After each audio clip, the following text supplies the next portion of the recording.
Gospel's TV, once again, subscribe. Today we are listening to the book of Numbers 1. The Lord spoke to Moses in the wilderness of Sinai in the tent of meeting on the first day of the second month in the second year after they had come out of the land of Egypt, saying, Take a census of all the congregation of the people of Israel, by clans, by fathers' houses, according to the number of names every male, head by head. From 20 years old and upward, all in Israel who are able to go to war.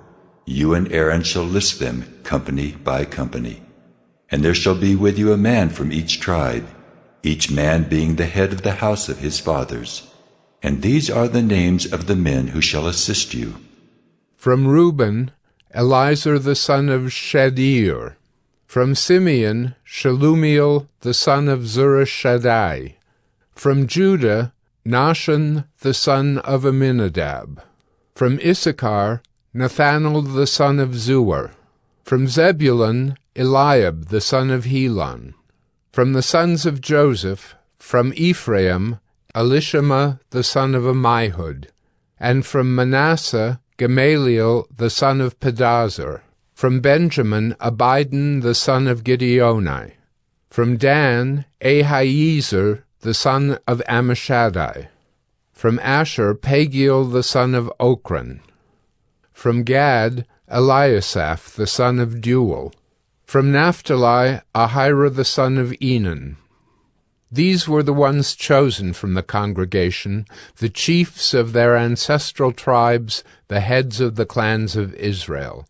Moses and Aaron took these men who had been named, and on the first day of the second month they assembled the whole congregation together, who registered themselves by clans, by fathers' houses, according to the number of names from 20 years old and upward, head by head, as the Lord commanded Moses. So he listed them in the wilderness of Sinai. The people of Reuben, Israel's firstborn, their generations by their clans, by their fathers' houses, according to the number of names, head by head, every male from 20 years old and upward, all who were able to go to war. Those listed of the tribe of Reuben were 46,500. of the people of Simeon, Their generations, by their clans, by their fathers' houses, those of them who were listed, according to the number of names, head by head, every male from 20 years old and upward, all who were able to go to war. Those listed of the tribe of Simeon were 59,300. of the people of Gad, Their generations, by their clans, by their fathers' houses, according to the number of the names from 20 years old and upward, all who were able to go to war. Those listed of the tribe of Gad were 45,650. of the people of Judah, Their generations, by their clans, by their fathers' houses, according to the number of names, from 20 years old and upward, every man able to go to war. Those listed of the tribe of Judah were 74,600. of the people of Issachar, Their generations, by their clans, by their fathers' houses, according to the number of names, from 20 years old and upward, every man able to go to war. Those listed of the tribe of Issachar were 54,400. of the people of Zebulun, Their generations, by their clans, by their fathers' houses, according to the number of names, from 20 years old and upward, every man able to go to war. Those listed of the tribe of Zebulun were 57,400. of the people of Joseph, namely of the people of Ephraim, Their generations, by their clans, by their fathers' houses, according to the number of names, from 20 years old and upward, every man able to go to war. Those listed of the tribe of Ephraim were 40,500. Of the people of Manasseh, Their generations, by their clans, by their fathers' houses, according to the number of names, from 20 years old and upward, every man able to go to war. Those listed of the tribe of Manasseh were 32,200. of the people of Benjamin, Their generations, by their clans, by their fathers' houses, according to the number of names, from 20 years old and upward, every man able to go to war. Those listed of the tribe of Benjamin were 35,400. of the people of Dan, Their generations, by their clans, by their fathers' houses, according to the number of names, from 20 years old and upward, every man able to go to war. Those listed of the tribe of Dan were 62,700. of the people of Asher, Their generations, by their clans, by their fathers' houses, according to the number of names, from 20 years old and upward, every man able to go to war. Those listed of the tribe of Asher were 41,500.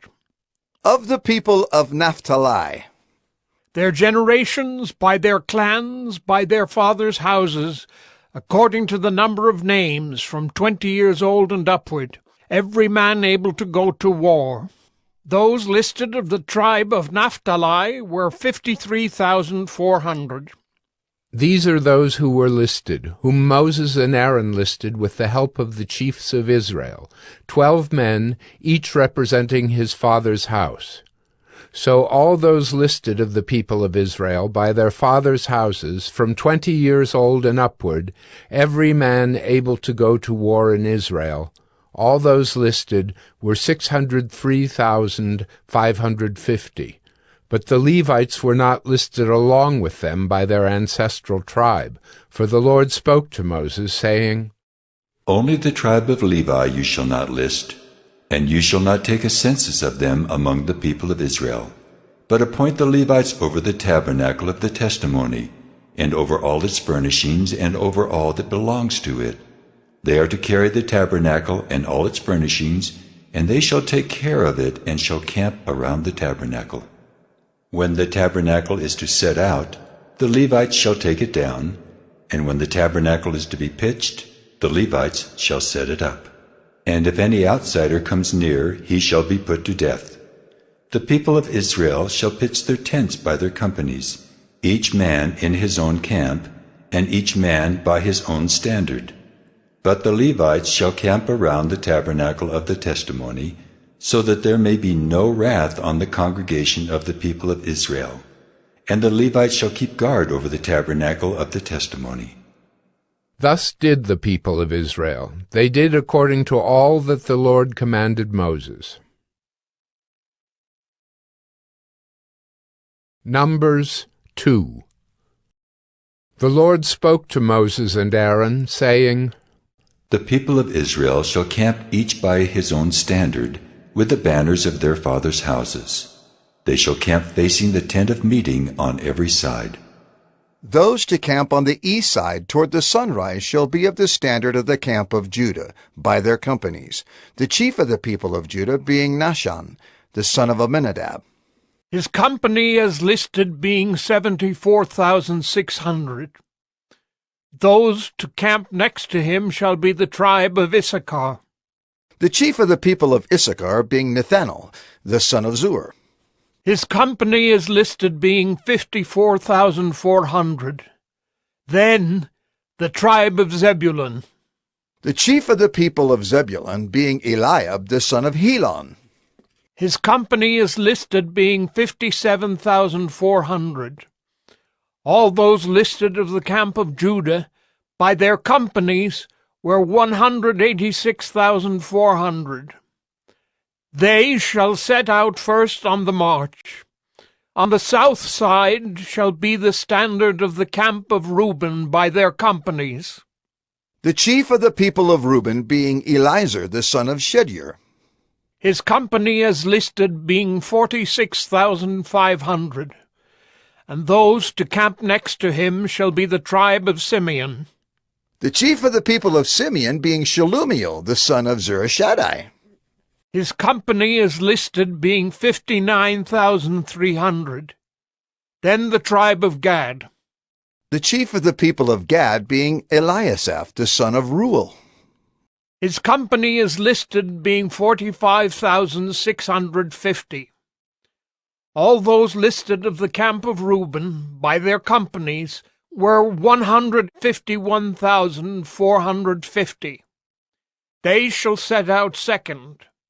Then the tent of meeting shall set out, with the camp of the Levites in the midst of the camps. As they camp, so shall they set out, each in position, standard by standard. On the west side shall be the standard of the camp of Ephraim by their companies. The chief of the people of Ephraim being Elishama, the son of Ammihud. His company is listed being 40,500. And next to him shall be the tribe of Manasseh, the chief of the people of Manasseh being Gamaliel, the son of Pedazur. His company is listed being 32,200. Then the tribe of Benjamin. The chief of the people of Benjamin being Abidan, the son of Gideoni. His company is listed being 35,400. All those listed of the camp of Ephraim by their companies were 108,100. They shall set out third on the march. On the north side shall be the standard of the camp of Dan by their companies. The chief of the people of Dan being Ahiezer, the son of Ammishaddai. His company is listed being 62,700. And those to camp next to him shall be the tribe of Asher. The chief of the people of Asher being Pagiel, the son of Acharon. His company is listed being 41,500. Then the tribe of Naphtali. The chief of the people of Naphtali being Ahira, the son of Enan. His company is listed being 53,400. All those listed of the camp of Dan were 157,600. They shall set out last, standard by standard. These are the people of Israel as listed by their fathers' houses.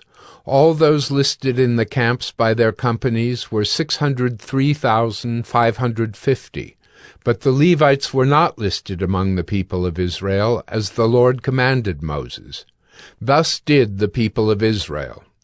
According to all that the Lord commanded Moses, so they camped by their standards, and so they set out, each one in his clan, according to his father's house. Numbers 3. These are the generations of Aaron and Moses at the time when the Lord spoke with Moses on Mount Sinai.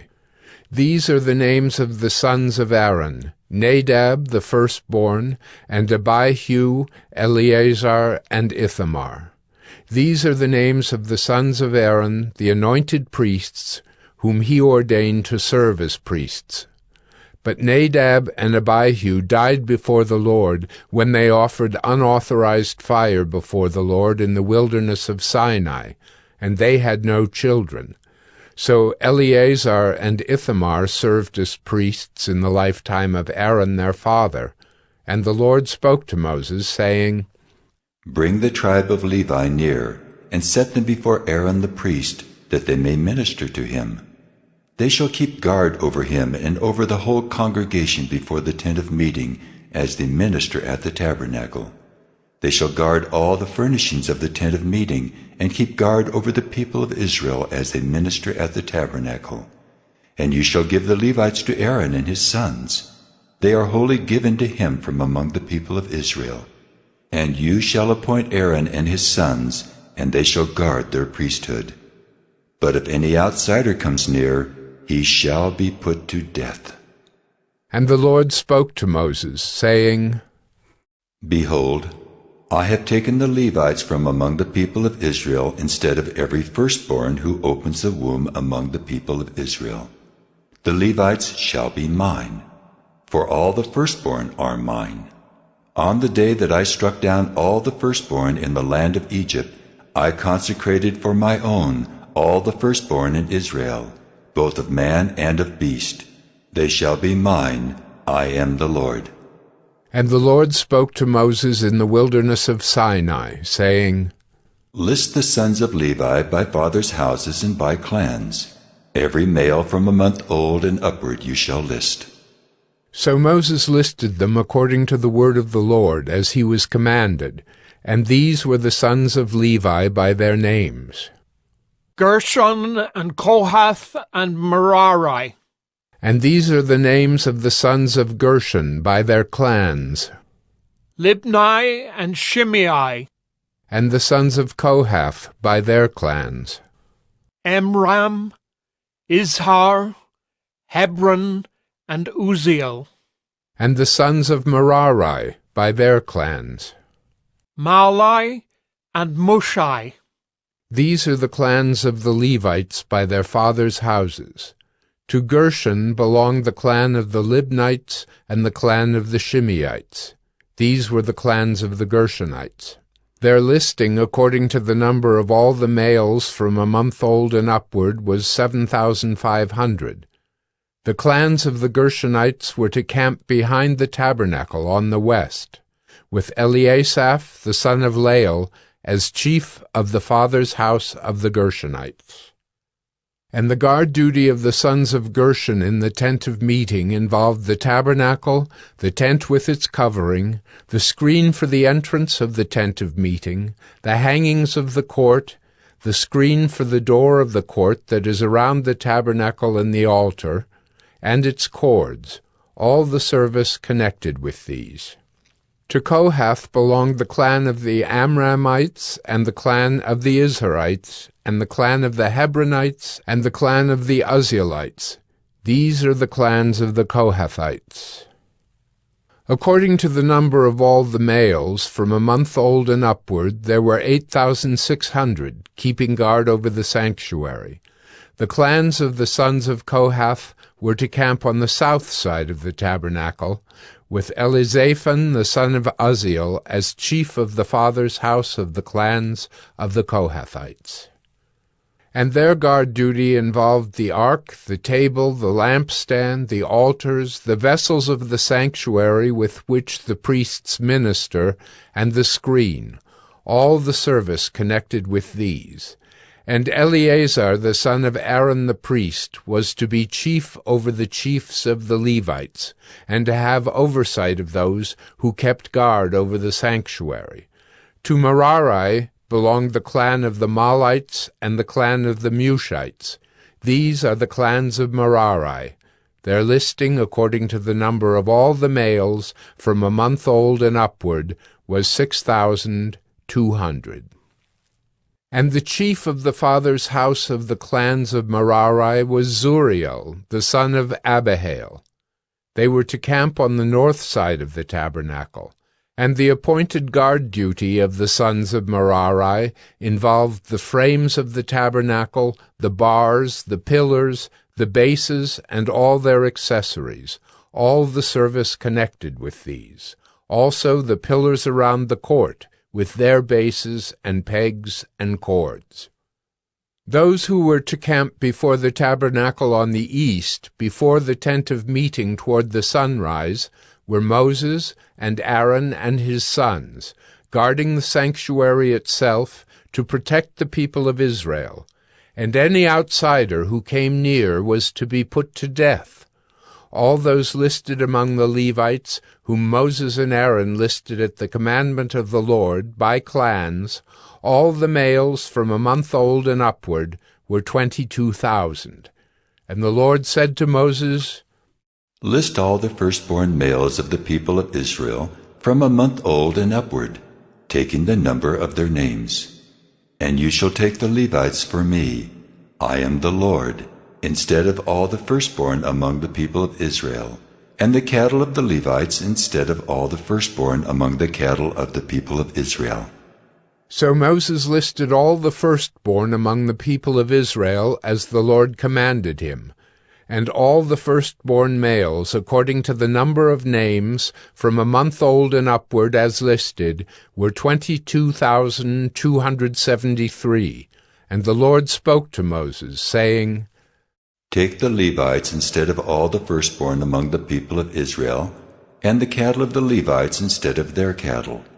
The Levites shall be mine. I am the Lord. And as the redemption price for the 273 of the firstborn of the people of Israel, over and above the number of the male Levites, you shall take 5 shekels per head. You shall take them according to the shekel of the sanctuary, the shekel of 20 gerahs, and give the money to Aaron and his sons as the redemption price for those who are over. So Moses took the redemption money from those who were over and above those redeemed by the Levites. From the firstborn of the people of Israel he took the money, 1,365 shekels by the shekel of the sanctuary. And Moses gave the redemption money to Aaron and his sons, according to the word of the Lord, as the Lord commanded Moses. Numbers 4. The Lord spoke to Moses and Aaron, saying, Take a census of the sons of Kohath from among the sons of Levi, by their clans and their fathers' houses, from 30 years old up to 50 years old, all who can come on duty to do the work in the tent of meeting. This is the service of the sons of Kohath in the tent of meeting, the most holy things. When the camp is to set out, Aaron and his sons shall go in and take down the veil of the screen and cover the ark of the testimony with it. Then they shall put on it a covering of goatskin, and spread on top of that a cloth all of blue, and shall put in its poles. And over the table of the bread of the presence they shall spread a cloth of blue, and put on it the plates, the dishes for incense, the bowls, and the flagons for the drink offering. The regular showbread also shall be on it. Then they shall spread over them a cloth of scarlet, and cover the same with a covering of goatskin, and shall put in its poles. And they shall take a cloth of blue, and cover the lampstand for the light, with its lamps, its tongs, its trays, and all the vessels for oil with which it is supplied. And they shall put it with all its utensils in a covering of goatskin, and put it on the carrying frame. And over the golden altar they shall spread a cloth of blue, and cover it with a covering of goatskin, and shall put in its poles. And they shall take all the vessels of the service that are used in the sanctuary, and put them in a cloth of blue, and cover them with a covering of goatskin, and put them on the carrying frame. And they shall take away the ashes from the altar, and spread a purple cloth over it, and they shall put on it all the utensils of the altar, which are used for the service there, the fire pans, the forks, the shovels, and the basins, all the utensils of the altar, and they shall spread on it a covering of goatskin, and shall put in its poles. And when Aaron and his sons have finished covering the sanctuary and all the furnishings of the sanctuary, as the camp sets out, after that the sons of Kohath shall come to carry these. But they must not touch the holy things, lest they die. These are the things of the tent of meeting that the sons of Kohath are to carry. And Eleazar, the son of Aaron the priest, shall have charge of the oil for the light, the fragrant incense, the regular grain offering, and the anointing oil, with the oversight of the whole tabernacle, and all that is in it, of the sanctuary and its vessels. The Lord spoke to Moses and Aaron, saying, Let not the tribe of the clans of the Kohathites be destroyed from among the Levites, but deal thus with them, that they may live and not die when they come near to the most holy things.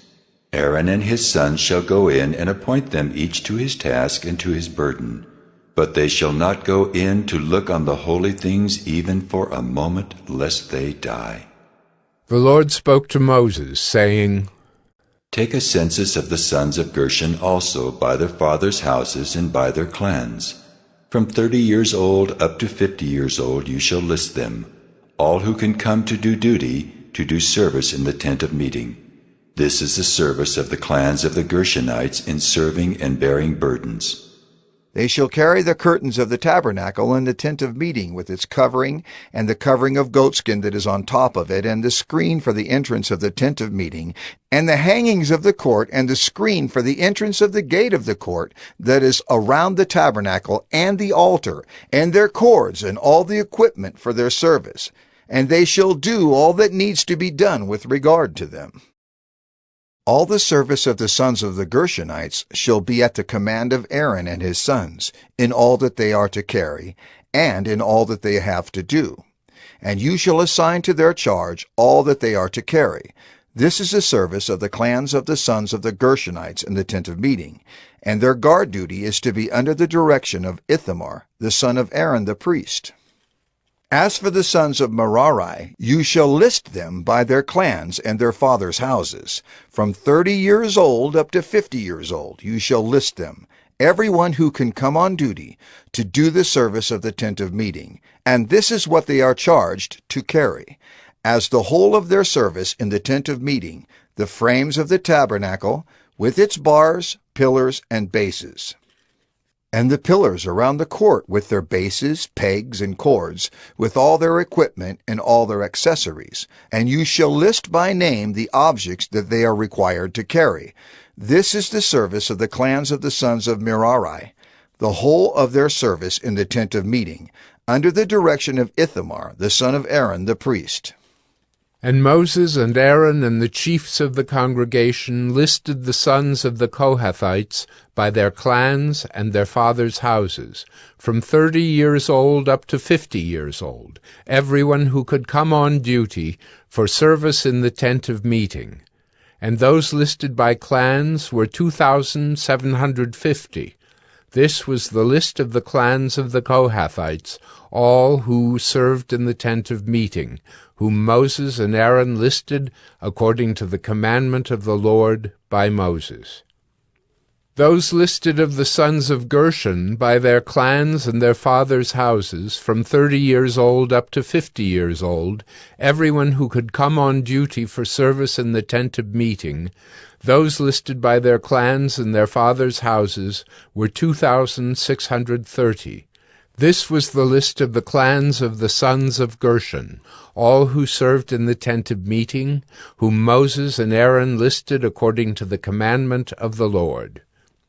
Those listed of the clans of the sons of Merari, by their clans and their fathers' houses, from 30 years old up to 50 years old, everyone who could come on duty for service in the tent of meeting, those listed by clans were 3,200.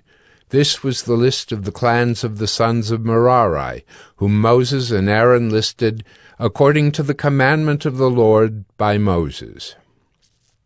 All those who were listed of the Levites, whom Moses and Aaron and the chiefs of Israel listed, by their clans and their fathers' houses, from 30 years old up to 50 years old, everyone who could come to do the service of ministry and the service of bearing burdens in the tent of meeting, those listed were 8,580. According to the commandment of the Lord through Moses they were listed, each one with his task of serving or carrying. Thus they were listed by him, as the Lord commanded Moses. Numbers 5. The Lord spoke to Moses, saying, Command the people of Israel that they put out of the camp everyone who is leprous or has a discharge, and everyone who is unclean through contact with the dead. You shall put out both male and female, putting them outside the camp, that they may not defile their camp, in the midst of which I dwell. And the people of Israel did so, and put them outside the camp. As the Lord said to Moses, so the people of Israel did. And the Lord spoke to Moses, saying, Speak to the people of Israel, when a man or woman commits any of the sins that people commit by breaking faith with the Lord, and that person realizes his guilt, he shall confess his sin that he has committed. And he shall make full restitution for his wrong, adding a fifth to it, and giving it to him to whom he did the wrong. But if the man has no next of kin, to whom restitution may be made for the wrong, the restitution for wrong shall go to the Lord for the priest, in addition to the ram of atonement with which atonement is made for him, and every contribution, all the holy donations of the people of Israel, which they bring to the priest, shall be his. Each one shall keep his holy donations. Whatever anyone gives to the priest shall be his. And the Lord spoke to Moses, saying, Speak to the people of Israel. If any man's wife goes astray and breaks faith with him, if a man lies with her sexually, and it is hidden from the eyes of her husband, and she is undetected, though she has defiled herself, and there is no witness against her, since she was not taken in the act. And if the spirit of jealousy comes over him, and he is jealous of his wife who has defiled herself, or if the spirit of jealousy comes over him, and he is jealous of his wife though she has not defiled herself, then the man shall bring his wife to the priest, and bring the offering required of her, 1/10 of an ephah of barley flour. He shall pour no oil on it, and put no frankincense on it, for it is a grain offering of jealousy, a grain offering of remembrance, bringing iniquity to remembrance. And the priest shall bring her near, and set her before the Lord. And the priest shall take holy water in an earthenware vessel, and take some of the dust that is on the floor of the tabernacle, and put it into the water. And the priest shall set the woman before the Lord, and unbind the hair of the woman's head, and place in her hands the grain offering of remembrance, which is the grain offering of jealousy. And in his hand the priest shall have the water of bitterness that brings the curse.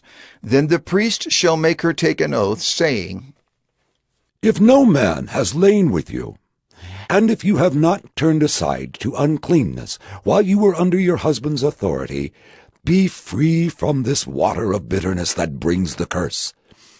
But if you have gone astray, though you are under your husband's authority, and if you have defiled yourself, and some man other than your husband has lain with you, then let the priest make the woman take the oath of the curse, and say to the woman, The Lord make you a curse and an oath among your people, when the Lord makes your thigh fall away and your body swell.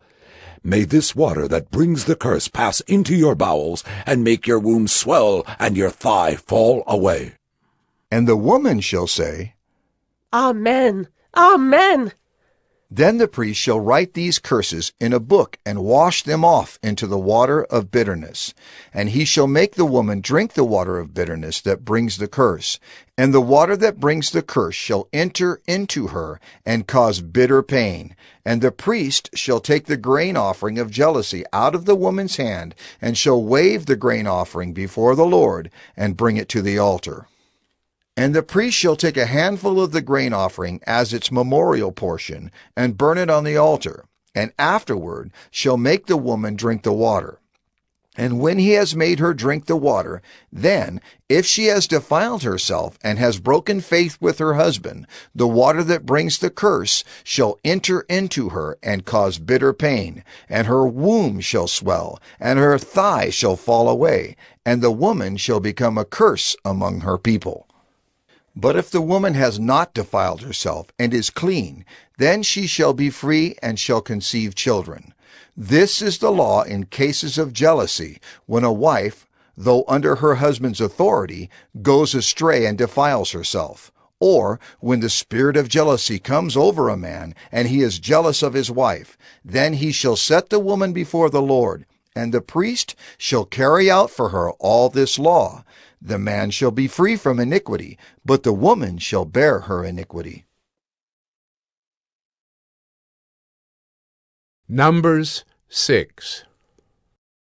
And the Lord spoke to Moses, saying, Speak to the people of Israel, and say to them, When either a man or a woman makes a special vow, the vow of a Nazirite, to separate himself to the Lord, he shall separate himself from wine and strong drink. He shall drink no vinegar made from wine or strong drink, and shall not drink any juice of grapes or eat grapes, fresh or dried. All the days of his separation he shall eat nothing that is produced by the grapevine, not even the seeds or the skins. All the days of his vow of separation no razor shall touch his head. Until the time is completed for which he separates himself to the Lord, he shall be holy. He shall let the locks of hair of his head grow long. All the days that he separates himself to the Lord, he shall not go near a dead body, not even for his father or for his mother, for brother or sister. If they die, shall he make himself unclean, because his separation to God is on his head. All the days of his separation, he is holy to the Lord. And if any man dies very suddenly beside him, and he defiles his consecrated head, then he shall shave his head on the day of his cleansing. On the 7th day he shall shave it. On the 8th day he shall bring 2 turtle doves, or 2 pigeons, to the priest, to the entrance of the tent of meeting. And the priest shall offer one for a sin offering, and the other for a burnt offering, and make atonement for him, because he sinned by reason of the dead body. And he shall consecrate his head that same day, and separate himself to the Lord for the days of his separation, and bring a male lamb a year old for a guilt offering. But the previous period shall be void, because his separation was defiled. And this is the law for the Nazirite.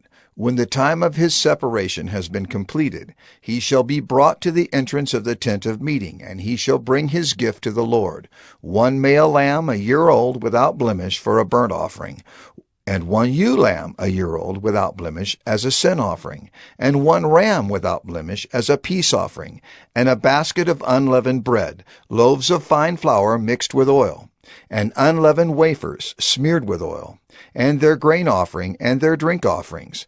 And the priest shall bring them before the Lord, and offer his sin offering and his burnt offering.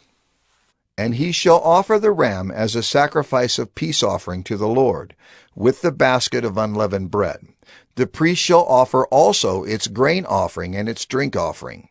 And the Nazirite shall shave his consecrated head at the entrance of the tent of meeting, and shall take the hair from his consecrated head, and put it on the fire that is under the sacrifice of the peace offering. And the priest shall take the shoulder of the ram when it is boiled, and 1 unleavened loaf out of the basket, and 1 unleavened wafer, and shall put them on the hands of the Nazirite after he has shaved the hair of his consecration. And the priest shall wave them for a wave offering before the Lord. They are a holy portion for the priest, together with the breast that is waved and the thigh that is contributed. And after that the Nazirite may drink wine. This is the law of the Nazirite.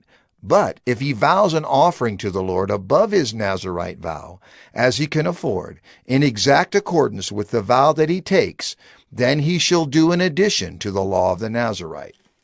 The Lord spoke to Moses, saying, Speak to Aaron and his sons, saying, Thus you shall bless the people of Israel. You shall say to them, The Lord bless you and keep you.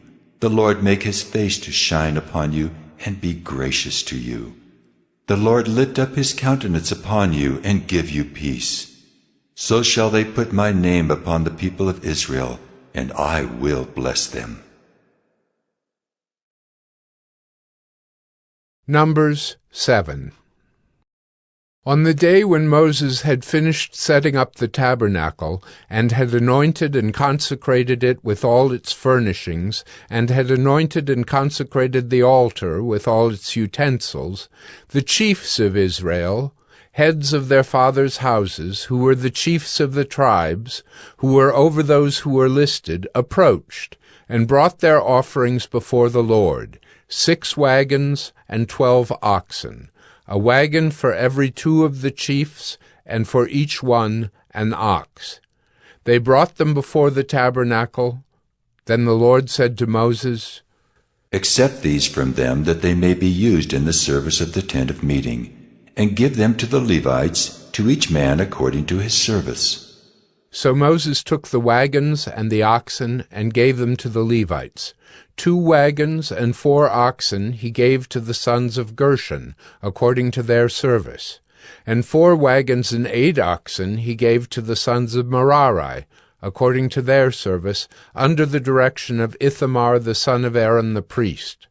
But to the sons of Kohath he gave none, because they were charged with the service of the holy things that had to be carried on the shoulder. And the chiefs offered offerings for the dedication of the altar on the day it was anointed. And the chiefs offered their offering before the altar.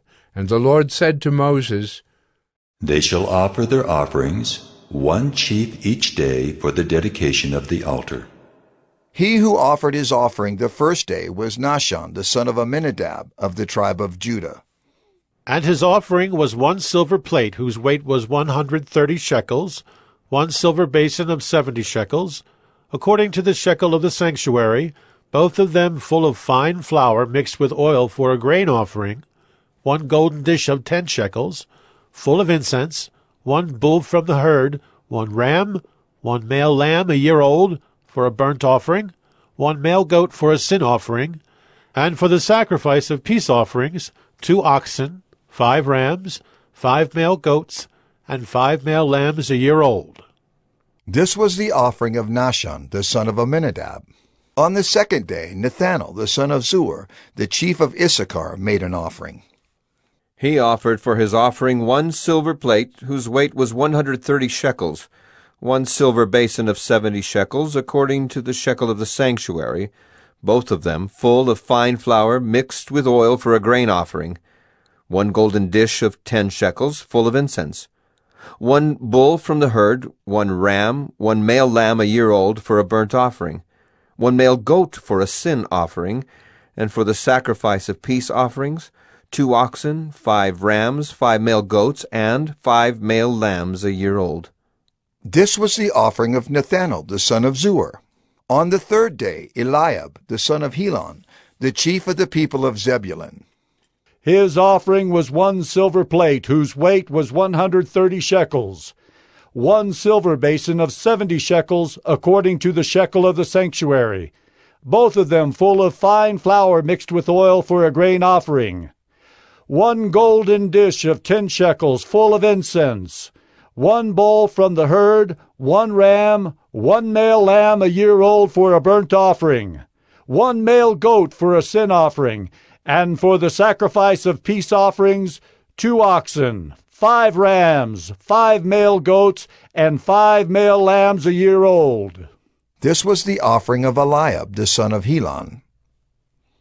On the fourth day, Elizur, the son of Shedeur, the chief of the people of Reuben.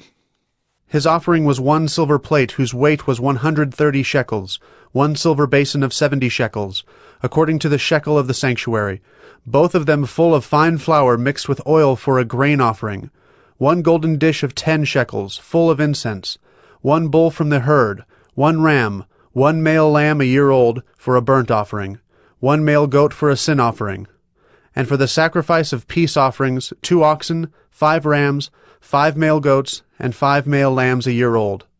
This was the offering of Elizur, the son of Shedeur. On the fifth day, Shelumiel, the son of Zurishaddai, the chief of the people of Simeon. His offering was 1 silver plate, whose weight was 130 shekels, 1 silver basin of 70 shekels, according to the shekel of the sanctuary, both of them full of fine flour mixed with oil for a grain offering, 1 golden dish of 10 shekels, full of incense, 1 bull from the herd, 1 ram, 1 male lamb a year old for a burnt offering, 1 male goat for a sin offering, and for the sacrifice of peace offerings, 2 oxen, 5 rams, 5 male goats, and 5 male lambs a year old. This was the offering of Shelumiel, the son of Zurishaddai. On the sixth day, Eliasaph, the son of Deuel, the chief of the people of Gad.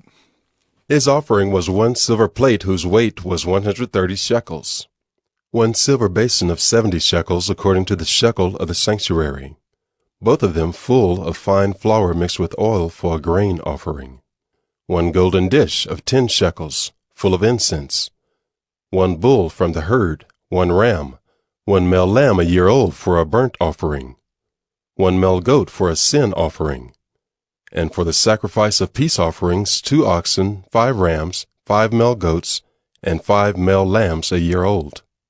This was the offering of Eliasaph, the son of Deuel. On the seventh day, Elishama, the son of Ammihud, the chief of the people of Ephraim.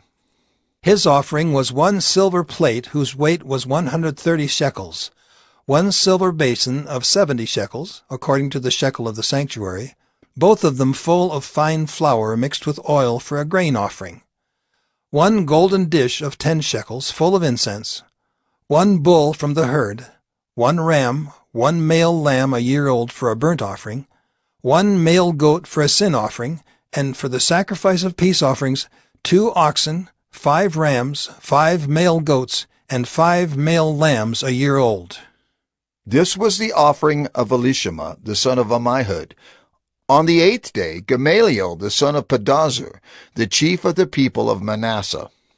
His offering was 1 silver plate, whose weight was 130 shekels, 1 silver basin of 70 shekels, according to the shekel of the sanctuary, both of them full of fine flour, mixed with oil, for a grain offering, 1 golden dish of 10 shekels, full of incense, 1 bull from the herd, 1 ram, 1 male lamb a year old for a burnt offering, 1 male goat for a sin offering, and for the sacrifice of peace offerings, 2 oxen, 5 rams, 5 male goats, and 5 male lambs a year old. This was the offering of Gamaliel, the son of Pedazur. On the 9th day, Abidan, the son of Gideoni, the chief of the people of Benjamin. His offering was 1 silver plate whose weight was 130 shekels, 1 silver basin of 70 shekels, according to the shekel of the sanctuary, both of them full of fine flour mixed with oil for a grain offering, 1 golden dish of 10 shekels, full of incense, 1 bull from the herd, 1 ram, 1 male lamb a year old for a burnt offering, 1 male goat for a sin offering, and for the sacrifice of peace offerings, 2 oxen, 5 rams, 5 male goats, and 5 male lambs a year old. This was the offering of Abidan, the son of Gideoni.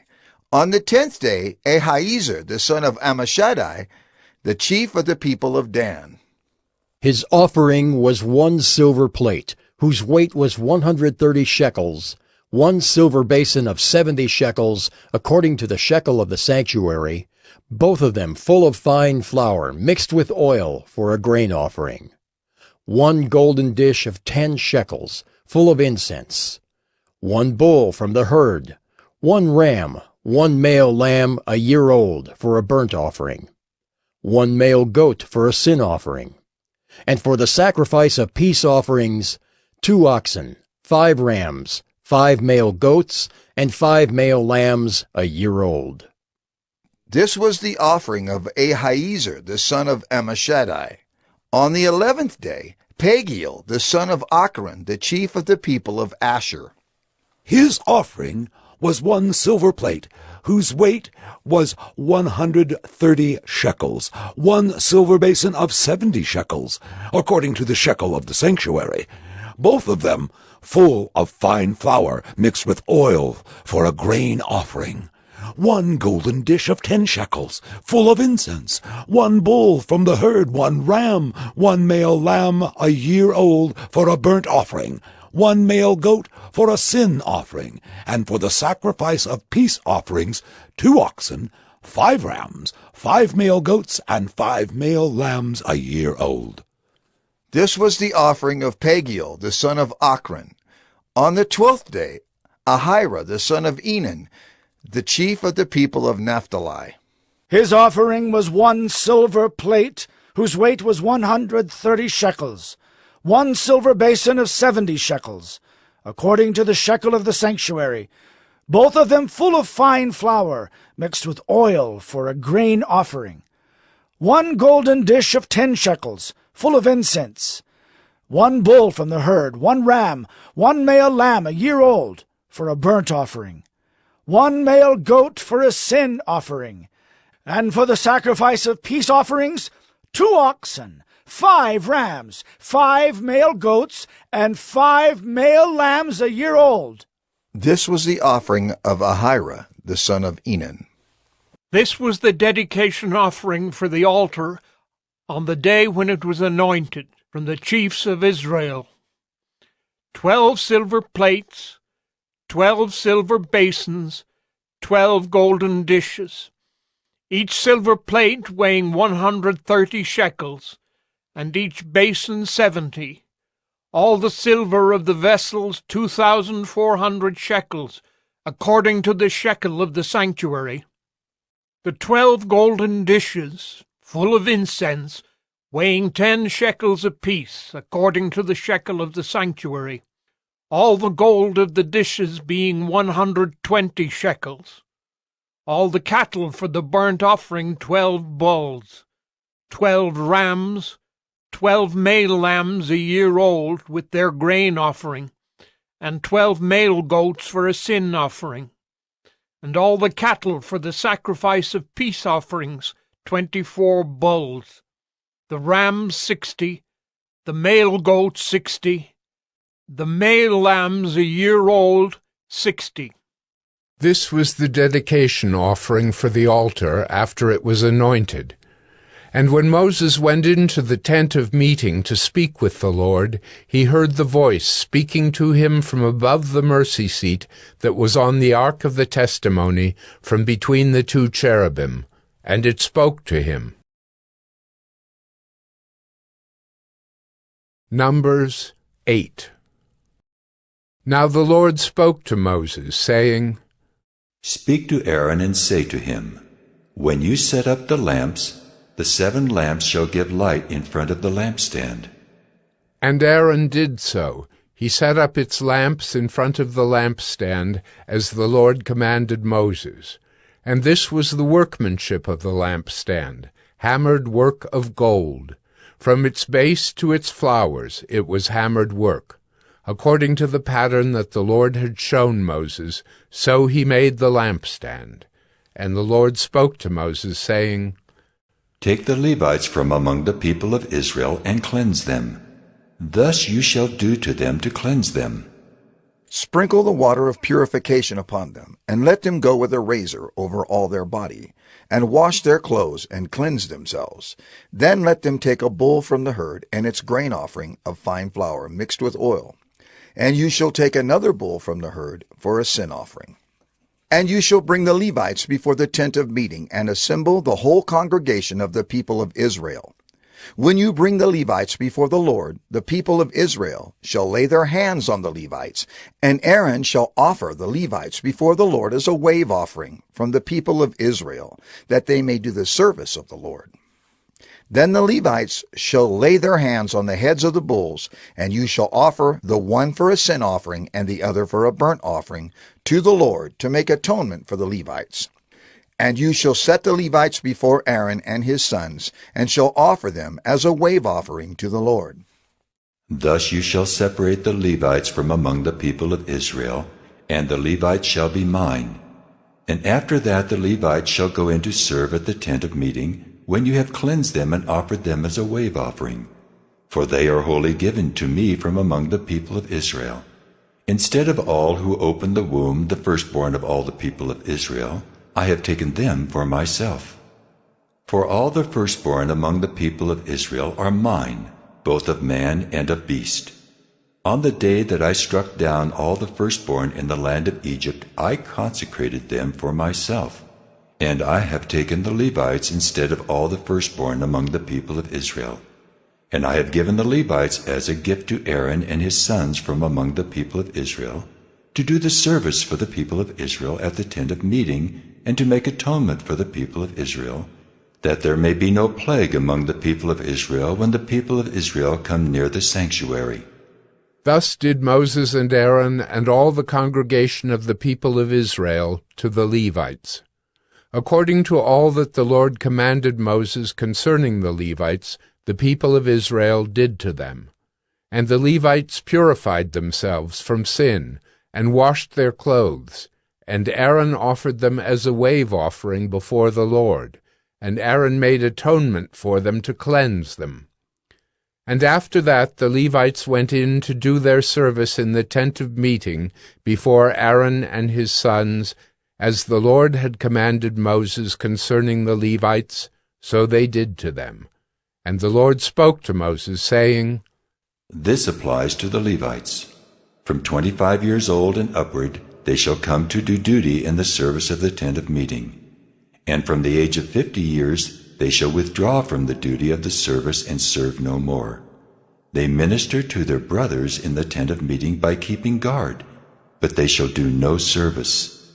Thus shall you do to the Levites in assigning their duties.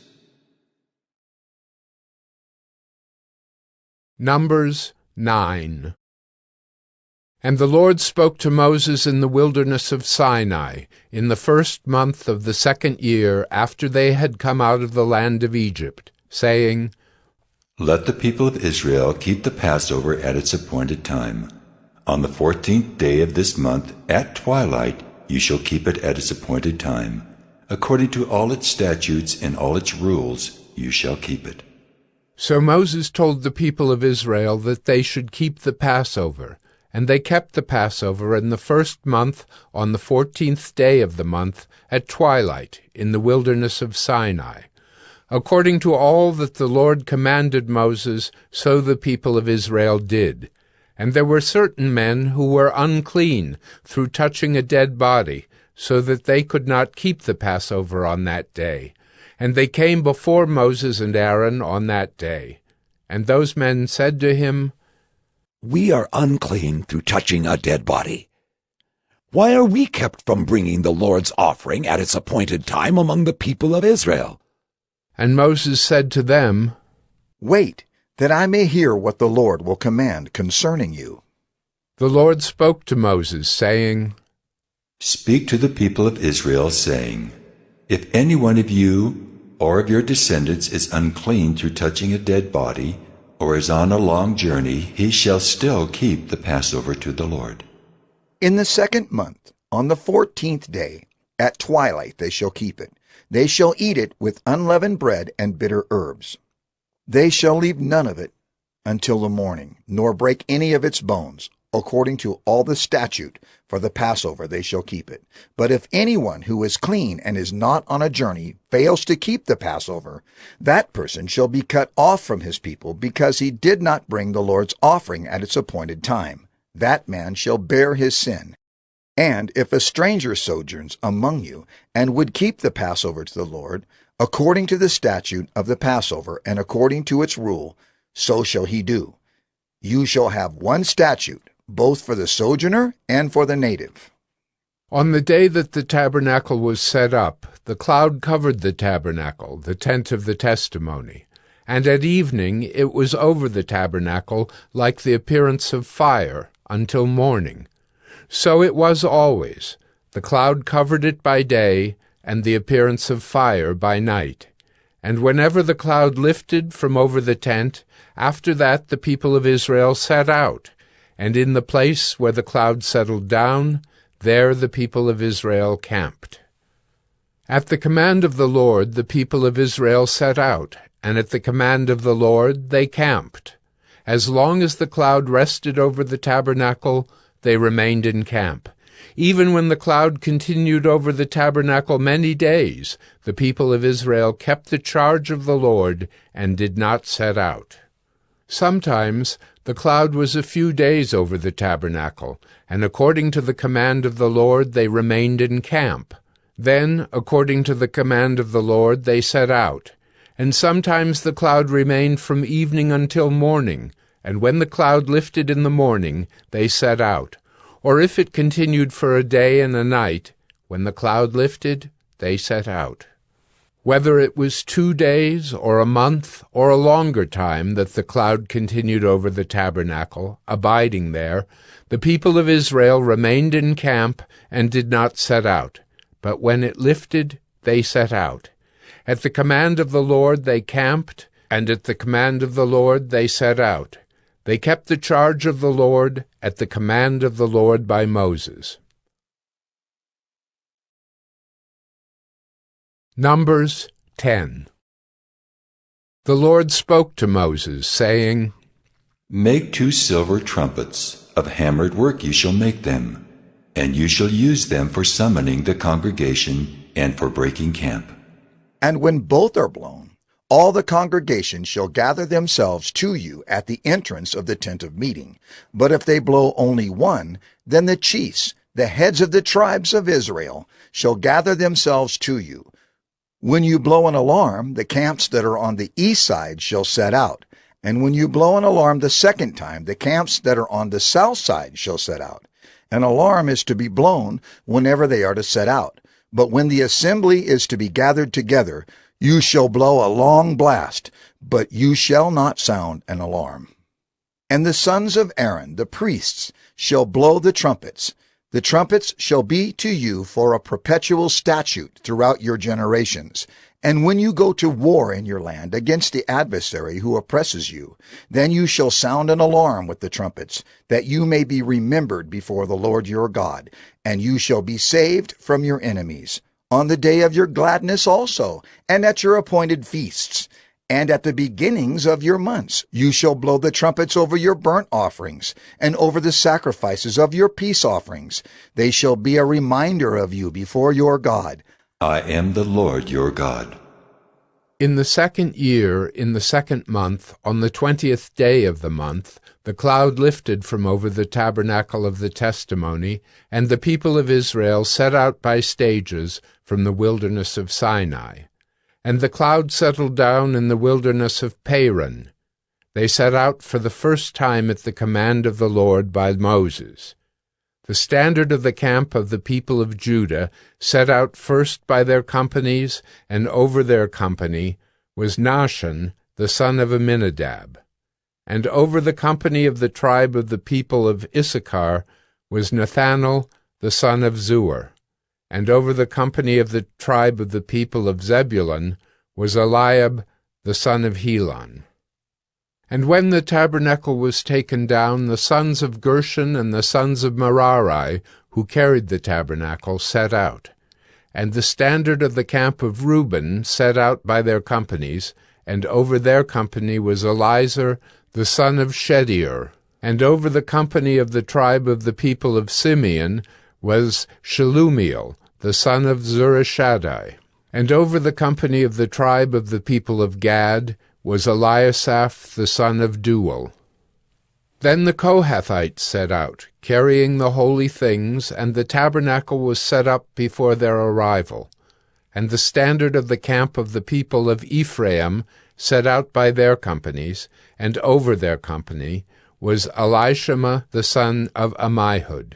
And over the company of the tribe of the people of Manasseh was Gamaliel, the son of Pedazur. And over the company of the tribe of the people of Benjamin was Abidan, the son of Gideoni. Then the standard of the camp of the people of Dan, acting as the rear guard of all the camps, set out by their companies. And over their company was Ahiezer, the son of Ammishaddai. And over the company of the tribe of the people of Asher was Pagiel, the son of Ochran. And over the company of the tribe of the people of Naphtali was Ahira, the son of Enan. This was the order of march of the people of Israel by their companies when they set out. And Moses said to Hobab, the son of Reuel the Midianite, Moses' father-in-law, We are setting out for the place of which the Lord said, I will give it to you.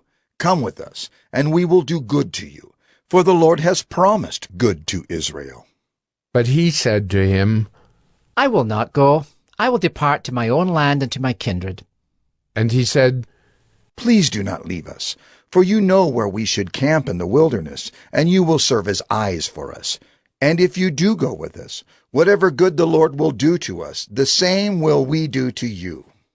So they set out from the mount of the Lord 3 days' journey. And the ark of the covenant of the Lord went before them 3 days' journey to seek out a resting place for them. And the cloud of the Lord was over them by day whenever they set out from the camp. And whenever the ark set out, Moses said, Arise, O Lord, and let your enemies be scattered, and let those who hate you flee before you. And when it rested, he said, Return, O Lord, to the 10,000 thousands of Israel. Numbers 11. And the people complained in the hearing of the Lord about their misfortunes. And when the Lord heard it, his anger was kindled, and the fire of the Lord burned among them and consumed some outlying parts of the camp. Then the people cried out to Moses, and Moses prayed to the Lord, and the fire died down. So the name of that place was called Taberah, because the fire of the Lord burned among them. Now the rabble that was among them had a strong craving, and the people of Israel also wept again, and said, "Oh, that we had meat to eat! We remember the fish we ate in Egypt that cost nothing, the cucumbers, the melons, the leeks, the onions, and the garlic. But now our strength is dried up, and there is nothing at all but this manna to look at." Now the manna was like coriander seed, and its appearance like that of bdellium. The people went about and gathered it, and ground it in handmills, or beat it in mortars, and boiled it in pots, and made cakes of it. And the taste of it was like the taste of cakes baked with oil. When the dew fell upon the camp in the night, the manna fell with it. Moses heard the people weeping throughout their clans, every one at the door of his tent.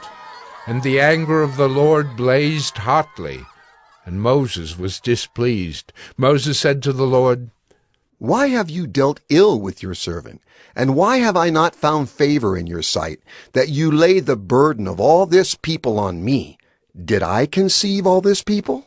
Did I give them birth that you should say to me, 'Carry them in your bosom, as a nurse carries a nursing child, to the land that you swore to give their fathers'?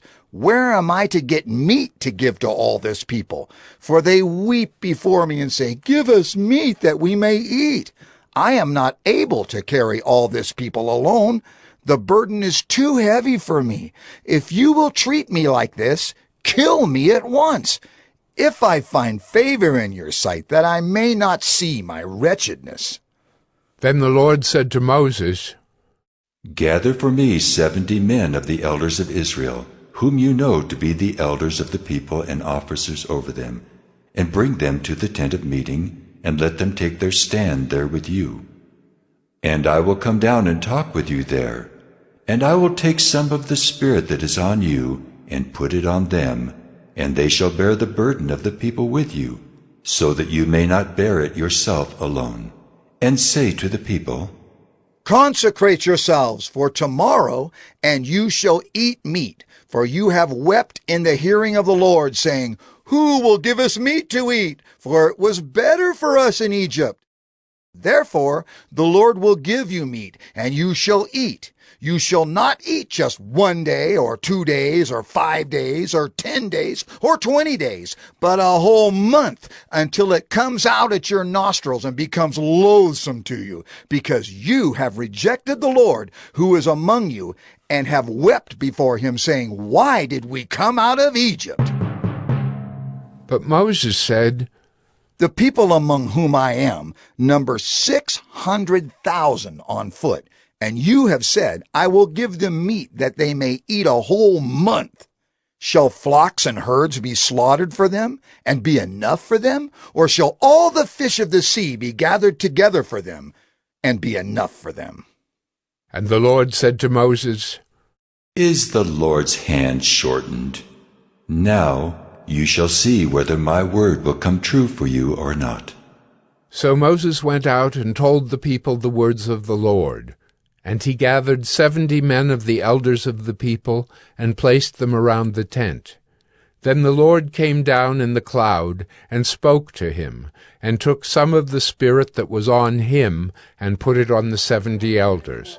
And as soon as the Spirit rested on them, they prophesied, but they did not continue doing it. Now 2 men remained in the camp, one named Eldad, and the other named Medad, and the Spirit rested on them. They were among those registered, but they had not gone out to the tent, and so they prophesied in the camp.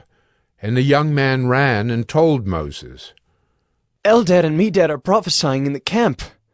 And Joshua the son of Nun, the assistant of Moses from his youth, said, "My lord Moses, stop them." But Moses said to him, "Are you jealous for my sake? Would that all the Lord's people were prophets, that the Lord would put his Spirit on them." And Moses and the elders of Israel returned to the camp. Then a wind from the Lord sprang up, and it brought quail from the sea and let them fall beside the camp, about a day's journey on this side and a day's journey on the other side, around the camp and about 2 cubits above the ground. And the people rose all that day and all night and all the next day, and gathered the quail. Those who gathered least gathered 10 homers, and they spread them out for themselves all around the camp. While the meat was yet between their teeth, before it was consumed, the anger of the Lord was kindled against the people, and the Lord struck down the people with a very great plague. Therefore the name of that place was called Kibroth-Hattaavah, because there they buried the people who had the craving. From Kibroth-Hattaavah the people journeyed to Hazerath, and they remained at Hazerath. Numbers 12. Miriam and Aaron spoke against Moses because of the Cushite woman whom he had married, for he had married a Cushite woman, and they said, "Has the Lord indeed spoken only through Moses? Has he not spoken through us also?" And the Lord heard it.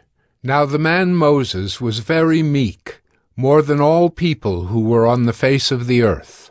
And suddenly the Lord said to Moses and to Aaron and Miriam, "Come out, you 3, to the tent of meeting." And the 3 of them came out.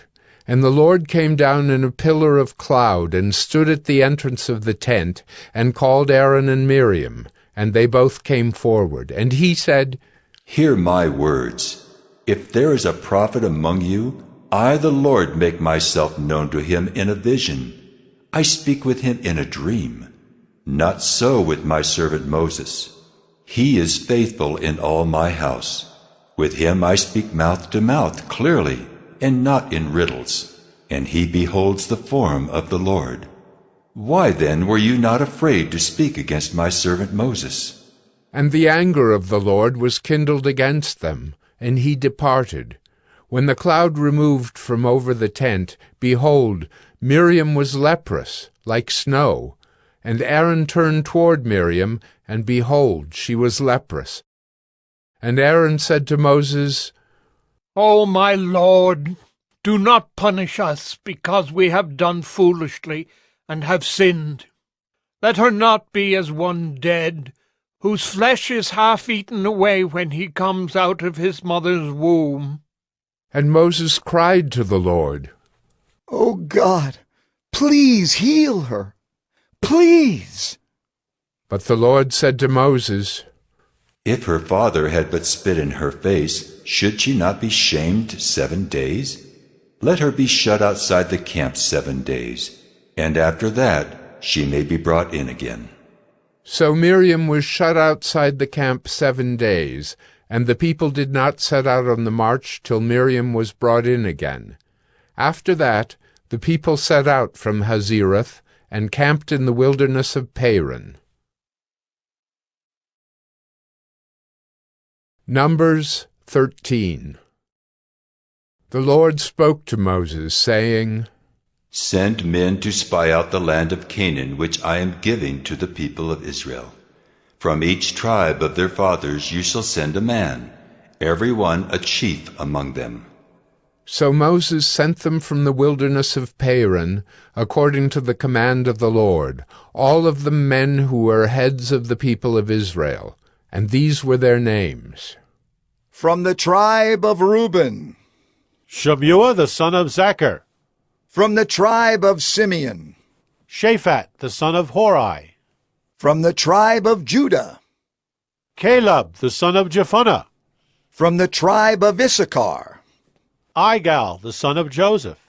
From the tribe of Ephraim, Hoshea the son of Nun. From the tribe of Benjamin, Paltai the son of Raphu. From the tribe of Zebulun, Gadiel the son of Sodai. From the tribe of Joseph, that is, from the tribe of Manasseh, Gadai the son of Susai. From the tribe of Dan, Amiel the son of Gemalli. From the tribe of Asher. Sether, the son of Michael. From the tribe of Naphtali. Nabai, the son of Vapsai. From the tribe of Gad. Guel, the son of Machai. These were the names of the men whom Moses sent to spy out the land. And Moses called Hoshea, the son of Nun, Joshua. Moses sent them to spy out the land of Canaan, and said to them, Go up into the Negeb, and go up into the hill country, and see what the land is, and whether the people who dwell in it are strong or weak, whether they are few or many, and whether the land that they dwell in is good or bad, and whether the cities that they dwell in are camps or strongholds, and whether the land is rich or poor, and whether there are trees in it or not. Be of good courage, and bring some of the fruit of the land. Now the time was the season of the first ripe grapes. So they went up and spied out the land from the wilderness of Zin to Rehob, near Lebo-Hamath. They went up into the Negeb and came to Hebron. Ahiman, Shishai, and Talmai, the descendants of Anak, were there. Hebron was built 7 years before Zoan in Egypt. And they came to the valley of Eshcol, and cut down from there a branch with the single cluster of grapes. And they carried it on a pole between 2 of them. They also brought some pomegranates and figs. That place was called the Valley of Eshcol, because of the cluster that the people of Israel cut down from there. At the end of 40 days they returned from spying out the land, and they came to Moses and Aaron and to all the congregation of the people of Israel in the wilderness of Paran at Kadesh. They brought back word to them and to all the congregation, and showed them the fruit of the land. And they told him, We came to the land to which you sent us. It flows with milk and honey, and this is its fruit. However, the people who dwell in the land are strong, and the cities are fortified and very large. And besides, we saw the descendants of Anak there. The Amalekites dwell in the land of the Negeb. The Hittites, the Jebusites, and the Amorites dwell in the hill country, and the Canaanites dwell by the sea and along the Jordan. But Caleb quieted the people before Moses and said, Let us go up at once and occupy it, for we are well able to overcome it. Then the men who had gone up with him said, We are not able to go up against the people, for they are stronger than we are. So they brought to the people of Israel a bad report of the land that they had spied out, saying, The land to which we have gone to spy it out is a land that devours its inhabitants, and all the people that we saw in it are of great height. And there we saw the Nephilim, the sons of Anak who come from the Nephilim, and we seemed to ourselves like grasshoppers, and so we seemed to them. Numbers 14. Then all the congregation raised a loud cry, and the people wept that night. And all the people of Israel grumbled against Moses and Aaron. The whole congregation said to them, Would that we had died in the land of Egypt, or would that we had died in this wilderness? Why is the Lord bringing us into this land to fall by the sword? Our wives and our little ones will become a prey. Would it not be better for us to go back to Egypt?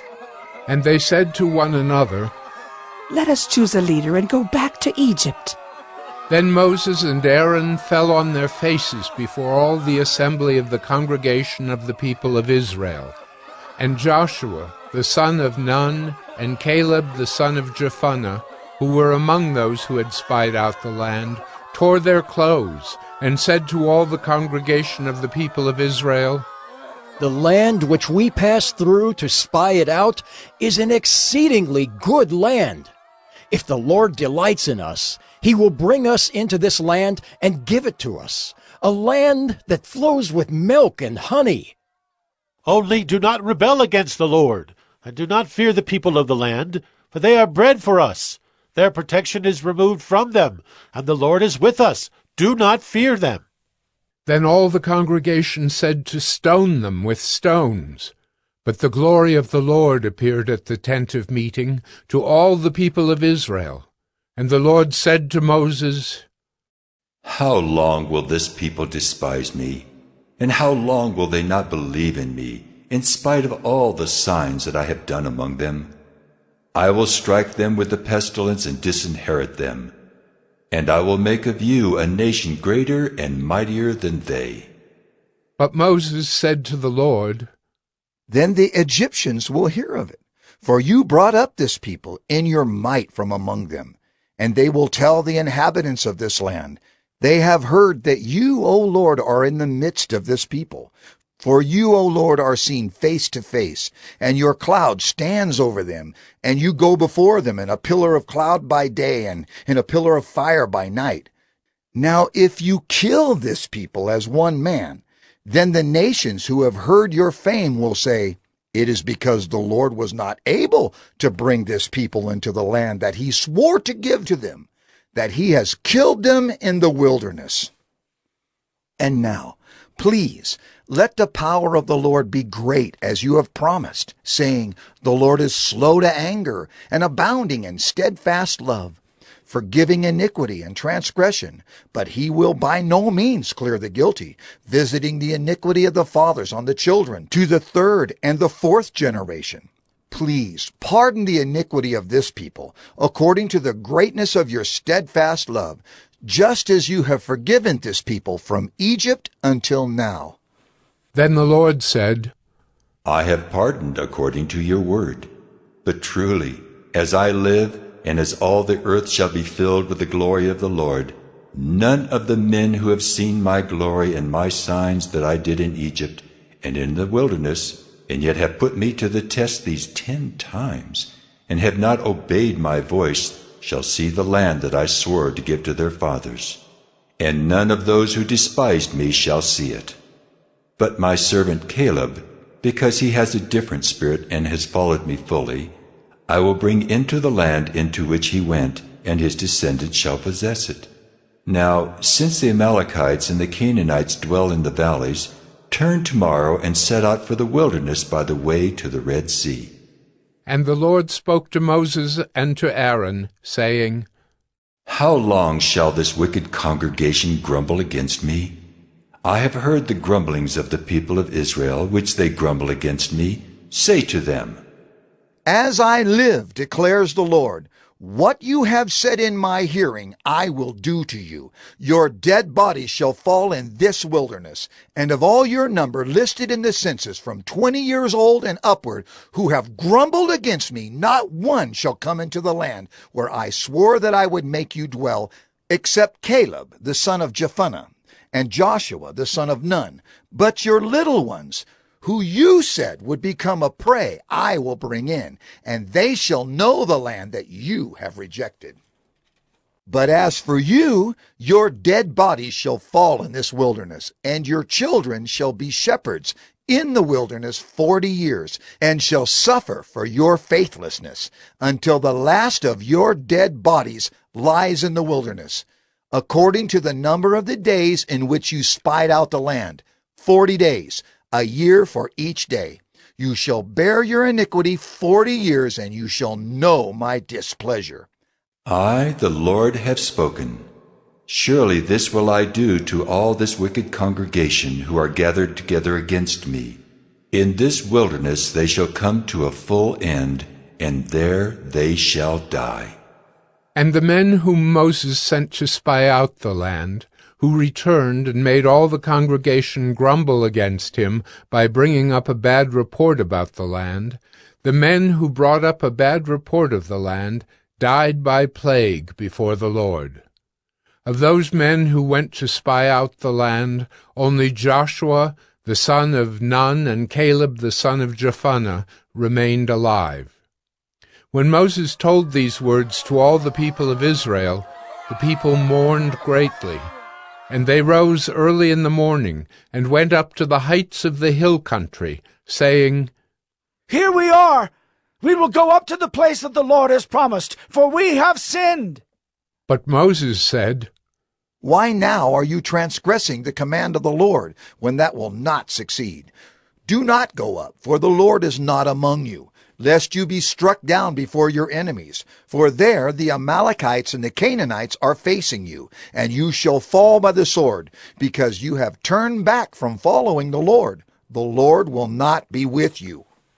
But they presumed to go up to the heights of the hill country, although neither the ark of the covenant of the Lord nor Moses departed out of the camp. Then the Amalekites and the Canaanites who lived in that hill country came down and defeated them and pursued them, even to Hormah.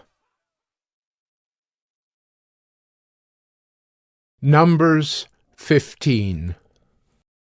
The Lord spoke to Moses, saying, Speak to the people of Israel and say to them, When you come into the land you are to inhabit, which I am giving you, and you offer to the Lord from the herd or from the flock a food offering or a burnt offering or a sacrifice to fulfill a vow or as a freewill offering or at your appointed feasts, to make a pleasing aroma to the Lord, then he who brings his offering shall offer to the Lord a grain offering of 1/10 of an ephah of fine flour mixed with 1/4 of a hin of oil.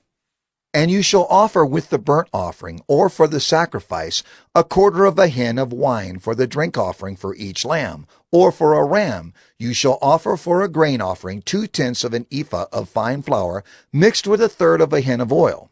And for the drink offering you shall offer 1/3 of a hin of wine, a pleasing aroma to the Lord. And when you offer a bull as a burnt offering or sacrifice to fulfill a vow, or for peace offerings to the Lord, then one shall offer with the bull a grain offering of 3/10 of an ephah of fine flour mixed with 1/2 a hin of oil.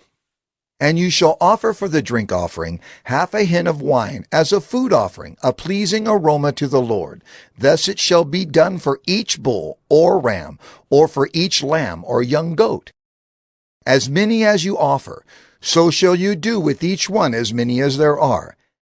Every native Israelite shall do these things in this way, in offering a food offering with a pleasing aroma to the Lord. And if a stranger is sojourning with you, or anyone is living permanently among you, and he wishes to offer a food offering with a pleasing aroma to the Lord, he shall do as you do. For the assembly there shall be one statute for you and for the stranger who sojourns with you, a statute forever throughout your generations. You and the sojourner shall be alike before the Lord. One law and one rule shall be for you and for the stranger who sojourns with you. The Lord spoke to Moses, saying, Speak to the people of Israel and say to them, When you come into the land to which I bring you, and when you eat of the bread of the land, you shall present a contribution to the Lord. Of the first of your dough you shall present a loaf as a contribution, like a contribution from the threshing floor. So shall you present it. Some of the first of your dough you shall give to the Lord as a contribution throughout your generations. But if you sin unintentionally, and do not observe all these commandments that the Lord has spoken to Moses, all that the Lord has commanded you by Moses, from the day that the Lord gave commandment and onward throughout your generations, then, if it was done unintentionally, without the knowledge of the congregation, all the congregation shall offer one bull from the herd for a burnt offering, a pleasing aroma to the Lord, with its grain offering and its drink offering, according to the rule, and one male goat for a sin offering. And the priest shall make atonement for all the congregation of the people of Israel, and they shall be forgiven, because it was a mistake, and they have brought their offering, a food offering to the Lord, and their sin offering before the Lord, for their mistake. And all the congregation of the people of Israel shall be forgiven, and the stranger who sojourns among them, because the whole population was involved in the mistake. If one person sins unintentionally, he shall offer a female goat, a year old, for a sin offering, and the priest shall make atonement before the Lord for the person who makes a mistake, when he sins unintentionally, to make atonement for him, and he shall be forgiven. You shall have one law for him who does anything unintentionally, for him who is native among the people of Israel, and for the stranger who sojourns among them. But the person who does anything with a high hand, whether he is native or a sojourner, reviles the Lord, and that person shall be cut off from among his people, because he has despised the word of the Lord and has broken his commandment. That person shall be utterly cut off. His iniquity shall be on him. While the people of Israel were in the wilderness, they found a man gathering sticks on the Sabbath day. And those who found him gathering sticks brought him to Moses and Aaron and to all the congregation. They put him in custody, because it had not been made clear what should be done to him. And the Lord said to Moses, "The man shall be put to death. All the congregation shall stone him with stones outside the camp." And all the congregation brought him outside the camp and stoned him to death with stones, as the Lord commanded Moses. The Lord said to Moses, "Speak to the people of Israel and tell them to make tassels on the corners of their garments throughout their generations, and to put a cord of blue on the tassel of each corner. And it shall be a tassel for you to look at, and remember all the commandments of the Lord to do them, not to follow after your own heart and your own eyes, which you are inclined to whore after. So you shall remember and do all my commandments, and be holy to your God. I am the Lord your God, who brought you out of the land of Egypt to be your God. I am the Lord your God." Numbers 16. Now Korah, the son of Izhar, son of Kohath, son of Levi, and Dathan and Abiram, the sons of Eliab, and On the son of Peleth, sons of Reuben, took men. And they rose up before Moses with a number of the people of Israel, 250 chiefs of the congregation, chosen from the assembly, well-known men. They assembled themselves together against Moses and against Aaron, and said to them, "You have gone too far, for all in the congregation are holy, every one of them, and the Lord is among them. Why then do you exalt yourselves above the assembly of the Lord?" When Moses heard it, he fell on his face, and he said to Korah and all his company, "In the morning the Lord will show who is his, and who is holy, and will bring him near to him. The one whom he chooses he will bring near to him. Do this. Take censers, Korah and all his company, put fire in them, and put incense on them before the Lord tomorrow. And the man whom the Lord chooses shall be the Holy One. You have gone too far, sons of Levi." And Moses said to Korah, "Hear now, you sons of Levi, is it too small a thing for you that the God of Israel has separated you from the congregation of Israel to bring you near to himself, to do service in the tabernacle of the Lord, and to stand before the congregation to minister to them, and that he has brought you near him, and all your brothers, the sons of Levi, with you? And would you seek the priesthood also? Therefore, it is against the Lord that you and all your company have gathered together. What is Aaron that you grumble against him?" And Moses sent to call Dathan and Abiram, the sons of Eliab. And they said, "We will not come up. Is it a small thing that you have brought us up out of a land flowing with milk and honey to kill us in the wilderness, that you must also make yourself a prince over us?" Moreover, you have not brought us into a land flowing with milk and honey, nor given us inheritance of fields and vineyards. Will you put out the eyes of these men? We will not come up. And Moses was very angry, and said to the Lord, "Do not respect their offering. I have not taken one donkey from them, and I have not harmed one of them." And Moses said to Korah, "Be present, you and all your company, before the Lord, you and they and Aaron, tomorrow. And let every one of you take his censer and put incense on it. And every one of you bring before the Lord his censer, 250 censers, you also, and Aaron, each his censer." So every man took his censer, and put fire in them, and laid incense on them, and stood at the entrance of the tent of meeting with Moses and Aaron. Then Korah assembled all the congregation against them at the entrance of the tent of meeting.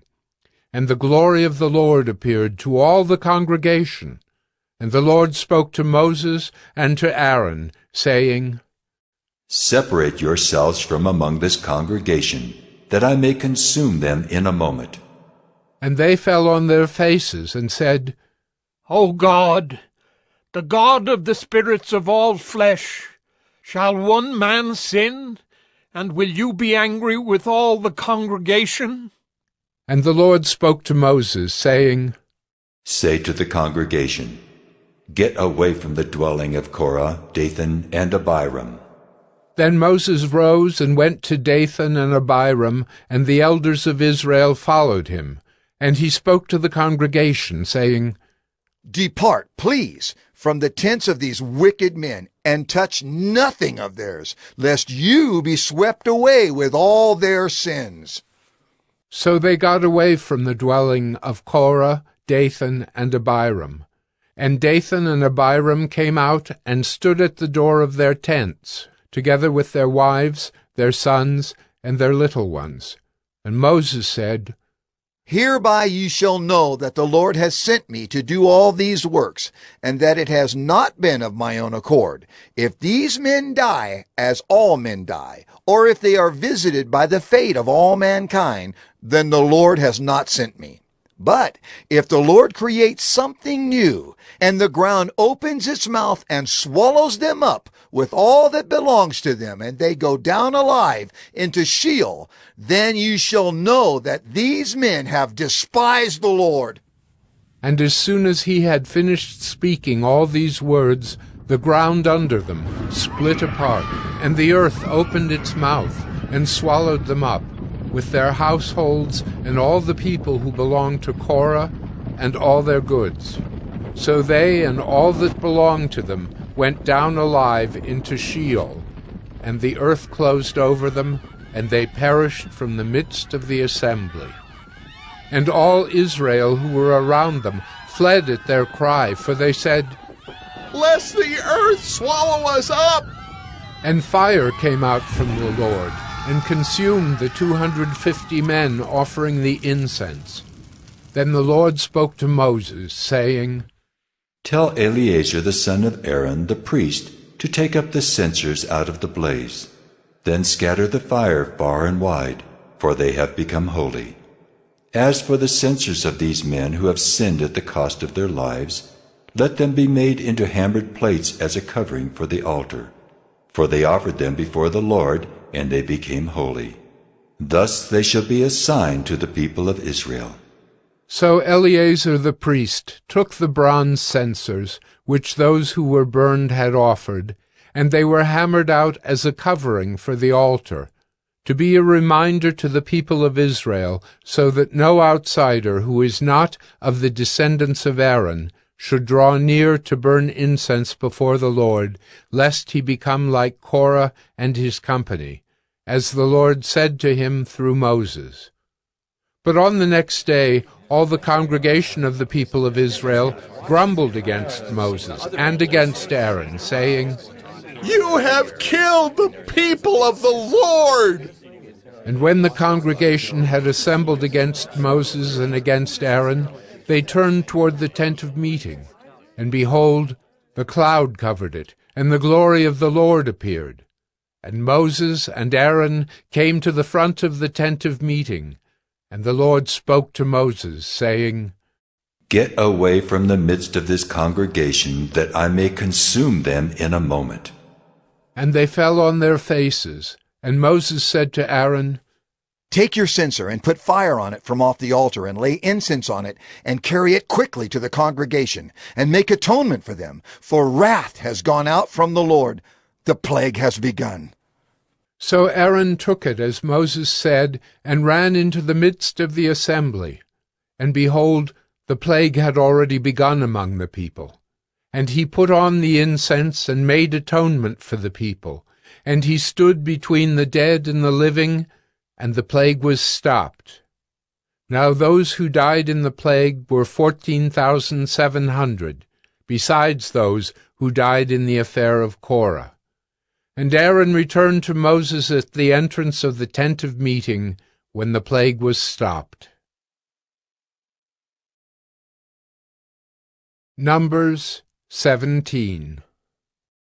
The Lord spoke to Moses, saying, Speak to the people of Israel, and get from them staffs, one for each father's house, from all their chiefs according to their fathers' houses, 12 staffs.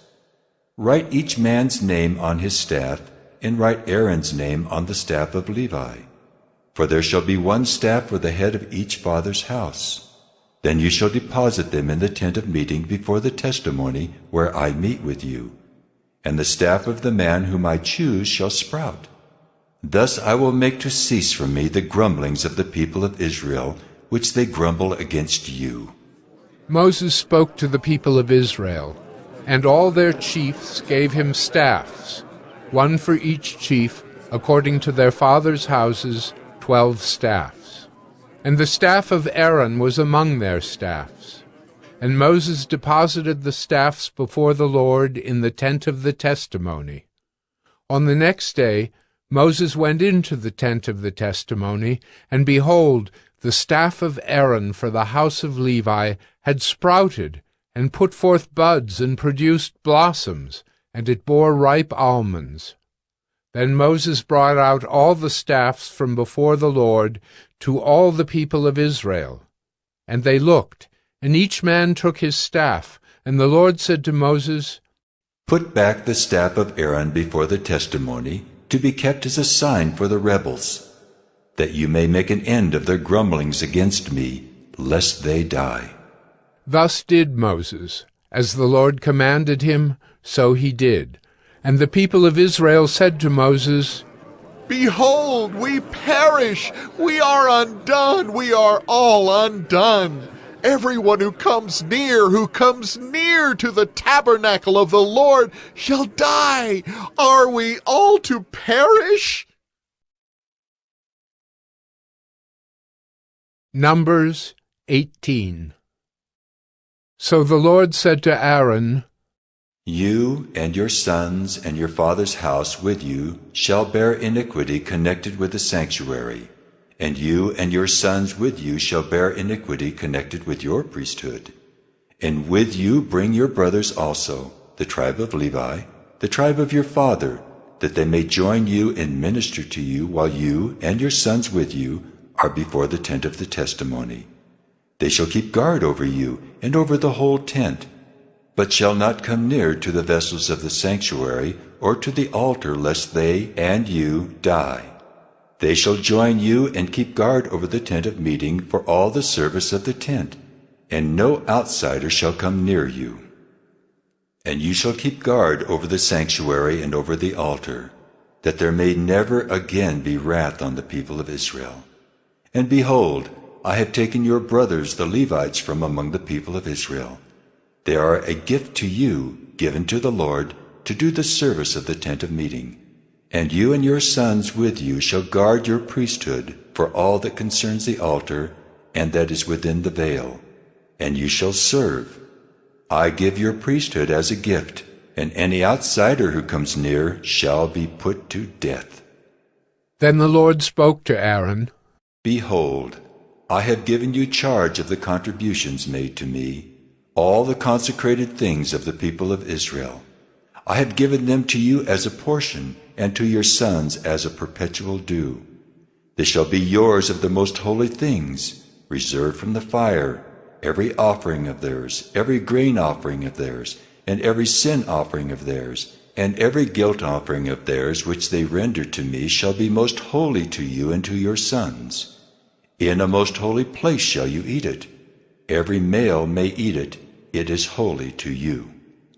This also is yours, the contribution of their gift, all the wave offerings of the people of Israel. I have given them to you, and to your sons and daughters with you, as a perpetual due. Everyone who is clean in your house may eat it. All the best of the oil, and all the best of the wine and of the grain, The firstfruits of what they give to the Lord I give to you. The first ripe fruits of all that is in their land which they bring to the Lord shall be yours. Everyone who is clean in your house may eat it. Every devoted thing in Israel shall be yours. Everything that opens the womb of all flesh, whether man or beast, which they offer to the Lord, shall be yours. Nevertheless, the firstborn of man you shall redeem, and the firstborn of unclean animals you shall redeem. And their redemption price, at a month old you shall redeem them. You shall fix at 5 shekels in silver, according to the shekel of the sanctuary, which is 20 gerahs. But the firstborn of a cow, or the firstborn of a sheep, or the firstborn of a goat you shall not redeem. They are holy. You shall sprinkle their blood on the altar, and shall burn their fat as a food offering, with a pleasing aroma to the Lord. But their flesh shall be yours, as the breast that is waved, and as the right thigh are yours. All the holy contributions that the people of Israel present to the Lord, I give to you and to your sons and daughters with you as a perpetual due. It is a covenant of salt forever before the Lord for you and for your offspring with you.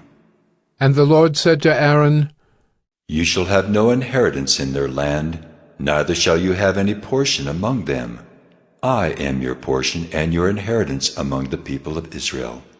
To the Levites I have given every tithe in Israel for an inheritance, in return for their service that they do, their service in the tent of meeting.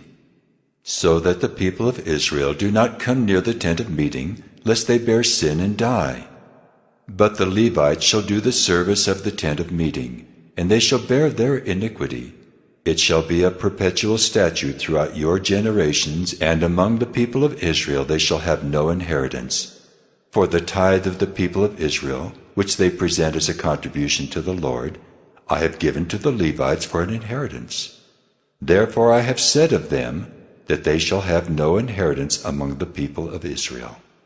And the Lord spoke to Moses, saying, Moreover, you shall speak and say to the Levites, When you take from the people of Israel the tithe that I have given you from them for your inheritance, then you shall present a contribution from it to the Lord, a tithe of the tithe. And your contribution shall be counted to you as though it were the grain of the threshing floor, and as the fullness of the winepress. So you shall also present a contribution to the Lord from all your tithes, which you receive from the people of Israel. And from it you shall give the Lord's contribution to Aaron the priest. Out of all the gifts to you, you shall present every contribution due to the Lord. From each its best part is to be dedicated. Therefore you shall say to them, When you have offered from it the best of it, then the rest shall be counted to the Levites as produce of the threshing floor, and as produce of the winepress, and you may eat it in any place, you and your households, for it is your reward in return for your service in the tent of meeting.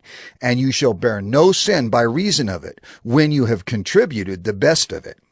But you shall not profane the holy things of the people of Israel, lest you die. Numbers 19. Now the Lord spoke to Moses and to Aaron, saying, This is the statute of the law that the Lord has commanded. Tell the people of Israel to bring you a red heifer, without defect, in which there is no blemish, and on which a yoke has never come. And you shall give it to Eleazar the priest, and it shall be taken outside the camp and slaughtered before him. And Eleazar the priest shall take some of its blood with his finger, and sprinkle some of its blood toward the front of the tent of meeting 7 times. And the heifer shall be burned in his sight. Its skin, its flesh, and its blood, with its dung shall be burned. And the priest shall take cedar wood and hyssop and scarlet yarn, and throw them into the fire, burning the heifer. Then the priest shall wash his clothes and bathe his body in water, and afterward he may come into the camp. But the priest shall be unclean until evening. The one who burns the heifer shall wash his clothes in water, and bathe his body in water, and shall be unclean until evening. And a man who is clean shall gather up the ashes of the heifer, and deposit them outside the camp in a clean place, and they shall be kept for the water for impurity for the congregation of the people of Israel. It is a sin offering. And the one who gathers the ashes of the heifer shall wash his clothes and be unclean until evening, and this shall be a perpetual statute for the people of Israel, and for the stranger who sojourns among them.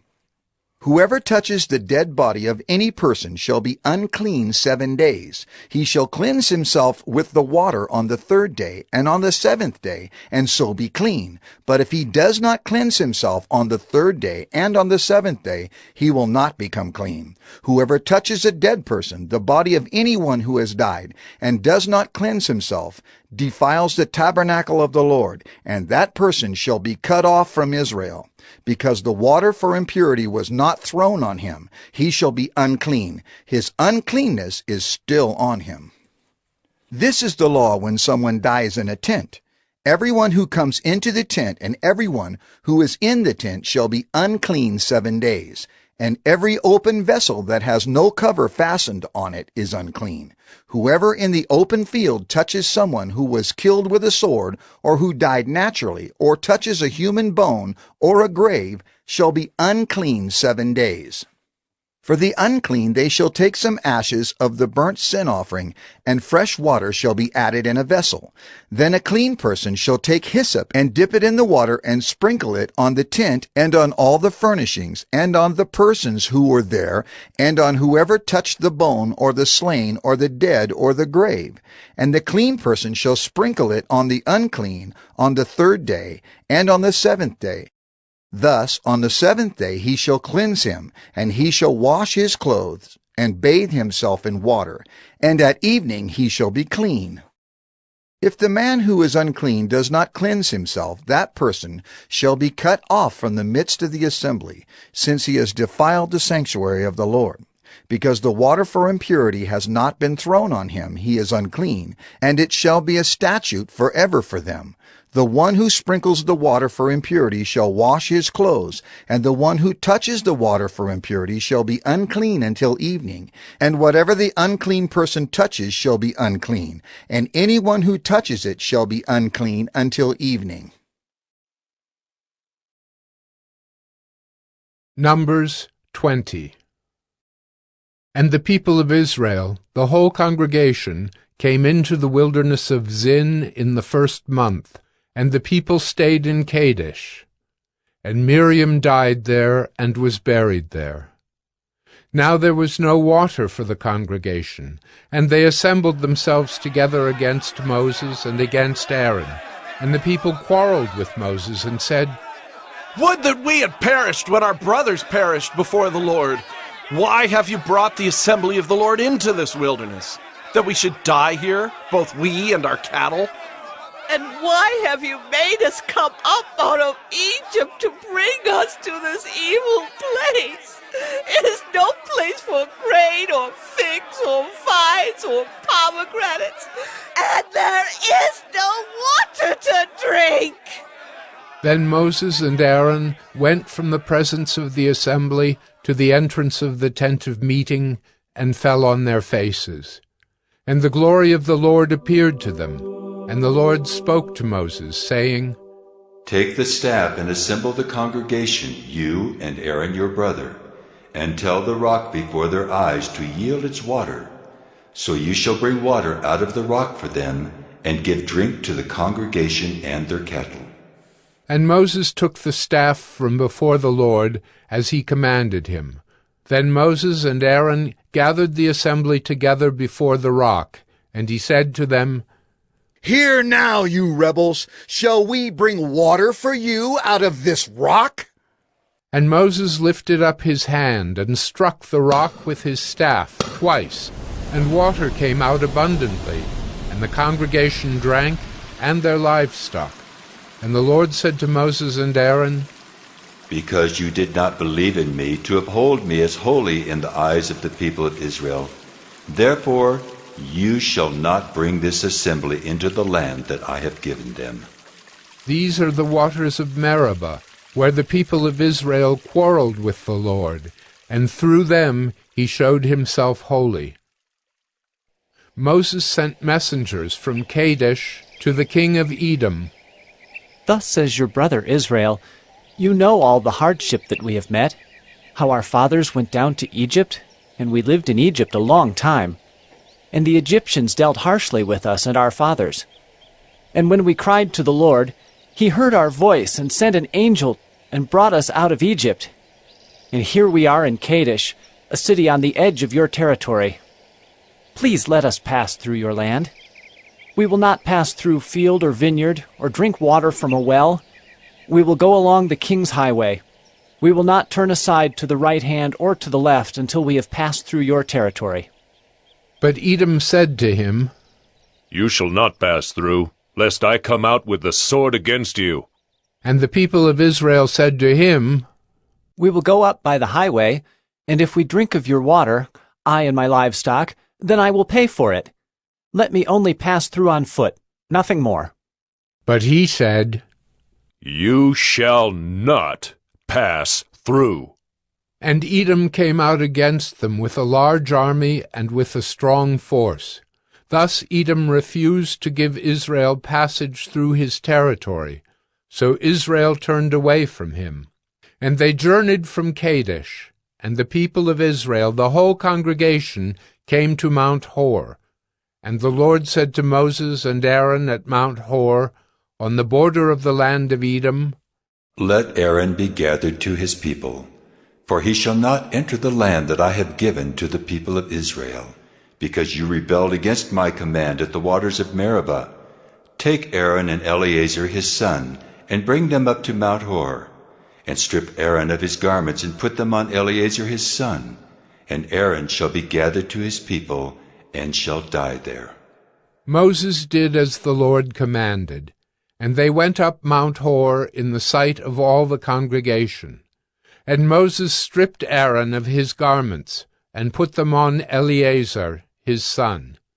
And Aaron died there on the top of the mountain. Then Moses and Eleazar came down from the mountain. And when all the congregation saw that Aaron had perished, all the house of Israel wept for Aaron 30 days. Numbers 21. When the Canaanite, the king of Arad, who lived in the Negeb, heard that Israel was coming by the way of Atharim, he fought against Israel, and took some of them captive. And Israel vowed a vow to the Lord, and said, If you will indeed give this people into my hand, then I will devote their cities to destruction. And the Lord heeded the voice of Israel, and gave over the Canaanites, and they devoted them and their cities to destruction. So the name of the place was called Hormah. From Mount Hor they set out by the way to the Red Sea, to go around the land of Edom. And the people became impatient on the way, and the people spoke against God and against Moses. Why have you brought us up out of Egypt to die in the wilderness?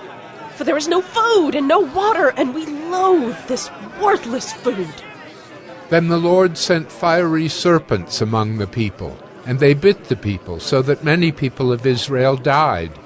And the people came to Moses and said, We have sinned, for we have spoken against the Lord and against you.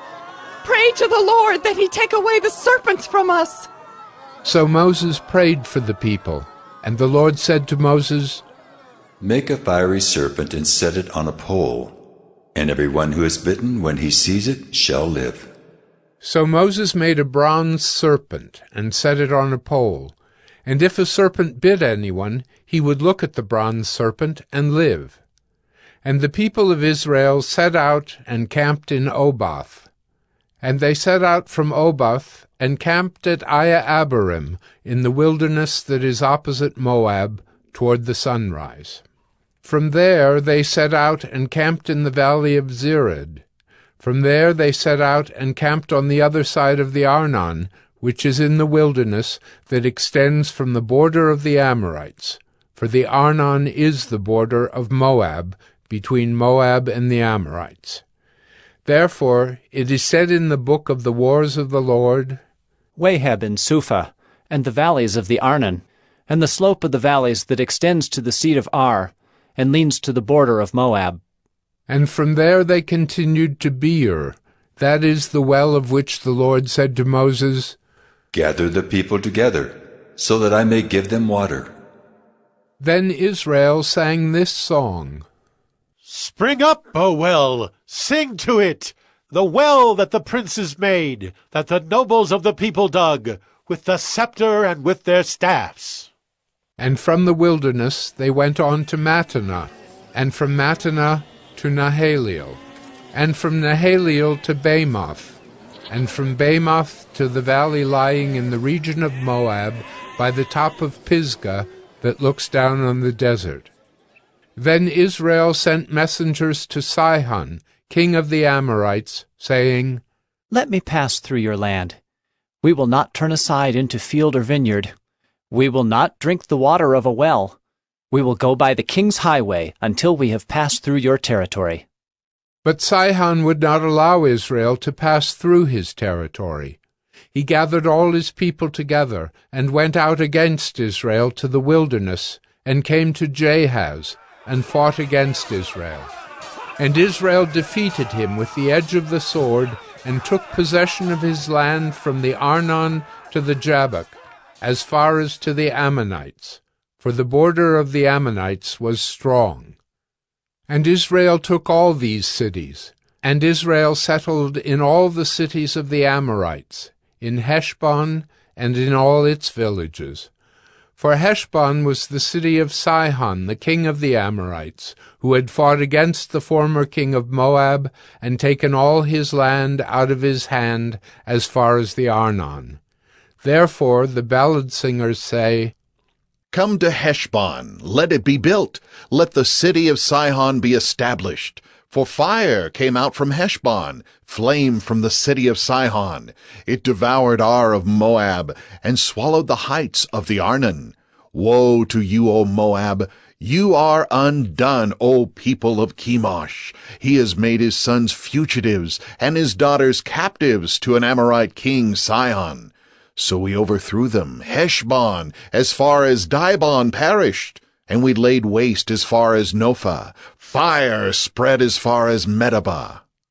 Thus Israel lived in the land of the Amorites.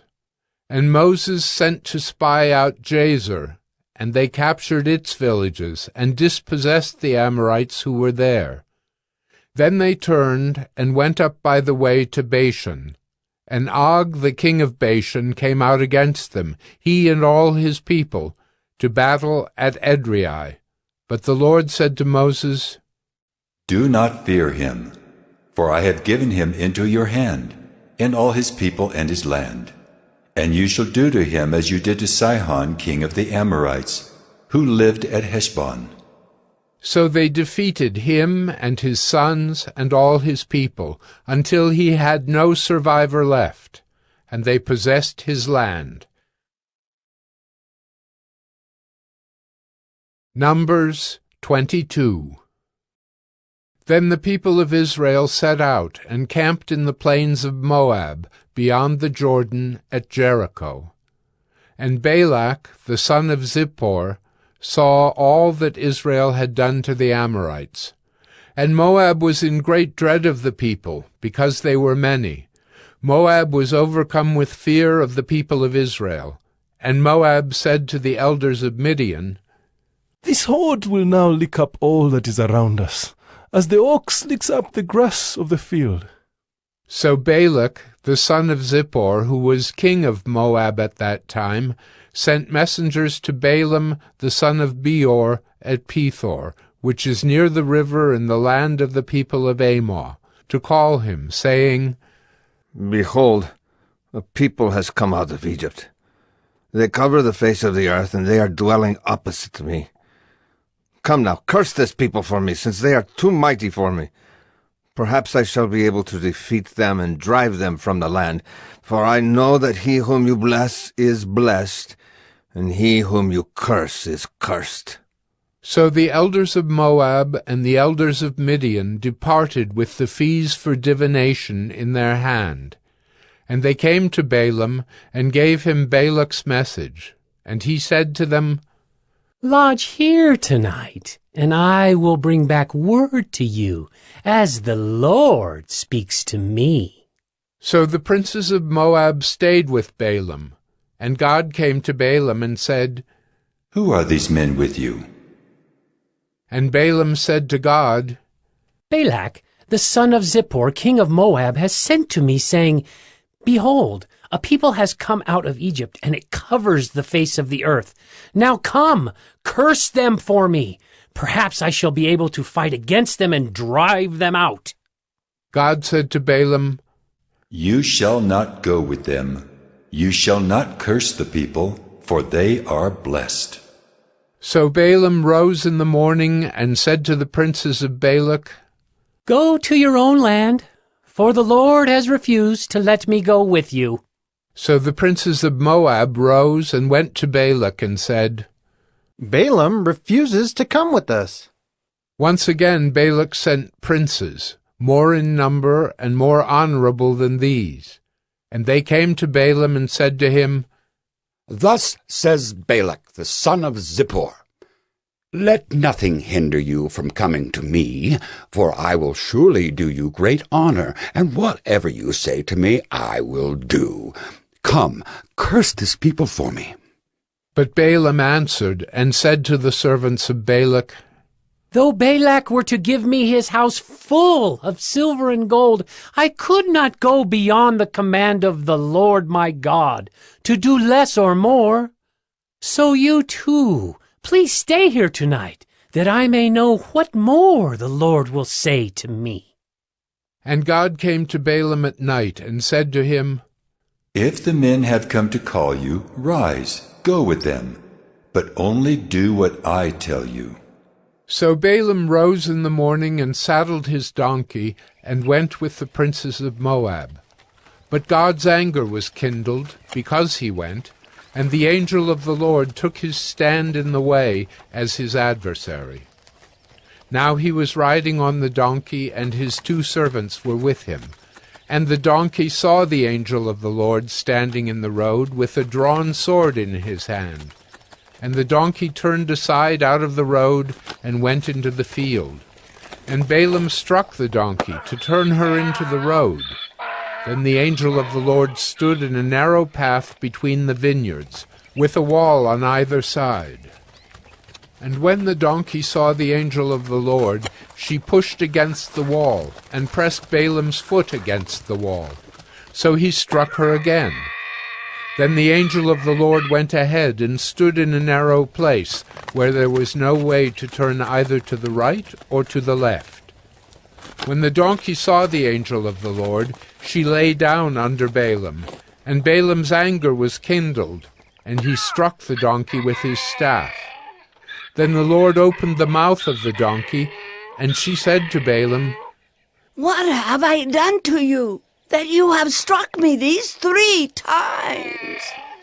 And Balaam said to the donkey, Because you have made a fool of me, I wish I had a sword in my hand, for then I would kill you.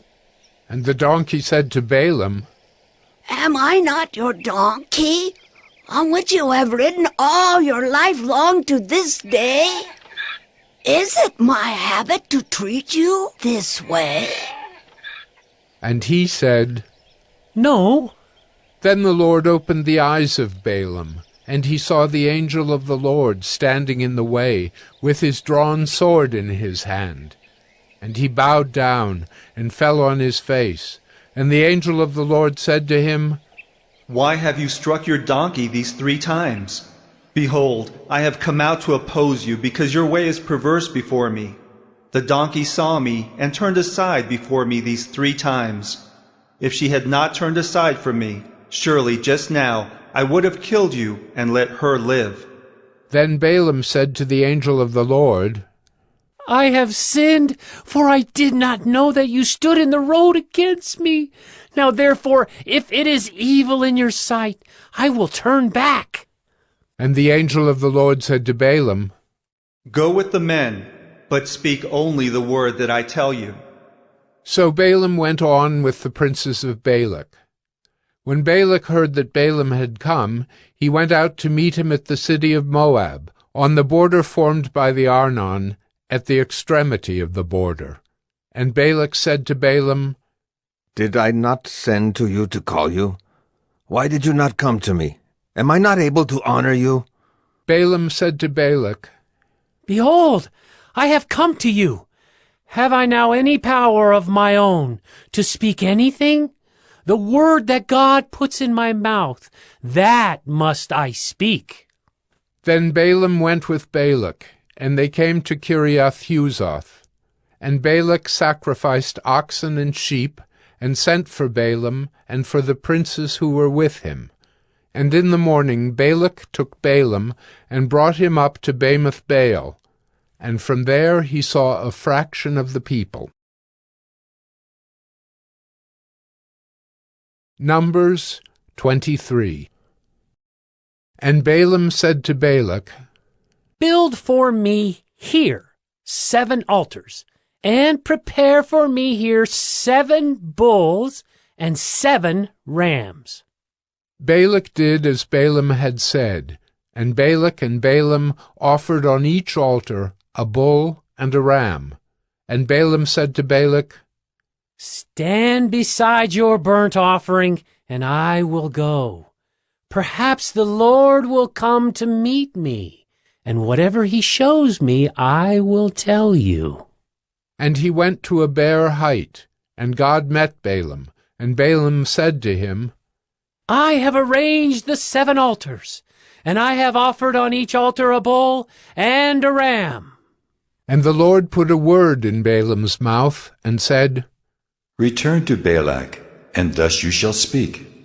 And he returned to him, and behold, he and all the princes of Moab were standing beside his burnt offering. And Balaam took up his discourse, and said, From Aram Balak has brought me, the king of Moab, from the eastern mountains. Come, curse Jacob for me, and come, denounce Israel. How can I curse whom God has not cursed? How can I denounce whom the Lord has not denounced? For from the top of the crags I see him, from the hills I behold him. Behold, a people dwelling alone, and not counting itself among the nations. Who can count the dust of Jacob, or number the 4th part of Israel? Let me die the death of the upright, and let my end be like his. And Balak said to Balaam, What have you done to me? I took you to curse my enemies, and behold, you have done nothing but bless them. And he answered and said, Must I not take care to speak what the Lord puts in my mouth? And Balak said to him, Please come with me to another place, from which you may see them. You shall see only a fraction of them, and shall not see them all. Then curse them for me from there. And he took him to the field of Zophim, to the top of Pisgah, and built 7 altars, and offered a bull and a ram on each altar. Balaam said to Balak, Stand here beside your burnt offering, while I meet the Lord over there. And the Lord met Balaam, and put a word in his mouth, and said, Return to Balak, and thus shall you speak. And he came to him, and behold, he was standing beside his burnt offering, and the princes of Moab with him. And Balak said to him, What has the Lord spoken? And Balaam took up his discourse, and said, Rise, Balak, and hear. Give ear to me, O son of Zippor. God is not man, that he should lie, or a son of man, that he should change his mind. Has he said, and will he not do it? Or has he spoken, and will he not fulfill it? Behold, I received a command to bless. He has blessed, and I cannot revoke it. He has not beheld misfortune in Jacob, nor has he seen trouble in Israel. The Lord their God is with them, and the shout of a king is among them. God brings them out of Egypt, and is for them like the horns of the wild ox. For there is no enchantment against Jacob, no divination against Israel. Now it shall be said of Jacob and Israel, what has God wrought? Behold, a people! As a lioness it rises up, and as a lion it lifts itself. It does not lie down until it has devoured the prey and drunk the blood of the slain. And Balak said to Balaam, Do not curse them at all, and do not bless them at all. But Balaam answered Balak, Did I not tell you? All that the Lord says, that I must do. And Balak said to Balaam, Come now, I will take you to another place. Perhaps it will please God that you may curse them for me from there. So Balak took Balaam to the top of Peor, which overlooks the desert. And Balaam said to Balak, Build for me here 7 altars, and prepare for me here 7 bulls and 7 rams. And Balak did as Balaam had said, and offered a bull and a ram on each altar. Numbers 24. When Balaam saw that it pleased the Lord to bless Israel, he did not go, as at other times, to look for omens, but set his face toward the wilderness. And Balaam lifted up his eyes, and saw Israel camping, tribe by tribe.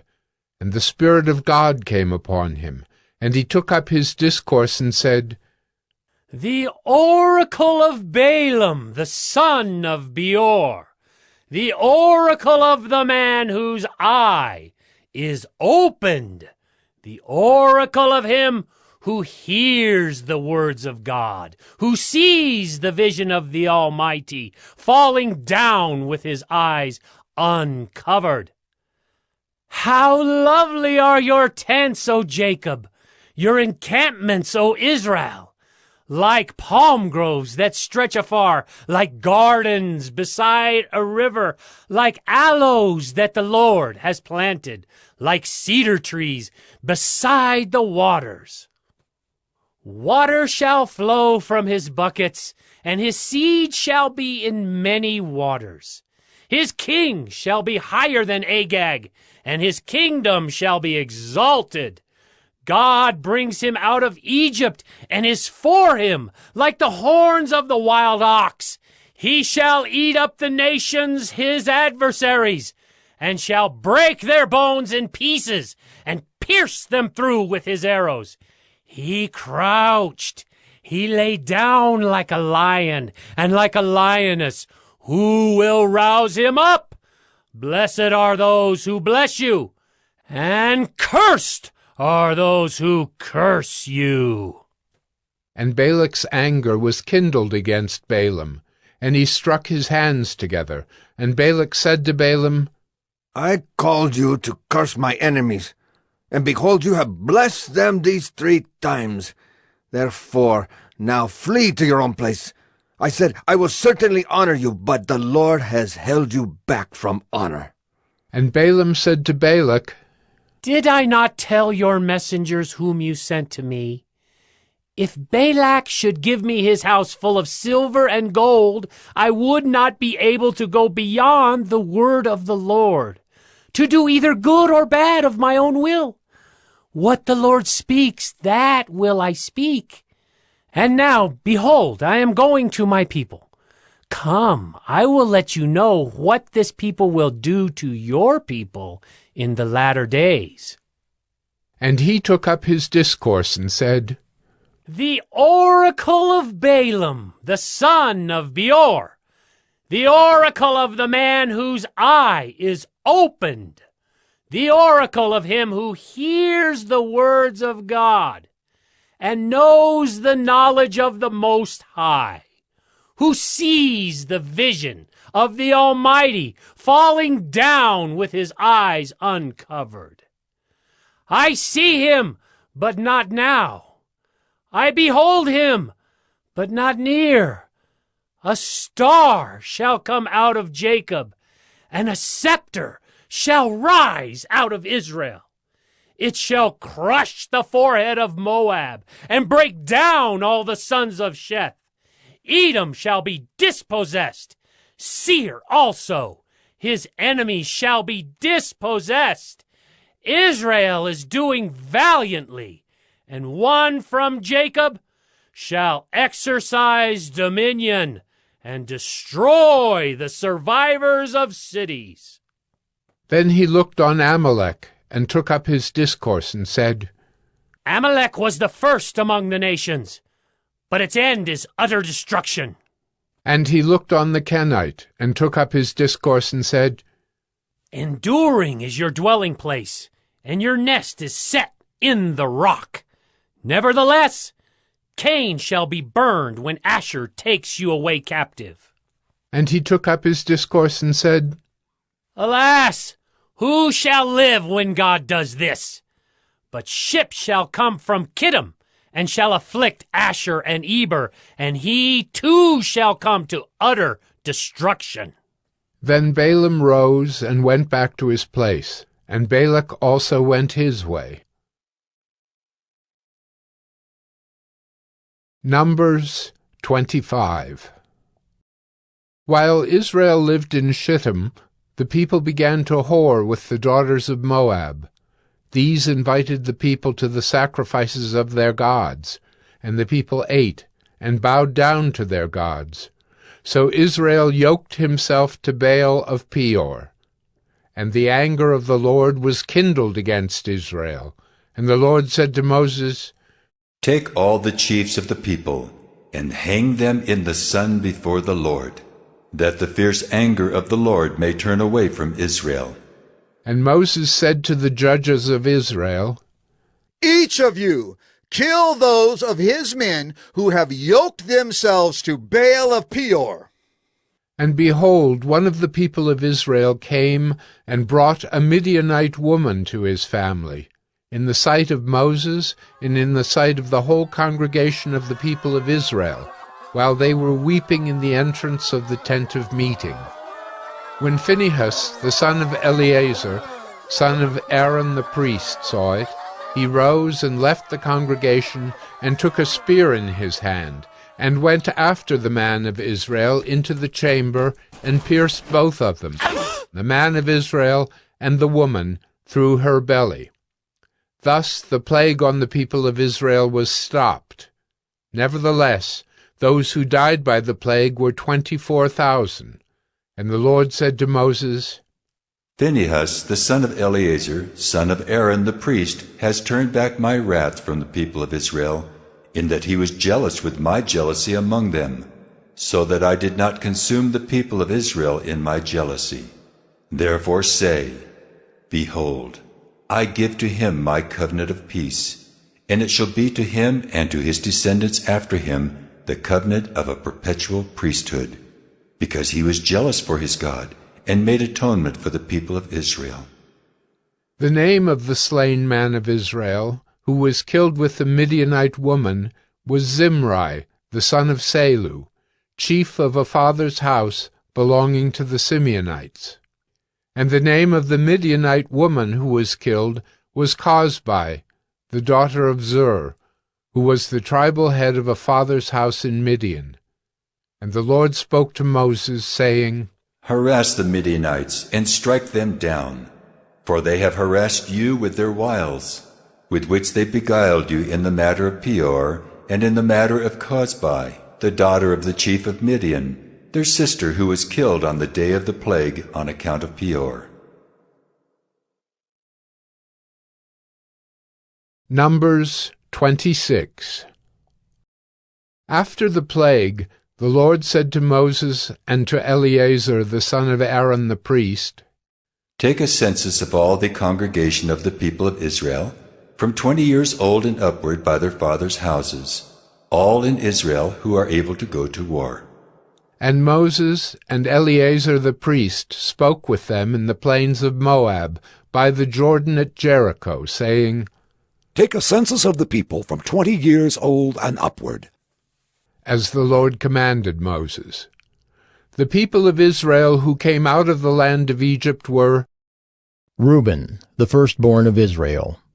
The sons of Reuben, of Hanok, the clan of the Hanokites, of Palu, the clan of the Paluites, of Hezron, the clan of the Hezronites, of Carmi, the clan of the Carmites.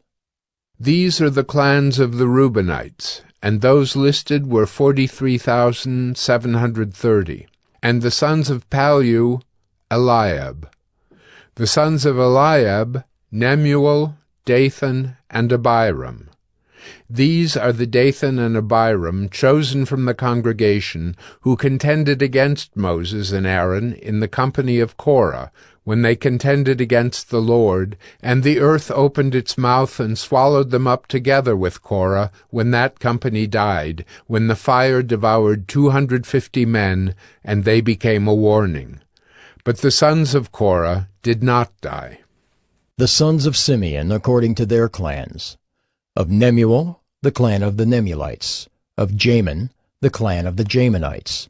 Of Jachin, the clan of the Jachinites. Of Zerah, the clan of the Zerahites. Of Shaul, the clan of the Shaulites. These are the clans of the Simeonites, 22,200. The sons of Gad, according to their clans. Of Zephon, the clan of the Zephonites. Of Haggi, the clan of the Haggites.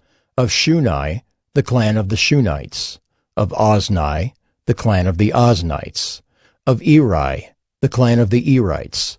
Of Arod, the clan of the Arodites. Of Areli, the clan of the Arelites. These are the clans of the sons of Gad, as they were listed, 40,500. The sons of Judah were and Onan, and and Onan died in the land of Canaan. And the sons of Judah, according to their clans, were of Shelah, the clan of the Shelonites. Of Perez, the clan of the Perizzites. Of Zerah, the clan of the Zerahites. And the sons of Perez were of Hezron, the clan of the Hezronites. Of Hamel, the clan of the Hamelites. These are the clans of Judah as they were listed, 76,500. The sons of Issachar, according to their clans. Of Tola, the clan of the Tolaites. Of Puvah, the clan of the Punites. Of Jashub, the clan of the Jashubites. Of Shimron, the clan of the Shimronites. These are the clans of Issachar as they were listed, 64,300. The sons of Zebulun, according to their clans. Of Sered, the clan of the Seredites. Of Elon, the clan of the Elonites. Of Jaleel, the clan of the Jaleelites. These are the clans of the Zebulunites as they were listed, 60,500. The sons of Joseph, according to their clans. Manasseh and Ephraim. The sons of Manasseh. Of Machir, the clan of the Machirites. And Machir was the father of Gilead. Of Gilead, the clan of the Gileadites. These are the sons of Gilead. Of Iezer, the clan of the Iezerites. Of Helek, the clan of the Helekites. And of Asriel, the clan of the Asrielites. And of Shechem, the clan of the Shechemites. And of Shemida, the clan of the Shemidaites. And of Hepher, the clan of the Hepherites. Now Zelophehad the son of Hepher had no sons, but daughters. And the names of the daughters of Zelophehad were Mahlah, Noah, Hoglah, Milcah, and Tirzah. These are the clans of Manasseh, and those listed were 52,700. These are the sons of Ephraim, according to their clans. Of Shuthelah, the clan of the Shuthelahites. Of Becher, the clan of the Becherites. Of Tahan, the clan of the Tahanites. And these are the sons of Shuthelah. Of Iran, the clan of the Iranites. These are the clans of the sons of Ephraim, as they were listed, 32,500. These are the sons of Joseph, according to their clans. The sons of Benjamin, according to their clans. Of Bela, the clan of the Belaites. Of Ashbel, the clan of the Ashbelites. Of Ahiram, the clan of the Ahiramites. Of Shephupham, the clan of the Shephuphamites. Of Hupham, the clan of the Huphamites. And the sons of Bela were Ard and Naaman. Of Ard, the clan of the Ardites. Of Naaman, the clan of the Naamites. These are the sons of Benjamin according to their clans, and those listed were 45,600. These are the sons of Dan according to their clans. Of Shuham, the clan of the Shuhamites. These are the clans of Dan according to their clans. All the clans of the Shuhamites, as they were listed, were 64,400. The sons of Asher according to their clans. Of Imnah, the clan of the Imnites. Of Ishvi, the clan of the Ishvites. Of Beriah, the clan of the Beriites. Of the sons of Beriah. Of Heber, the clan of the Heberites. Of Malchiel, the clan of the Malchielites. And the name of the daughter of Asher was Serah. These are the clans of the sons of Asher as they were listed, 53,400. The sons of Naphtali according to their clans. Of Jaziel, the clan of the Jazielites. Of Guni, the clan of the Gunites. Of Jezer, the clan of the Jezerites. Of Shillem, the clan of the Shillemites. These are the clans of Naphtali according to their clans, and those listed were 45,400. This was the list of the people of Israel, 601,730. The Lord spoke to Moses, saying, Among these the land shall be divided for inheritance according to the number of names. To a large tribe you shall give a large inheritance, and to a small tribe you shall give a small inheritance. Every tribe shall be given its inheritance in proportion to its list. But the land shall be divided by lot. According to the names of the tribes of their fathers they shall inherit. Their inheritance shall be divided according to lot between the larger and the smaller. This was the list of the Levites according to their clans. Of Gershon, the clan of the Gershonites. Of Kohath, the clan of the Kohathites. Of Merari, the clan of the Merarites. These are the clans of Levi. The clan of the Libnites, the clan of the Hebronites, the clan of the Mahlites, the clan of the Mushites, the clan of the Korahites. And Kohath was the father of Amram. The name of Amram's wife was Jochebed, the daughter of Levi, who was born to Levi in Egypt. And she bore to Amram Aaron and Moses and Miriam their sister. And to Aaron were born Nadab, Abihu, Eleazar, and Ithamar. But Nadab and Abihu died when they offered unauthorized fire before the Lord. And those listed were 23,000, every male from a month old and upward. For they were not listed among the people of Israel, because there was no inheritance given to them among the people of Israel. These were those listed by Moses and Eleazar the priest, who listed the people of Israel in the plains of Moab by the Jordan at Jericho. But among these there was not one of those listed by Moses and Aaron the priest, who had listed the people of Israel in the wilderness of Sinai. For the Lord had said of them, They shall die in the wilderness. Not one of them was left, except Caleb the son of Jephunneh, and Joshua the son of Nun. Numbers 27. Then drew near the daughters of Zelophehad, the son of Hepher, son of Gilead, son of Machir, son of Manasseh, from the clans of Manasseh the son of Joseph. The names of his daughters were Mahlah, Noah, Hoglah, Milcah, and Tirzah. And they stood before Moses and before Eleazar the priest, and before the chiefs and all the congregation, at the entrance of the tent of meeting, saying, Our father died in the wilderness. He was not among the company of those who gathered themselves together against the Lord in the company of Korah, but died for his own sin. And he had no sons. Why should the name of our father be taken away from his clan because he had no son? Give to us a possession among our father's brothers. Moses brought their case before the Lord, and the Lord said to Moses, The daughters of Zelophehad are right. You shall give them possession of an inheritance among their father's brothers, and transfer the inheritance of their father to them. And you shall speak to the people of Israel, saying, If a man dies and has no son, then you shall transfer his inheritance to his daughter. And if he has no daughter, then you shall give his inheritance to his brothers. And if he has no brothers, then you shall give his inheritance to his father's brothers. And if his father has no brothers, then you shall give his inheritance to the nearest kinsman of his clan, and he shall possess it. And it shall be for the people of Israel a statute and rule, as the Lord commanded Moses. The Lord said to Moses, Go up into this mountain of Abarim, and see the land that I have given to the people of Israel. When you have seen it, you also shall be gathered to your people, as your brother Aaron was, because you rebelled against my word in the wilderness of Zin, when the congregation quarreled, failing to uphold me as holy at the waters before their eyes.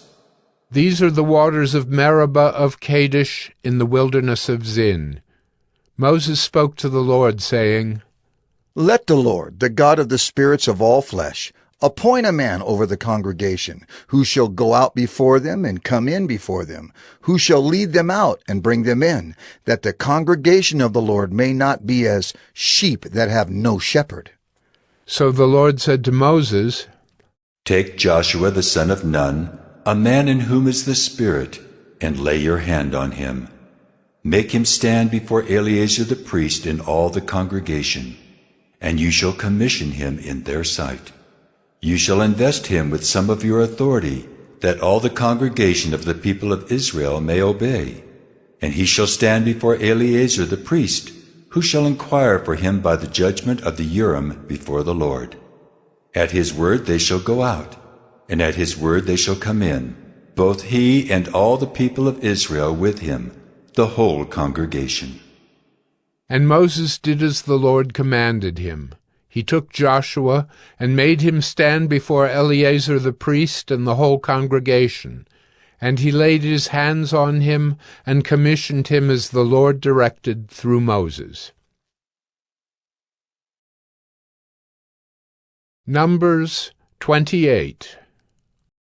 The Lord spoke to Moses, saying, Command the people of Israel and say to them, My offering, my food for my food offerings, my pleasing aroma, you shall be careful to offer to me at its appointed time. And you shall say to them, This is the food offering that you shall offer to the Lord, 2 male lambs a year old without blemish, day by day as a regular offering. The one lamb you shall offer in the morning, and the other lamb you shall offer at twilight. Also 1/10 of an ephah of fine flour for a grain offering, mixed with 1/4 of a hin of beaten oil. It is a regular burnt offering, which was ordained at Mount Sinai for a pleasing aroma, a food offering to the Lord. Its drink offering shall be 1/4 of a hin for each lamb. In the holy place you shall pour out a drink offering of strong drink to the Lord. The other lamb you shall offer at twilight, like the grain offering of the morning, and like its drink offering you shall offer it as a food offering, with a pleasing aroma to the Lord. On the Sabbath day 2 male lambs a year old without blemish, and 2/10 of an ephah of fine flour for a grain offering mixed with oil, and its drink offering. This is the burnt offering of every Sabbath, besides the regular burnt offering and its drink offering. At the beginnings of your months you shall offer a burnt offering to the Lord, 2 bulls from the herd, 1 ram, 7 male lambs a year old without blemish. Also 3/10 of an ephah of fine flour for a grain offering, mixed with oil, for each bull, and 2/10 of fine flour for a grain offering, mixed with oil, for the 1 ram, and 1/10 of fine flour mixed with oil as a grain offering for every lamb, for a burnt offering with a pleasing aroma, a food offering to the Lord. Their drink offerings shall be half a hin of wine for a bull, a third of a hin for a ram, and a quarter of a hin for a lamb. This is the burnt offering of each month throughout the months of the year. Also 1 male goat for a sin offering to the Lord. It shall be offered besides the regular burnt offering and its drink offering. On the 14th day of the first month is the Lord's Passover, and on the 15th day of this month is a feast. 7 days shall unleavened bread be eaten. On the first day there shall be a holy convocation. You shall not do any ordinary work, but offer a food offering, a burnt offering to the Lord, 2 bulls from the herd, 1 ram, and 7 male lambs a year old. See that they are without blemish. Also their grain offering of fine flour mixed with oil, 3/10 of an ephah shall you offer for a bull, and 2/10 for a ram. 1/10 shall you offer for each of the 7 lambs. Also 1 male goat for a sin offering, to make atonement for you. You shall offer these besides the burnt offering of the morning, which is for a regular burnt offering. In the same way you shall offer daily for 7 days the food of a food offering, with a pleasing aroma to the Lord. It shall be offered besides the regular burnt offering and its drink offering. And on the 7th day you shall have a holy convocation. You shall not do any ordinary work. On the day of the first fruits, when you offer a grain offering of new grain to the Lord at your feast of weeks, you shall have a holy convocation. You shall not do any ordinary work, but offer a burnt offering with a pleasing aroma to the Lord. 2 bulls from the herd, 1 ram, 7 male lambs a year old, also their grain offering of fine flour mixed with oil. 3/10 of an ephah for each bull, 2/10 for 1 ram, 1/10 for each of the 7 lambs, with 1 male goat to make atonement for you. Besides the regular burnt offering and its grain offering, you shall offer them and their drink offering. See that they are without blemish. Numbers 29. On the first day of the 7th month you shall have a holy convocation. You shall not do any ordinary work. It is a day for you to blow the trumpets, and you shall offer a burnt offering for a pleasing aroma to the Lord. 1 bull from the herd, 1 ram, 7 male lambs a year old without blemish. Also their grain offering of fine flour mixed with oil, 3/10 of an ephah for the bull, 2/10 for the ram, and 1/10 for each of the 7 lambs, with 1 male goat for a sin offering, to make atonement for you.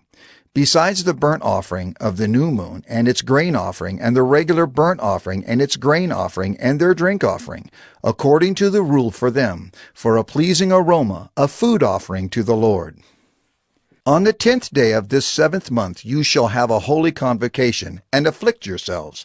You shall do no work, but you shall offer a burnt offering to the Lord, a pleasing aroma, 1 bull from the herd, 1 ram, 7 male lambs a year old. See that they are without blemish, and their grain offering shall be of fine flour mixed with oil, 3/10 of an ephah for the bull, 2/10 for the 1 ram, 1/10 for each of the 7 lambs, also 1 male goat for a sin offering, besides the sin offering of atonement, and the regular burnt offering and its grain offering and their drink offerings. On the 15th day of the 7th month you shall have a holy convocation. You shall not do any ordinary work, and you shall keep a feast to the Lord 7 days. And you shall offer a burnt offering, a food offering, with a pleasing aroma to the Lord. 13 bulls from the herd, 2 rams, 14 male lambs a year old. They shall be without blemish, and their grain offering of fine flour mixed with oil, 3/10 of an ephah for each of the 13 bulls, 2/10 for each of the 2 rams, and 1/10 for each of the 14 lambs. Also 1 male goat for a sin offering, besides the regular burnt offering, its grain offering, and its drink offering. On the 2nd day 12 bulls from the herd, 2 rams, 14 male lambs a year old without blemish, with the grain offering and the drink offerings for the bulls, for the rams, and for the lambs, in the prescribed quantities. Also 1 male goat for a sin offering, besides the regular burnt offering, and its grain offering, and their drink offerings. On the 3rd day 11 bulls, 2 rams, 14 male lambs a year old without blemish, with the grain offering and the drink offerings for the bulls, for the rams, and for the lambs, in the prescribed quantities. Also 1 male goat for a sin offering, besides the regular burnt offering and its grain offering and its drink offering.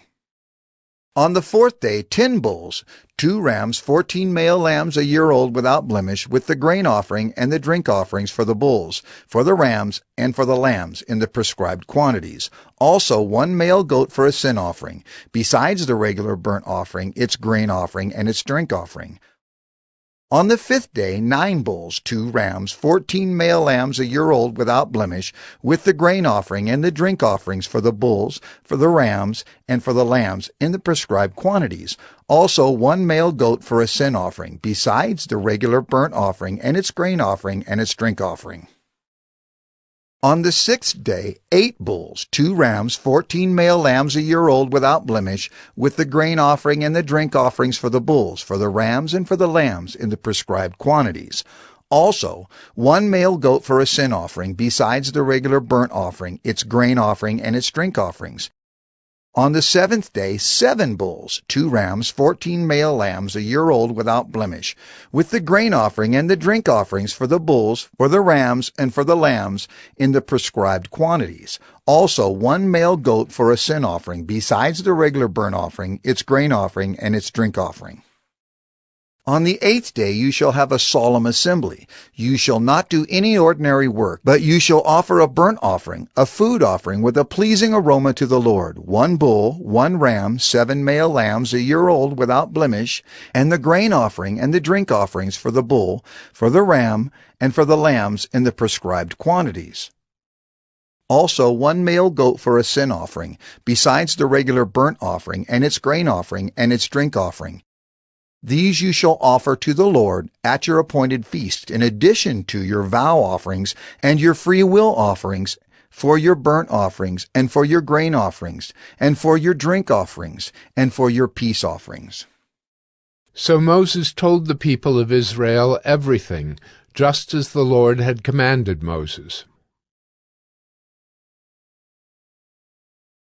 Numbers 30. Moses spoke to the heads of the tribes of the people of Israel, saying, This is what the Lord has commanded. If a man vows a vow to the Lord, or swears an oath to bind himself by a pledge, he shall not break his word. He shall do according to all that proceeds out of his mouth.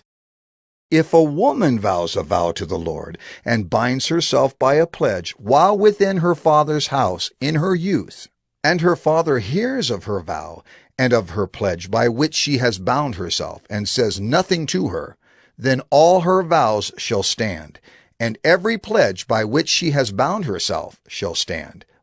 But if her father opposes her on the day that he hears of it, no vow of hers, no pledge by which she has bound herself shall stand, and the Lord will forgive her, because her father opposed her. If she marries a husband while under her vows, or any thoughtless utterance of her lips by which she has bound herself, and her husband hears of it and says nothing to her on the day that he hears, then her vows shall stand, and her pledges by which she has bound herself shall stand. But if on the day that her husband comes to hear of it, he opposes her, then he makes void her vow that was on her, and the thoughtless utterance of her lips by which she bound herself, and the Lord will forgive her. But any vow of a widow or of a divorced woman, anything by which she has bound herself shall stand against her. And if she vowed in her husband's house or bound herself by a pledge with an oath, and her husband heard of it and said nothing to her and did not oppose her, then all her vows shall stand, and every pledge by which she bound herself shall stand. But if her husband makes them null and void on the day that he hears them, then whatever proceeds out of her lips concerning her vows or concerning her pledge of herself shall not stand. Her husband has made them void, and the Lord will forgive her. Any vow and any binding oath to afflict herself her husband may establish, or her husband may make void. But if her husband says nothing to her from day to day, then he establishes all her vows, or all her pledges that are upon her. He has established them, because he said nothing to her on the day that he heard of them. But if he makes them null and void after he has heard of them, then he shall bear her iniquity. These are the statutes that the Lord commanded Moses about a man and his wife, and about a father and his daughter while she is in her youth within her father's house. Numbers 31. The Lord spoke to Moses, saying, Avenge the people of Israel on the Midianites. Afterward you shall be gathered to your people. So Moses spoke to the people, saying, Arm men from among you for the war, that they may go against Midian, to execute the Lord's vengeance on Midian. You shall send 1,000 from each of the tribes of Israel to the war.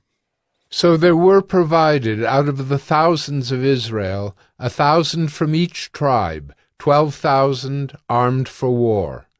And Moses sent them to the war, 1,000 from each tribe, together with Phinehas, the son of Eleazar the priest, with the vessels of the sanctuary and the trumpets for the alarm in his hand. They warred against Midian, as the Lord commanded Moses, and killed every male.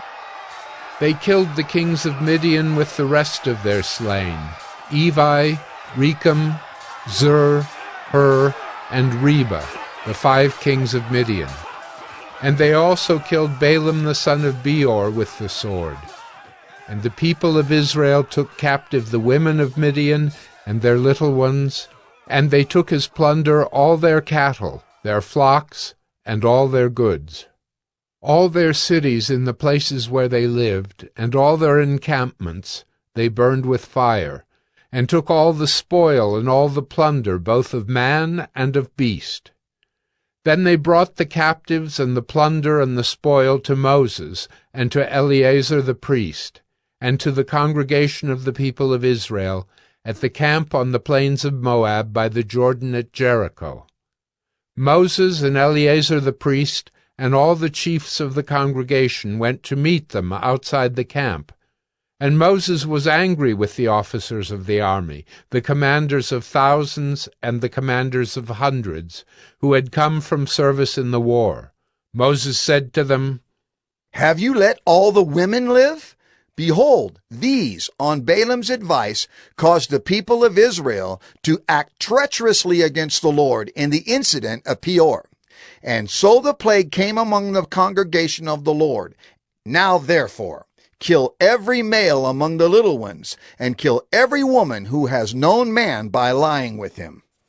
But all the young girls who have not known man by lying with him, keep alive for yourselves. Encamp outside the camp 7 days. Whoever of you has killed any person, and whoever has touched any slain, purify yourselves and your captives on the 3rd day and on the 7th day. You shall purify every garment, every article of skin, all work of goat's hair, and every article of wood. Then Eleazar the priest said to the men in the army who had gone to battle, This is the statute of the law that the Lord has commanded Moses. Only the gold, the silver, the bronze, the iron, the tin, and the lead, everything that can stand the fire, you shall pass through the fire, and it shall be clean. Nevertheless, it shall also be purified with the water for impurity, and whatever cannot stand the fire, you shall pass through the water. You must wash your clothes on the 7th day, and you shall be clean, and afterward you may come into the camp.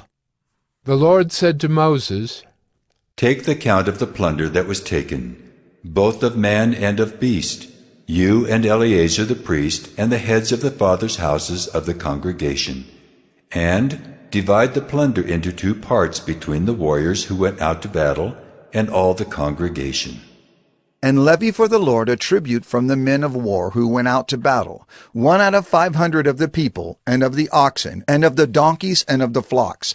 Take it from their half, and give it to Eleazar the priest as a contribution to the Lord.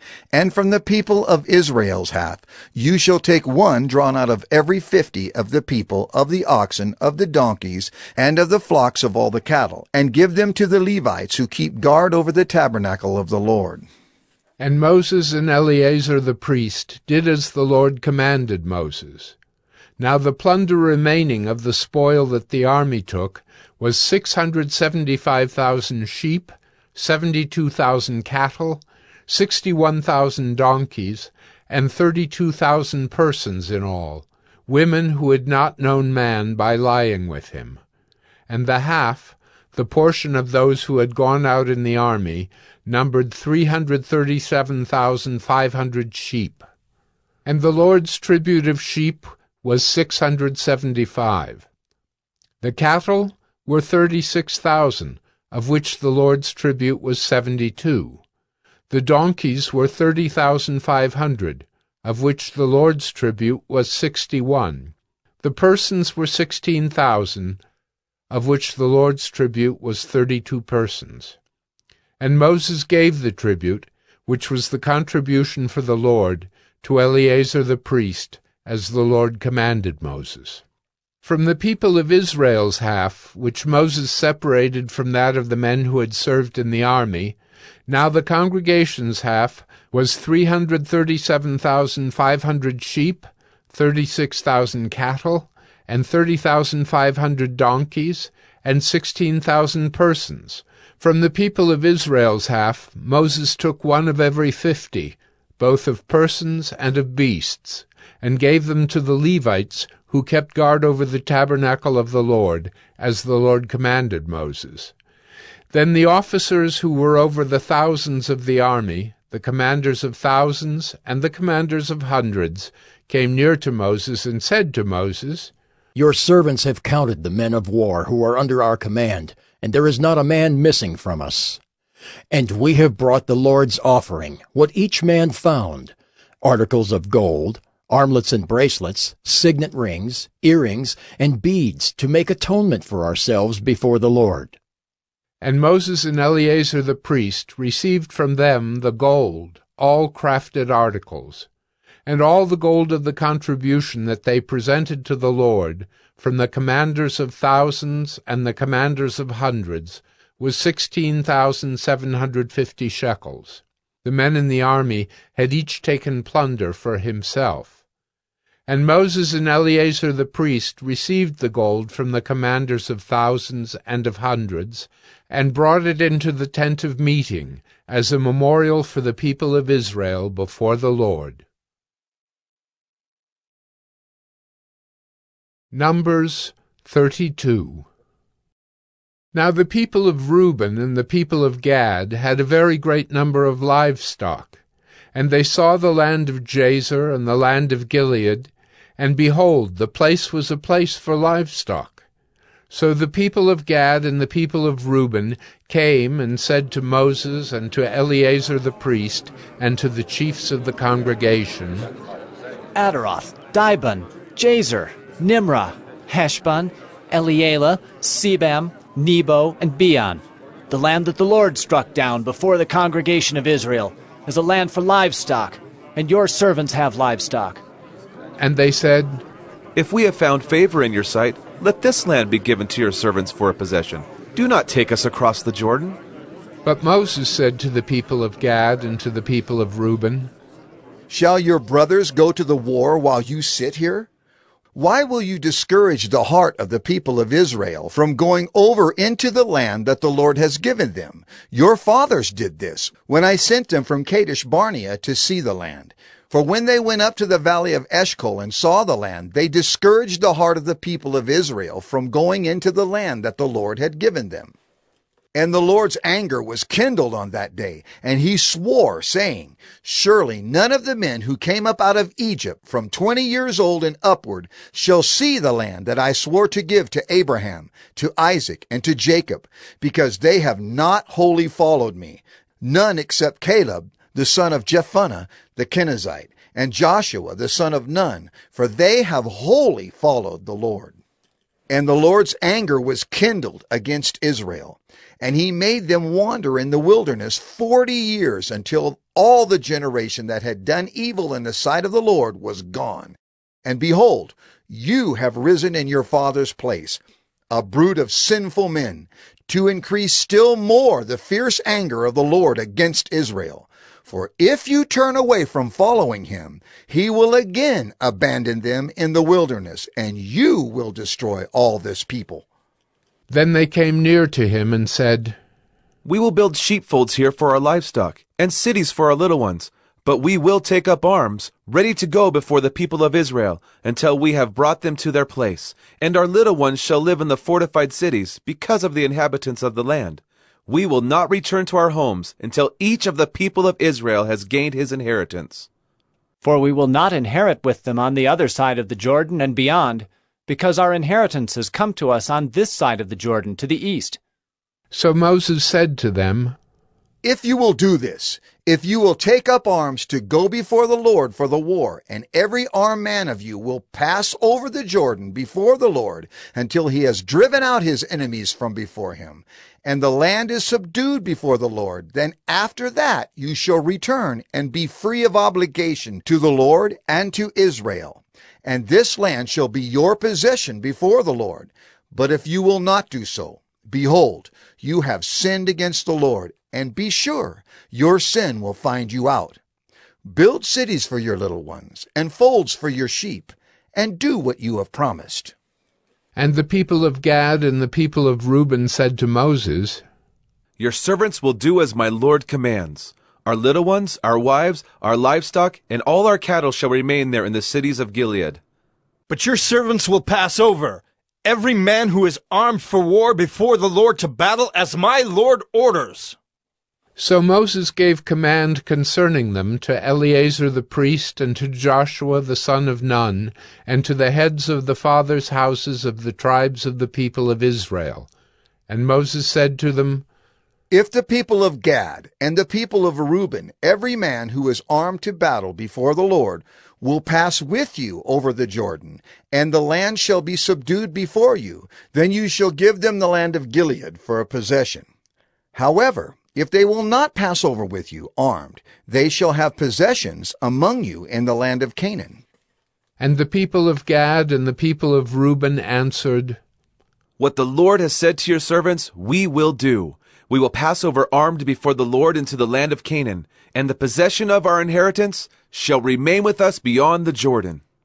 And Moses gave to them, to the people of Gad and to the people of Reuben, and to the half-tribe of Manasseh, the son of Joseph, the kingdom of Sihon, king of the Amorites, and the kingdom of Og, king of Bashan, the land and its cities with their territories, the cities of the land throughout the country. And the people of Gad built Dibon, Ataroth, Aroer, Atroth-Shophan, Jazer, Jogbehah, Beth-Nimrah, and Beth-Haran, fortified cities, and folds for sheep. And the people of Reuben built Heshbon, Elealeh, Kiriathaim, Nebo, and Baal-Meon. Their names were changed, and Sibmah. And they gave other names to the cities that they built. And the sons of Machir, the son of Manasseh, went to Gilead and captured it, and dispossessed the Amorites who were in it. And Moses gave Gilead to Machir, the son of Manasseh, and he settled in it. And Jair, the son of Manasseh, went and captured their villages, and called them Havoth-Jair. And Nobah went and captured Kenath and its villages, and called it Nobah, after his own name. Numbers 33. These are the stages of the people of Israel when they went out of the land of Egypt by their companies under the leadership of Moses and Aaron. Moses wrote down their starting places, stage by command of the Lord, and these are their stages according to their starting places.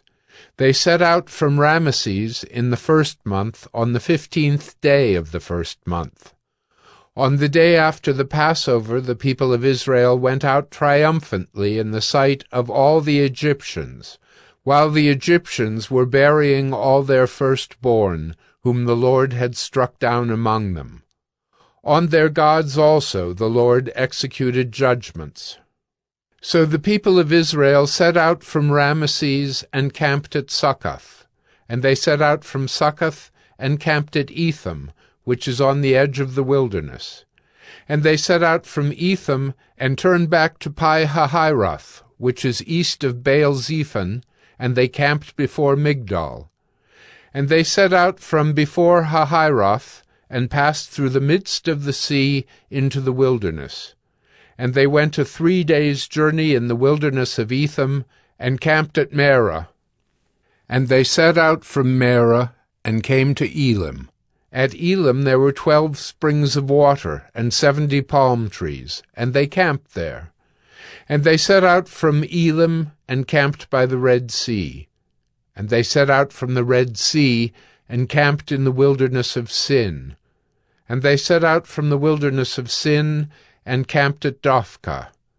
And they set out from Dophkah, and camped at Elish. And they set out from Elish, and camped at Rephidim, where there was no water for the people to drink. And they set out from Rephidim, and camped in the wilderness of Sinai.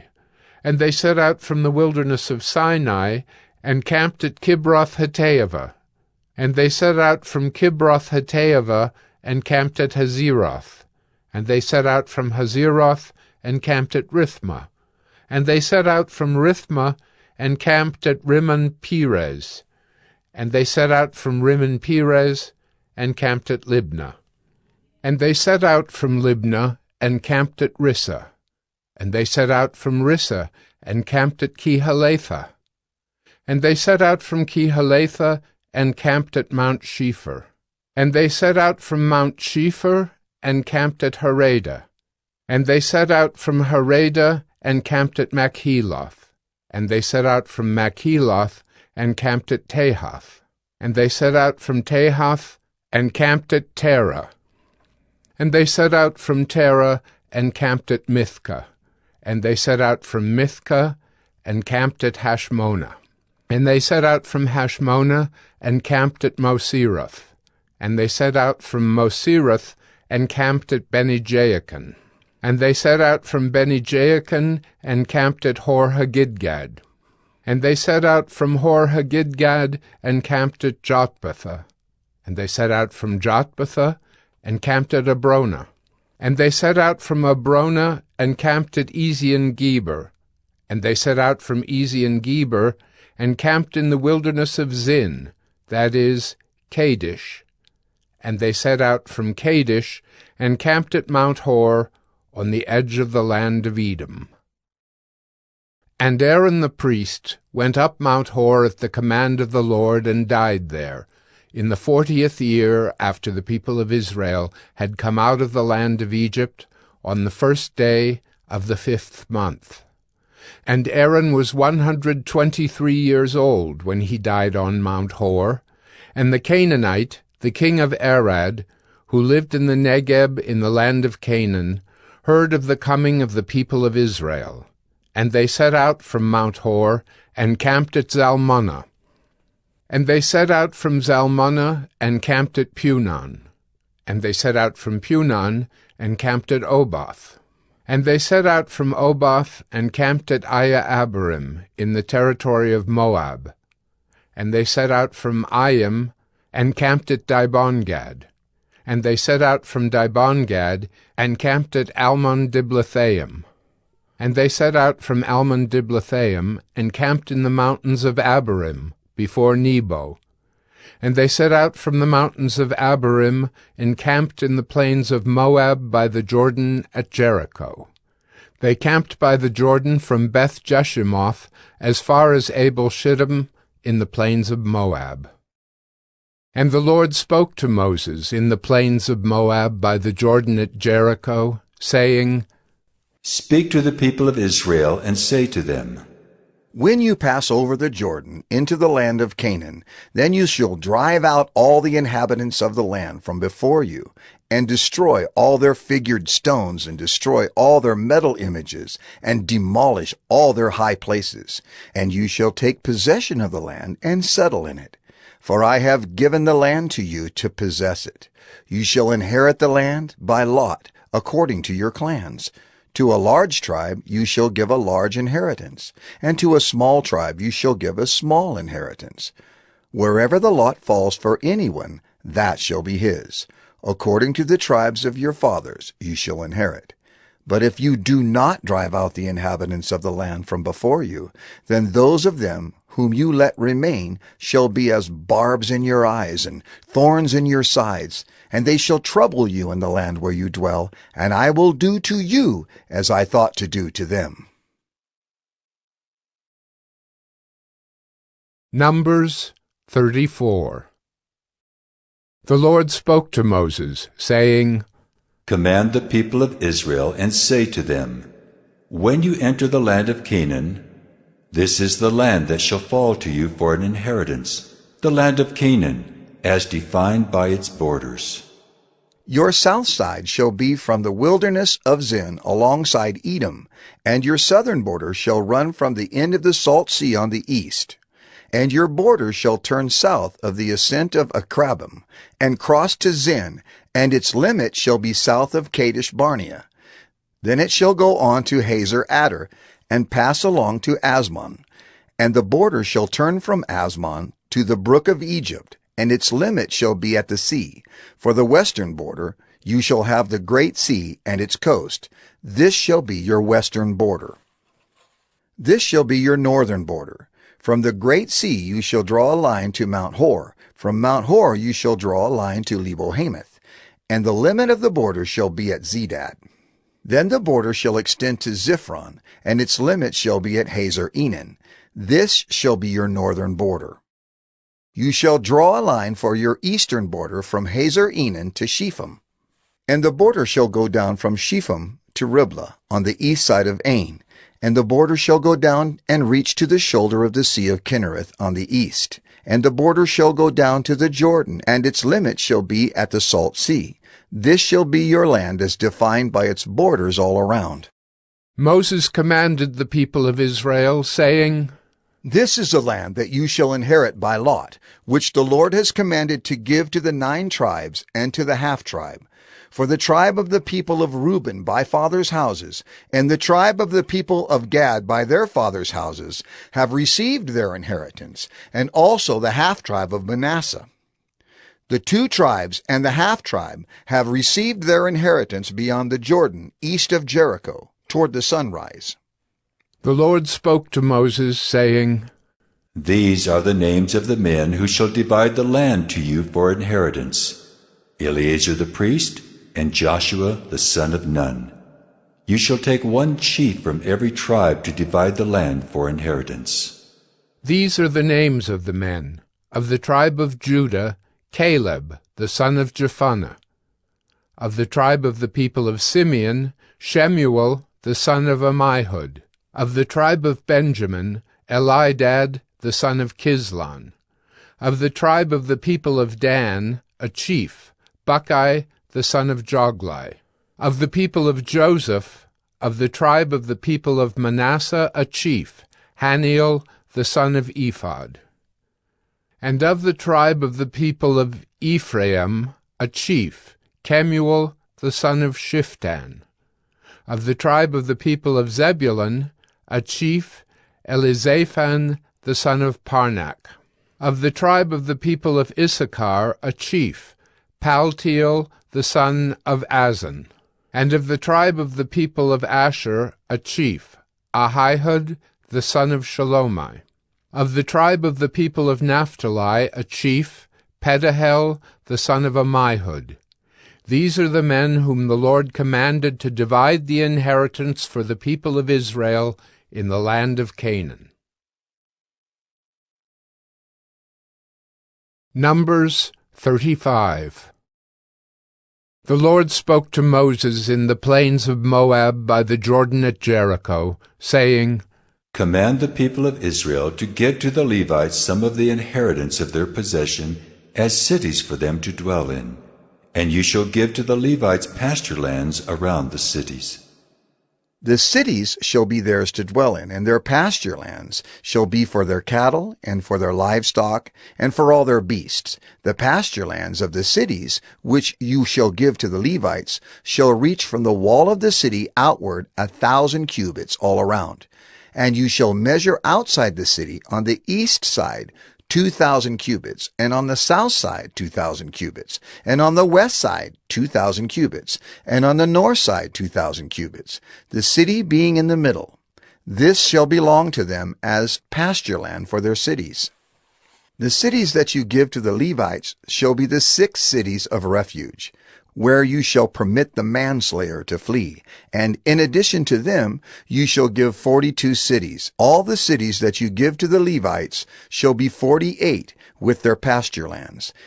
And as for the cities that you shall give from the possession of the people of Israel, from the larger tribes you shall take many, and from the smaller tribes you shall take few.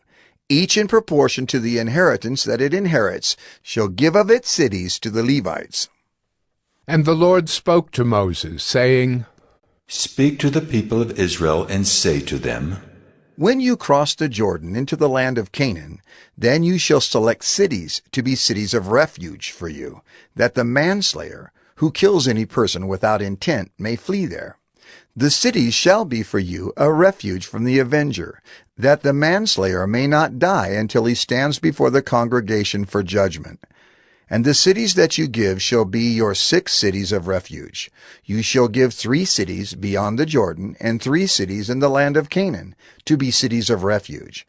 These 6 cities shall be for refuge for the people of Israel, and for the stranger and for the sojourner among them, that anyone who kills any person without intent may flee there. But if he struck him down with an iron object so that he died, he is a murderer. The murderer shall be put to death. And if he struck him down with a stone tool that could cause death, and he died, he is a murderer.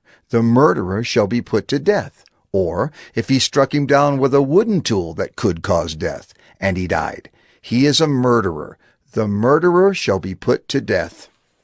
The avenger of blood shall himself put the murderer to death.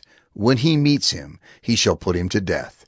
And if he pushed him out of hatred, or hurled something at him, lying in wait, so that he died, or in enmity struck him down with his hand so that he died, then he who struck the blow shall be put to death. He is a murderer. The avenger of blood shall put the murderer to death when he meets him. But if he pushed him suddenly without enmity, or hurled anything on him without lying in wait, or used a stone that could cause death, and without seeing him dropped it on him, so that he died, though he was not his enemy and did not seek his harm, then the congregation shall judge between the manslayer and the avenger of blood, in accordance with these rules. And the congregation shall rescue the manslayer from the hand of the avenger of blood, and the congregation shall restore him to his city of refuge, to which he had fled. And he shall live in it until the death of the high priest, who was anointed with the holy oil. But if the manslayer shall at any time go beyond the boundaries of his city of refuge, to which he fled, and the avenger of blood finds him outside the boundaries of his city of refuge, and the avenger of blood kills the manslayer, he shall not be guilty of blood, for he must remain in his city of refuge until the death of the high priest. But after the death of the high priest, the manslayer may return to the land of his possession. And these things shall be for a statute and rule for you throughout your generations in all your dwelling places. If anyone kills a person, the murderer shall be put to death on the evidence of witnesses. But no person shall be put to death on the testimony of one witness. Moreover, you shall accept no ransom for the life of a murderer, who is guilty of death, but he shall be put to death.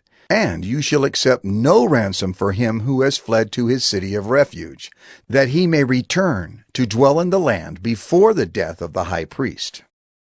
You shall not pollute the land in which you live, for blood pollutes the land, and no atonement can be made for the land for the blood that is shed in it, except by the blood of the one who shed it.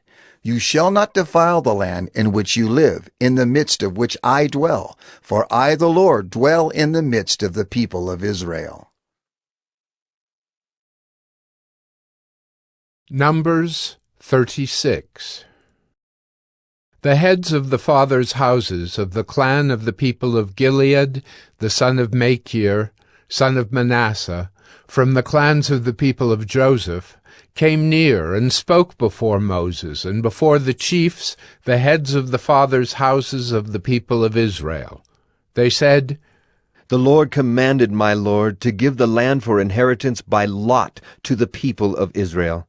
And my lord was commanded by the Lord to give the inheritance of Zelophehad our brother to his daughters. But if they are married to any of the sons of the other tribes of the people of Israel, then their inheritance will be taken from the inheritance of our fathers, and added to the inheritance of the tribe into which they marry. So it will be taken away from the lot of our inheritance." And when the Jubilee of the people of Israel comes, then their inheritance will be added to the inheritance of the tribe into which they marry, and their inheritance will be taken from the inheritance of the tribe of our fathers. And Moses commanded the people of Israel according to the word of the Lord, saying, "The tribe of the people of Joseph is right. This is what the Lord commands concerning the daughters of Zelophehad. Let them marry whom they think best, only they shall marry within the clan of the tribe of their father. The inheritance of the people of Israel shall not be transferred from one tribe to another. For every one of the people of Israel shall hold on to the inheritance of the tribe of his fathers. And every daughter who possesses an inheritance in any tribe of the people of Israel shall be wife to one of the clan of the tribe of her father, so that every one of the people of Israel may possess the inheritance of his fathers. So no inheritance shall be transferred from one tribe to another, for each of the tribes of the people of Israel shall hold on to its own inheritance." The daughters of Zelophehad did as the Lord commanded Moses. For Mahlah, Tirzah, Hoglah, Milcah, and Noah, the daughters of Zelophehad, were married to sons of their father's brothers. They were married into the clans of the people of Manasseh, the son of Joseph, and their inheritance remained in the tribe of their father's clan. These are the commandments and the rules that the Lord commanded through Moses to the people of Israel in the plains of Moab by the Jordan at Jericho.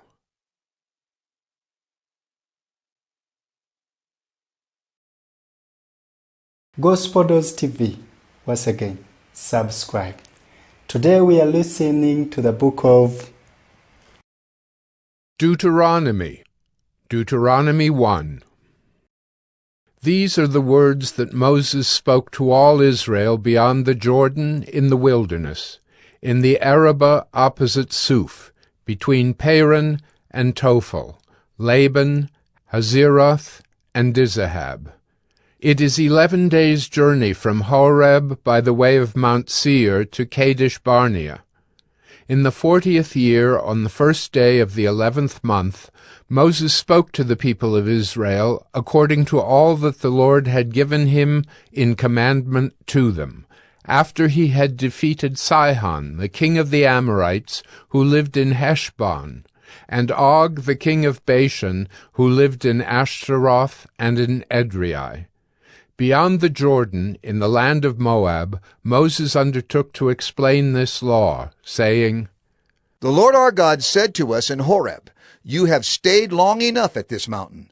Turn and take your journey and go to the hill country of the Amorites, and to all their neighbors in the Arabah, in the hill country, and in the lowland, and in the Negeb, and by the seacoast, the land of the Canaanites, and Lebanon, as far as the great river, the river Euphrates. See, I have set the land before you. Go in and take possession of the land that the Lord swore to your fathers, to Abraham, to Isaac, and to Jacob, to give to them and to their offspring after them.' At that time I said to you, I am not able to bear you by myself. The Lord your God has multiplied you, and behold, you are today as numerous as the stars of heaven. May the Lord, the God of your fathers, make you 1,000 times as many as you are, and bless you, as he has promised you. How can I bear by myself the weight and burden of you and your strife? Choose for your tribes wise, understanding, and experienced men, and I will appoint them as your heads. And you answered me, the thing that you have spoken is good for us to do. So I took the heads of your tribes, wise and experienced men, and set them as heads over you, commanders of thousands, commanders of hundreds, commanders of 50s, commanders of 10s, and officers throughout your tribes. And I charged your judges at that time, hear the cases between your brothers, and judge righteously between a man and his brother or the alien who is with him. You shall not be partial in judgment. You shall hear the small and the great alike. You shall not be intimidated by anyone, for the judgment is God's. And the case that is too hard for you, you shall bring to me, and I will hear it. And I commanded you at that time all the things that you should do. Then we set out from Horeb, and went through all that great and terrifying wilderness that you saw on the way to the hill country of the Amorites, as the Lord our God commanded us. And we came to Kadesh Barnea, and I said to you, you have come to the hill country of the Amorites, which the Lord our God is giving us. See, the Lord your God has set the land before you. Go up, take possession, as the Lord, the God of your fathers, has told you. Do not fear or be dismayed. Then all of you came near me and said, Let us send men before us, that they may explore the land for us, and bring us word again of the way by which we must go up, and the cities into which we shall come. The thing seemed good to me, and I took 12 men from you, 1 man from each tribe. And they turned and went up into the hill country, and came to the valley of Eshcol, and spied it out. And they took in their hands some of the fruit of the land, and brought it down to us, and brought us word again, and said, It is a good land that the Lord our God is giving us. Yet you would not go up, but rebelled against the command of the Lord your God. And you murmured in your tents, and said, Because the Lord hated us, he has brought us out of the land of Egypt, to give us into the hand of the Amorites, to destroy us. Where are we going up? Our brothers have made our hearts melt, saying, The people are greater and taller than we. The cities are great and fortified up to heaven. And besides, we have seen the sons of the Anakim there. Then I said to you, Do not be in dread or afraid of them. The Lord your God, who goes before you, will himself fight for you, just as he did for you in Egypt before your eyes, and in the wilderness, where you have seen how the Lord your God carried you, as a man carries his son, all the way that you went until you came to this place. Yet in spite of this word, you did not believe the Lord your God, who went before you in the way to seek you out a place to pitch your tents, in fire by night and in the cloud by day, to show you by what way you should go. And the Lord heard your words and was angered, and he swore, Not one of these men of this evil generation shall see the good land that I swore to give to your fathers, except Caleb the son of Jephunneh.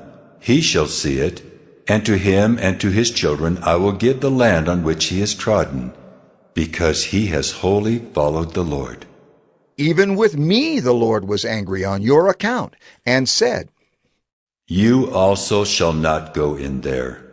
Joshua the son of Nun, who stands before you, he shall enter. Encourage him, for he shall cause Israel to inherit it. And as for your little ones, who you said would become a prey, and your children who today have no knowledge of good or evil, they shall go in there, and to them I will give it, and they shall possess it. But as for you, turn, and journey into the wilderness in the direction of the Red Sea. Then you answered me, We have sinned against the Lord. We ourselves will go up and fight, just as the Lord our God commanded us. And every one of you fastened on his weapons of war, and thought it easy to go up into the hill country. And the Lord said to me, Say to them, Do not go up or fight, for I am not in your midst, lest you be defeated before your enemies. So I spoke to you, and you would not listen, but you rebelled against the command of the Lord, and presumptuously went up into the hill country. Then the Amorites, who lived in that hill country, came out against you and chased you as bees do, and beat you down in Seir, as far as Hormah. And you returned and wept before the Lord. But the Lord did not listen to your voice, or give ear to you. So you remained at Kadesh many days, the days that you remained there. Deuteronomy 2. Then we turned and journeyed into the wilderness in the direction of the Red Sea, as the Lord told me. And for many days we traveled around Mount Seir. Then the Lord said to me, You have been traveling around this mountain country long enough. Turn northward and command the people. You are about to pass through the territory of your brothers, the people of Esau, who live in Seir, and they will be afraid of you. So be very careful. Do not contend with them, for I will not give you any of their land. No, not so much as for the sole of the foot to tread on, because I have given Mount Seir to Esau as a possession. You shall purchase food from them for money, that you may eat. And you shall also buy water of them for money, that you may drink. For the Lord your God has blessed you in all the work of your hands. He knows you're going through this great wilderness. These 40 years the Lord your God has been with you. You have lacked nothing. So we went on, away from our brothers, the people of Esau, who live in Seir, away from the Arabah road, from Elath and Ezion Geber. And we turned and went in the direction of the wilderness of Moab. And the Lord said to me, Do not harass Moab or contend with them in battle, for I will not give you any of their land for a possession, because I have given Ar to the people of Lot for a possession. The Emim formerly lived there, a people great and many, and tall as the Anakim. Like the Anakim, they are also counted as Rephaim, but the Moabites called them Emim. The Horites also lived in Seir formerly, but the people of Esau dispossessed them, and destroyed them from before them, and settled in their place, as Israel did to the land of their possession, which the Lord gave to them. Now rise up and go over the brook Zered. So we went over the brook Zered, and the time from our leaving Kadesh Barnea until we crossed the brook Zered was 38 years, until the entire generation, that is, the men of war, had perished from the camp, as the Lord had sworn to them. For indeed the hand of the Lord was against them, to destroy them from the camp, until they had perished. So as soon as all the men of war had perished and were dead from among the people, the Lord said to me, Today you are to cross the border of Moab at Ar. And when you approach the territory of the people of Ammon, do not harass them or contend with them, for I will not give you any of the land of the people of Ammon as a possession, because I have given it to the sons of Lot for a possession. It is also counted as a land of Rephaim. Rephaim formerly lived there, but the Ammonites called them Zamzumim, a people great and many, and tall as the Anakim. But the Lord destroyed them before the Ammonites, and they dispossessed them and settled in their place, as he did for the people of Esau, who live in Seir, when he destroyed the Horites before them, and they dispossessed them and settled in their place even to this day. As for the Avim, who lived in villages as far as Gaza, the Caphtorim, who came from Caphtor, destroyed them and settled in their place.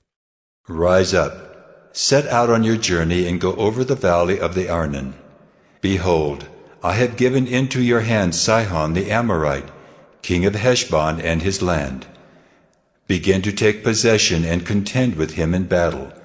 This day I will begin to put the dread and fear of you on the peoples who are under the whole heaven, who shall hear the report of you and shall tremble, and be in anguish because of you. So I sent messengers from the wilderness of Kedemoth to Sihon, the king of Heshbon, with words of peace, saying, Let me pass through your land. I will go only by the road. I will turn aside neither to the right nor to the left. You shall sell me food for money that I may eat, and give me water for money that I may drink. Only let me pass through on foot, as the sons of Esau who live in Seir and the Moabites who live in Ar did for me, until I go over the Jordan into the land that the Lord our God is giving to us. But Sihon, the king of Heshbon, would not let us pass by him. For the Lord your God hardened his spirit, and made his heart obstinate, that he might give him into your hand, as he is this day. And the Lord said to me, Behold, I have begun to give Sihon and his land over to you. Begin to take possession that you may occupy his land. Then Sihon came out against us, he and all his people, to battle at Jahaz. And the Lord our God gave him over to us, and we defeated him, and his sons, and all his people. And we captured all his cities at that time, and devoted to destruction every city, men, women, and children. We left no survivors. Only the livestock we took as spoil for ourselves, with the plunder of the cities that we captured. From Aurora, which is on the edge of the valley of the Arnon, and from the city that is in the valley, as far as Gilead, there was not a city too high for us. The Lord our God gave all into our hands. Only to the land of the sons of Ammon you did not draw near, that is, to all the banks of the river Jabbok and the cities of the hill country, whatever the Lord our God had forbidden us. Deuteronomy 3. Then we turned and went up the way to Bashan. And Og, the king of Bashan, came out against us, he and all his people, to battle at Edrei. But the Lord said to me, Do not fear him, for I have given him and all his people and his land into your hand. And you shall do to him as you did to Sihon, the king of the Amorites, who lived at Heshbon. So the Lord our God gave into our hand Og also, the king of Bashan, and all his people, and we struck him down, until he had no survivor left. And we took all his cities at that time. There was not a city that we did not take from them. 60 cities, the whole region of Argob, the kingdom of Og in Bashan. All these were cities, fortified with high walls, gates, and bars, besides very many unwalled villages. And we devoted them to destruction, as we did to Sihon, the king of Heshbon, devoting to destruction every city, men, women, and children. But all the livestock and the spoil of the cities we took as our plunder. So we took the land at that time out of the hand of the 2 kings of the Amorites, who were beyond the Jordan, from the valley of the Arnon to Mount Hermon. The Sidonians call Hermon Syrian, while the Amorites call it Senir. All the cities of the tableland, and all Gilead, and all Bashan, as far as Salakah and Edrei, cities of the kingdom of Og in Bashan. For only Og, the king of Bashan, was left of the remnant of the Rephaim. Behold, his bed was a bed of iron. Is it not in Rabbah of the Ammonites? 9 cubits was its length, and 4 cubits its breadth, according to the common cubit. When we took possession of this land at that time, I gave to the Reubenites and the Gadites the territory beginning at Aroer, which is on the edge of the valley of the Arnon, and half the hill country of Gilead with its cities, the rest of Gilead and all Bashan, the kingdom of Og, that is, all the region of Argob, I gave to the half-tribe of Manasseh. All that portion of Bashan is called the land of Rephaim. Jair the Manassite took all the region of Argob, that is Bashan, as far as the border of the Geshurites and the Maacathites, and called the villages after his own name, Havoth Jair, as it is to this day. To Machir I gave Gilead, and to the Reubenites and the Gadites I gave the territory from Gilead, as far as the valley of the Arnon, with the middle of the valley as a border, as far over as the river Jabbok, the border of the Ammonites, the Arabah also, with the Jordan as the border, from Kinnereth as far as the sea of the Arabah, the salt sea, under the slopes of Pisgah on the east. And I commanded you at that time, saying, The Lord your God has given you this land to possess. All your men of valor shall cross over armed before your brothers, the people of Israel. Only your wives, your little ones, and your livestock, I know that you have much livestock, shall remain in the cities that I have given you, until the Lord gives rest to your brothers as to you, and they also occupy the land that the Lord your God gives them beyond the Jordan. Then each of you may return to his possession, which I have given you. And I commanded Joshua at that time, Your eyes have seen all that the Lord your God has done to these two kings. So will the Lord do to all the kingdoms into which you are crossing. You shall not fear them, for it is the Lord your God who fights for you. And I pleaded with the Lord at that time, saying, O Lord God, you have only begun to show your servant your greatness and your mighty hand. For what God is there in heaven or on earth who can do such works and mighty acts as yours? Please, let me go over and see the good land beyond the Jordan, that good hill country in Lebanon. But the Lord was angry with me because of you and would not listen to me. And the Lord said to me, Enough from you. Do not speak to me of this matter again.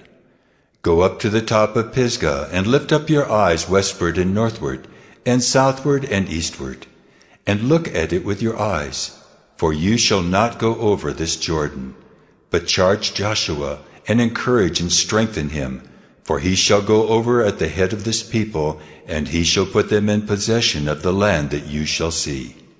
So we remained in the valley opposite Beth Peor. Deuteronomy 4.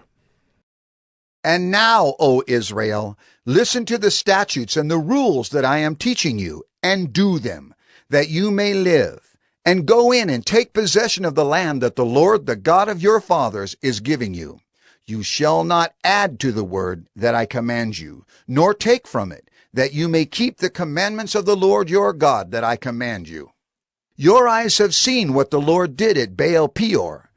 For the Lord your God destroyed from among you all the men who followed the Baal of Peor. But you who held fast to the Lord your God are all alive today. See, I have taught you statutes and rules, as the Lord my God commanded me, that you should do them in the land that you are entering to take possession of it. Keep them and do them, for that will be your wisdom and your understanding in the sight of the peoples, who, when they hear all these statutes, will say, Surely this great nation is a wise and understanding people.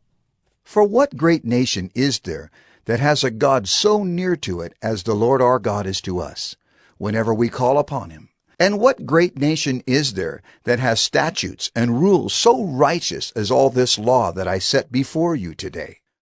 Only take care and keep your soul diligently, lest you forget the things that your eyes have seen, and lest they depart from your heart all the days of your life. Make them known to your children and your children's children, how on the day that you stood before the Lord your God at Horeb, the Lord said to me, Gather the people to me, that I may let them hear my words, so that they may learn to fear me all the days that they live on the earth, and that they may teach their children so. And you came near and stood at the foot of the mountain, while the mountain burned with fire to the heart of heaven, wrapped in darkness, cloud, and gloom. Then the Lord spoke to you out of the midst of the fire. You heard the sound of words, but saw no form. There was only a voice, and he declared to you his covenant, which he commanded you to perform, that is, the 10 Commandments. And he wrote them on 2 tablets of stone. And the Lord commanded me at that time to teach you statutes and rules, that you might do them in the land that you are going over to possess. Therefore, watch yourselves very carefully, since you saw no form on the day that the Lord spoke to you at Horeb, out of the midst of the fire. Beware, lest you act corruptly by making a carved image for yourselves, in the form of any figure, the likeness of male or female, the likeness of any animal that is on the earth, the likeness of any winged bird that flies in the air, the likeness of anything that creeps on the ground, the likeness of any fish that is in the water under the earth. And beware, lest you raise your eyes to heaven, and when you see the sun and the moon and the stars, all the host of heaven, you be drawn away and bow down to them and serve them, things that the Lord your God has allotted to all the peoples under the whole heaven. But the Lord has taken you and brought you out of the iron furnace, out of Egypt, to be a people of his own inheritance, as you are this day. Furthermore, the Lord was angry with me because of you, And he swore that I should not cross the Jordan, and that I should not enter the good land that the Lord your God is giving you for an inheritance. For I must die in this land. I must not go over the Jordan. But you shall go over and take possession of that good land. Take care, lest you forget the covenant of the Lord your God, which he made with you, and make a carved image, the form of anything that the Lord your God has forbidden you. For the Lord your God is a consuming fire, a jealous God. When you father children and children's children, and have grown old in the land, if you act corruptly by making a carved image in the form of anything, and by doing what is evil in the sight of the Lord your God, so as to provoke him to anger, I call heaven and earth to witness against you today, that you will soon utterly perish from the land that you are going over the Jordan to possess. You will not live long in it, but will be utterly destroyed. And the Lord will scatter you among the peoples, and you will be left few in number among the nations where the Lord will drive you. And there you will serve gods of wood and stone, the work of human hands, that neither see, nor hear, nor eat, nor smell. But from there you will seek the Lord your God, and you will find him, if you search after him with all your heart and with all your soul. When you are in tribulation, and all these things come upon you in the latter days, you will return to the Lord your God and obey his voice. For the Lord your God is a merciful God. He will not leave you or destroy you, or forget the covenant with your fathers that he swore to them. For ask now of the days that are past, which were before you, since the day that God created man on the earth, and ask from one end of heaven to the other, whether such a great thing as this has ever happened or was ever heard of. Did any people ever hear the voice of a God speaking out of the midst of the fire, as you have heard and still live? Or has any God ever attempted to go and take a nation for himself from the midst of another nation, by trials, by signs, by wonders, and by war, by a mighty hand and an outstretched arm, and by great deeds of terror, all of which the Lord your God did for you in Egypt, before your eyes? To you it was shown, that you might know that the Lord is God. There is no other besides him. Out of heaven he let you hear his voice, that he might discipline you. And on earth he let you see his great fire, and you heard his words out of the midst of the fire. And because he loved your fathers, and chose their offspring after them, and brought you out of Egypt with his own presence by his great power, driving out before you nations greater and mightier than yourselves, to bring you in, to give you their land for an inheritance, as it is this day. Know therefore today, and lay it to your heart, that the Lord is God in heaven above and on the earth beneath. There is no other. Therefore you shall keep his statutes and his commandments which I command you today, that it may go well with you and with your children after you, and that you may prolong your days in the land that the Lord your God is giving you for all time. Then Moses set apart 3 cities in the east beyond the Jordan, that the manslayer might flee there, anyone who kills his neighbor unintentionally, without being at enmity with him in time past. He may flee to one of these cities and save his life. Bezer in the wilderness on the tableland for the Reubenites, Ramoth in Gilead for the Gadites, and Golan in Bashan for the Manassites. This is the law that Moses set before the people of Israel. These are the testimonies, the statutes, and the rules which Moses spoke to the people of Israel when they came out of Egypt, beyond the Jordan, in the valley opposite Beth Peor, in the land of Sihon the king of the Amorites, who lived at Heshbon, whom Moses and the people of Israel defeated when they came out of Egypt. And they took possession of his land and the land of Og, the king of Bashan, the 2 kings of the Amorites, who lived to the east beyond the Jordan.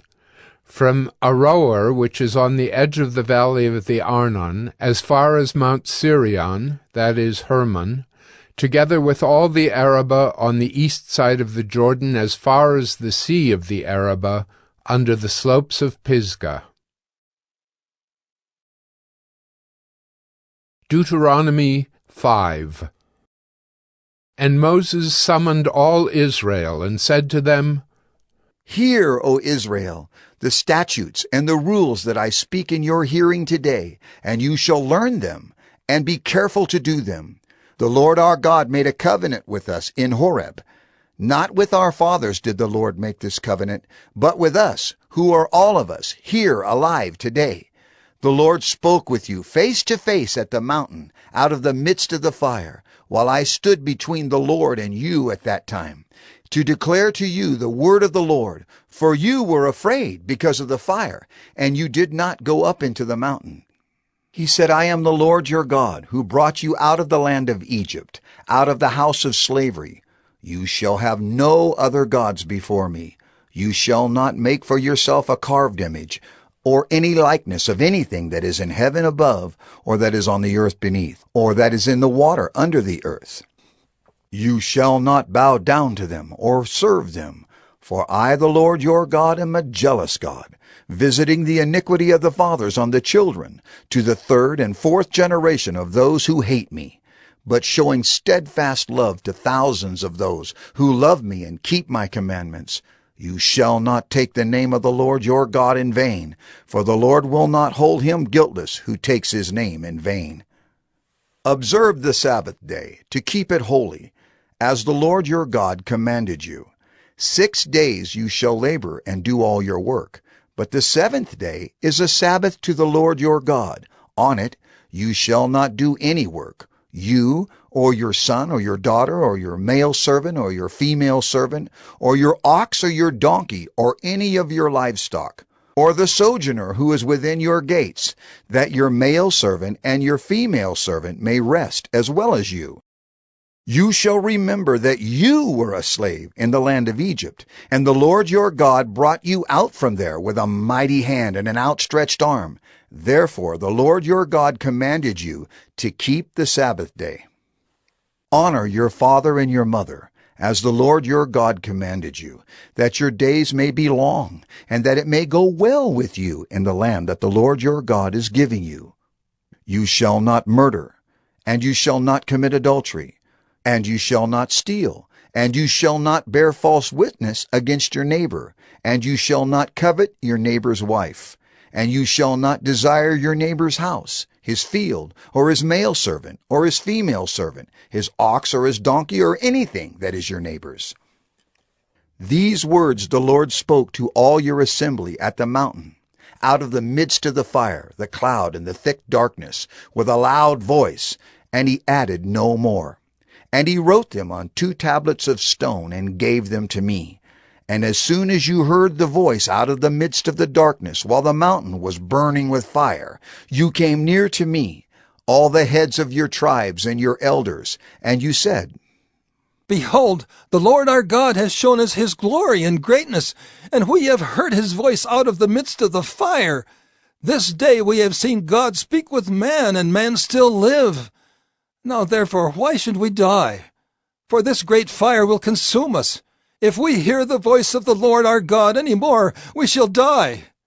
For who is there of all flesh that has heard the voice of the living God speaking out of the midst of fire as we have, and has still lived?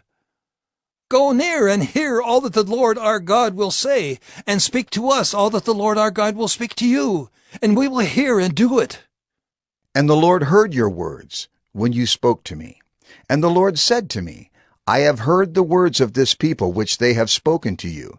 They are right in all that they have spoken. Oh, that they had such a mind as this always, to fear me and to keep all my commandments, that it might go well with them and with their descendants forever. Go and say to them, Return to your tents, but you stand here by me, and I will tell you the whole commandment, and the statutes and the rules that you shall teach them, that they may do them in the land that I am giving them to possess. You shall be careful, therefore, to do as the Lord your God has commanded you. You shall not turn aside to the right hand or to the left. You shall walk in all the way that the Lord your God has commanded you, that you may live, and that it may go well with you, and that you may live long in the land that you shall possess. Deuteronomy 6. Now this is the commandment, the statutes and the rules that the Lord your God commanded me to teach you, that you may do them in the land to which you are going over to possess it, that you may fear the Lord your God, you and your son and your son's son, by keeping all his statutes and his commandments, which I command you, all the days of your life, and that your days may be long. Hear therefore, O Israel, and be careful to do them, that it may go well with you, and that you may multiply greatly, as the Lord, the God of your fathers, has promised you, in a land flowing with milk and honey. Hear, O Israel, the Lord our God, the Lord is one. You shall love the Lord your God with all your heart, and with all your soul, and with all your might. And these words that I command you today shall be on your heart. You shall teach them diligently to your children, and shall talk of them when you sit in your house, and when you walk by the way, and when you lie down, and when you rise. You shall bind them as a sign on your hand, and they shall be as frontlets between your eyes. You shall write them on the doorpost of your house, and on your gates. And when the Lord your God brings you into the land that he swore to your fathers, to Abraham, to Isaac, and to Jacob, to give you, with great and good cities that you did not build, and houses full of all good things that you did not fill, and cisterns that you did not dig, and vineyards and olive trees that you did not plant. And when you eat and are full, then take care lest you forget the Lord, who brought you out of the land of Egypt, out of the house of slavery. It is the Lord your God you shall fear. Him you shall serve, and by his name you shall swear. You shall not go after other gods, the gods of the peoples who are around you. For the Lord your God in your midst is a jealous God, lest the anger of the Lord your God be kindled against you, and he destroy you from off the face of the earth. You shall not put the Lord your God to the test, as you tested him at Massah. You shall diligently keep the commandments of the Lord your God, and his testimonies and his statutes, which he has commanded you. And you shall do what is right and good in the sight of the Lord, that it may go well with you, and that you may go in and take possession of the good land that the Lord swore to give to your fathers, by thrusting out all your enemies from before you, as the Lord has promised. When your son asks you in time to come, "What is the meaning of the testimonies and the statutes and the rules that the Lord our God has commanded you?" then you shall say to your son, "We were Pharaoh's slaves in Egypt, and the Lord brought us out of Egypt with a mighty hand. And the Lord showed signs and wonders great and grievous against Egypt and against Pharaoh and all his household before our eyes. And he brought us out from there, that he might bring us in and give us the land that he swore to give to our fathers. And the Lord commanded us to do all these statutes, to fear the Lord our God for our good always, that he might preserve us alive, as we are this day. And it will be righteousness for us, if we are careful to do all this commandment before the Lord our God, as he has commanded us." Deuteronomy 7. When the Lord your God brings you into the land that you are entering to take possession of it, and clears away many nations before you, the Hittites, the Girgashites, the Amorites, the Canaanites, the Perizzites, the Hivites, and the Jebusites, 7 nations more numerous and mightier than yourselves. And when the Lord your God gives them over to you, and you defeat them, then you must devote them to complete destruction. You shall make no covenant with them, and show no mercy to them. You shall not intermarry with them, giving your daughters to their sons, or taking their daughters for your sons, for they would turn away your sons from following me, to serve other gods. Then the anger of the Lord would be kindled against you, and he would destroy you quickly. But thus shall you deal with them. You shall break down their altars and dash in pieces their pillars and chop down their asherim and burn their carved images with fire. For you are a people holy to the Lord your God. The Lord your God has chosen you to be a people for his treasured possession out of all the peoples who are on the face of the earth. It was not because you were more in number than any other people that the Lord set his love on you and chose you, for you were the fewest of all peoples. But it is because the Lord loves you and is keeping the oath that he swore to your fathers, that the Lord has brought you out with a mighty hand and redeemed you from the house of slavery, from the hand of Pharaoh, king of Egypt. Know, therefore, that the Lord your God is God, the faithful God, who keeps covenant and steadfast love with those who love him and keep his commandments to 1,000 generations, and repays to their face those who hate him by destroying them. He will not be slack with one who hates him. He will repay him to his face. You shall therefore be careful to do the commandment and the statutes and the rules that I command you today. And because you listen to these rules and keep and do them, the Lord your God will keep with you the covenant and the steadfast love that he swore to your fathers. He will love you, bless you, and multiply you. He will also bless the fruit of your womb and the fruit of your ground, your grain and your wine and your oil, the increase of your herds and the young of your flock, in the land that he swore to your fathers to give you. You shall be blessed above all peoples. There shall not be male or female barren among you or among your livestock. And the Lord will take away from you all sickness, and none of the evil diseases of Egypt, which you knew, will he inflict on you, but he will lay them on all who hate you. And you shall consume all the peoples that the Lord your God will give over to you. Your eye shall not pity them, neither shall you serve their gods, for that would be a snare to you. If you say in your heart, "These nations are greater than I. How can I dispossess them?" you shall not be afraid of them, but you shall remember what the Lord your God did to Pharaoh and to all Egypt, the great trials that your eyes saw, the signs, the wonders, the mighty hand, and the outstretched arm by which the Lord your God brought you out. So will the Lord your God do to all the peoples of whom you are afraid. Moreover, the Lord your God will send hornets among them, until those who are left and hide themselves from you are destroyed. You shall not be in dread of them, for the Lord your God is in your midst, a great and awesome God. The Lord your God will clear away these nations before you little by little. You may not make an end of them at once, lest the wild beasts grow too numerous for you. But the Lord your God will give them over to you, and throw them into great confusion until they are destroyed. And he will give their kings into your hand, and you shall make their name perish from under heaven. No one shall be able to stand against you until you have destroyed them. The carved images of their gods you shall burn with fire. You shall not covet the silver or the gold that is on them, or take it for yourselves, lest you be ensnared by it. For it is an abomination to the Lord your God. And you shall not bring an abominable thing into your house and become devoted to destruction like it. You shall utterly detest and abhor it, for it is devoted to destruction. Deuteronomy 8.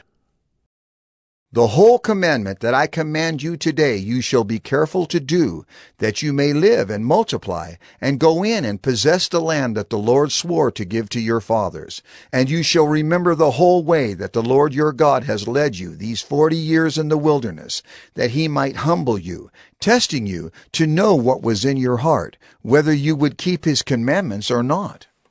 And he humbled you, and let you hunger, and fed you with manna, which you did not know, nor did your fathers know, that he might make you know that man does not live by bread alone, but man lives by every word that comes from the mouth of the Lord. Your clothing did not wear out on you, and your foot did not swell these 40 years. Know then in your heart that as a man disciplines his son, the Lord your God disciplines you. So you shall keep the commandments of the Lord your God, by walking in his ways and by fearing him. For the Lord your God is bringing you into a good land, a land of brooks of water, of fountains and springs, flowing out in the valleys and hills, a land of wheat and barley, of vines and fig trees and pomegranates, a land of olive trees and honey. A land in which you will eat bread without scarcity, in which you will lack nothing, a land whose stones are iron, and out of whose hills you can dig copper. And you shall eat and be full, and you shall bless the Lord your God for the good land he has given you. Take care, lest you forget the Lord your God by not keeping his commandments and his rules and his statutes, which I command you today.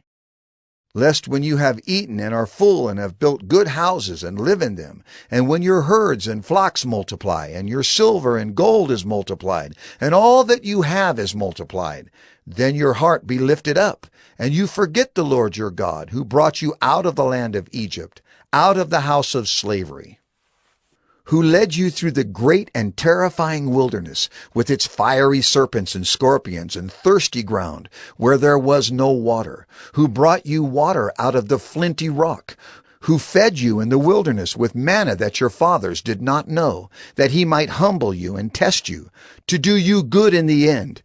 Beware lest you say in your heart, My power and the might of my hand have gotten me this wealth. You shall remember the Lord your God, for it is he who gives you power to get wealth, that he may confirm his covenant that he swore to your fathers, as it is this day.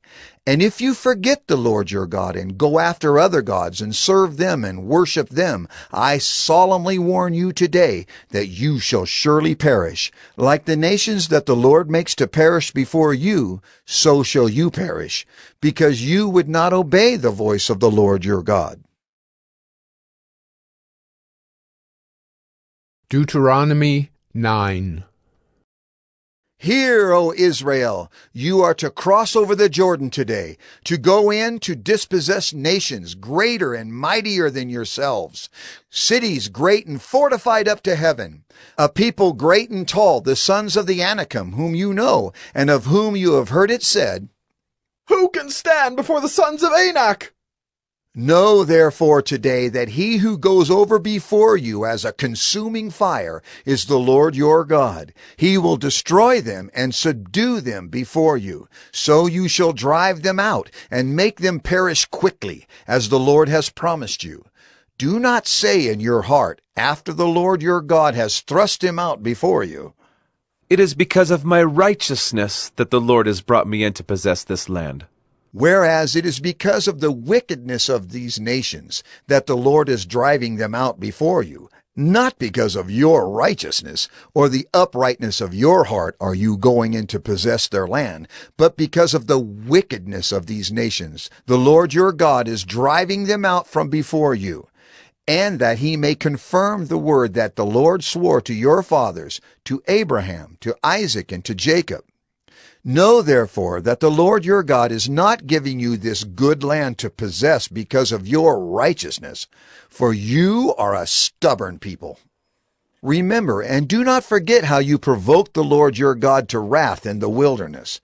From the day you came out of the land of Egypt until you came to this place, you have been rebellious against the Lord. Even at Horeb, you provoked the Lord to wrath, and the Lord was so angry with you that he was ready to destroy you. When I went up the mountain to receive the tablets of stone, the tablets of the covenant that the Lord made with you, I remained on the mountain 40 days and 40 nights. I neither ate bread nor drank water. And the Lord gave me the 2 tablets of stone, written with the finger of God, and on them were all the words that the Lord had spoken with you on the mountain, out of the midst of the fire on the day of the assembly. And at the end of 40 days and 40 nights the Lord gave me the 2 tablets of stone, the tablets of the covenant. Then the Lord said to me, Arise, go down quickly from here, for your people whom you have brought from Egypt have acted corruptly. They have turned aside quickly out of the way that I commanded them. They have made themselves a metal image. Furthermore, the Lord said to me, I have seen this people, and behold, it is a stubborn people. Let me alone, that I may destroy them and blot out their name from under heaven. And I will make of you a nation mightier and greater than they. So I turned and came down from the mountain, and the mountain was burning with fire, and the 2 tablets of the covenant were in my 2 hands. And I looked, and behold, you had sinned against the Lord your God. You had made yourselves a golden calf. You had turned aside quickly from the way that the Lord had commanded you. So I took hold of the 2 tablets and threw them out of my 2 hands and broke them before your eyes. Then I lay prostrate before the Lord as before, 40 days and 40 nights. I neither ate bread nor drank water, because of all the sin that you had committed in doing what was evil in the sight of the Lord, to provoke him to anger. For I was afraid of the anger and hot displeasure that the Lord bore against you, so that he was ready to destroy you. But the Lord listened to me that time also, and the Lord was so angry with Aaron that he was ready to destroy him. And I prayed for Aaron also at the same time. Then I took the sinful thing, the calf that you had made, and burned it with fire and crushed it, grinding it very small, until it was as fine as dust. And I threw the dust of it into the brook that ran down from the mountain. At Taberah also, and at Massah, and at Kibroth-Hattaavah, you provoked the Lord to wrath. And when the Lord sent you from Kadesh Barnea, saying, Go up and take possession of the land that I have given you. Then you rebelled against the commandment of the Lord your God, and did not believe him or obey his voice. You have been rebellious against the Lord from the day that I knew you. So I lay prostrate before the Lord for these 40 days and 40 nights, because the Lord had said he would destroy you. And I prayed to the Lord, O Lord God, do not destroy your people and your heritage, whom you have redeemed through your greatness, whom you have brought out of Egypt with a mighty hand. Remember your servants, Abraham, Isaac, and Jacob. Do not regard the stubbornness of this people, or their wickedness, or their sin, lest the land from which you brought us say, because the Lord was not able to bring them into the land that he promised them, and because he hated them, he has brought them out to put them to death in the wilderness. For they are your people and your heritage, whom you brought out by your great power and by your outstretched arm. Deuteronomy 10. At that time the Lord said to me, Cut for yourself 2 tablets of stone like the first, and come up to me on the mountain, and make an ark of wood. And I will write on the tablets the words that were on the first tablets that you broke, and you shall put them in the ark. So I made an ark of acacia wood, and cut 2 tablets of stone like the first, and went up the mountain with the 2 tablets in my hand. And he wrote on the tablets, in the same writing as before, the 10 commandments that the Lord had spoken to you on the mountain out of the midst of the fire on the day of the assembly. And the Lord gave them to me. Then I turned and came down from the mountain and put the tablets in the ark that I had made. And there they are, as the Lord commanded me. The people of Israel journeyed from Beeroth Bene-Jaakan to Mosera. There Aaron died, and there he was buried, and his son Eleazar ministered as priest in his place. From there they journeyed to Gudgoda, and from Gudgoda to Jotbatha, a land with brooks of water. At that time the Lord set apart the tribe of Levi to carry the ark of the covenant of the Lord, to stand before the Lord, to minister to him, and to bless in his name to this day. Therefore Levi has no portion or inheritance with his brothers. The Lord is his inheritance, as the Lord your God said to him. I myself stayed on the mountain, as at the first time, 40 days and 40 nights, and the Lord listened to me that time also.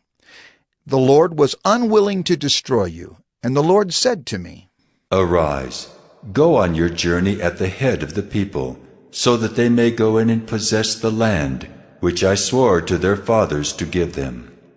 And now, Israel, what does the Lord your God require of you, but to fear the Lord your God, to walk in all his ways, to love him, to serve the Lord your God with all your heart and with all your soul, and to keep the commandments and statutes of the Lord, which I am commanding you today for your good.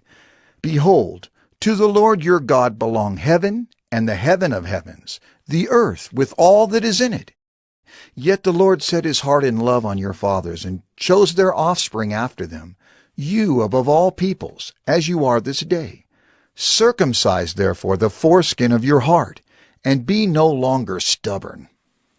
For the Lord your God is God of gods and Lord of lords, the great, the mighty, and the awesome God, who is not partial and takes no bribe. He executes justice for the fatherless and the widow, and loves the sojourner, giving him food and clothing. Love the sojourner, therefore, for you were sojourners in the land of Egypt. You shall fear the Lord your God. You shall serve him and hold fast to him, and by his name you shall swear. He is your praise. He is your God, who has done for you these great and terrifying things that your eyes have seen. Your fathers went down to Egypt, 70 persons, and now the Lord your God has made you as numerous as the stars of heaven. Deuteronomy 11. You shall therefore love the Lord your God, and keep his charge, his statutes, his rules, and his commandments always. And consider today, since I am not speaking to your children who have not known or seen it. Consider the discipline of the Lord your God, his greatness, his mighty hand, and his outstretched arm, his signs and his deeds that he did in Egypt, to Pharaoh the king of Egypt, and to all his land, and what he did to the army of Egypt, to their horses and to their chariots, how he made the water of the Red Sea flow over them as they pursued after you, and how the Lord has destroyed them to this day. And what he did to you in the wilderness until you came to this place, and what he did to Dathan and Abiram, the sons of Eliab, son of Reuben, how the earth opened its mouth and swallowed them up, with their households, their tents, and every living thing that followed them, in the midst of all Israel. Well, your eyes have seen all the great work of the Lord that he did. You shall therefore keep the whole commandment that I command you today, that you may be strong, and go in and take possession of the land that you are going over to possess, and that you may live long in the land that the Lord swore to your fathers to give to them and to their offspring, a land flowing with milk and honey. For the land that you are entering to take possession of it is not like the land of Egypt, from which you have come, where you sowed your seed and irrigated it like a garden of vegetables. But the land that you are going over to possess is a land of hills and valleys, which drinks water by the rain from heaven. A land that the Lord your God cares for. The eyes of the Lord your God are always upon it, from the beginning of the year to the end of the year.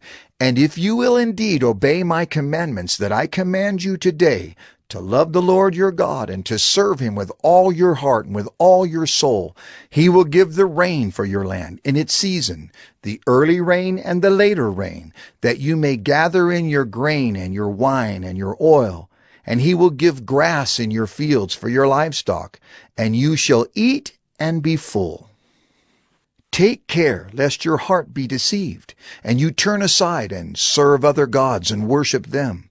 Then the anger of the Lord will be kindled against you, and he will shut up the heavens, so that there will be no rain, and the land will yield no fruit, and you will perish quickly off the good land that the Lord is giving you. You shall therefore lay up these words of mine in your heart and in your soul, and you shall bind them as a sign on your hand, and they shall be as frontlets between your eyes. You shall teach them to your children, talking of them when you are sitting in your house, and when you are walking by the way, and when you lie down, and when you rise. You shall write them on the doorposts of your house and on your gates, that your days and the days of your children may be multiplied in the land that the Lord swore to your fathers to give them, as long as the heavens are above the earth.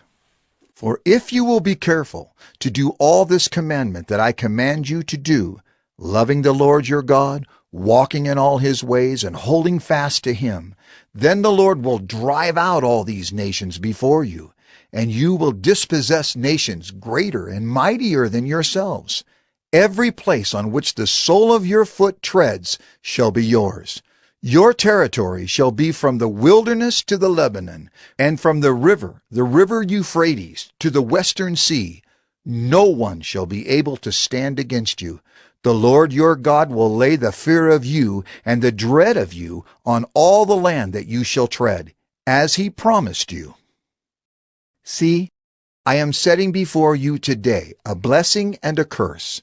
The blessing, if you obey the commandments of the Lord your God, which I command you today. And the curse, if you do not obey the commandments of the Lord your God, but turn aside from the way that I am commanding you today, to go after other gods that you have not known.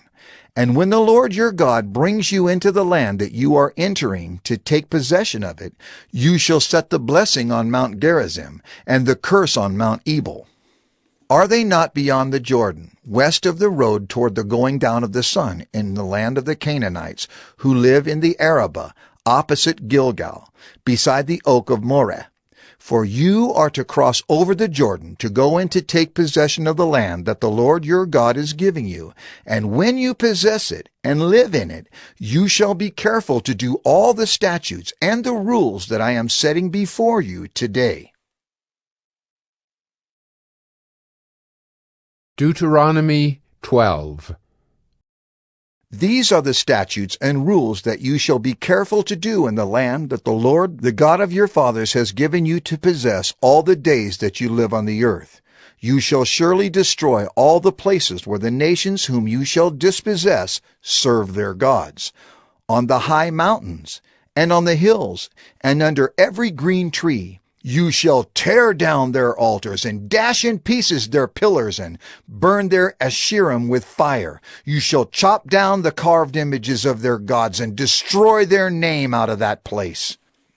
You shall not worship the Lord your God in that way, but you shall seek the place that the Lord your God will choose out of all your tribes, to put his name and make his habitation there.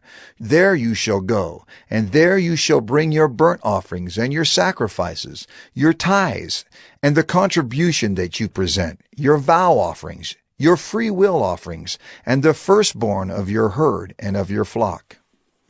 And there you shall eat before the Lord your God, and you shall rejoice, you and your households, in all that you undertake, in which the Lord your God has blessed you. You shall not do according to all that we are doing here today, everyone doing whatever is right in his own eyes, for you have not as yet come to the rest and to the inheritance that the Lord your God is giving you.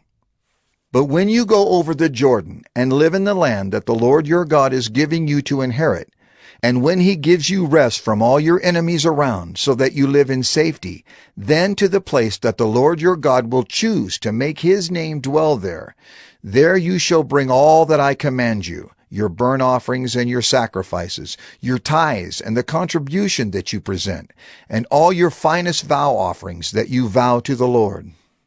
And you shall rejoice before the Lord your God, you and your sons and your daughters, your male servants and your female servants, and the Levite that is within your towns, since he has no portion or inheritance with you.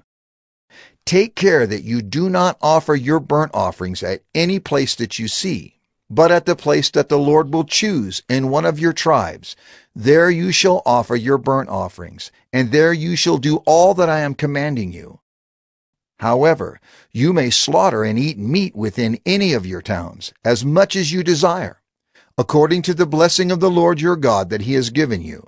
The unclean and the clean may eat of it, as of the gazelle and as of the deer. Only you shall not eat the blood. You shall pour it out on the earth like water.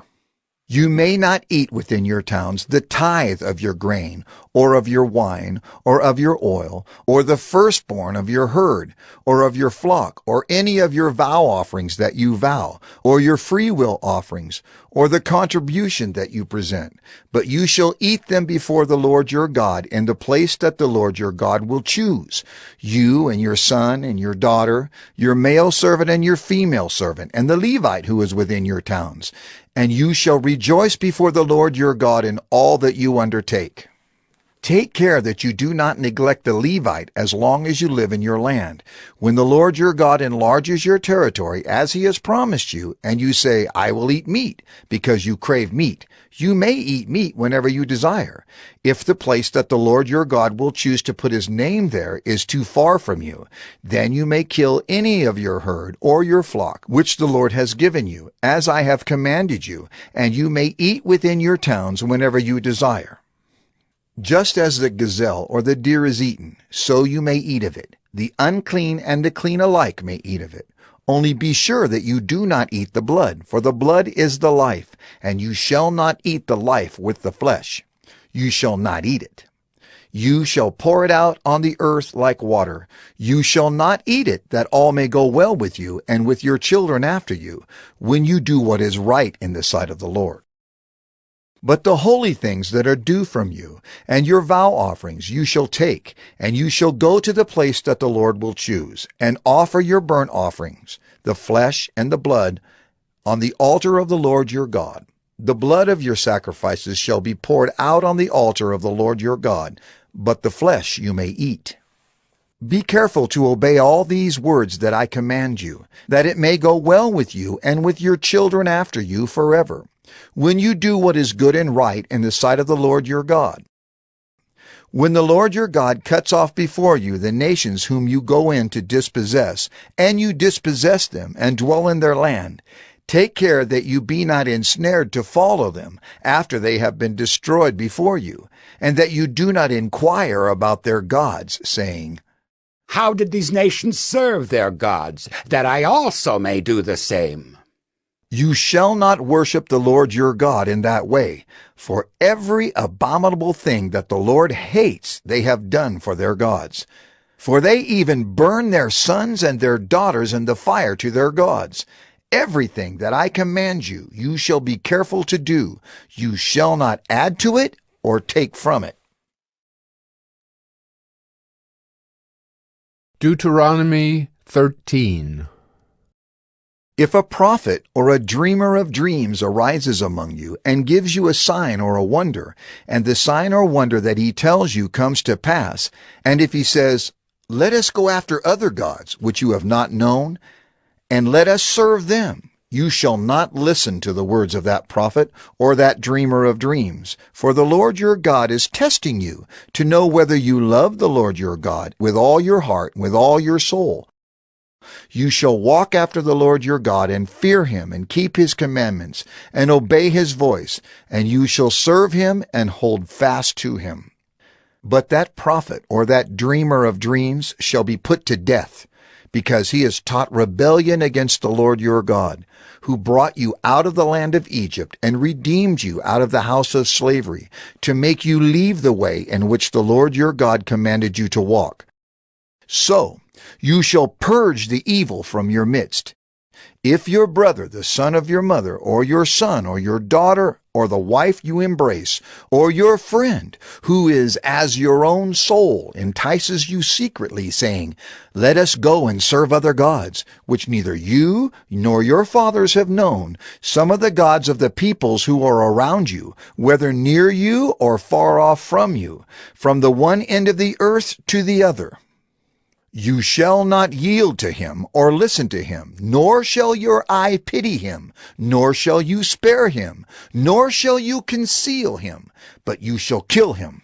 Your hand shall be first against him to put him to death, and afterward the hand of all the people. You shall stone him to death with stones, because he sought to draw you away from the Lord your God, who brought you out of the land of Egypt, out of the house of slavery.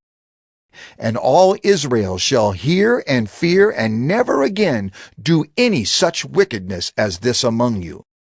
If you hear in one of your cities, which the Lord your God is giving you to dwell there, that certain worthless fellows have gone out among you and have drawn away the inhabitants of their city, saying, Let us go and serve other gods, which you have not known, then you shall inquire and make search and ask diligently, and behold, If it be true and certain that such an abomination has been done among you, you shall surely put the inhabitants of that city to the sword, devoting it to destruction. All who are in it, and its cattle, with the edge of the sword. You shall gather all its spoil into the midst of its open square, and burn the city, and all its spoil with fire, as a whole burnt offering to the Lord your God.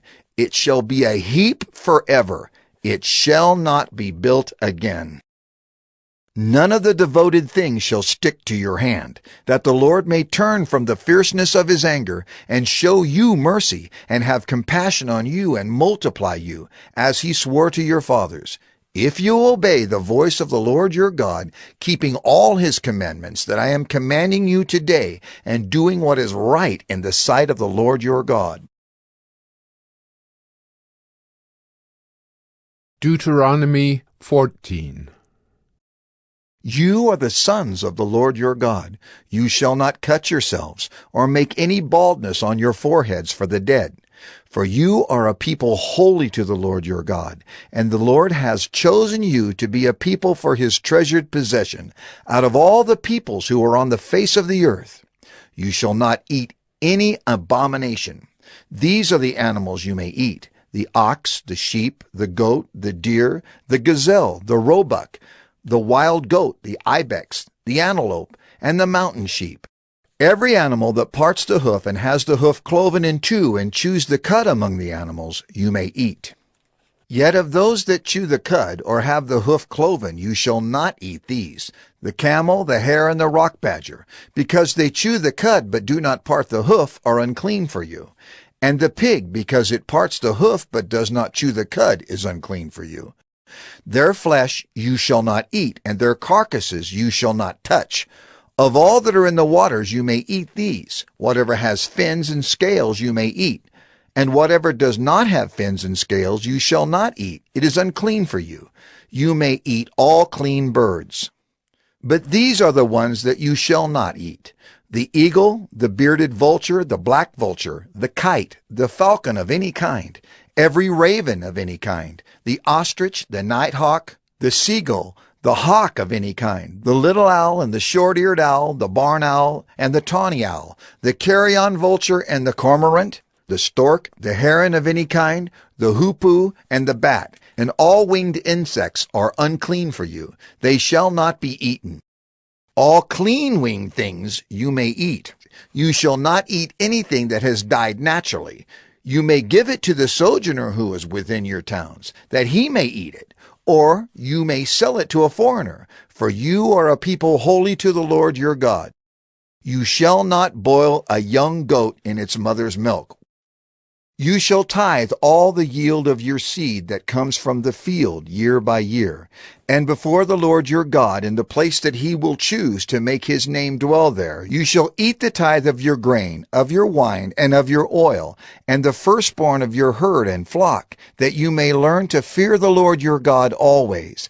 And if the way is too long for you, so that you are not able to carry the tithe, when the Lord your God blesses you, because the place is too far from you, which the Lord your God chooses to set his name there, then you shall turn it into money, and bind up the money in your hand, and go to the place that the Lord your God chooses, and spend the money for whatever you desire: oxen, or sheep, or wine, or strong drink, whatever your appetite craves. And you shall eat there before the Lord your God, and rejoice, you and your household. And you shall not neglect the Levite who is within your towns, for he has no portion or inheritance with you. At the end of every 3 years you shall bring out all the tithe of your produce in the same year, and lay it up within your towns. And the Levite, because he has no portion or inheritance with you, and the sojourner, the fatherless, and the widow who are within your towns, shall come and eat and be filled, that the Lord your God may bless you in all the work of your hands that you do. Deuteronomy 15. At the end of every 7 years you shall grant a release, and this is the manner of the release. Every creditor shall release what he has lent to his neighbor. He shall not exact it of his neighbor, his brother, because the Lord's release has been proclaimed. Of a foreigner you may exact it, but whatever of yours is with your brother, your hand shall release. But there will be no poor among you, for the Lord will bless you in the land that the Lord your God is giving you for an inheritance to possess. If only you will strictly obey the voice of the Lord your God, being careful to do all this commandment that I command you today. For the Lord your God will bless you, as he promised you. And you shall lend to many nations, but you shall not borrow. And you shall rule over many nations, but they shall not rule over you.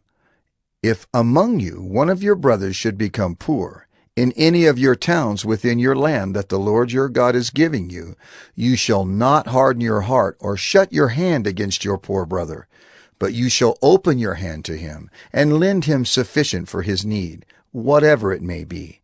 Take care lest there be an unworthy thought in your heart, and you say, "The 7th year, the year of release, is near."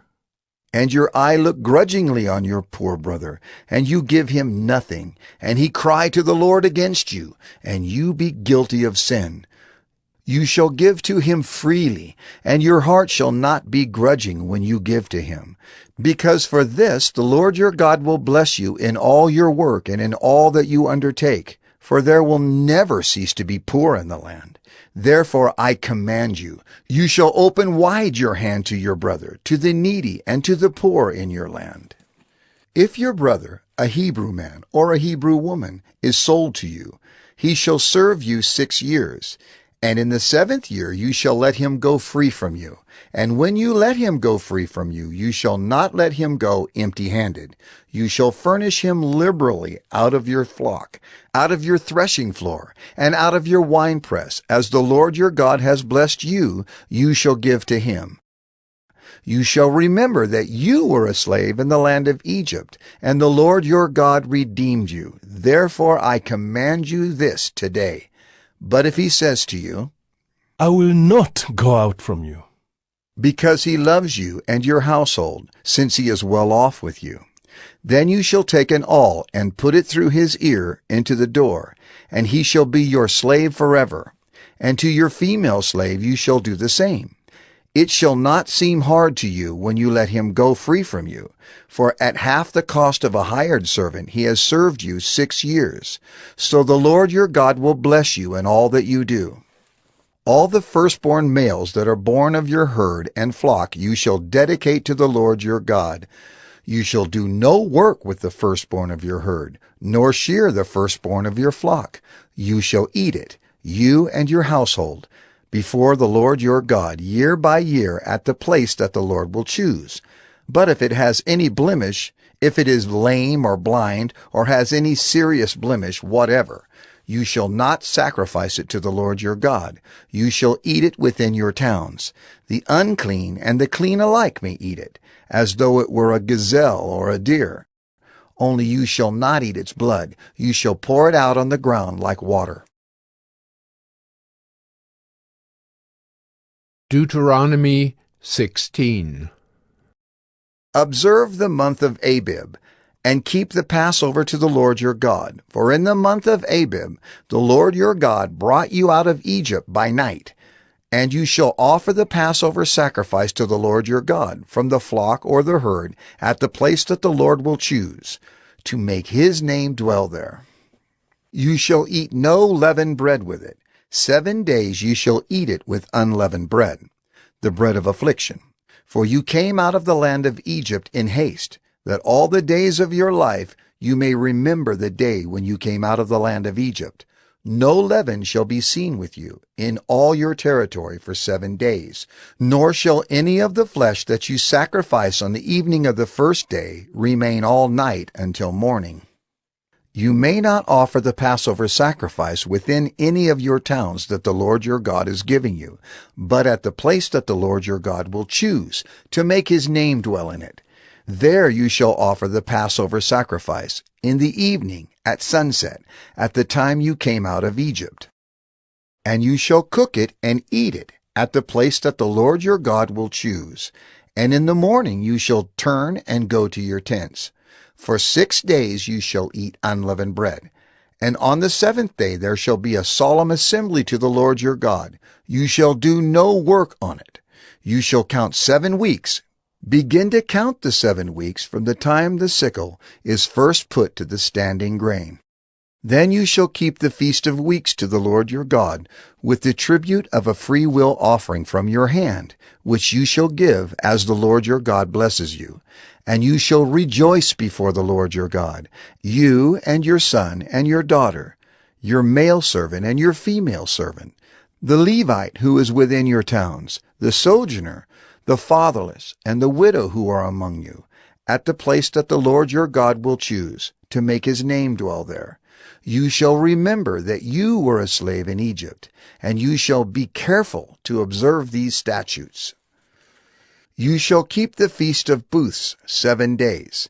When you have gathered in the produce from your threshing floor and your winepress, you shall rejoice in your feast, you and your son and your daughter, your male servant and your female servant, the Levite, the sojourner, the fatherless, and the widow who are within your towns. For 7 days you shall keep the feast to the Lord your God, at the place that the Lord will choose, because the Lord your God will bless you in all your produce and in all the work of your hands, so that you will be altogether joyful. 3 times a year all your males shall appear before the Lord your God, at the place that he will choose, at the feast of unleavened bread, at the feast of weeks, and at the feast of booths. They shall not appear before the Lord empty-handed. Every man shall give as he is able, according to the blessing of the Lord your God that he has given you. You shall appoint judges and officers in all your towns that the Lord your God is giving you, according to your tribes, and they shall judge the people with righteous judgment. You shall not pervert justice. You shall not show partiality, and you shall not accept a bribe, for a bribe blinds the eyes of the wise and subverts the cause of the righteous. Justice, and only justice, you shall follow, that you may live and inherit the land that the Lord your God is giving you. You shall not plant any tree as an Asherah beside the altar of the Lord your God that you shall make. And you shall not set up a pillar which the Lord your God hates. Deuteronomy 17. You shall not sacrifice to the Lord your God an ox or a sheep in which is a blemish, any defect whatever, for that is an abomination to the Lord your God. If there is found among you within any of your towns that the Lord your God is giving you, a man or a woman who does what is evil in the sight of the Lord your God, in transgressing his covenant, and has gone and served other gods and worshipped them, or the sun, or the moon, or any of the host of heaven, which I have forbidden, and it is told you, and you hear of it, then you shall inquire diligently. And if it is true and certain that such an abomination has been done in Israel, then you shall bring out to your gates that man or woman who has done this evil thing, and you shall stone that man or woman to death with stones. On the evidence of 2 witnesses, or of 3 witnesses, the one who is to die shall be put to death. A person shall not be put to death on the evidence of 1 witness. The hand of the witnesses shall be first against him to put him to death, and afterward the hand of all the people. So you shall purge the evil from your midst. If any case arises requiring decision between one kind of homicide and another, one kind of legal right and another, or one kind of assault and another, any case within your towns that is too difficult for you, then you shall arise and go up to the place that the Lord your God will choose, and you shall come to the Levitical priests and to the judge who is in office in those days, and you shall consult them, and they shall declare to you the decision. Then you shall do according to what they declare to you from that place that the Lord will choose, and you shall be careful to do according to all that they direct you, according to the instructions that they give you, and according to the decision which they pronounce to you. You shall do. You shall not turn aside from the verdict that they declare to you. either to the right hand or to the left. The man who acts presumptuously, by not obeying the priest who stands to minister there before the Lord your God, or the judge, that man shall die. So you shall purge the evil from Israel, and all the people shall hear and fear, and not act presumptuously again. When you come to the land that the Lord your God is giving you, and you possess it and dwell in it, and then say, I will set a king over me, like all the nations that are around me. You may indeed set a king over you, whom the Lord your God will choose. One from among your brothers you shall set as king over you. You may not put a foreigner over you, who is not your brother. Only he must not acquire many horses for himself, or cause the people to return to Egypt in order to acquire many horses, since the Lord has said to you, You shall never return that way again. And he shall not acquire many wives for himself, lest his heart turn away. Nor shall he acquire for himself excessive silver and gold. And when he sits on the throne of his kingdom, he shall write for himself in a book a copy of this law, approved by the Levitical priests. And it shall be with him, and he shall read in it all the days of his life, that he may learn to fear the Lord his God, by keeping all the words of this law and these statutes, and doing them, that his heart may not be lifted up above his brothers, and that he may not turn aside from the commandment, either to the right hand or to the left, so that he may continue long in his kingdom, he and his children in Israel. Deuteronomy 18. The Levitical priests, all the tribe of Levi, shall have no portion or inheritance with Israel. They shall eat the Lord's food offerings as their inheritance. They shall have no inheritance among their brothers. The Lord is their inheritance, as he promised them. And this shall be the priest's due from the people. From those offering a sacrifice, whether an ox or a sheep, they shall give to the priest the shoulder and the 2 cheeks and the stomach. The first fruits of your grain, of your wine, and of your oil, and the first fleece of your sheep, you shall give him. For the Lord your God has chosen him out of all your tribes to stand and minister in the name of the Lord, him and his sons for all time. And if a Levite comes from any of your towns out of all Israel where he lives, and he may come when he desires, to the place that the Lord will choose, and ministers in the name of the Lord his God, like all his fellow Levites who stand to minister there before the Lord, then he may have equal portions to eat, besides what he receives from the sale of his patrimony. When you come into the land that the Lord your God is giving you, you shall not learn to follow the abominable practices of those nations.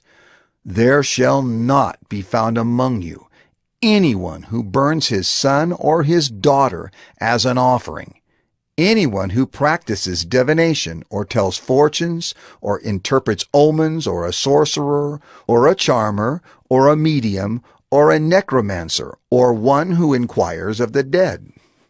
For whoever does these things is an abomination to the Lord, and because of these abominations the Lord your God is driving them out before you. You shall be blameless before the Lord your God. For these nations which you are about to dispossess listen to fortune tellers and to diviners, but as for you, the Lord your God has not allowed you to do this. The Lord your God will raise up for you a prophet like me from among you, from your brothers. It is to him you shall listen, just as you desired of the Lord your God at Horeb, on the day of the assembly, when you said, Let me not hear again the voice of the Lord my God, or see this great fire any more, lest I die. And the Lord said to me, They are right in what they have spoken. I will raise up for them a prophet like you from among their brothers, and I will put my words in his mouth, and he shall speak to them all that I command him. And whoever will not listen to my words that he shall speak in my name, I myself will require it of him. But the prophet who presumes to speak a word in my name that I have not commanded him to speak, or who speaks in the name of other gods, that same prophet shall die. And if you say in your heart, How may we know the word that the Lord has not spoken? When a prophet speaks in the name of the Lord, if the word does not come to pass or come true, that is a word that the Lord has not spoken. The prophet has spoken it presumptuously. You need not be afraid of him. Deuteronomy 19. When the Lord your God cuts off the nations whose land the Lord your God is giving you, and you dispossess them, and dwell in their cities and in their houses, you shall set apart 3 cities for yourselves in the land that the Lord your God is giving you to possess. You shall measure the distances, and divide into 3 parts the area of the land that the Lord your God gives you as a possession, so that any manslayer can flee to them. This is the provision for the manslayer, who by fleeing there may save his life. If anyone kills his neighbor unintentionally, without having hated him in the past, as when someone goes into the forest with his neighbor to cut wood, and his hand swings the axe to cut down a tree, and the head slips from the handle and strikes his neighbor so that he dies, he may flee to one of these cities and live.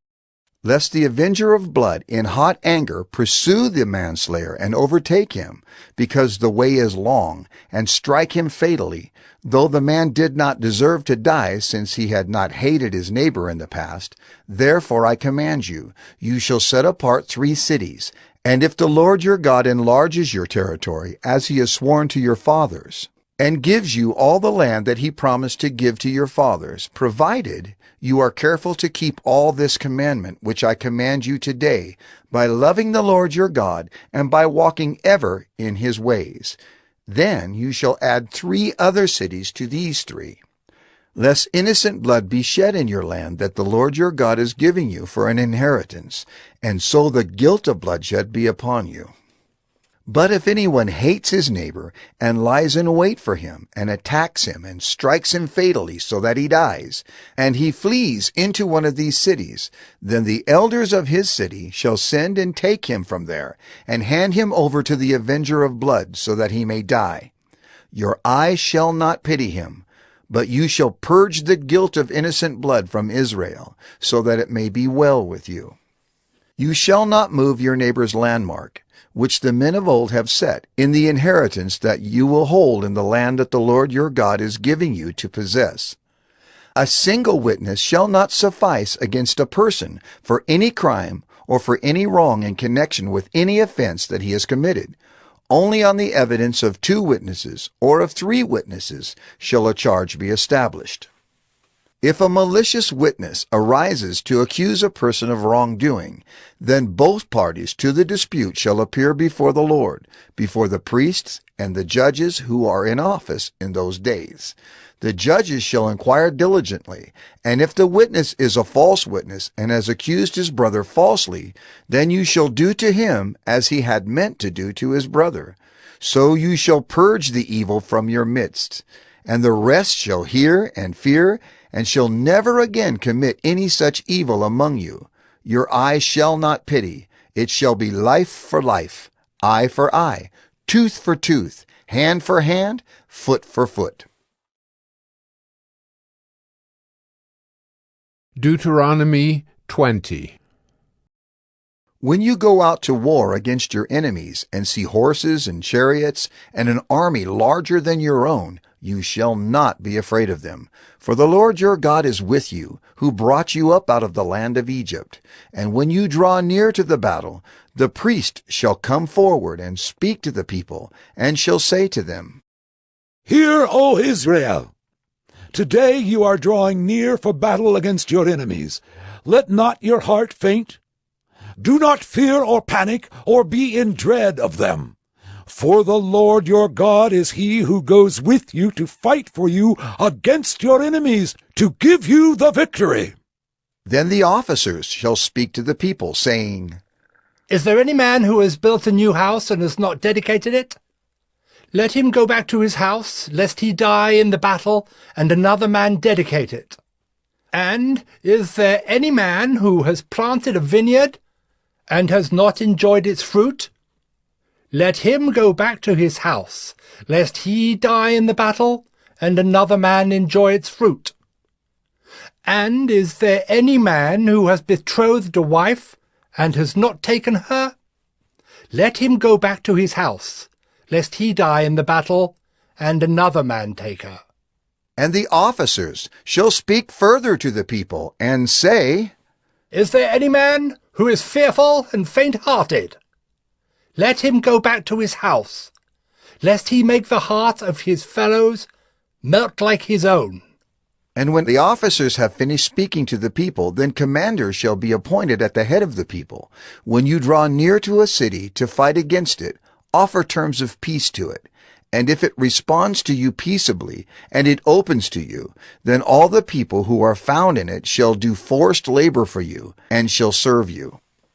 But if it makes no peace with you, but makes war against you, then you shall besiege it. And when the Lord your God gives it into your hand, you shall put all its males to the sword, but the women and the little ones, the livestock and everything else in the city, all its spoil, you shall take as plunder for yourselves. And you shall enjoy the spoil of your enemies, which the Lord your God has given you. Thus you shall do to all the cities that are very far from you, which are not cities of the nations here. But in the cities of these peoples that the Lord your God is giving you for an inheritance, you shall save alive nothing that breathes, but you shall devote them to complete destruction. The Hittites and the Amorites, the Canaanites and the Perizzites, the Hivites and the Jebusites, as the Lord your God has commanded, that they may not teach you to do according to all their abominable practices that they have done for their gods, and so you sin against the Lord your God. When you besiege a city for a long time, making war against it in order to take it, you shall not destroy its trees by wielding an axe against them. You may eat from them, but you shall not cut them down. Are the trees in the field human, that they should be besieged by you? Only the trees that you know are not trees for food you may destroy and cut down, that you may build siege works against the city that makes war with you, until it falls. Deuteronomy 21. If in the land that the Lord your God is giving you to possess, someone is found slain, lying in the open country, and it is not known who killed him, then your elders and your judges shall come out, and they shall measure the distance to the surrounding cities. And the elders of the city that is nearest to the slain man shall take a heifer that has never been worked, and that has not pulled in a yoke. And the elders of that city shall bring the heifer down to a valley with running water, which is neither plowed nor sown, and shall break the heifer's neck there in the valley. Then the priests, the sons of Levi, shall come forward, for the Lord your God has chosen them to minister to him and to bless in the name of the Lord, and by their word every dispute and every assault shall be settled. And all the elders of that city, nearest to the slain man, shall wash their hands over the heifer whose neck was broken in the valley, and they shall testify. Our hands did not shed this blood, nor did our eyes see it shed. Accept atonement, O Lord, for your people Israel, whom you have redeemed, and do not set the guilt of innocent blood in the midst of your people Israel, so that their blood guilt be atoned for. So you shall purge the guilt of innocent blood from your midst when you do what is right in the sight of the Lord.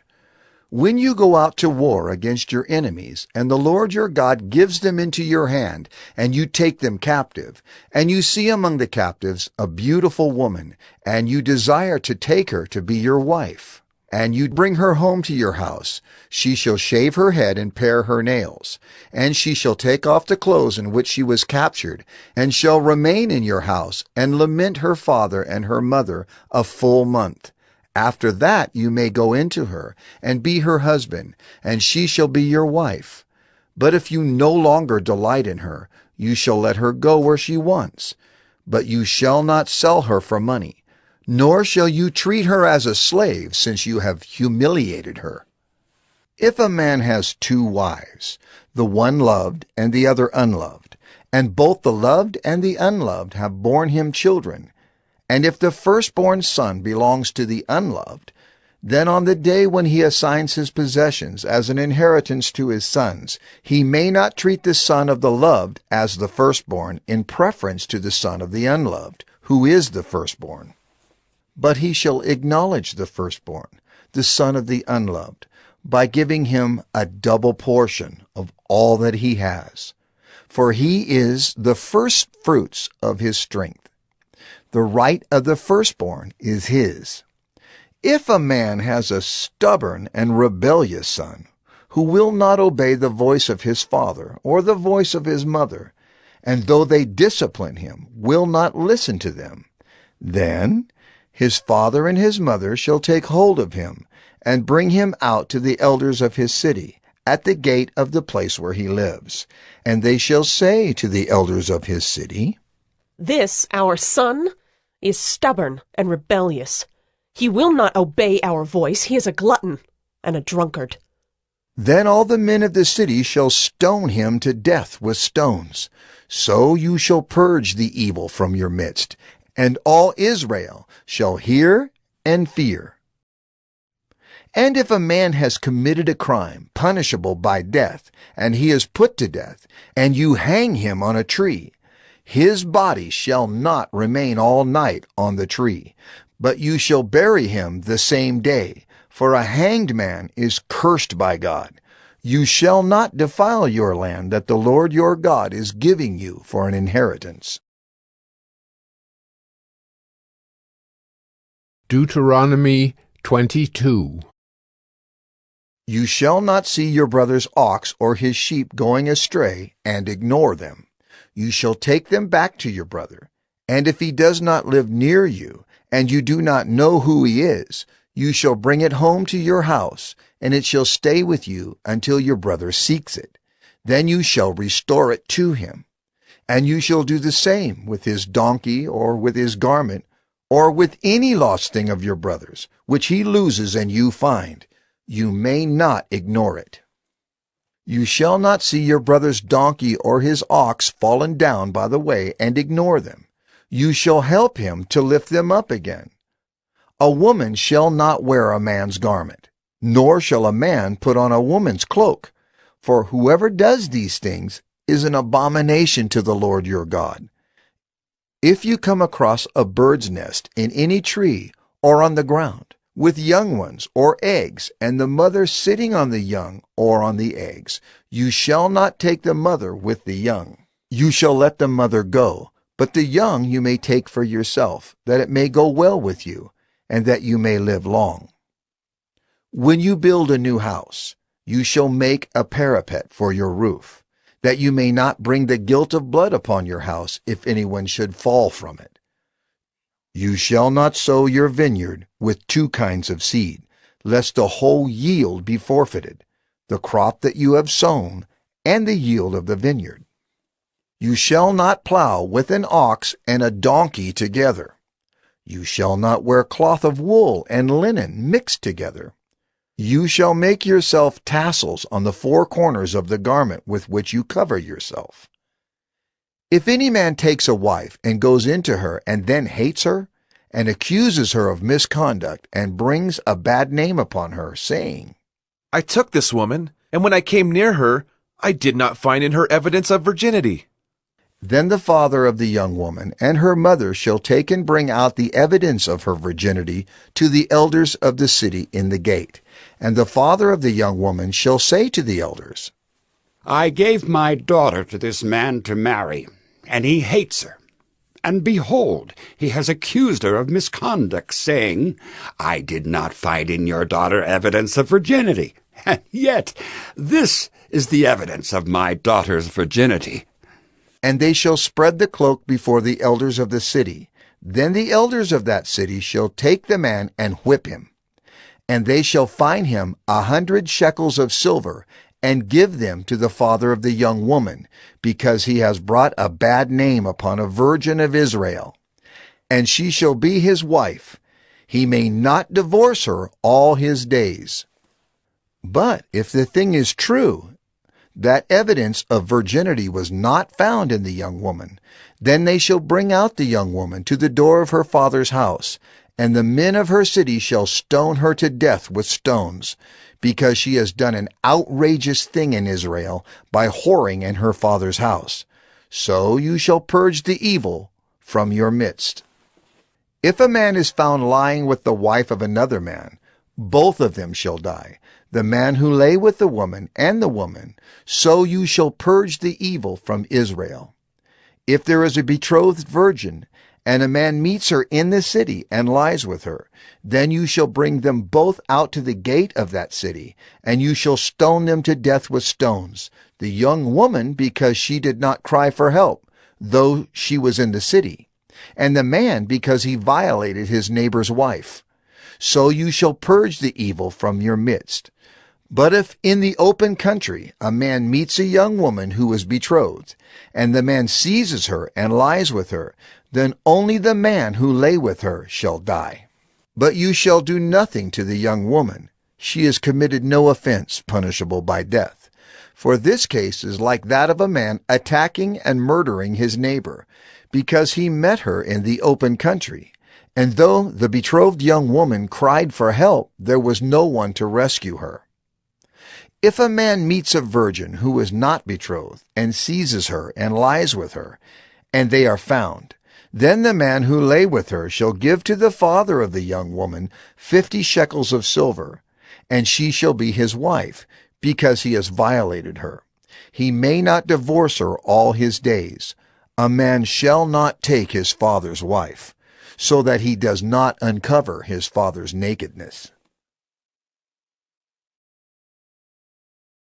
Deuteronomy 23. No one whose testicles are crushed or whose male organ is cut off shall enter the assembly of the Lord. No one born of a forbidden union may enter the assembly of the Lord. Even to the 10th generation, none of his descendants may enter the assembly of the Lord. No Ammonite or Moabite may enter the assembly of the Lord. Even to the 10th generation, none of them may enter the assembly of the Lord forever. Because they did not meet you with bread and with water on the way when you came out of Egypt, and because they hired against you Balaam the son of Beor from Pethor of Mesopotamia to curse you. But the Lord your God would not listen to Balaam. Instead, the Lord your God turned the curse into a blessing for you, because the Lord your God loved you. You shall not seek their peace or their prosperity all your days forever. You shall not abhor an Edomite, for he is your brother. You shall not abhor an Egyptian, because you are a sojourner in his land. Children born to them in the 3rd generation may enter the assembly of the Lord. When you are encamped against your enemies, then you shall keep yourself from every evil thing. If any man among you becomes unclean because of a nocturnal emission, then he shall go outside the camp. He shall not come inside the camp. But when evening comes, he shall bathe himself in water, and as the sun sets he may come inside the camp. You shall have a place outside the camp, and you shall go out to it, and you shall have a trowel with your tools. And when you sit down outside, you shall dig a hole with it, and turn back and cover up your excrement. Because the Lord your God walks in the midst of your camp, to deliver you, and to give up your enemies before you. Therefore your camp must be holy, so that he may not see anything indecent among you and turn away from you. You shall not give up to his master a slave who has escaped from his master to you. He shall dwell with you in your midst, in the place that he shall choose within one of your towns, wherever it suits him. You shall not wrong him. None of the daughters of Israel shall be a cult prostitute, and none of the sons of Israel shall be a cult prostitute. You shall not bring the fee of a prostitute or the wages of a dog into the house of the Lord your God in payment for any vow, for both of these are an abomination to the Lord your God. You shall not charge interest on loans to your brother, interest on money, interest on food, interest on anything that is lent for interest. You may charge a foreigner interest, but you may not charge your brother interest, that the Lord your God may bless you in all that you undertake in the land that you are entering to take possession of it. If you make a vow to the Lord your God, you shall not delay fulfilling it, for the Lord your God will surely require it of you, and you will be guilty of sin. But if you refrain from vowing, you will not be guilty of sin. You shall be careful to do what has passed your lips, for you have voluntarily vowed to the Lord your God what you have promised with your mouth. If you go into your neighbor's vineyard, you may eat your fill of grapes, as many as you wish, but you shall not put any in your bag. If you go into your neighbor's standing grain, you may pluck the ears with your hand, but you shall not put a sickle to your neighbor's standing grain. Deuteronomy 24. When a man takes a wife and marries her, if then she finds no favor in his eyes because he has found some indecency in her, and he writes her a certificate of divorce and puts it in her hand and sends her out of his house, and she departs out of his house, and if she goes and becomes another man's wife, and the latter man hates her and writes her a certificate of divorce and puts it in her hand and sends her out of his house, or if the latter man dies who took her to be his wife, then her former husband who sent her away may not take her again to be his wife after she has been defiled, for that is an abomination before the Lord. And you shall not bring sin upon the land that the Lord your God is giving you for an inheritance. When a man is newly married, he shall not go out with the army or be liable for any other public duty. He shall be free at home 1 year to be happy with his wife whom he has taken. No one shall take a mill or an upper millstone in pledge, for that would be taking a life in pledge.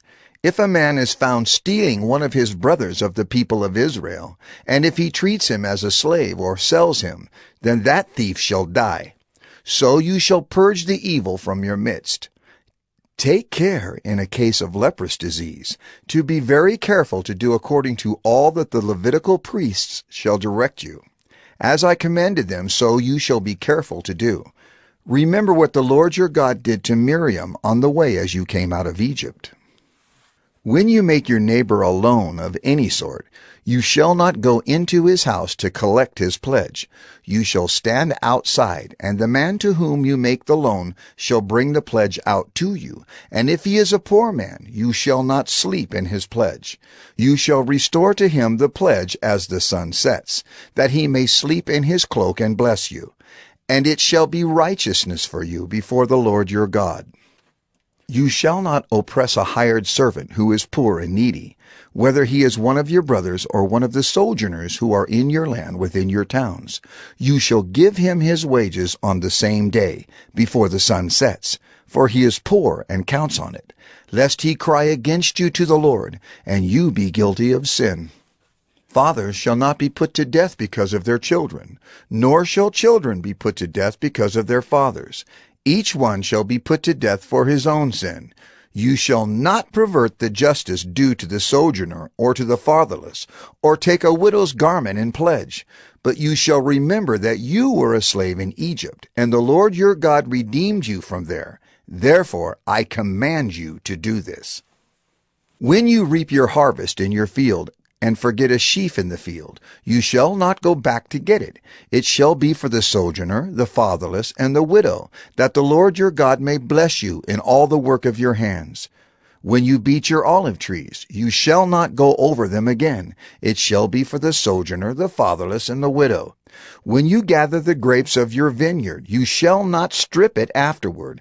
It shall be for the sojourner, the fatherless, and the widow. You shall remember that you were a slave in the land of Egypt. Therefore I command you to do this.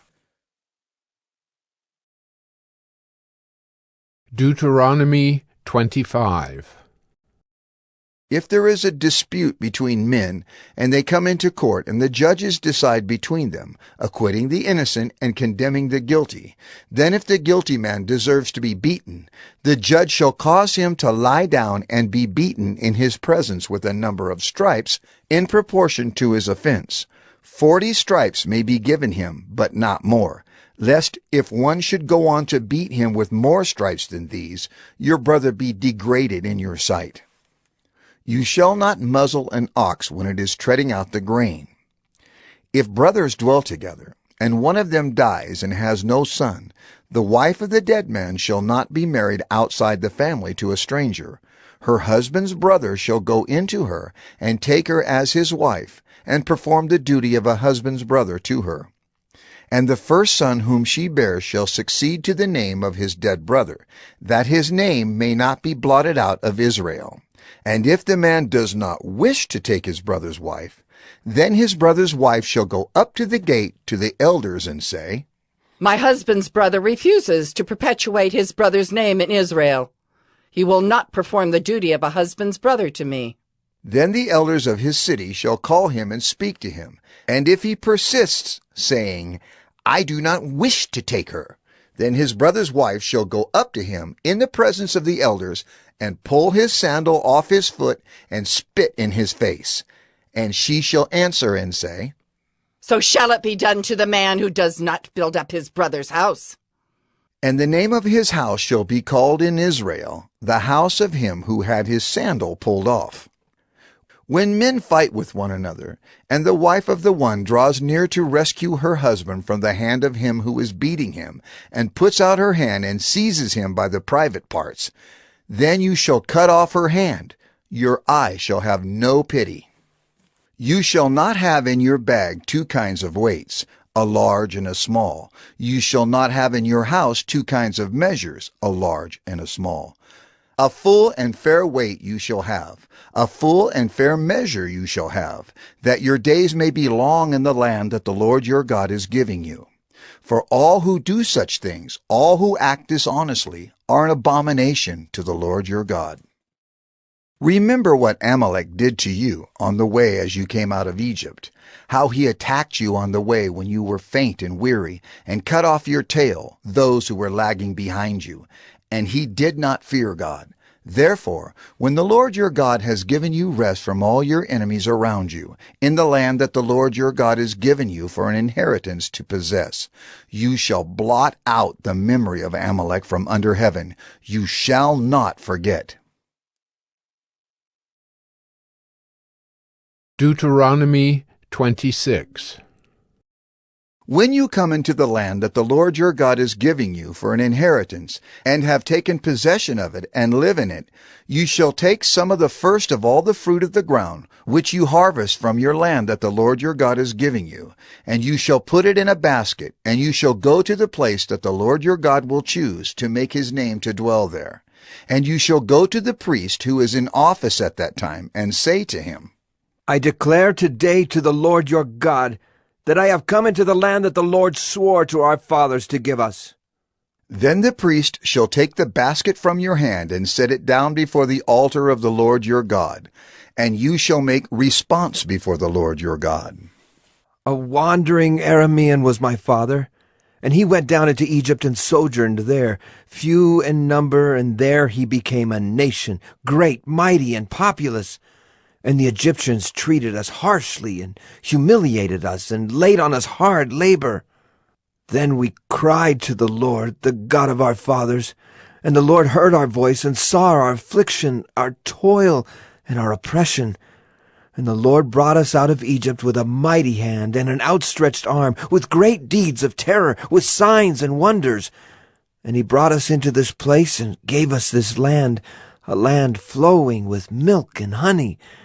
And behold, now I bring the first of the fruit of the ground, which you, O Lord, have given me. And you shall set it down before the Lord your God, and worship before the Lord your God.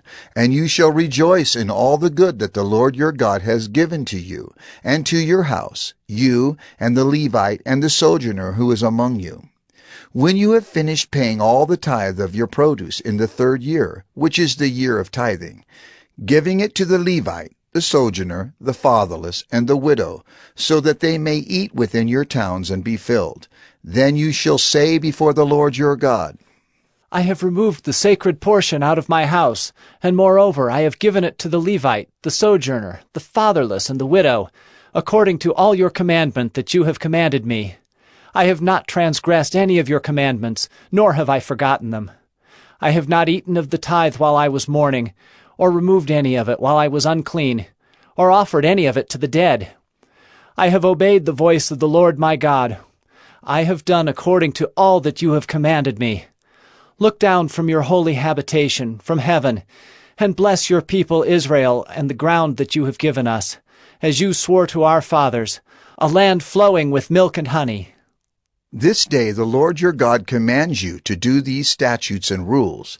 You shall therefore be careful to do them with all your heart and with all your soul. You have declared today that the Lord is your God, and that you will walk in his ways and keep his statutes and his commandments and his rules, and will obey his voice. And the Lord has declared today that you are a people for his treasured possession, as he has promised you, and that you are to keep all his commandments, and that he will set you in praise and in fame and in honor high above all nations that he has made, and that you shall be a people holy to the Lord your God, as he promised. Deuteronomy 27. Now Moses and the elders of Israel commanded the people, saying, Keep the whole commandment that I command you today. And on the day you cross over the Jordan to the land that the Lord your God is giving you, you shall set up large stones and plaster them with plaster. And you shall write on them all the words of this law when you cross over to enter the land that the Lord your God is giving you, a land flowing with milk and honey, as the Lord, the God of your fathers, has promised you. And when you have crossed over the Jordan, you shall set up these stones concerning which I command you today on Mount Ebal, and you shall plaster them with plaster. And there you shall build an altar to the Lord your God, an altar of stones. You shall wield no iron tool on them. You shall build an altar to the Lord your God of uncut stones, and you shall offer burnt offerings on it to the Lord your God. And you shall sacrifice peace offerings, and shall eat there, and you shall rejoice before the Lord your God. And you shall write on the stones all the words of this law very plainly. Then Moses and the Levitical priests said to all Israel, Keep silence and hear, O Israel. This day you have become the people of the Lord your God. You shall therefore obey the voice of the Lord your God, keeping his commandments and his statutes, which I command you today. That day Moses charged the people, saying, When you have crossed over the Jordan, these shall stand on Mount Gerizim to bless the people: Simeon, Levi, Judah, Issachar, Joseph, and Benjamin. And these shall stand on Mount Ebal for the curse: Reuben, Gad, Asher, Zebulun, Dan, and Naphtali. And the Levites shall declare to all the men of Israel in a loud voice, Cursed be the man who makes a carved or cast metal image, an abomination to the Lord, a thing made by the hands of a craftsman, and sets it up in secret. And all the people shall answer and say, Amen. Cursed be anyone who dishonors his father or his mother. And all the people shall say, Amen. Cursed be anyone who moves his neighbor's landmark. And all the people shall say, Amen. Cursed be anyone who misleads a blind man on the road. And all the people shall say, Amen. Cursed be anyone who perverts the justice due to the sojourner, the fatherless, and the widow. And all the people shall say, Amen. Cursed be anyone who lies with his father's wife because he has uncovered his father's nakedness. And all the people shall say, Amen. Cursed be anyone who lies with any kind of animal. And all the people shall say, Amen. Cursed be anyone who lies with his sister, whether the daughter of his father or the daughter of his mother. And all the people shall say, Amen. Cursed be anyone who lies with his mother-in-law. And all the people shall say, Amen. Cursed be anyone who strikes down his neighbor in secret. And all the people shall say, Amen. Cursed be anyone who takes a bribe to shed innocent blood. And all the people shall say, Amen! Cursed be anyone who does not confirm the words of this law by doing them. And all the people shall say,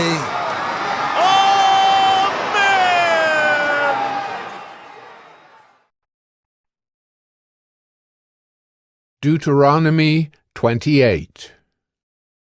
And if you faithfully obey the voice of the Lord your God, being careful to do all his commandments that I command you today, the Lord your God will set you high above all the nations of the earth, and all these blessings shall come upon you and overtake you, if you obey the voice of the Lord your God. Blessed shall you be in the city, and blessed shall you be in the field. Blessed shall be the fruit of your womb, and the fruit of your ground, and the fruit of your cattle, the increase of your herds, and the young of your flock. Blessed shall be your basket and your kneading bowl. Blessed shall you be when you come in, and blessed shall you be when you go out. The Lord will cause your enemies who rise against you to be defeated before you. They shall come out against you one way and flee before you 7 ways.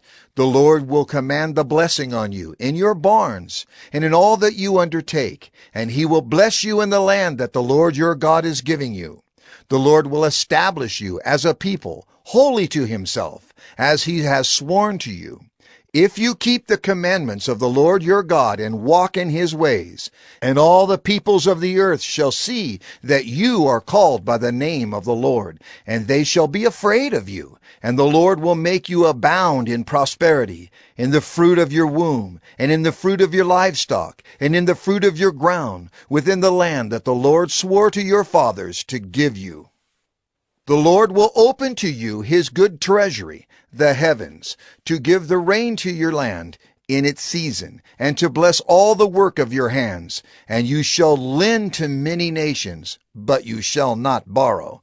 And the Lord will make you the head and not the tail, and you shall only go up and not down, if you obey the commandments of the Lord your God, which I command you today, being careful to do them. And if you do not turn aside from any of the words that I command you today, to the right hand or to the left, to go after other gods to serve them. But if you will not obey the voice of the Lord your God, or be careful to do all his commandments and his statutes that I command you today, then all these curses shall come upon you and overtake you. Cursed shall you be in the city, and cursed shall you be in the field. Cursed shall be your basket and your kneading bowl.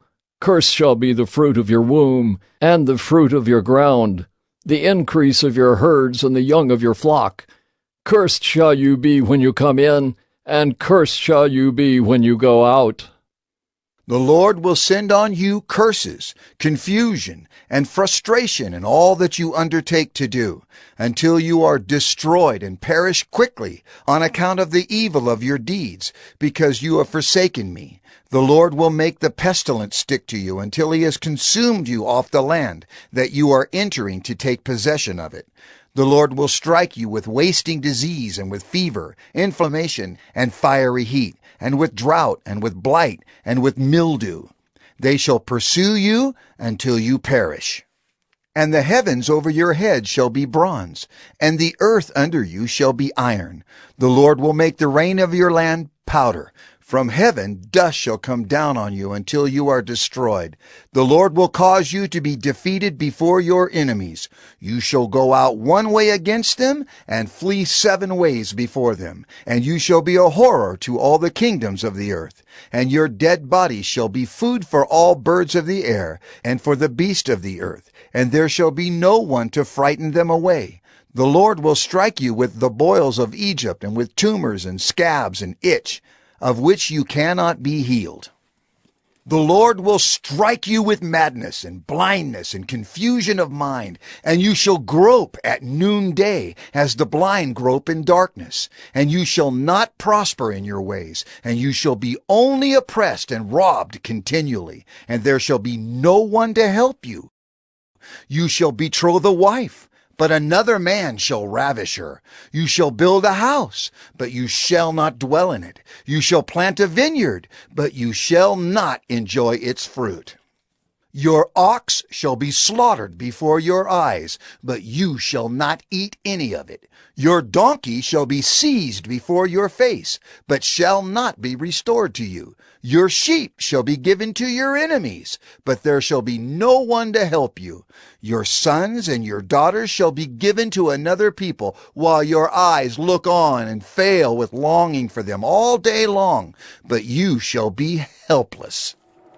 A nation that you have not known shall eat up the fruit of your ground and of all your labors, and you shall be only oppressed and crushed continually, so that you are driven mad by the sights that your eyes see. The Lord will strike you on the knees and on the legs with grievous boils, of which you cannot be healed, from the sole of your foot to the crown of your head.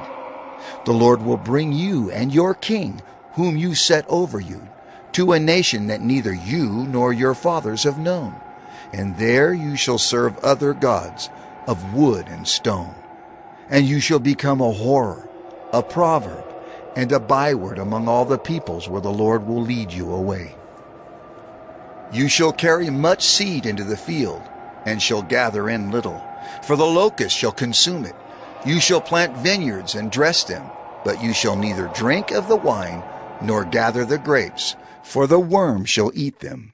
You shall have olive trees throughout all your territory, but you shall not anoint yourself with the oil, for your olives shall drop off. You shall father sons and daughters, but they shall not be yours, for they shall go into captivity. The cricket shall possess all your trees, and the fruit of your ground. The sojourner who is among you shall rise higher and higher above you, and you shall come down lower and lower. He shall lend to you, and you shall not lend to him.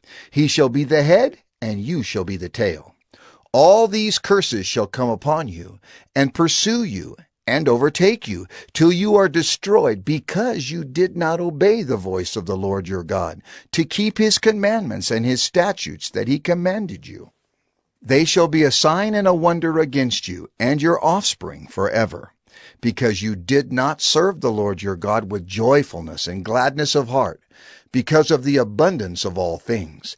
Therefore you shall serve your enemies whom the Lord will send against you, in hunger and thirst, in nakedness and lacking everything, and he will put a yoke of iron on your neck until he has destroyed you. The Lord will bring a nation against you from far away, from the end of the earth, swooping down like the eagle, a nation whose language you do not understand, a hard-faced nation who shall not respect the old or show mercy to the young. It shall eat the offspring of your cattle and the fruit of your ground until you are destroyed. It also shall not leave you grain, wine or oil, the increase of your herds or the young of your flock, until they have caused you to perish. They shall besiege you in all your towns, until your high and fortified walls in which you trusted come down throughout all your land. And they shall besiege you in all your towns throughout all your land, which the Lord your God has given you. And you shall eat the fruit of your womb, the flesh of your sons and daughters, whom the Lord your God has given you, in the siege and in the distress with which your enemy shall distress you. The man who is the most tender and refined among you will begrudge food to his brother, to the wife he embraces, and to the last of the children whom he has left, so that he will not give to any of them any of the flesh of his children whom he is eating, because he has nothing else left, in the siege and in the distress with which your enemy shall distress you in all your towns. The most tender and refined woman among you, who would not venture to set the sole of her foot on the ground, because she is so delicate and tender, will begrudge to the husband she embraces, to her son and to her daughter, her afterbirth that comes out from between her feet, and her children, whom she bears, because lacking everything she will eat them secretly, in the siege and in the distress with which your enemy shall distress you in your towns. If you are not careful to do all the words of this law that are written in this book, that you may fear this glorious and awesome name, the Lord your God, then the Lord will bring on you and your offspring extraordinary afflictions, afflictions severe and lasting, and sicknesses grievous and lasting. And he will bring upon you again all the diseases of Egypt, of which you were afraid, and they shall cling to you. Every sickness also and every affliction that is not recorded in the book of this law, the Lord will bring upon you until you are destroyed.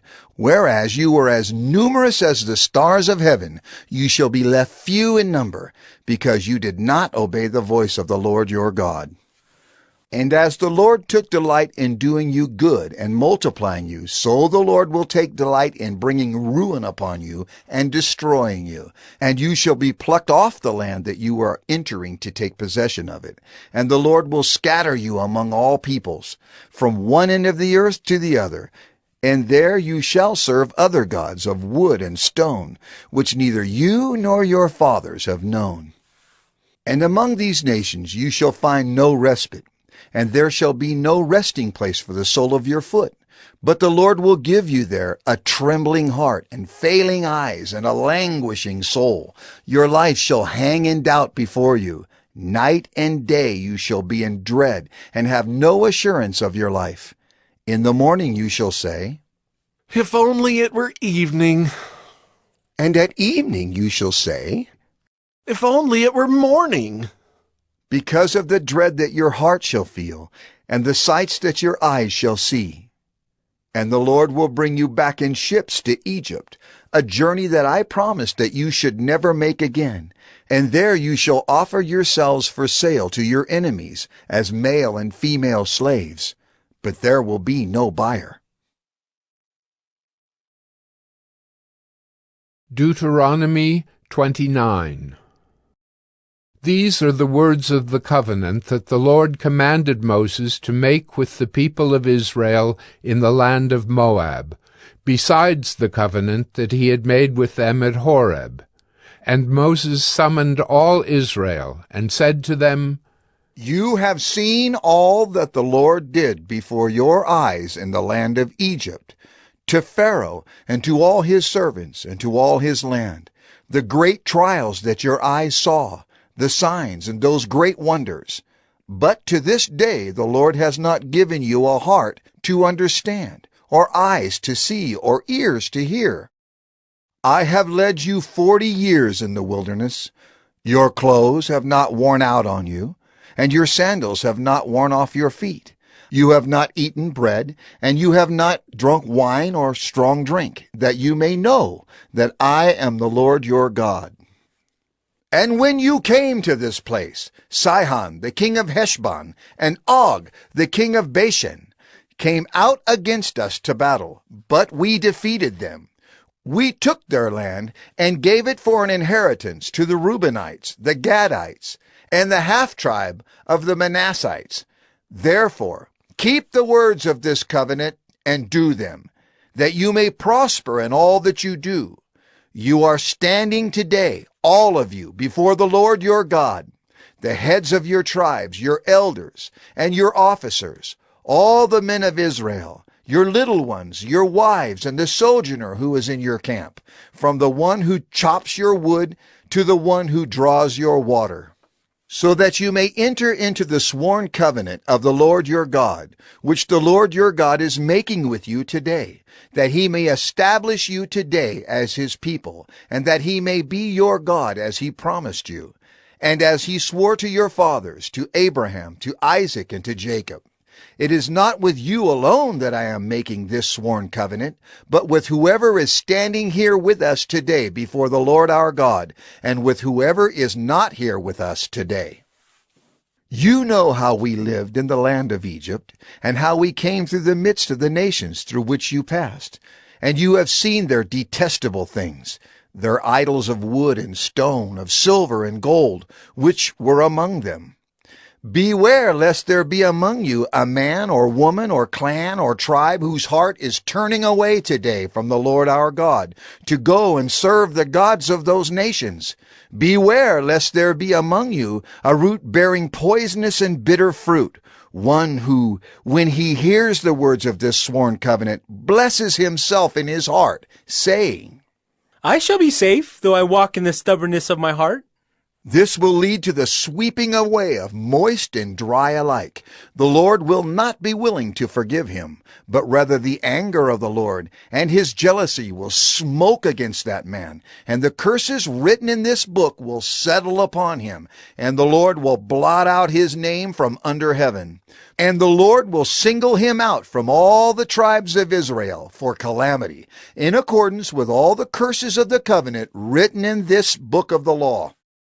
And the next generation, your children who rise up after you, and the foreigner who comes from a far land will say, when they see the afflictions of that land, and the sicknesses with which the Lord has made it sick, the whole land burned out with brimstone and salt, nothing sown and nothing growing, where no plant can sprout, an overthrow like that of Sodom and Gomorrah, Admah and Zeboim, which the Lord overthrew in his anger and wrath. All the nations will say, Why has the Lord done thus to this land? What caused the heat of this great anger? Then people will say, It is because they abandoned the covenant of the Lord, the God of their fathers, which he made with them when he brought them out of the land of Egypt, and went and served other gods and worshipped them, gods whom they had not known, and whom he had not allotted to them. Therefore the anger of the Lord was kindled against this land, bringing upon it all the curses written in this book. And the Lord uprooted them from their land in anger and fury and great wrath, and cast them into another land, as they are this day. The secret things belong to the Lord our God, but the things that are revealed belong to us and to our children forever, that we may do all the words of this law. Deuteronomy 30. And when all these things come upon you, the blessing and the curse, which I have set before you, and you call them to mind among all the nations where the Lord your God has driven you, and return to the Lord your God, you and your children, and obey his voice in all that I command you today, with all your heart and with all your soul, then the Lord your God will restore your fortunes and have compassion on you, and he will gather you again from all the peoples where the Lord your God has scattered you. If your outcasts are in the uttermost parts of heaven, from there the Lord your God will gather you, and from there he will take you. And the Lord your God will bring you into the land that your fathers possessed, that you may possess it, and he will make you more prosperous and numerous than your fathers. And the Lord your God will circumcise your heart, and the heart of your offspring, so that you will love the Lord your God with all your heart and with all your soul, that you may live. And the Lord your God will put all these curses on your foes and enemies who persecuted you. And you shall again obey the voice of the Lord, and keep all his commandments that I command you today.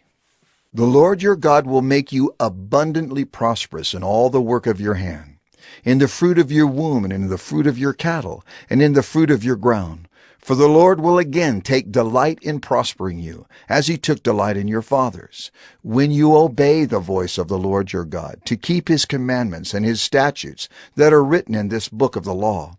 When you turn to the Lord your God with all your heart and with all your soul, for this commandment that I command you today is not too hard for you, neither is it far off. It is not in heaven that you should say, Who will ascend to heaven for us and bring it to us, that we may hear it and do it? Neither is it beyond the sea that you should say, Who will go over the sea for us and bring it to us, that we may hear it and do it? But the word is very near you. It is in your mouth and in your heart, so that you can do it. See, I have set before you today life and good, death and evil. If you obey the commandments of the Lord your God that I command you today, by loving the Lord your God, by walking in his ways, and by keeping his commandments and his statutes and his rules, then you shall live and multiply, and the Lord your God will bless you in the land that you are entering to take possession of it. But if your heart turns away, and you will not hear, but are drawn away to worship other gods and serve them, I declare to you today that you shall surely perish. You shall not live long in the land that you are going over the Jordan to enter and possess. I call heaven and earth to witness against you today, that I have set before you life and death, blessing and curse. Therefore, choose life, that you and your offspring may live, loving the Lord your God, obeying his voice, and holding fast to him. For he is your life and length of days, that you may dwell in the land that the Lord swore to your fathers, to Abraham, to Isaac, and to Jacob, to give them. Deuteronomy 31. So Moses continued to speak these words to all Israel, and he said to them, I am 120 years old today. I am no longer able to go out and come in. The Lord has said to me, you shall not go over this Jordan. The Lord your God himself will go over before you. He will destroy these nations before you, so that you shall dispossess them. And Joshua will go over at your head, as the Lord has spoken. And the Lord will do to them as he did to Sihon and Og, the kings of the Amorites, and to their land when he destroyed them. And the Lord will give them over to you, and you shall do to them according to the whole commandment that I have commanded you. Be strong and courageous. Do not fear or be in dread of them, for it is the Lord your God who goes with you. He will not leave you or forsake you. Then Moses summoned Joshua, and said to him in the sight of all Israel, Be strong and courageous, for you shall go with this people into the land that the Lord has sworn to their fathers to give them, and you shall put them in possession of it. It is the Lord who goes before you. He will be with you. He will not leave you or forsake you. Do not fear or be dismayed. Then Moses wrote this law and gave it to the priests, the sons of Levi, who carried the ark of the covenant of the Lord, and to all the elders of Israel. And Moses commanded them, At the end of every 7 years, at the set time in the year of release, at the Feast of Booths, when all Israel comes to appear before the Lord your God at the place that he will choose, you shall read this law before all Israel in their hearing. Assemble the people, men, women, and little ones, and the sojourner within your towns, that they may hear and learn to fear the Lord your God, and be careful to do all the words of this law, and that their children who have not known it may hear and learn to fear the Lord your God, as long as you live in the land that you are going over the Jordan to possess. And the Lord said to Moses, Behold, the days approach when you must die. Call Joshua and present yourselves in the tent of meeting, that I may commission him. And Moses and Joshua went and presented themselves in the tent of meeting. And the Lord appeared in the tent in a pillar of cloud. And the pillar of cloud stood over the entrance of the tent. And the Lord said to Moses, Behold, you are about to lie down with your fathers. Then this people will rise and whore after the foreign gods among them, in the land that they are entering. And they will forsake me and break my covenant that I have made with them. Then my anger will be kindled against them in that day, and I will forsake them and hide my face from them, and they will be devoured. And many evils and troubles will come upon them, so that they will say in that day, Have not these evils come upon us because our God is not among us? And I will surely hide my face in that day, because of all the evil that they have done, because they have turned to other gods. Now therefore write this song and teach it to the people of Israel. Put it in their mouths, that this song may be a witness for me against the people of Israel. For when I have brought them into the land flowing with milk and honey, which I swore to give to their fathers, and they have eaten and are full and grown fat, they will turn to other gods and serve them, and despise me and break my covenant. And when many evils and troubles have come upon them, this song shall confront them as a witness, for it will live unforgotten in the mouths of their offspring. For I know what they are inclined to do even today before I have brought them into the land that I swore to give. So Moses wrote this song the same day, and taught it to the people of Israel. And the Lord commissioned Joshua the son of Nun, and said, Be strong and courageous, for you shall bring the people of Israel into the land that I swore to give them. I will be with you. When Moses had finished writing the words of this law in a book to the very end, Moses commanded the Levites who carried the ark of the covenant of the Lord, Take this book of the law, and put it by the side of the ark of the covenant of the Lord your God, that it may be there for a witness against you. For I know how rebellious and stubborn you are. Behold, even today, while I am yet alive with you, you have been rebellious against the Lord. How much more after my death? Assemble to me all the elders of your tribes and your officers, that I may speak these words in their ears, and call heaven and earth to witness against them. For I know that after my death you will surely act corruptly, and turn aside from the way that I have commanded you, and in the days to come evil will befall you, because you will do what is evil in the sight of the Lord, provoking him to anger through the work of your hands. Then Moses spoke the words of this song until they were finished, in the ears of all the assembly of Israel. Deuteronomy 32.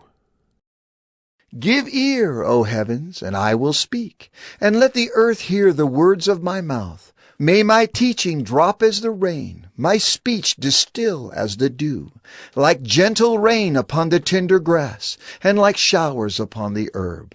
For I will proclaim the name of the Lord, ascribe greatness to our God, the rock. His work is perfect, for all his ways are justice, a God of faithfulness, and without iniquity. Just and upright is he. They have dealt corruptly with him. They are no longer his children, because they are blemished. They are a crooked and twisted generation. Do you thus repay the Lord, you foolish and senseless people? Is not he your Father, who created you, who made you and established you? Remember the days of old. Consider the years of many generations. Ask your father, and he will show you, your elders, and they will tell you. When the Most High gave to the nations their inheritance, when he divided mankind, he fixed the borders of the peoples according to the number of the sons of God. But the Lord's portion is his people, Jacob his allotted heritage. He found him in a desert land, and in the howling waste of the wilderness he encircled him. He cared for him. He kept him as the apple of his eye, like an eagle that stirs up its nest, that flutters over its young, spreading out its wings, catching them, bearing them on its pinions. The Lord alone guided him. No foreign god was with him. He made him ride on the high places of the land, and he ate the produce of the field, and he suckled him with honey out of the rock, and oil out of the flinty rock, curds from the herd, and milk from the flock, with fat of lambs, rams of Bashan, and goats, with the very finest of the wheat. And you drank foaming wine made from the blood of the grape. But Jeshurun grew fat and kicked. You grew fat, stout, and sleek. Then he forsook God who made him and scoffed at the rock of his salvation. They stirred him to jealousy with strange gods. With abominations they provoked him to anger. They sacrificed to demons that were no gods, to gods they had never known, to new gods that had come recently, whom your fathers had never dreaded. You were unmindful of the rock that bore you, and you forgot the God who gave you birth. The Lord saw it and spurned them, because of the provocation of his sons and his daughters. And he said, I will hide my face from them. I will see what their end will be, for they are a perverse generation, children in whom is no faithfulness. They have made me jealous with what is no God. They have provoked me to anger with their idols. So I will make them jealous with those who are no people. I will provoke them to anger with a foolish nation. For a fire is kindled by my anger, and it burns to the depths of Sheol, devours the earth in its increase, and sets on fire the foundations of the mountains. And I will heap disasters upon them. I will spin my arrows on them. They shall be wasted with hunger and devoured by plague and poisonous pestilence. I will send the teeth of beasts against them, with the venom of things that crawl in the dust. Outdoors the sword shall bereave, and indoors terror, for young man and woman alike, the nursing child with the man of gray hairs. I would have said, I will cut them to pieces, I will wipe them from human memory, had I not feared provocation by the enemy, lest their adversaries should misunderstand, lest they should say, our hand is triumphant. It was not the Lord who did all this. For they are a nation void of counsel, and there is no understanding in them. If they were wise, they would understand this. They would discern their latter end. How could one have chased 1,000, and two have put 10,000 to flight, unless their rock had sold them, and the Lord had given them up? For their rock is not as our rock. Our enemies are by themselves. For their vine comes from the vine of Sodom, and from the fields of Gomorrah. Their grapes are grapes of poison. Their clusters are bitter. Their wine is the poison of serpents, and the cruel venom of asps. Is not this laid up in store with me, sealed up in my treasuries? Vengeance is mine and recompense, for the time when their foot shall slip. For the day of their calamity is at hand, and their doom comes swiftly. For the Lord will vindicate his people and have compassion on his servants, when he sees that their power is gone and there is none remaining, bond or free. Then he will say, where are their gods, the rock in which they took refuge? Who ate the fat of their sacrifices and drank the wine of their drink offering? Let them rise up and help you. Let them be your protection. See now that I, even I, am he, and there is no God beside me. I kill and I make alive, I wound and I heal, and there is none that can deliver out of my hand. For I lift up my hand to heaven and swear, as I live forever, if I sharpen my flashing sword, and my hand takes hold on judgment, I will take vengeance on my adversaries, and will repay those who hate me. I will make my arrows drunk with blood, and my sword shall devour flesh, with the blood of the slain and the captives, from the long-haired heads of the enemy. Rejoice with him, O heavens, bow down to him, all gods, for he avenges the blood of his children, and takes vengeance on his adversaries. He repays those who hate him, and cleanses his people's land. Moses came and recited all the words of this song in the hearing of the people, he and Joshua, the son of Nun. And when Moses had finished speaking all these words to all Israel, he said to them, Take to heart all the words by which I am warning you today, that you may command them to your children, that they may be careful to do all the words of this law. For it is no empty word for you, but your very life. And by this word you shall live long in the land that you are going over the Jordan to possess. That very day the Lord spoke to Moses. Go up this mountain of the Abiram, Mount Nebo, which is in the land of Moab opposite Jericho, and view the land of Canaan, which I am giving to the people of Israel for a possession, and die on the mountain which you go up, and be gathered to your people, as Aaron your brother died in Mount Hor, and was gathered to his people, because you broke faith with me in the midst of the people of Israel, at the waters of Meribah Kadesh, in the wilderness of Zin, and because you did not treat me as holy in the midst of the people of Israel.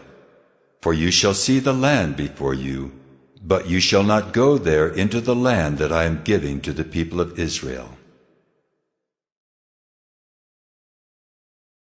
Deuteronomy 33. This is the blessing with which Moses the man of God blessed the people of Israel before his death. He said, The Lord came from Sinai and dawned from Seir upon us. He shone forth from Mount Paran. He came from the 10,000s of holy ones with flaming fire at his right hand. Yes, he loved his people. All his holy ones were in his hand. So they followed in your steps, receiving direction from you. When Moses commanded us a law as a possession for the assembly of Jacob. Thus the Lord became king in Jeshurun. When the heads of the people were gathered, all the tribes of Israel together. Let Reuben live and not die, but let his men be few. And this he said of Judah. Hear, O Lord, the voice of Judah, and bring him into his people. With your hands contend for him, and be a help against his adversaries.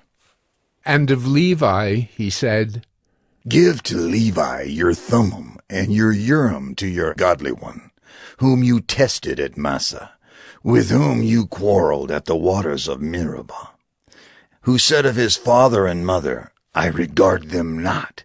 He disowned his brothers and ignored his children, for they observed your word and kept your covenant. They shall teach Jacob your rules, and Israel your law. They shall put incense before you, and whole burnt offerings on your altar.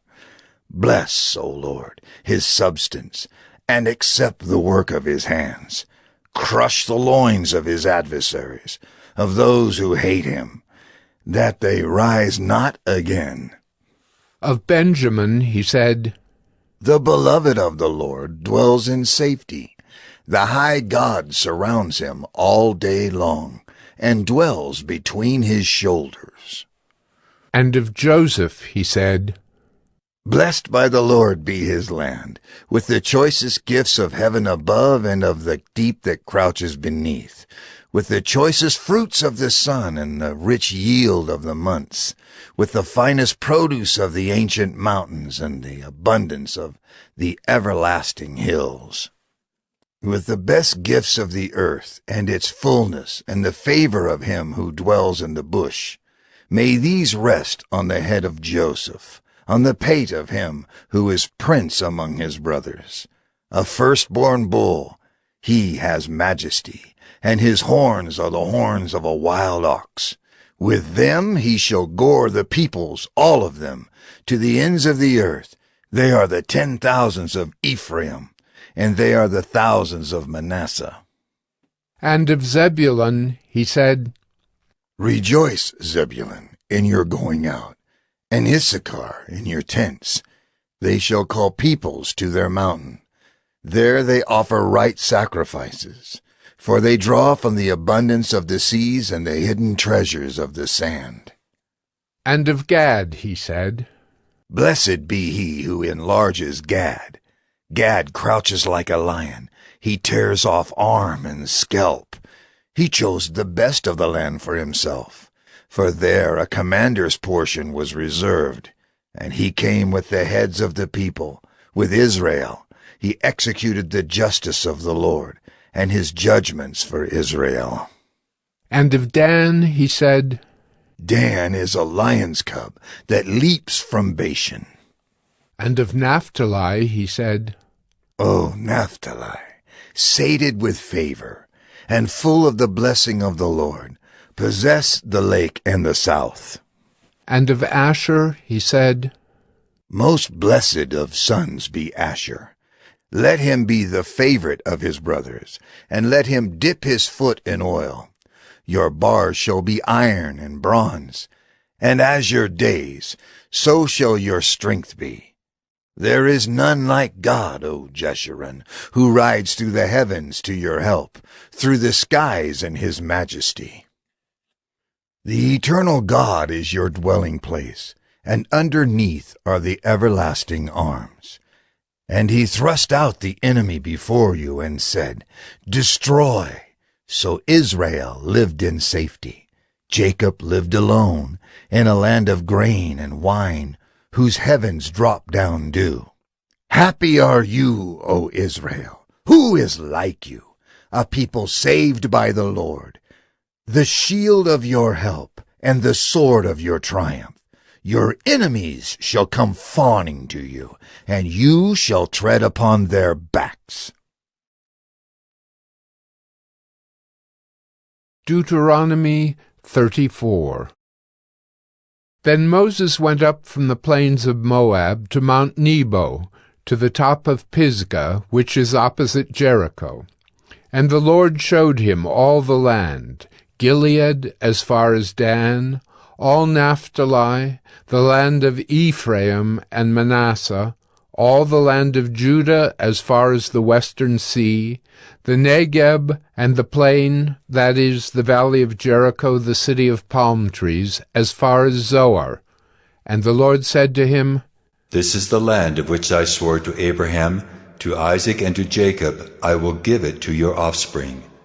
I have let you see it with your eyes, but you shall not go over there. So Moses, the servant of the Lord, died there in the land of Moab, according to the word of the Lord, and he buried him in the valley in the land of Moab, opposite Beth Peor. But no one knows the place of his burial to this day. Moses was 120 years old when he died. His eye was undimmed, and his vigor unabated. And the people of Israel wept for Moses in the plains of Moab 30 days. Then the days of weeping and mourning for Moses were ended, and Joshua the son of Nun was full of the spirit of wisdom, for Moses had laid his hands on him. So the people of Israel obeyed him, and did as the Lord had commanded Moses. And there has not arisen a prophet since in Israel like Moses, whom the Lord knew face to face, none like him for all the signs and the wonders that the Lord sent him to do in the land of Egypt, to Pharaoh and to all his servants and to all his land, and for all the mighty power and all the great deeds of terror that Moses did in the sight of all Israel.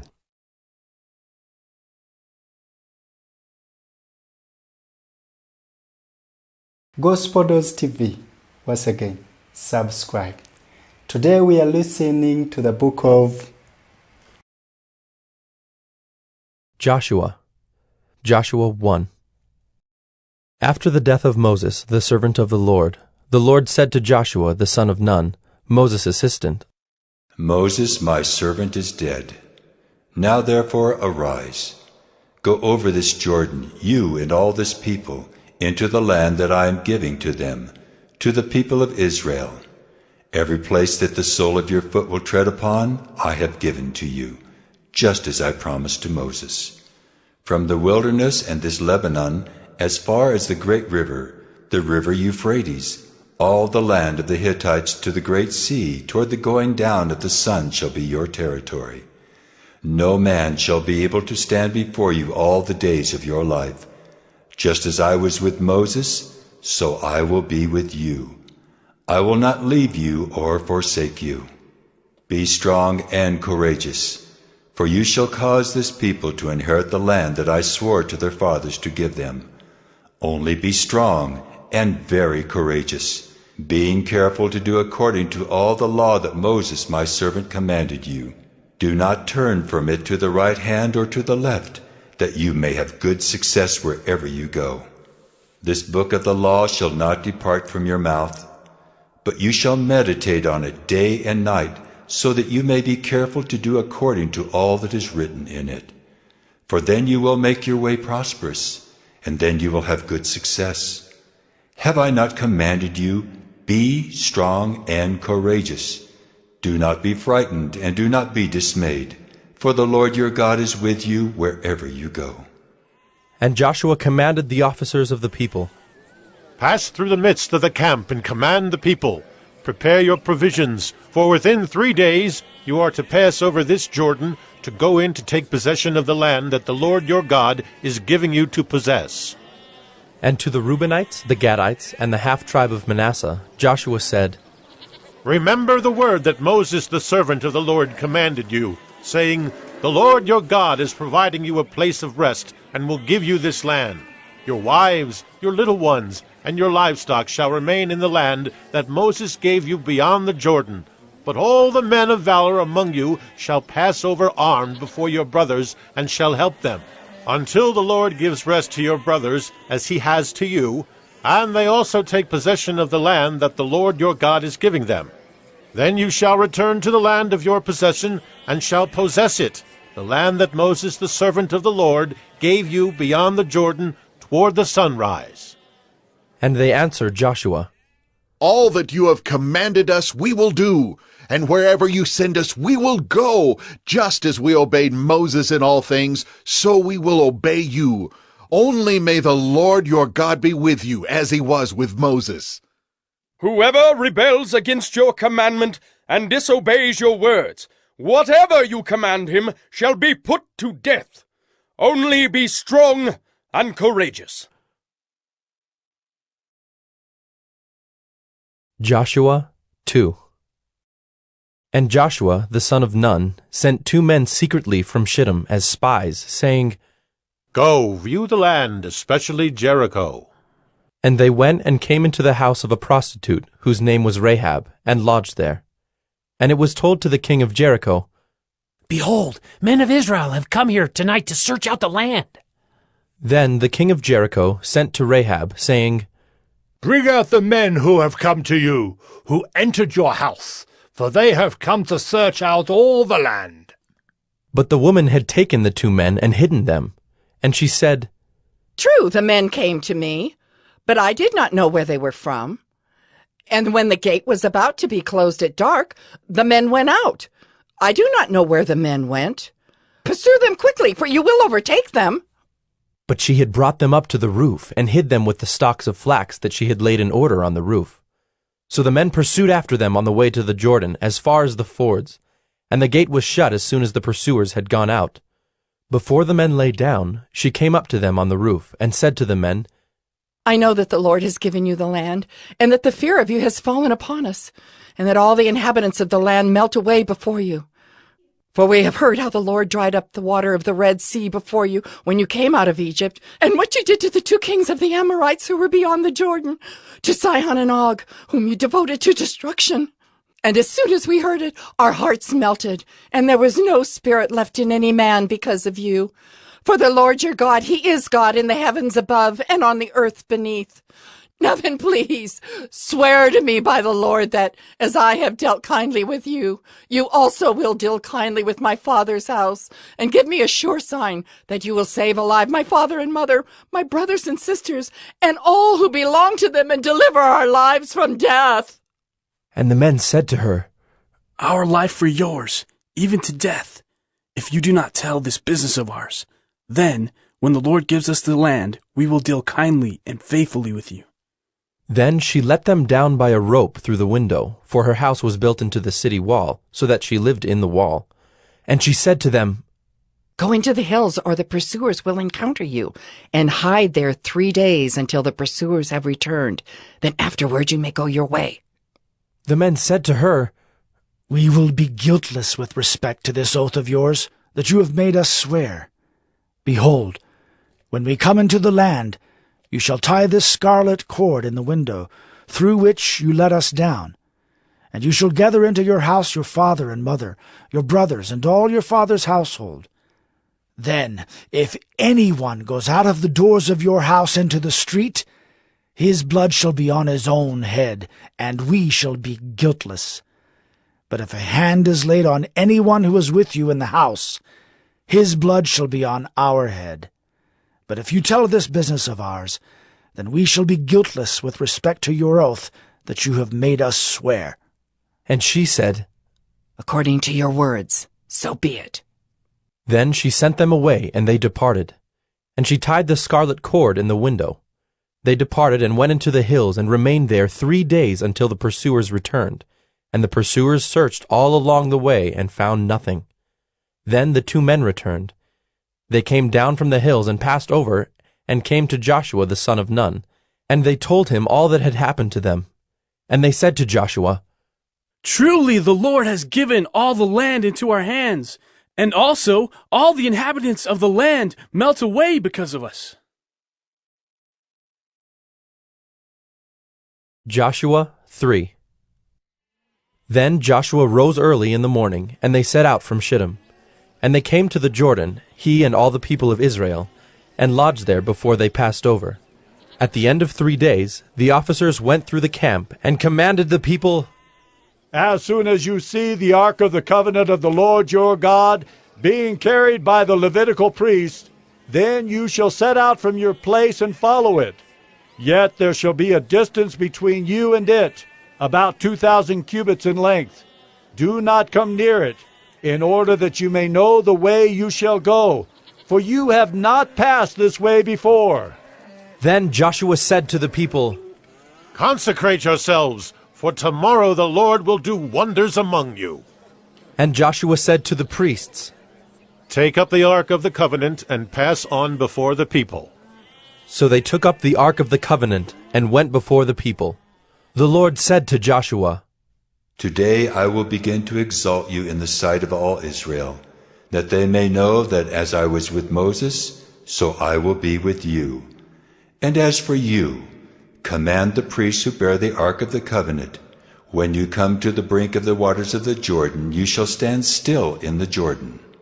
And Joshua said to the people of Israel, Come here and listen to the words of the Lord your God. And Joshua said, Here is how you shall know that the living God is among you, and that he will without fail drive out from before you the Canaanites, the Hittites, the Hivites, the Perizzites, the Girgashites, the Amorites, and the Jebusites. Behold, the ark of the covenant of the Lord of all the earth is passing over before you into the Jordan. Now, therefore, take 12 men from the tribes of Israel, from each tribe a man. And when the soles of the feet of the priests, bearing the ark of the Lord of all the earth, shall rest in the waters of the Jordan, the waters of the Jordan shall be cut off from flowing, and the waters coming down from above shall stand in one heap. So when the people set out from their tents to pass over the Jordan with the priests bearing the ark of the covenant before the people, and as soon as those bearing the ark had come as far as the Jordan, and the feet of the priests bearing the ark were dipped in the brink of the water, now the Jordan overflows all its banks throughout the time of harvest. The waters coming down from above stood and rose up in a heap very far away at Adam, the city that is beside Zarethan, and those flowing down toward the sea of the Arabah, the Salt Sea, were completely cut off, and the people passed over opposite Jericho. Now the priests bearing the ark of the covenant of the Lord stood firmly on dry ground in the midst of the Jordan, and all Israel was passing over on dry ground until all the nation finished passing over the Jordan. Joshua 4. When all the nation had finished passing over the Jordan, the Lord said to Joshua, Take 12 men from the people, from each tribe a man, and command them, saying, Take 12 stones from here out of the midst of the Jordan, from the very place where the priest's feet stood firmly, and bring them over with you and lay them down in the place where you lodge tonight. Then Joshua called the 12 men from the people of Israel, whom he had appointed, a man from each tribe. And Joshua said to them, Pass on before the ark of the Lord your God into the midst of the Jordan, and take up each of you a stone upon his shoulder, according to the number of the tribes of the people of Israel, that this may be a sign among you. When your children ask in time to come, What do those stones mean to you? Then you shall tell them that the waters of the Jordan were cut off before the ark of the covenant of the Lord. When it passed over the Jordan, the waters of the Jordan were cut off. So these stones shall be to the people of Israel a memorial forever. And the people of Israel did just as Joshua commanded, and took up 12 stones out of the midst of the Jordan, according to the number of the tribes of the people of Israel, just as the Lord told Joshua. And they carried them over with them to the place where they lodged, and laid them down there. And Joshua set up 12 stones in the midst of the Jordan, in the place where the feet of the priests bearing the ark of the covenant had stood. and they are there to this day. For the priests bearing the ark stood in the midst of the Jordan until everything was finished that the Lord commanded Joshua to tell the people, according to all that Moses had commanded Joshua. The people passed over in haste, and when all the people had finished passing over, the ark of the Lord and the priests passed over before the people. The sons of Reuben and the sons of Gad and the half-tribe of Manasseh passed over armed before the people of Israel, as Moses had told them. About 40,000 ready for war passed over before the Lord for battle to the plains of Jericho. On that day the Lord exalted Joshua in the sight of all Israel, and they stood in awe of him just as they had stood in awe of Moses all the days of his life. And the Lord said to Joshua, "Command the priest bearing the ark of the testimony to come up out of the Jordan." So Joshua commanded the priests, "Come up out of the Jordan." And when the priests bearing the ark of the covenant of the Lord came up from the midst of the Jordan, and the soles of the priests' feet were lifted up on dry ground, the waters of the Jordan returned to their place and overflowed all its banks as before. The people came up out of the Jordan on the 10th day of the first month, and they encamped at Gilgal on the east border of Jericho. And those 12 stones which they took out of the Jordan Joshua set up at Gilgal. And he said to the people of Israel, "When your children ask their fathers in times to come, 'What do these stones mean?' then you shall let your children know, Israel passed over this Jordan on dry ground.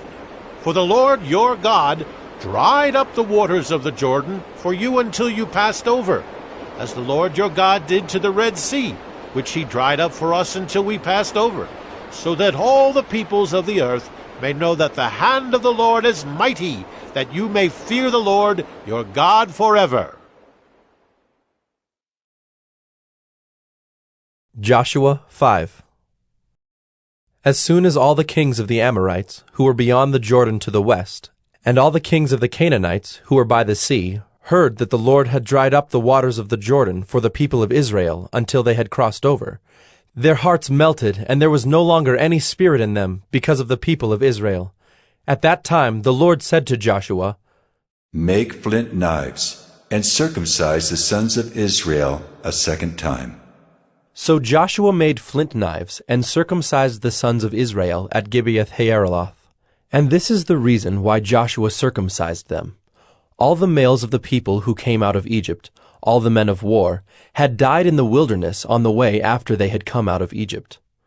Though all the people who came out had been circumcised, yet all the people who were born on the way in the wilderness after they had come out of Egypt had not been circumcised. For the people of Israel walked 40 years in the wilderness until all the nation, the men of war who came out of Egypt, perished, because they did not obey the voice of the Lord. The Lord swore to them that he would not let them see the land that the Lord had sworn to their fathers to give to us, a land flowing with milk and honey. So it was their children whom he raised up in their place that Joshua circumcised. For they were uncircumcised because they had not been circumcised on the way. When the circumcising of the whole nation was finished, they remained in their places in the camp until they were healed. And the Lord said to Joshua, "Today I have rolled away the reproach of Egypt from you." And so the name of that place is called Gilgal to this day.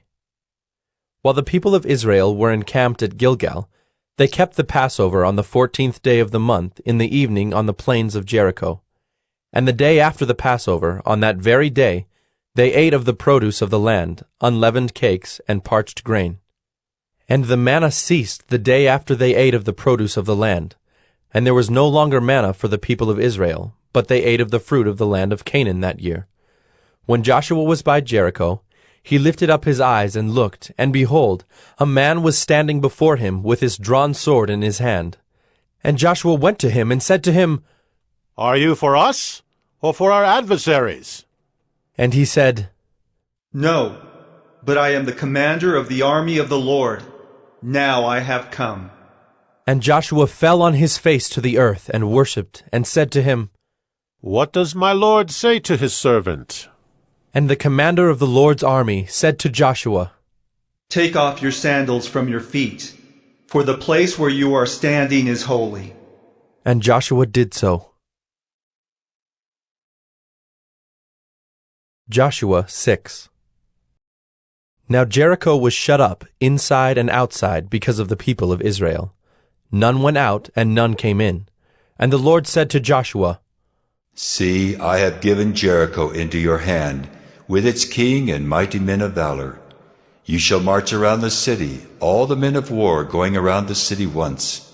Thus shall you do for 6 days. 7 priests shall bear 7 trumpets of ram's horns before the ark.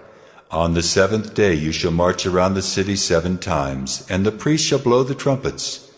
And when they make a long blast with the ram's horn, when you hear the sound of the trumpet, then all the people shall shout with a great shout, and the wall of the city will fall down flat, and the people shall go up, everyone straight before him. So Joshua the son of Nun called the priests and said to them, Take up the ark of the covenant, and let 7 priests bear 7 trumpets of ram's horns before the ark of the Lord. And he said to the people, Go forward, march around the city, and let the armed men pass on before the ark of the Lord. And just as Joshua had commanded the people, the 7 priests bearing the 7 trumpets of ram's horns before the Lord went forward, blowing the trumpets, with the ark of the covenant of the Lord following them. The armed men were walking before the priests who were blowing the trumpets, and the rear guard was walking after the ark, while the trumpets blew continually. But Joshua commanded the people, You shall not shout or make your voice heard, neither shall any word go out of your mouth until the day I tell you to shout. Then you shall shout. So he caused the ark of the Lord to circle the city, going about it once. And they came into the camp and spent the night in the camp. Then Joshua rose early in the morning, and the priests took up the ark of the Lord. And the 7 priests, bearing the 7 trumpets of ram's horns before the ark of the Lord, walked on, and they blew the trumpets continually. And the armed men were walking before them, and the rear guard was walking after the ark of the Lord, while the trumpets blew continually. And the 2nd day they marched around the city once, and returned into the camp. So they did for 6 days. On the 7th day they rose early, at the dawn of day, and marched around the city in the same manner 7 times. It was only on that day that they marched around the city 7 times. And at the 7th time, when the priests had blown the trumpets, Joshua said to the people, Shout, for the Lord has given you the city, and the city and all that is within it shall be devoted to the Lord for destruction. Only Rahab the prostitute, and all who are with her in her house shall live, because she hid the messengers whom we sent. But you, keep yourselves from the things devoted to destruction, lest when you have devoted them, you take any of the devoted things and make the camp of Israel a thing for destruction, and bring trouble upon it. But all silver and gold, and every vessel of bronze and iron, are holy to the Lord. They shall go into the treasury of the Lord. So the people shouted, and the trumpets were blown. As soon as the people heard the sound of the trumpet, the people shouted a great shout, and the wall fell down flat, so that the people went up into the city, every man straight before him, and they captured the city. Then they devoted all in the city to destruction, both men and women, young and old, oxen, sheep, and donkeys, with the edge of the sword. But to the 2 men who had spied out the land, Joshua said, Go into the prostitute's house, and bring out from there the woman and all who belong to her, as you swore to her. So the young men who had been spies went in and brought out Rahab and her father and mother, and brothers, and all who belonged to her. And they brought all her relatives and put them outside the camp of Israel. And they burned the city with fire and everything in it. Only the silver and gold, and the vessels of bronze and of iron, they put into the treasury of the house of the Lord. But Rahab the prostitute, and her father's household, and all who belonged to her, Joshua saved alive. And she has lived in Israel to this day, because she hid the messengers whom Joshua sent to spy out Jericho. Joshua laid an oath on them at that time, saying, Cursed before the Lord be the man who rises up and rebuilds this city Jericho. At the cost of his firstborn shall he lay its foundation, and at the cost of his youngest son shall he set up its gates. So the Lord was with Joshua, and his fame was in all the land. Joshua 7. But the people of Israel broke faith in regard to the devoted things, for Achan the son of Carmi, son of Zabdi, son of Zerah, of the tribe of Judah, took some of the devoted things. and the anger of the Lord burned against the people of Israel. Joshua sent men from Jericho to Ai, which is near Bethaven, east of Bethel, and said to them, Go up and spy out the land. And the men went up and spied out Ai. And they returned to Joshua and said to him, Do not have all the people go up, but let about 2,000 or 3,000 men go up and attack Ai. Do not make the whole people toil up there, for they are few. So about 3,000 men went up there from the people. And they fled before the men of Ai, and the men of Ai killed about 36 of their men, and chased them before the gate as far as Shebarim, and struck them at the descent. And the hearts of the people melted and became as water.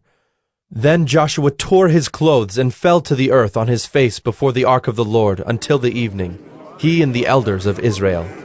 And they put dust on their heads.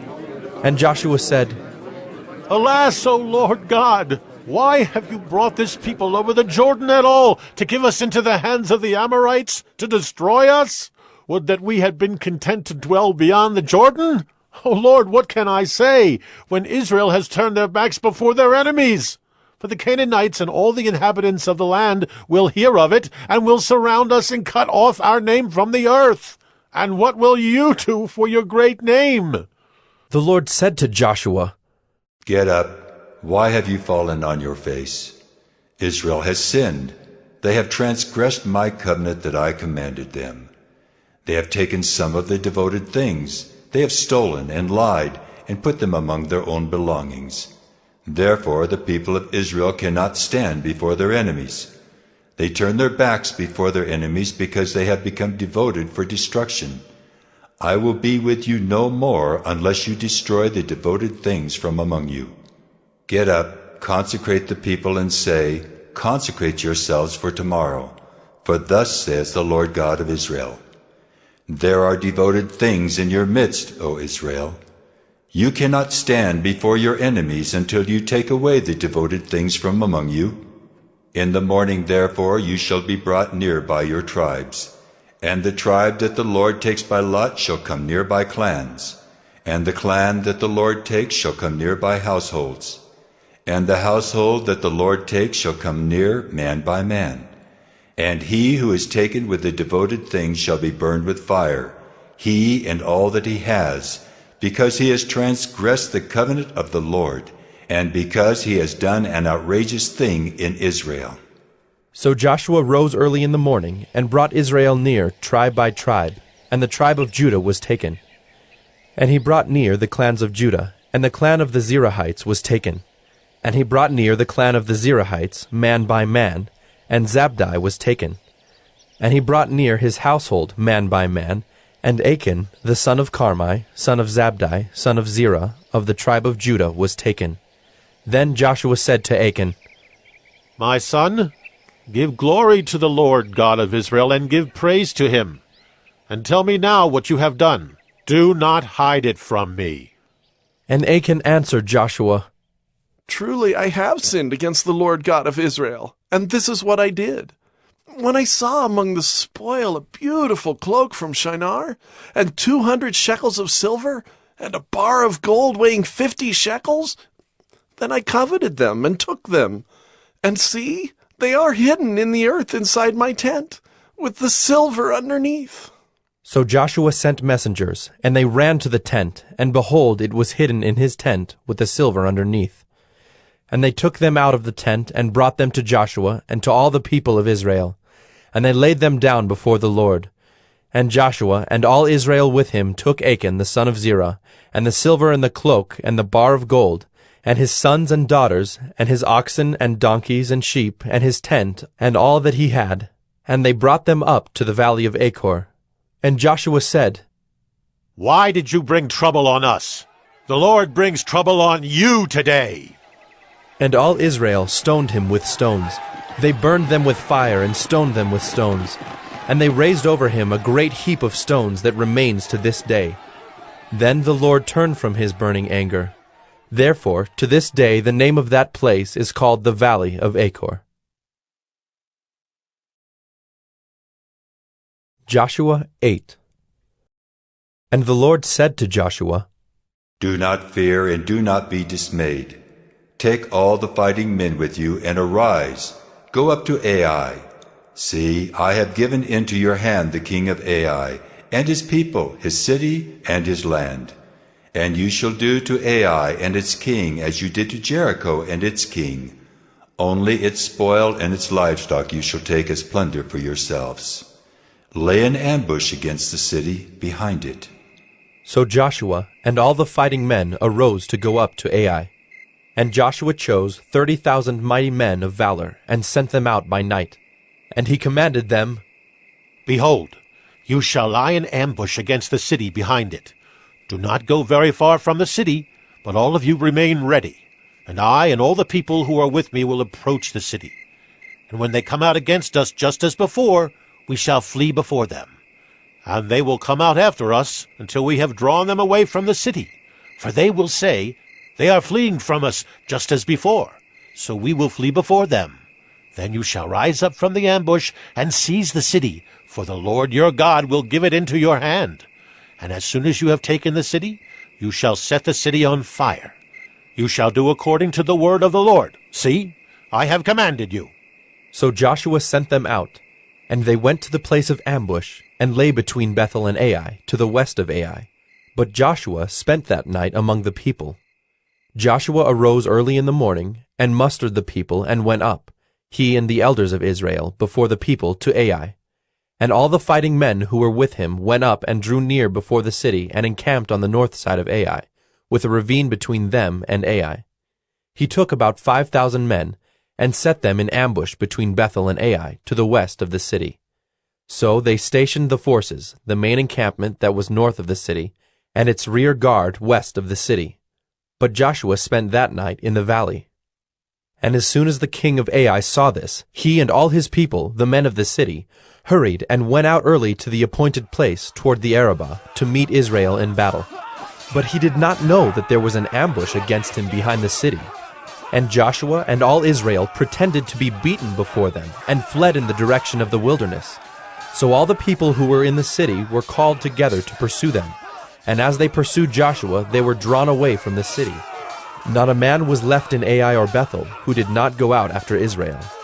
They left the city open and pursued Israel. Then the Lord said to Joshua, Stretch out the javelin that is in your hand toward Ai, for I will give it into your hand. And Joshua stretched out the javelin that was in his hand toward the city. And the men in the ambush rose quickly out of their place, and as soon as he had stretched out his hand, they ran and entered the city and captured it. And they hurried to set the city on fire. So when the men of Ai looked back, behold, the smoke of the city went up to heaven, and they had no power to flee this way or that, for the people who fled to the wilderness turned back against the pursuers. And when Joshua and all Israel saw that the ambush had captured the city, and that the smoke of the city went up, then they turned back and struck down the men of Ai. And the others came out from the city against them, so they were in the midst of Israel, some on this side and some on that side. And Israel struck them down until there was left none that survived or escaped. But the king of Ai they took alive, and brought him near to Joshua. When Israel had finished killing all the inhabitants of Ai in the open wilderness where they pursued them, and all of them to the very last had fallen by the edge of the sword, all Israel returned to Ai and struck it down with the edge of the sword. And all who fell that day, both men and women, were 12,000, all the people of Ai. But Joshua did not draw back his hand with which he stretched out the javelin, until he had devoted all the inhabitants of Ai to destruction. Only the livestock and the spoil of that city Israel took as their plunder, according to the word of the Lord that he commanded Joshua.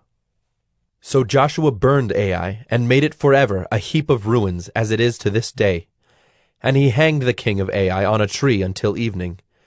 And at sunset Joshua commanded, and they took his body down from the tree, and threw it at the entrance of the gate of the city, and raised over it a great heap of stones, which stands there to this day. At that time Joshua built an altar to the Lord, the God of Israel, on Mount Ebal, just as Moses, the servant of the Lord, had commanded the people of Israel, as it is written in the book of the law of Moses, an altar of uncut stones, upon which no man has wielded an iron tool. And they offered on it burnt offerings to the Lord, and sacrificed peace offerings. And there, in the presence of the people of Israel, he wrote on the stones a copy of the law of Moses, which he had written. And all Israel, sojourner as well as native-born, with their elders and officers and their judges, stood on opposite sides of the ark before the Levitical priests, who carried the ark of the covenant of the Lord, half of them in front of Mount Gerizim, and half of them in front of Mount Ebal, just as Moses, the servant of the Lord, had commanded it the first, to bless the people of Israel. And afterward he read all the words of the law, the blessing and the curse, according to all that is written in the book of the law. There was not a word of all that Moses commanded that Joshua did not read before all the assembly of Israel, and the women and the little ones and the sojourners who lived among them. Joshua 9. As soon as all the kings who were beyond the Jordan in the hill country, and in the lowland, all along the coast of the great sea toward Lebanon, the Hittites, the Amorites, the Canaanites, the Perizzites, the Hivites, and the Jebusites heard of this, they gathered together as one to fight against Joshua and Israel. But when the inhabitants of Gibeon heard what Joshua had done to Jericho and to Ai, they, on their part, acted with cunning, and went and made ready provisions, and took worn-out sacks for their donkeys, and wineskins, worn out and torn and mended, with worn-out patched sandals on their feet, and worn-out clothes. And all their provisions were dry and crumbly. And they went to Joshua in the camp at Gilgal, and said to him and to the men of Israel, We have come from a distant country, so now make a covenant with us. But the men of Israel said to the Hivites, Perhaps you live among us. Then how can we make a covenant with you? They said to Joshua, We are your servants. And Joshua said to them, Who are you? Where do you come from? They said to him, From a very distant country your servants have come, because of the name of the Lord your God. For we have heard a report of him, and all that he did in Egypt, and all that he did to the 2 kings of the Amorites who were beyond the Jordan, to Sihon the king of Heshbon, and to Og king of Bashan who lived in Ashtaroth. So our elders and all the inhabitants of our country said to us, Take provisions in your hand for the journey, and go to meet them, and say to them, We are your servants. Come now, make a covenant with us. Here is our bread. It was still warm when we took it from our houses as our food for the journey on the day we set out to come to you. But now, behold, it is dry and crumbly. These wineskins were new when we filled them, and behold, they have burst. And these garments and sandals of ours are worn out from the very long journey. So the men took some of their provisions, but did not ask counsel from the Lord. And Joshua made peace with them, and made a covenant with them to let them live, and the leaders of the congregation swore to them. At the end of 3 days, after they had made a covenant with them, they heard that they were their neighbors, and that they lived among them. And the people of Israel set out and reached their cities on the 3rd day. Now their cities were Gibeon, Kephirah, Beeroth, and Kiriath-Jearim. But the people of Israel did not attack them, because the leaders of the congregation had sworn to them by the Lord, the God of Israel. Then all the congregation murmured against the leaders, but all the leaders said to all the congregation, We have sworn to them by the Lord, the God of Israel, and now we may not touch them. This we will do to them. Let them live, lest wrath be upon us because of the oath that we swore to them. And the leaders said to them, Let them live. So they became cutters of wood and drawers of water for all the congregation, just as the leaders had said of them. Joshua summoned them, and he said to them, Why did you deceive us, saying, We are very far from you, when you dwell among us? Now therefore you are cursed, and some of you shall never be anything but servants, cutters of wood, and drawers of water for the house of my God. They answered Joshua, Because it was told to your servants for a certainty that the Lord your God had commanded his servant Moses to give you all the land and to destroy all the inhabitants of the land from before you. So we feared greatly for our lives because of you and did this thing. And now, behold, we are in your hand. Whatever seems good and right in your sight to do to us, do it. So he did this to them, and delivered them out of the hand of the people of Israel. And they did not kill them, But Joshua made them that day cutters of wood and drawers of water for the congregation and for the altar of the Lord, to this day in the place that he should choose. Joshua 10. As soon as Adonizedek, king of Jerusalem, heard how Joshua had captured Ai and had devoted it to destruction, doing to Ai and its king as he had done to Jericho and its king, and how the inhabitants of Gibeon had made peace with Israel and were among them, he feared greatly, because Gibeon was a great city, like one of the royal cities, and because it was greater than Ai, and all its men were warriors. So Adonizedek, king of Jerusalem, sent to Hoham, king of Hebron, to Piram, king of Jarmuth, to Japhiah, king of Lachish, and to Deber, king of Eglon, saying, Come up to me and help me, and let us strike Gibeon, for it has made peace with Joshua and with the people of Israel. Then the 5 kings of the Amorites, the king of Jerusalem, the king of Hebron, the king of Jarmuth, the king of Lachish, and the king of Eglon, gathered their forces and went up with all their armies and encamped against Gibeon and made war against it. And the men of Gibeon sent to Joshua at the camp in Gilgal, saying, Do not relax your hand from your servants. Come up to us quickly and save us and help us, for all the kings of the Amorites who dwell in the hill country are gathered against us. So Joshua went up from Gilgal, he and all the people of war with him, and all the mighty men of valor. And the Lord said to Joshua, Do not fear them, for I have given them into your hands. Not a man of them shall stand before you. So Joshua came upon them suddenly, having marched up all night from Gilgal. And the Lord threw them into a panic before Israel, who struck them with a great blow at Gibeon, and chased them by the way of the ascent of Beth-horon, and struck them as far as Azekah and Makkedah. And as they fled before Israel, while they were going down the ascent of Beth-horon, the Lord threw down large stones from heaven on them as far as Azekah, and they died. There were more who died because of the hailstones than the sons of Israel killed with the sword. At that time Joshua spoke to the Lord in the day when the Lord gave the Amorites over to the sons of Israel. And he said in the sight of Israel, Sun, stand still at Gibeon, and moon in the valley of Ajalon. And the sun stood still, and the moon stopped, until the nation took vengeance on their enemies. Is this not written in the book of Jasher? The sun stopped in the midst of heaven, and did not hurry to set for about a whole day. There has been no day like it before or since, when the Lord heeded the voice of a man, for the Lord fought for Israel. So Joshua returned, and all Israel with him, to the camp at Gilgal. These 5 kings fled, and hid themselves in the cave at Makkedah. And it was told to Joshua, The 5 kings have been found, hidden in the cave at Makkedah. And Joshua said, Roll large stones against the mouth of the cave, and set men by it to guard them. But do not stay there yourselves. Pursue your enemies. Attack their rear guard. Do not let them enter their cities, for the Lord your God has given them into your hand.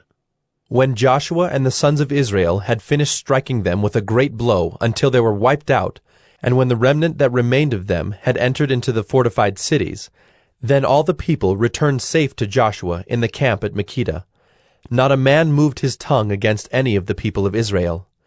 Then Joshua said, Open the mouth of the cave, and bring those 5 kings out to me from the cave. And they did so, and brought those 5 kings out to him from the cave, the king of Jerusalem, the king of Hebron, the king of Jarmuth, the king of Lachish, and the king of Eglon. And when they brought those kings out to Joshua, Joshua summoned all the men of Israel, and said to the chiefs of the men of war who had gone with him, Come near, put your feet on the necks of these kings. Then they came near, and put their feet on their necks. And Joshua said to them, Do not be afraid or dismayed. Be strong and courageous, for thus the Lord will do to all your enemies against whom you fight. And afterward Joshua struck them and put them to death, and he hanged them on 5 trees. And they hung on the trees until evening. But at the time of the going down of the sun, Joshua commanded, and they took them down from the trees, and threw them into the cave where they had hidden themselves. And they set large stones against the mouth of the cave, which remain to this very day. As for Makkedah, Joshua captured it on that day, and struck it, and its king, with the edge of the sword. he devoted to destruction every person in it. He left none remaining. And he did to the king of Makkedah just as he had done to the king of Jericho. Then Joshua and all Israel with him passed on from Makkedah to Libnah and fought against Libnah. And the Lord gave it also and its king into the hand of Israel. And he struck it with the edge of the sword, and every person in it. He left none remaining in it. And he did to its king as he had done to the king of Jericho. Then Joshua and all Israel with him passed on from Libnah to Lachish, and laid siege to it, and fought against it. And the Lord gave Lachish into the hand of Israel, and he captured it on the second day, and struck it with the edge of the sword, and every person in it, as he had done to Libnah. Then Horam king of Gezer came up to help Lachish, and Joshua struck him and his people, until he left none remaining. Then Joshua and all Israel with him passed on from Lachish to Eglon, and they laid siege to it, and fought against it. And they captured it on that day, and struck it with the edge of the sword. And he devoted every person in it to destruction that day, as he had done to Lachish. Then Joshua and all Israel with him went up from Eglon to Hebron. And they fought against it, and captured it, and struck it with the edge of the sword, and its king and its towns and every person in it. He left none remaining, as he had done to Eglon, and devoted it to destruction, and every person in it. Then Joshua and all Israel with him turned back to Debir, and fought against it, and he captured it with its king and all its towns. And they struck them with the edge of the sword, and devoted to destruction every person in it. He left none remaining. Just as he had done to Hebron, and to Libnah and its king, so he did to Debir and to its king. So Joshua struck the whole land, the hill country and the Negeb, and the lowland and the slopes, and all their kings. He left none remaining, but devoted to destruction all that breathed, just as the Lord God of Israel commanded. And Joshua struck them from Kadesh Barnea as far as Gaza, and all the country of Goshen as far as Gibeon. And Joshua captured all these kings and their land at one time, because the Lord God of Israel fought for Israel. Then Joshua returned, and all Israel with him, to the camp at Gilgal. Joshua 11. When Jabin, king of Hazor, heard of this, he sent to Jobab, king of Madon, and to the king of Shimron, and to the king of Akshaph, and to the kings who were in the northern hill country, and in the Arabah south of Kinneroth, and in the lowland, and in Naphthdor on the west, to the Canaanites in the east and the west, the Amorites, the Hittites, the Perizzites, and the Jebusites in the hill country, and the Hivites under Hermon in the land of Mizpah. And they came out with all their troops, a great horde, in number like the sand that is on the seashore, with very many horses and chariots.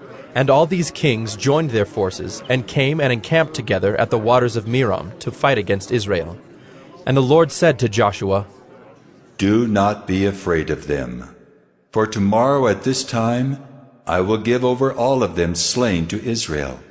You shall hamstring their horses, and burn their chariots with fire. So Joshua and all his warriors came suddenly against them by the waters of Merom, and fell upon them. And the Lord gave them into the hand of Israel, who struck them and chased them as far as Great Sidon and Misrephoth-Maim, and eastward as far as the valley of Mizpeh. And they struck them until he left none remaining. And Joshua did to them just as the Lord said to him. He hamstrung their horses and burned their chariots with fire. And Joshua turned back at that time, and captured Hazor, and struck its king with the sword. For Hazor formerly was the head of all those kingdoms. And they struck with the sword all who were in it, devoting them to destruction. There was none left that breathed. And he burned Hazor with fire. And all the cities of those kings, and all their kings, Joshua captured, and struck them with the edge of the sword, devoting them to destruction, just as Moses, the servant of the Lord, had commanded. But none of the cities that stood on mounds did Israel burn, except Hazor alone. That Joshua burned. And all the spoil of these cities and the livestock the people of Israel took for their plunder. But every man they struck with the edge of the sword until they had destroyed them, and they did not leave any who breathed. Just as the Lord had commanded Moses his servant, so Moses commanded Joshua, and so Joshua did. He left nothing undone of all that the Lord had commanded Moses. So Joshua took all that land, the hill country, and all the Negeb, and all the land of Goshen, and the lowland, and the Arabah, and the hill country of Israel, and its lowland from Mount Halak, which rises toward Seir as far as Baalgad in the valley of Lebanon, below Mount Hermon. And he captured all their kings and struck them and put them to death. Joshua made war a long time with all those kings. There was not a city that made peace with the people of Israel except the Hivites, the inhabitants of Gibeon. They took them all in battle. For it was the Lord's doing to harden their hearts that they should come against Israel in battle, in order that they should be devoted to destruction and should receive no mercy, but be destroyed, just as the Lord commanded Moses.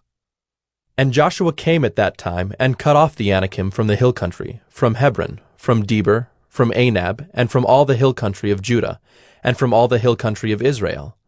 Joshua devoted them to destruction with their cities. There was none of the Anakim left in the land of the people of Israel. Only in Gaza, in Gath, and in Ashdod did some remain. So Joshua took the whole land, according to all that the Lord had spoken to Moses. And Joshua gave it for an inheritance to Israel, according to their tribal allotments. And the land had rest from war. Joshua 12. Now these are the kings of the land whom the people of Israel defeated and took possession of their land beyond the Jordan toward the sunrise, from the valley of the Arnon to Mount Hermon, with all the Arabah eastward.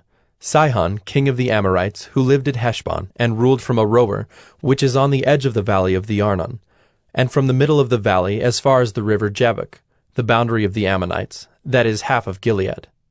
And the Arabah to the sea of Kinneroth eastward, and in the direction of Beth-Jeshimoth, to the sea of the Arabah, the Salt Sea, southward to the foot of the slopes of Pisgah, and Og, king of Bashan, one of the remnant of the Rephaim, who lived at Ashtaroth and at Edrei, and ruled over Mount Hermon and Salecah, and all Bashan to the boundary of the Geshurites and the Maacathites, and over half of Gilead to the boundary of Sihon, king of Heshbon. Moses, the servant of the Lord, and the people of Israel defeated them.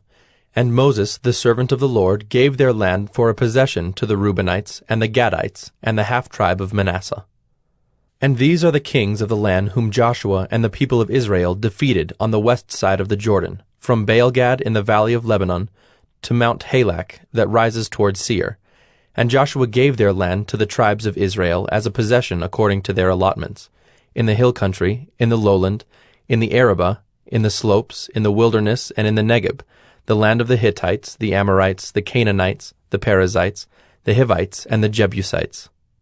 The king of Jericho, 1. The king of Ai, which is beside Bethel, 1. The king of Jerusalem, 1. The king of Hebron, 1. The king of Jarmuth, 1. The king of Lachish, 1. The king of Eglon, 1. The king of Gezer, 1. The king of Debir, 1. The king of Geder, 1. The king of Hormah, 1.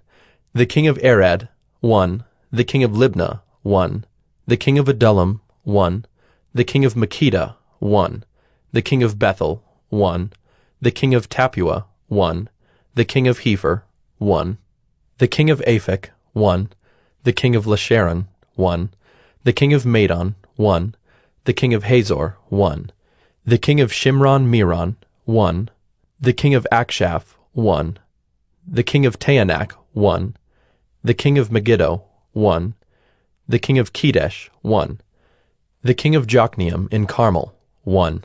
The king of Dor in Naphath-Dor, 1. The king of Goyim in Galilee, 1. The king of Tirzah, 1. In all, 31 kings. Joshua 13. Now Joshua was old and advanced in years, and the Lord said to him, You are old and advanced in years, and there remains yet very much land to possess. This is the land that yet remains, all the regions of the Philistines and all those of the Geshurites. From the Shihor, which is east of Egypt, northward to the boundary of Ekron, it is counted as Canaanite. There are 5 rulers of the Philistines, those of Gaza, Ashdod, Ashkelon, Gath, and Ekron, and those of the Avim. In the south, all the land of the Canaanites, and Mearah that belongs to the Sidonians, to Aphek, to the boundary of the Amorites, and the land of the Gebalites, and all Lebanon, toward the sunrise, from Baalgad below Mount Hermon, to Lebo-Hamath, all the inhabitants of the hill country, from Lebanon to Misrephoth-Maim, even all the Sidonians. I myself will drive them out from before the people of Israel. Only allot the land to Israel for an inheritance as I have commanded you. Now therefore divide this land for an inheritance to the 9 tribes and half the tribe of Manasseh. With the other half of the tribe of Manasseh, the Reubenites and the Gadites receive their inheritance, which Moses gave them beyond the Jordan eastward, as Moses the servant of the Lord gave them.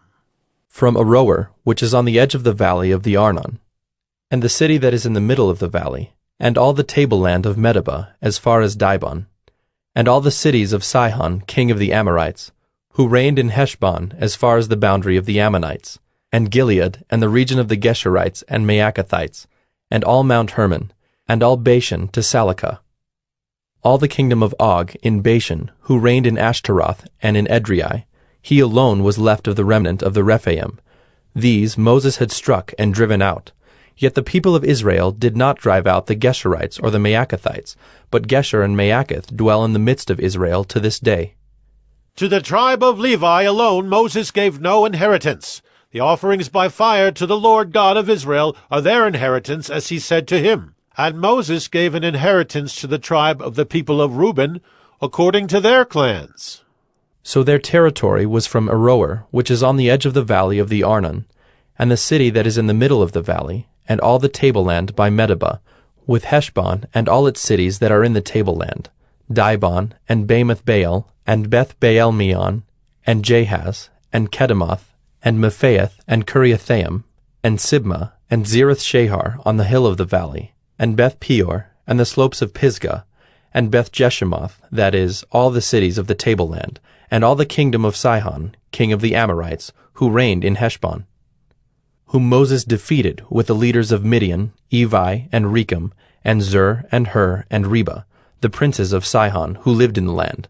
Balaam, also the son of Beor, the one who practiced divination, was killed with the sword by the people of Israel, among the rest of their slain. And the border of the people of Reuben was the Jordan as a boundary. This was the inheritance of the people of Reuben, according to their clans with their cities and villages. Moses gave an inheritance also to the tribe of Gad, to the people of Gad, according to their clans.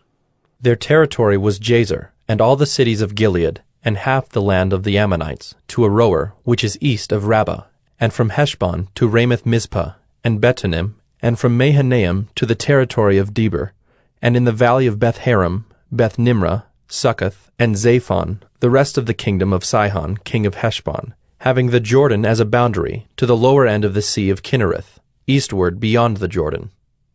This is the inheritance of the people of Gad, according to their clans, with their cities and villages. And Moses gave an inheritance to the half-tribe of Manasseh.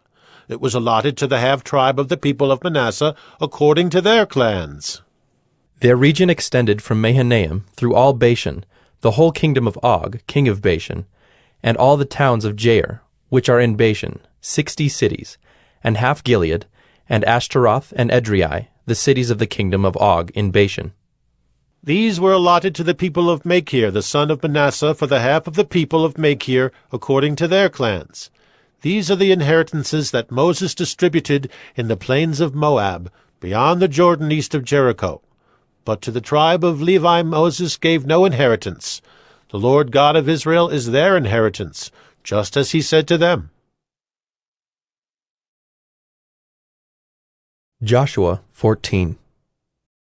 These are the inheritances that the people of Israel received in the land of Canaan, which Eleazar the priest, and Joshua the son of Nun, and the heads of the fathers' houses of the tribes of the people of Israel gave them to inherit. Their inheritance was by lot, just as the Lord had commanded by the hand of Moses for the 9 1/2 tribes. For Moses had given an inheritance to the 2 1/2 tribes beyond the Jordan, but to the Levites he gave no inheritance among them. For the people of Joseph were 2 tribes, Manasseh and Ephraim.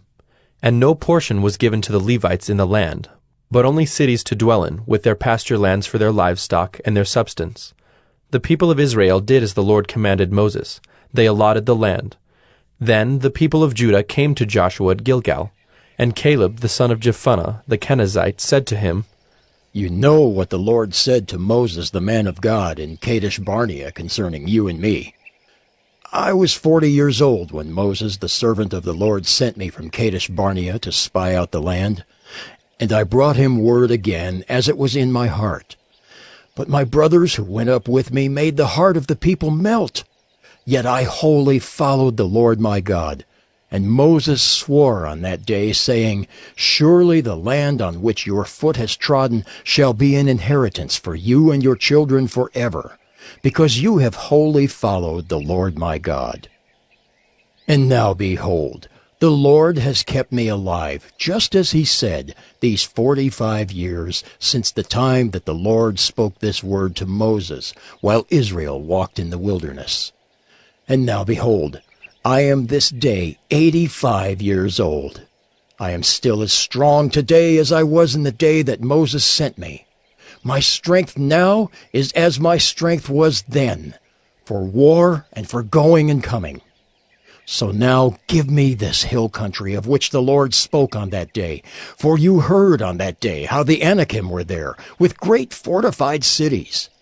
It may be that the Lord will be with me, and I shall drive them out just as the Lord said.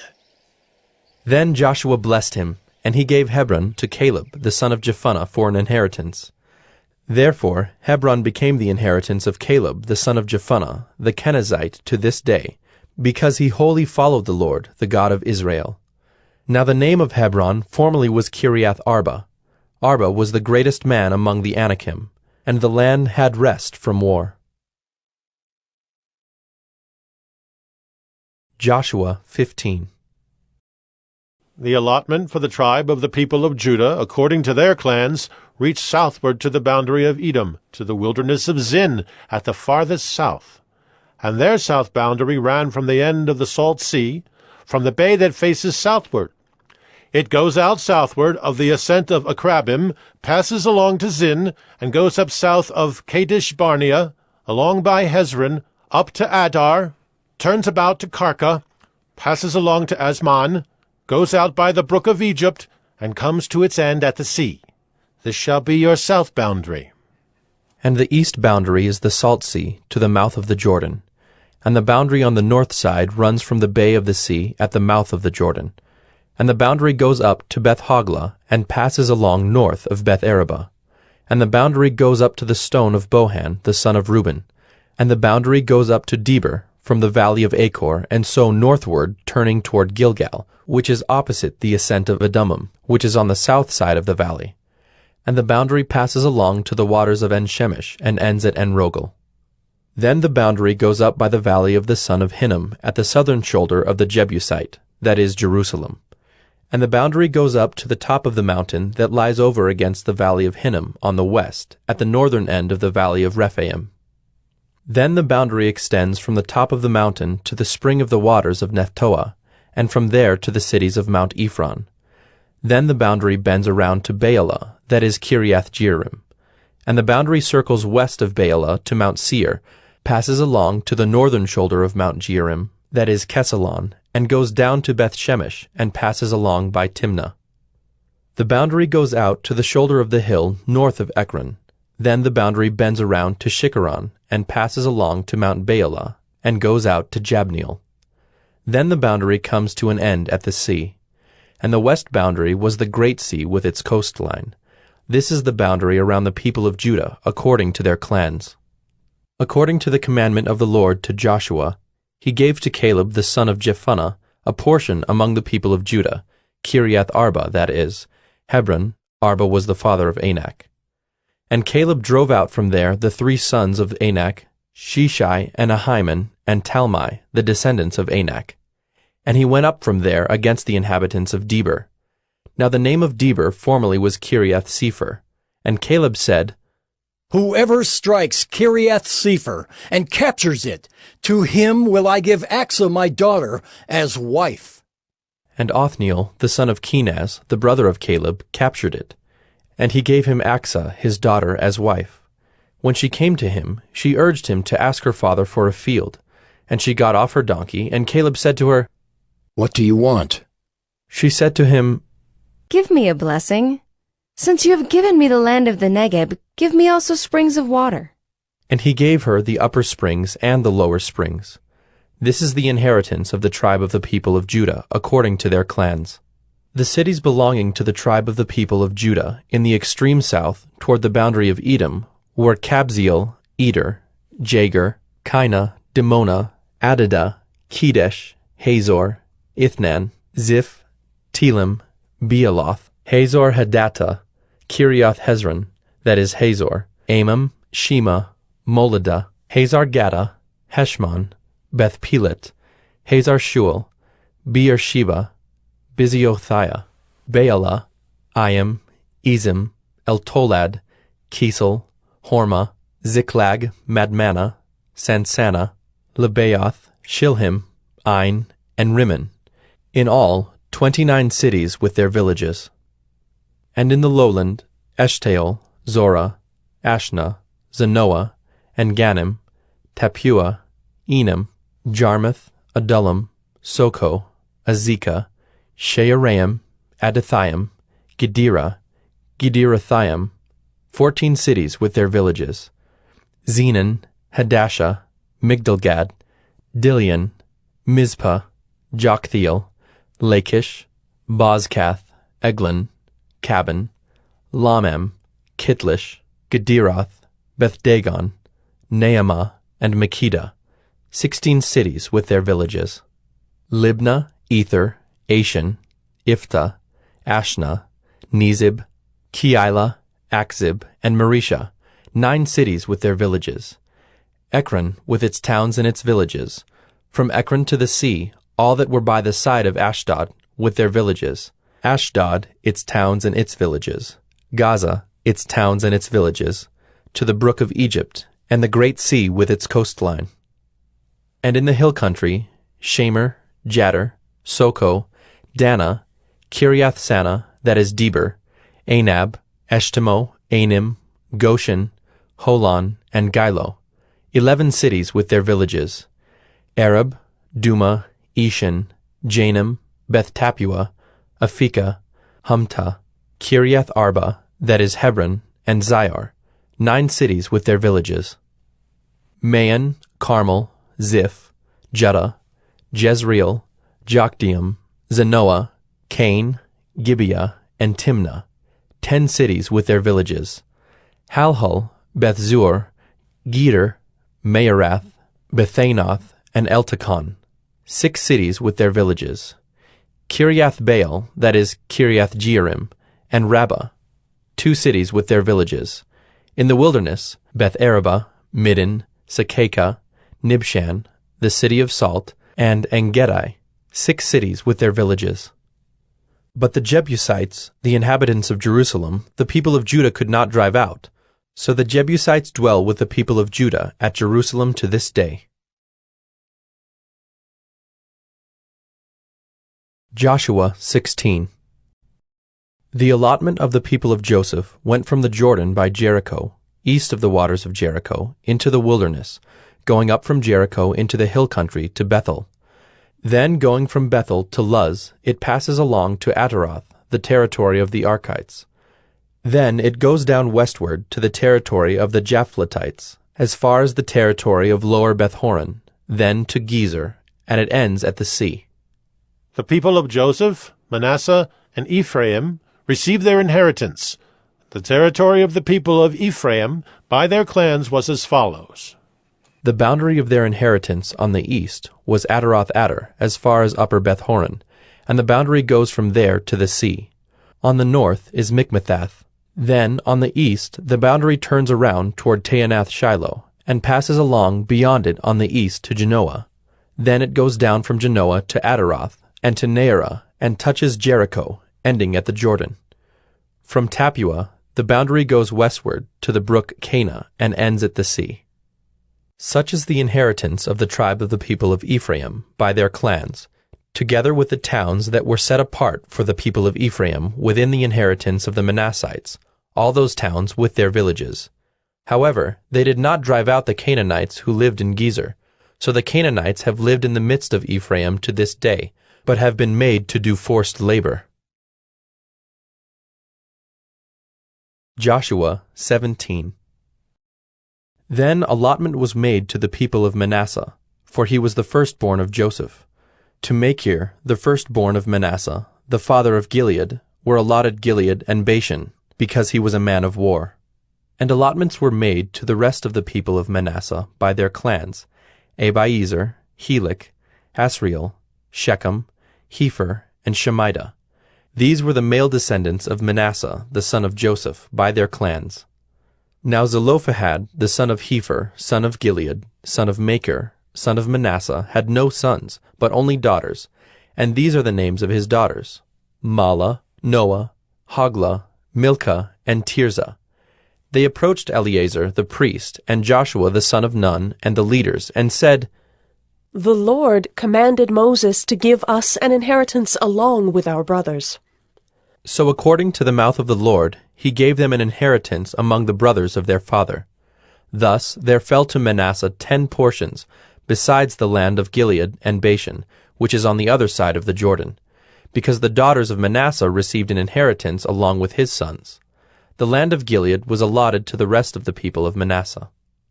The territory of Manasseh reached from Asher to Michmethath, which is east of Shechem.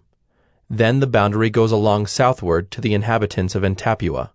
The land of Tappuah belonged to Manasseh, but the town of Tappuah on the boundary of Manasseh belonged to the people of Ephraim. Then the boundary went down to the brook Cana. These cities, to the south of the brook, among the cities of Manasseh, belonged to Ephraim. Then the boundary of Manasseh goes on the north side of the brook and ends at the sea, the land to the south being Ephraim's, and that to the north being Manasseh's, with the sea forming its boundary.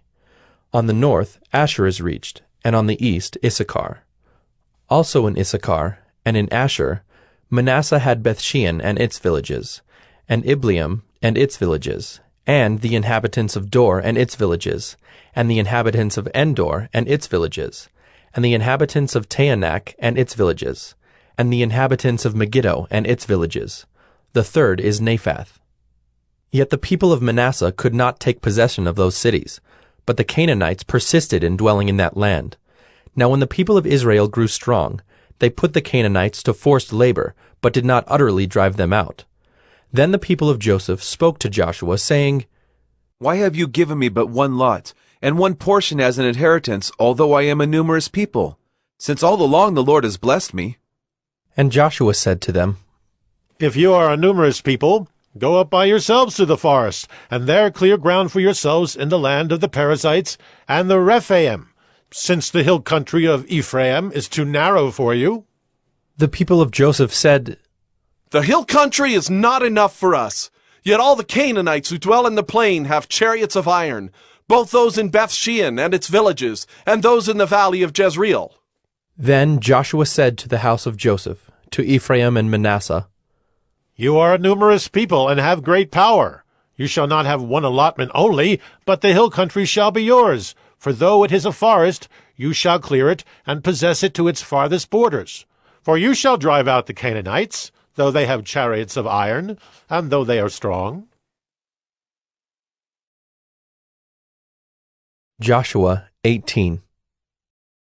Then the whole congregation of the people of Israel assembled at Shiloh and set up the tent of meeting there. The land lay subdued before them. There remained among the people of Israel 7 tribes whose inheritance had not yet been apportioned. So Joshua said to the people of Israel, "How long will you put off going in to take possession of the land, which the Lord, the God of your fathers, has given you? Provide 3 men from each tribe, and I will send them out that they may set out and go up and down the land. They shall write a description of it, with a view to their inheritances, and then come to me. They shall divide it into 7 portions. Judah shall continue in his territory on the south, and the house of Joseph shall continue in their territory on the north. And you shall describe the land in 7 divisions, and bring the description here to me. And I will cast lots for you here before the Lord our God. The Levites have no portion among you, for the priesthood of the Lord is their heritage. And Gad and Reuben and half the tribe of Manasseh have received their inheritance beyond the Jordan eastward, which Moses the servant of the Lord gave them." So the men arose and went, and Joshua charged those who went to write the description of the land, saying, "Go up and down in the land and write a description and return to me. and I will cast lots for you here before the Lord in Shiloh. So the men went and passed up and down in the land, and wrote in a book a description of it by towns in 7 divisions. Then they came to Joshua to the camp at Shiloh, and Joshua cast lots for them in Shiloh before the Lord. And there Joshua apportioned the land to the people of Israel, to each his portion. The lot of the tribe of the people of Benjamin, according to its clans, came up, and the territory allotted to it fell between the people of Judah and the people of Joseph. On the north side, their boundary began at the Jordan. Then the boundary goes up to the shoulder north of Jericho, then up through the hill country westward, and it ends at the wilderness of Bethaven. From there, the boundary passes along southward in the direction of Luz, to the shoulder of Luz, that is Bethel. Then the boundary goes down to Adaroth-Adar, on the mountain that lies south of lower Beth-horon. Then the boundary goes in another direction, turning on the western side southward from the mountain that lies to the south, opposite Beth-horon, and it ends at Kiriath-Baal, that is, Kiriath-Jearim, a city belonging to the people of Judah. This forms the western side. And the southern side begins at the outskirts of Kiriath-Jearim, and the boundary goes from there to Ephron, to the spring of the waters of Nephtoah. Then the boundary goes down to the border of the mountain that overlooks the valley of the son of Hinnom, which is at the north end of the valley of Rephaim. And it then goes down the valley of Hinnom, south of the shoulder of the Jebusites, and downward to Enrogel. Then it bends in a northerly direction, going on to En-Shemesh, and from there it goes to Galiloth, which is opposite the ascent of Edummim. Then it goes down to the stone of Bohan, the son of Reuben, and passing on to the north of the shoulder of Beth-Arabah, it goes down to the Arabah. Then the boundary passes on to the north of the shoulder of Beth-Hoglah, and the boundary ends at the northern bay of the Salt Sea, at the south end of the Jordan. This is the southern border. The Jordan forms its boundary on the eastern side. This is the inheritance of the people of Benjamin, according to their clans, boundary by boundary all around. Now the cities of the tribe of the people of Benjamin, according to their clans, were Jericho, Beth-Hoglah, Emek-Keziz, Beth-Arabah, Zemaraim, Bethel, Avim, Perah, Ophrah, Kepher-Ammoni, Ophni, Geba, 12 cities with their villages, Gibeon, Ramah, Beeroth, Mizpeh, Kephirah, Moza, Rechem, Irpeel, Taralah, Zelah, Haeliph, Jebus, that is Jerusalem, Gibeah, and Kiriath-Jearim, 14 cities with their villages. This is the inheritance of the people of Benjamin according to its clans. Joshua 19. The second lot came out for Simeon, for the tribe of the people of Simeon, according to their clans, and their inheritance was in the midst of the inheritance of the people of Judah. And they had for their inheritance Beersheba, Sheba, Moladah, Hazar-Shual, Bela, Ezem, Eltolad, Bethel, Hormah, Ziklag, Beth-Markaboth, Hazar-Susa, Beth-Lebaoth, and Sharuhen, 13 cities with their villages, Ain, Rimmon, Ether, and Ashan, 4 cities with their villages, together with all the villages around these cities as far as Baalath-Beer, Ramah of the Negeb. This was the inheritance of the tribe of the people of Simeon, according to their clans. The inheritance of the people of Simeon formed part of the territory of the people of Judah. Because the portion of the people of Judah was too large for them, the people of Simeon obtained an inheritance in the midst of their inheritance. The third lot came up for the people of Zebulun, according to their clans, and the territory of their inheritance reached as far as Sarid. Then their boundary goes up westward and on to Mariel and touches Dabbesheth, then the brook that is east of Jokneam. From Sarid it goes in the other direction, eastward toward the sunrise, to the boundary of Kisloth-Tabor. From there it goes to Daberath, then up to Japhiah. From there it passes along on the east toward the sunrise to Gath-Hepher, to Ethkazin, and going on to Rimmon it bends toward Neah. Then on the north the boundary turns about to Hanathon, and it ends at the valley of Iftael, and Katath, Nahalal, Shimron, Idalah, and Bethlehem, 12 cities with their villages. This is the inheritance of the people of Zebulun, according to their clans, these cities with their villages. The fourth lot came out for Issachar, for the people of Issachar, according to their clans. Their territory included Jezreel, Kesuloth, Shunem, Hapharaim, Shion, Anaharath, Rabbath, Kishion, Ebez, Remeth, and Ganim, and Haddah, Bethpazzez. The boundary also touches Tabor, Shehazuma, and Bethshemesh, and its boundary ends at the Jordan, 16 cities with their villages. This is the inheritance of the tribe of the people of Issachar, according to their clans, the cities with their villages. The fifth lot came out for the tribe of the people of Asher, according to their clans. Their territory included Helkath, Halai, Beaton, Akshaph, Alamelech, Amad, and Mishal. On the west it touches Carmel and Shihor-Libnath. Then it turns eastward. It goes to Beth-Dagon and touches Zebulun and the valley of Iftael northward to Beth-Emek and Neiel. Then it continues in the north to Cabul, Ebron, Rehob, Hammon, Cana, as far as Sidon the Great. Then the boundary turns to Ramah, reaching to the fortified city of Tyre. Then the boundary turns to Hosah, and it ends at the sea. Mehalab, Akzib, Ummah, Aphek, and Rehob, 22 cities with their villages. This is the inheritance of the tribe of the people of Asher, according to their clans, these cities with their villages. The sixth lot came out for the people of Naphtali, according to their clans. And their boundary ran from Heleph, from the oak in Zaanannim, and Adami-Nekeb, and Jabneel as far as Lacham, and it ended at the Jordan.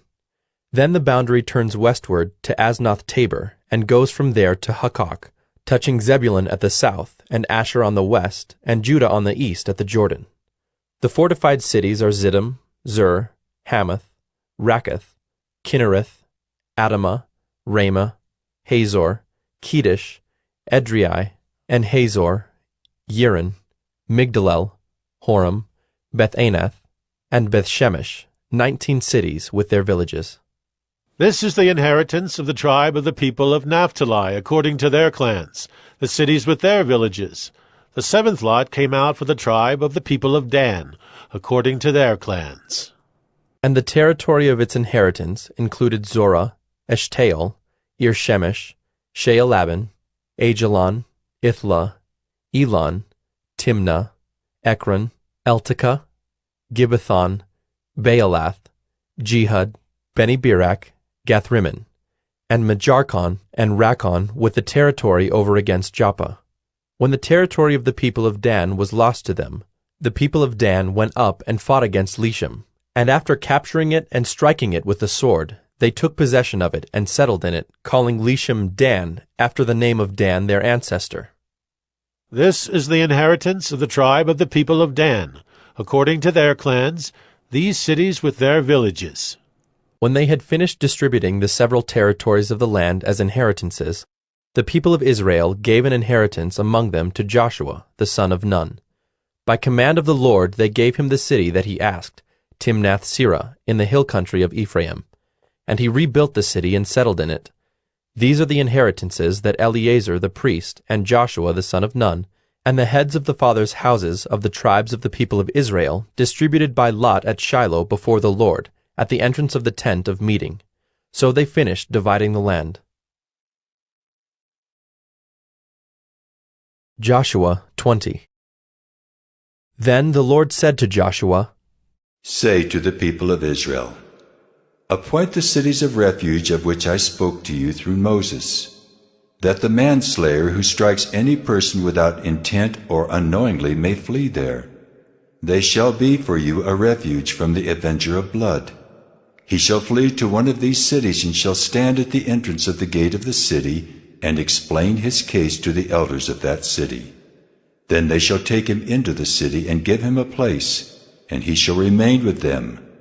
And if the avenger of blood pursues him, they shall not give up the manslayer into his hand, because he struck his neighbor unknowingly, and did not hate him in the past. And he shall remain in that city until he has stood before the congregation for judgment, until the death of him who is high priest at the time. Then the manslayer may return to his own town and his own home, to the town from which he fled. So they set apart Kedesh in Galilee, in the hill country of Naphtali, and Shechem in the hill country of Ephraim, and Kiriath Arba, that is Hebron, in the hill country of Judah. And beyond the Jordan, east of Jericho, they appointed Bezer in the wilderness on the tableland, from the tribe of Reuben, and Ramoth in Gilead, from the tribe of Gad, and Golan in Bashan, from the tribe of Manasseh. These were the cities designated for all the people of Israel, and for the stranger sojourning among them, that anyone who killed a person without intent could flee there, so that he might not die by the hand of the avenger of blood, till he stood before the congregation. Joshua 21. Then the heads of the fathers' houses of the Levites came to Eleazar the priest, and to Joshua the son of Nun, and to the heads of the fathers' houses of the tribes of the people of Israel. And they said to them at Shiloh in the land of Canaan, The Lord commanded through Moses that we be given cities to dwell in, along with their pasture lands for our livestock. So by command of the Lord, the people of Israel gave to the Levites the following cities and pasture lands out of their inheritance. The lot came out for the clans of the Kohathites. So those Levites who were descendants of Aaron the priest received by lot from the tribes of Judah, Simeon, and Benjamin 13 cities, and the rest of the Kohathites received by lot from the clans of the tribe of Ephraim, from the tribe of Dan, and the half-tribe of Manasseh 10 cities. The Gershonites received by lot from the clans of the tribe of Issachar, from the tribe of Asher, from the tribe of Naphtali, and from the half-tribe of Manasseh in Bashan 13 cities. The Merarites, according to their clans, received from the tribe of Reuben, the tribe of Gad, and the tribe of Zebulun 12 cities. These cities and their pasture lands the people of Israel gave by lot to the Levites, as the Lord had commanded through Moses. Out of the tribe of the people of Judah and the tribe of the people of Simeon, they gave the following cities mentioned by name, which went to the descendants of Aaron, one of the clans of the Kohathites who belonged to the people of Levi, since the lot fell to them first. They gave them Kiriath Arba, Arba being the father of Anak, that is, Hebron in the hill country of Judah, along with the pasture lands around it. But the fields of the city and its villages had been given to Caleb, the son of Jephunneh, as his possession. And to the descendants of Aaron the priest they gave Hebron, the city of refuge for the manslayer, with its pasture lands, Libnah with its pasture lands, Jattir with its pasture lands, Eshtemoa with its pasture lands, Holon with its pasture lands, Deber with its pasture lands, Ain with its pasture lands, Judah with its pasture lands, Beth-Shemesh with its pasture lands, 9 cities out of these 2 tribes. Then out of the tribe of Benjamin, Gibeon with its pasture lands, Geba with its pasture lands, Anathoth with its pasture lands, and Almon with its pasture lands, 4 cities. The cities of the descendants of Aaron the priests were in all 13 cities with their pasture lands. As to the rest of the Kohathites belonging to the Kohathite clans of the Levites, the cities allotted to them were out of the tribe of Ephraim. To them were given Shechem, the city of refuge for the manslayer, with its pasture lands in the hill country of Ephraim, Gezer with its pasture lands, Gibzaim with its pasture lands, Beth-horon with its pasture lands, 4 cities. And out of the tribe of Dan, Eltekeh with its pasture lands, Gibbethon with its pasture lands, Ajalon with its pasture lands, Gath-rimmon with its pasture lands, 4 cities. And out of the half-tribe of Manasseh, Taanach with its pasture lands, and Gath-rimmon with its pasture lands, 2 cities. The cities of the clans of the rest of the Kohathites were 10 in all with their pasture lands. And to the Gershonites, one of the clans of the Levites, were given out of the half-tribe of Manasseh, Golan in Bashan with its pasture lands, the city of refuge for the manslayer, and Beeshterah with its pasture lands, 2 cities. And out of the tribe of Issachar, Kishion with its pasture lands, Daberath with its pasture lands, Jarmuth with its pasture lands, and Ganim with its pasture lands, 4 cities. And out of the tribe of Asher, Mishal with its pasture lands, Abdon with its pasture lands, Helkath with its pasture lands, and Rehob with its pasture lands, 4 cities. And out of the tribe of Naphtali, Kedesh in Galilee with its pasture lands, the city of refuge for the manslayer, Hamath-dor with its pasture lands, and Kartan with its pasture lands, 3 cities. The cities of the several clans of the Gershonites were in all 13 cities with their pasture lands. And to the rest of the Levites, the Merarite clans, were given out of the tribe of Zebulun, Jokneam with its pasture lands, Karta with its pasture lands, Dimnah with its pasture lands, Nahalal with its pasture lands, 4 cities. And out of the tribe of Reuben, Bezer with its pasture lands, Jahaz with its pasture lands, Kedemoth with its pasture lands, and Mephaath with its pasture lands, 4 cities. And out of the tribe of Gad, Ramoth in Gilead with its pasture lands, the city of refuge for the manslayer, Mahanaim with its pasture lands, Heshbon with its pasture lands, Jazer with its pasture lands, 4 cities in all. As for the cities of the several Merarite clans, that is, the remainder of the clans of the Levites, those allotted to them were in all 12 cities. The cities of the Levites in the midst of the possession of the people of Israel were in all 48 cities with their pasture lands. These cities each had its pasture lands around it. So it was with all these cities. Thus the Lord gave to Israel all the land that he swore to give to their fathers, and they took possession of it, and they settled there. And the Lord gave them rest on every side, just as he had sworn to their fathers. Not one of all their enemies had withstood them, for the Lord had given all their enemies into their hands. Not one word of all the good promises that the Lord had made to the house of Israel had failed. All came to pass. Joshua 22. At that time Joshua summoned the Reubenites and the Gadites and the half-tribe of Manasseh, and said to them, You have kept all that Moses the servant of the Lord commanded you, and have obeyed my voice in all that I have commanded you. You have not forsaken your brothers these many days, down to this day, but have been careful to keep the charge of the Lord your God. And now the Lord your God has given rest to your brothers, as he promised them. Therefore turn and go to your tents in the land where your possession lies, which Moses the servant of the Lord gave you on the other side of the Jordan. Only be very careful to observe the commandment and the law that Moses the servant of the Lord commanded you, to love the Lord your God, and to walk in all his ways, and to keep his commandments, and to cling to him, and to serve him with all your heart and with all your soul. So Joshua blessed them and sent them away, and they went to their tents. Now to the one half of the tribe of Manasseh Moses had given a possession in Bashan, but to the other half Joshua had given a possession beside their brothers in the land west of the Jordan. And when Joshua sent them away to their homes and blessed them, he said to them, Go back to your tents with much wealth and with very much livestock, with silver, gold, bronze, and iron, and with much clothing. Divide the spoil of your enemies with your brothers. So the people of Reuben and the people of Gad and the half-tribe of Manasseh returned home, parting from the people of Israel at Shiloh, which is in the land of Canaan, to go to the land of Gilead, their own land of which they had possessed themselves by command of the Lord through Moses.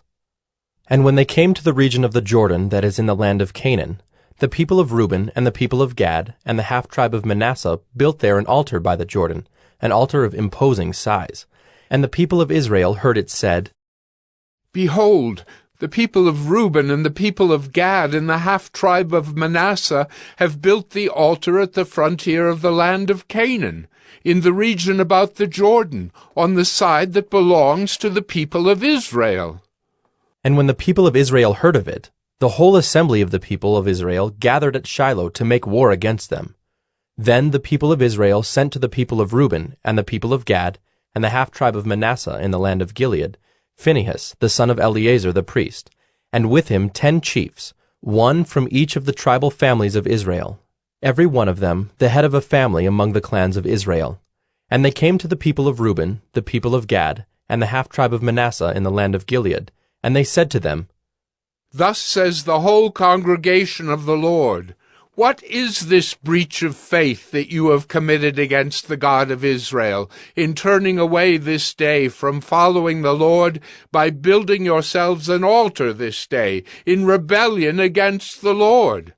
Have we not had enough of the sin at Peor, from which even yet we have not cleansed ourselves, and for which there came a plague upon the congregation of the Lord, that you too must turn away this day from following the Lord?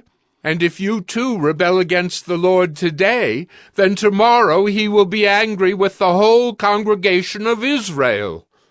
But now, if the land of your possession is unclean, Pass over into the Lord's land, where the Lord's tabernacle stands, and take for yourselves a possession among us. Only do not rebel against the Lord, or make us as rebels, by building for yourselves an altar other than the altar of the Lord our God. Did not Achan the son of Zerah break faith in the matter of the devoted things, and wrath fell upon all the congregation of Israel? And he did not perish alone for his iniquity. Then the people of Reuben, the people of Gad, and the half-tribe of Manasseh said in answer to the heads of the families of Israel, The mighty one, God, the Lord, the mighty one, God, the Lord, he knows, and let Israel itself know. If it was in rebellion or in breach of faith against the Lord, do not spare us today for building an altar to turn away from following the Lord. Or, if we did so to offer burnt offerings or grain offerings or peace offerings on it, may the Lord himself take vengeance. No, but we did it from fear that in time to come your children might say to our children, What have you to do with the Lord, the God of Israel? For the Lord has made the Jordan a boundary between us and you people of Reuben and people of Gad. You have no portion in the Lord. So your children might make our children cease to worship the Lord.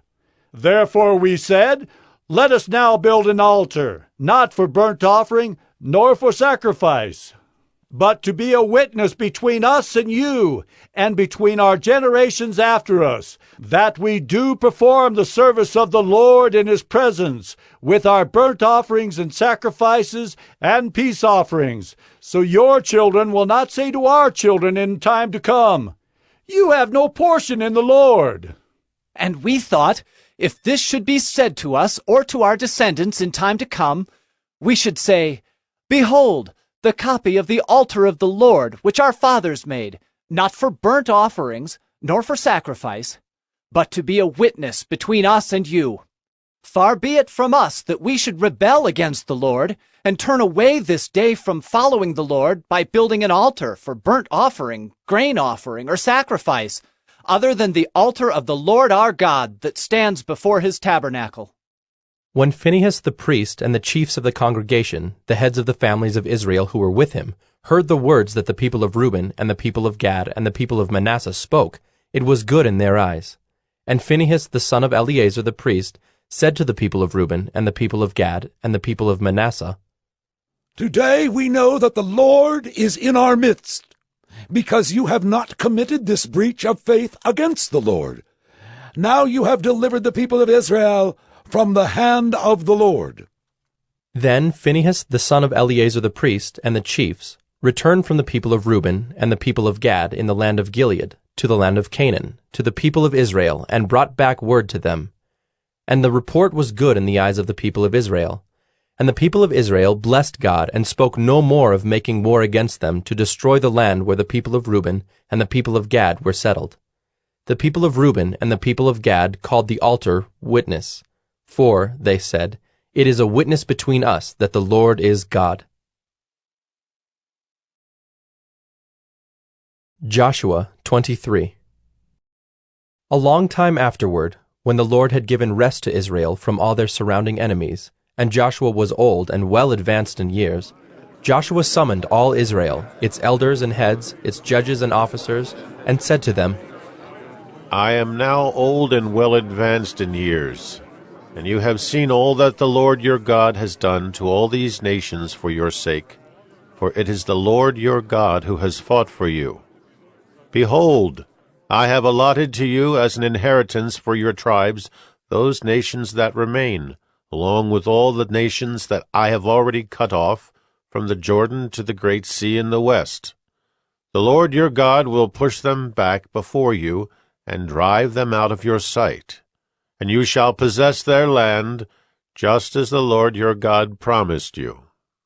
Therefore, be very strong to keep and to do all that is written in the book of the law of Moses, turning aside from it neither to the right hand nor to the left, that you may not mix with these nations remaining among you, or make mention of the names of their gods, or swear by them, or serve them, or bow down to them, but you shall cling to the Lord your God, just as you have done to this day. For the Lord has driven out before you great and strong nations. And as for you, no man has been able to stand before you to this day. One man of you puts to flight 1,000, since it is the Lord your God who fights for you, just as he promised you. Be very careful, therefore, to love the Lord your God. For if you turn back and cling to the remnant of these nations remaining among you, and make marriages with them, so that you associate with them and they with you, know for certain that the Lord your God will no longer drive out these nations before you, but they shall be a snare and a trap for you, a whip on your sides and thorns in your eyes, until you perish from off this good ground that the Lord your God has given you. And now I am about to go the way of all the earth, and you know in your hearts and souls, all of you, that not one word has failed of all the good things that the Lord your God promised concerning you. All have come to pass for you. Not one of them has failed. But just as all the good things that the Lord your God promised concerning you have been fulfilled for you, so the Lord will bring upon you all the evil things, until he has destroyed you from off this good land that the Lord your God has given you, if you transgress the covenant of the Lord your God, which he commanded you, and go and serve other gods and bow down to them. Then the anger of the Lord will be kindled against you, and you shall perish quickly from off the good land that he has given to you. Joshua 24. Joshua gathered all the tribes of Israel to Shechem, and summoned the elders, the heads, the judges, and the officers of Israel. And they presented themselves before God. And Joshua said to all the people, Thus says the Lord, the God of Israel, long ago your fathers lived beyond the Euphrates, Terah, the father of Abraham and of Nahor, and they served other gods. Then I took your father Abraham from beyond the river, and led him through all the land of Canaan, and made his offspring many. I gave him Isaac, and to Isaac I gave Jacob and Esau. And I gave Esau the hill country of Seir to possess. But Jacob and his children went down to Egypt. And I sent Moses and Aaron, and I plagued Egypt with what I did in the midst of it. And afterward I brought you out. Then I brought your fathers out of Egypt, and you came to the sea. And the Egyptians pursued your fathers with chariots and horsemen to the Red Sea. And when they cried to the Lord, he put darkness between you and the Egyptians, and made the sea come upon them and covered them.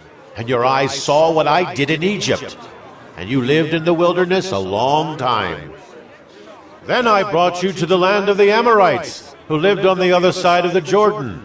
They fought with you, and I gave them into your hand, and you took possession of their land, and I destroyed them before you. Then Balak, the son of Zippor, king of Moab, arose and fought against Israel. And he sent and invited Balaam, the son of Beor, to curse you. But I would not listen to Balaam. Indeed, he blessed you, so I delivered you out of his hand.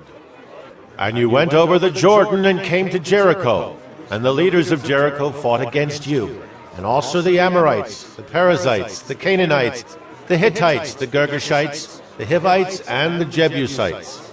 And I gave them into your hand, and I sent the hornet before you, which drove them out before you, the 2 kings of the Amorites. It was not by your sword or by your bow. I gave you a land on which you had not labored, and cities that you had not built, and you dwell in them. You eat the fruit of vineyards and olive orchards that you did not plant. Now, therefore, fear the Lord and serve him in sincerity and in faithfulness. Put away the gods that your fathers served beyond the river and in Egypt, and serve the Lord. And if it is evil in your eyes to serve the Lord, choose this day whom you will serve, whether the gods your fathers served in the region beyond the river, or the gods of the Amorites in whose land you dwell. But as for me and my house, we will serve the Lord. Then the people answered, Far be it from us that we should forsake the Lord to serve other gods. For it is the Lord our God who brought us and our fathers up from the land of Egypt, out of the house of slavery, and who did those great signs in our sight, and preserved us in all the way that we went. and among all the peoples through whom we passed. And the Lord drove out before us all the peoples, the Amorites who lived in the land. Therefore, we also will serve the Lord, for he is our God. But Joshua said to the people, You are not able to serve the Lord, for he is a holy God. He is a jealous God. He will not forgive your transgressions or your sins. If you forsake the Lord and serve foreign gods, then he will turn and do you harm and consume you after having done you good. And the people said to Joshua, No, but we will serve the Lord. Then Joshua said to the people, You are witnesses against yourselves that you have chosen the Lord to serve him. And they said, We are witnesses. He said, Then put away the foreign gods that are among you, and incline your heart to the Lord, the God of Israel. And the people said to Joshua, The Lord our God we will serve, and his voice we will obey. So Joshua made a covenant with the people that day, and put in place statutes and rules for them at Shechem. And Joshua wrote these words in the book of the law of God. And he took a large stone and set it up there under the terebinth that was by the sanctuary of the Lord. And Joshua said to all the people, Behold, this stone shall be a witness against us, for it has heard all the words of the Lord that he spoke to us. Therefore it shall be a witness against you, lest you deal falsely with your God. So Joshua sent the people away, every man to his inheritance. After these things, Joshua the son of Nun, the servant of the Lord, died, being 110 years old. And they buried him in his own inheritance at Timnath-Serah, which is in the hill country of Ephraim, north of the mountain of Gaash. Israel served the Lord all the days of Joshua, and all the days of the elders who outlived Joshua, and had known all the work that the Lord did for Israel. As for the bones of Joseph, which the people of Israel brought up from Egypt, they buried them at Shechem, in the piece of land that Jacob bought from the sons of Hamor, the father of Shechem, for 100 pieces of money. It became an inheritance of the descendants of Joseph. And Eleazar, the son of Aaron, died, and they buried him at Gibeah, the town of Phinehas his son, which had been given him in the hill country of Ephraim.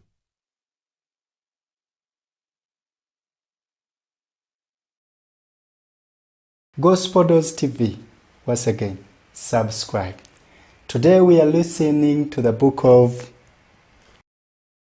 Judges. Judges 1. After the death of Joshua, the people of Israel inquired of the Lord, Who shall go up first for us against the Canaanites, to fight against them? The Lord said, Judah shall go up. Behold, I have given the land into his hand. And Judah said to Simeon his brother, Come up with me into the territory allotted to me, that we may fight against the Canaanites. And I likewise will go with you into the territory allotted to you. So Simeon went with him. Then Judah went up, and the Lord gave the Canaanites and the Perizzites into their hand, and they defeated 10,000 of them at Bezek. They found Adoni-Bezek at Bezek, and fought against him, and defeated the Canaanites and the Perizzites. Adoni-Bezek fled, but they pursued him, and caught him, and cut off his thumbs and his big toes. And Adoni-Bezek said, 70 kings with their thumbs and their big toes cut off used to pick up scraps under my table, as I have done. So God has repaid me. And they brought him to Jerusalem, and he died there. And the men of Judah fought against Jerusalem, and captured it, and struck it with the edge of the sword, and set the city on fire. And afterward the men of Judah went down to fight against the Canaanites who lived in the hill country, in the Negeb, and in the lowland. And Judah went against the Canaanites who lived in Hebron. Now the name of Hebron was formerly Kiriath Arba. And they defeated Sheshai, and Ahiman, and Talmai. From there they went against the inhabitants of Debir. The name of Debir was formerly Kiriath Sepher. And Caleb said, He who attacks Kiriath Sepher and captures it, I will give him Achsah, my daughter, for a wife. And Othniel, the son of Kenaz, Caleb's younger brother, captured it. And he gave him Achsah, his daughter, for a wife. When she came to him, she urged him to ask her father for a field. And she dismounted from her donkey, and Caleb said to her, What do you want? She said to him, Give me a blessing. Since you have set me in the land of the Negeb, give me also springs of water. And Caleb gave her the upper springs and the lower springs. And the descendants of the Kenite, Moses' father-in-law, went up with the people of Judah from the city of palms into the wilderness of Judah, which lies in the Negeb near Arad, and they went and settled with the people. And Judah went with Simeon his brother, and they defeated the Canaanites who inhabited Zephath, and devoted it to destruction. So the name of the city was called Hormah. Judah also captured Gaza with its territory, and Ashkelon with its territory, and Ekron with its territory. And the Lord was with Judah, and he took possession of the hill country, but he could not drive out the inhabitants of the plain, because they had chariots of iron. And Hebron was given to Caleb, as Moses had said. And he drove out from it the 3 sons of Anak. But the people of Benjamin did not drive out the Jebusites who lived in Jerusalem. So the Jebusites have lived with the people of Benjamin in Jerusalem to this day. The house of Joseph also went up against Bethel, and the Lord was with them. And the house of Joseph scouted out Bethel. Now the name of the city was formerly Luz. And the spies saw a man coming out of the city, and they said to him, Please show us the way into the city, and we will deal kindly with you. And he showed them the way into the city. And they struck the city with the edge of the sword, but they let the man and all his family go. And the man went to the land of the Hittites, and built a city, and called its name Luz. That is its name to this day. Manasseh did not drive out the inhabitants of Bethshean and its villages, or Taanach and its villages, or the inhabitants of Dor and its villages, or the inhabitants of Ibleam and its villages, or the inhabitants of Megiddo and its villages, for the Canaanites persisted in dwelling in that land. When Israel grew strong, they put the Canaanites to forced labor, but did not drive them out completely. And Ephraim did not drive out the Canaanites who lived in Gezer, so the Canaanites lived in Gezer among them. Zebulun did not drive out the inhabitants of Kitron, or the inhabitants of Nahalal, so the Canaanites lived among them, but became subject to forced labor. Asher did not drive out the inhabitants of Akko, or the inhabitants of Sidon, or of Olab, or of Akzib, or of Helba, or of Aphik, or of Rehob. So the Asherites lived among the Canaanites, the inhabitants of the land, for they did not drive them out. Naphtali did not drive out the inhabitants of Beth-Shemesh, or the inhabitants of Beth-Anath, so they lived among the Canaanites, the inhabitants of the land.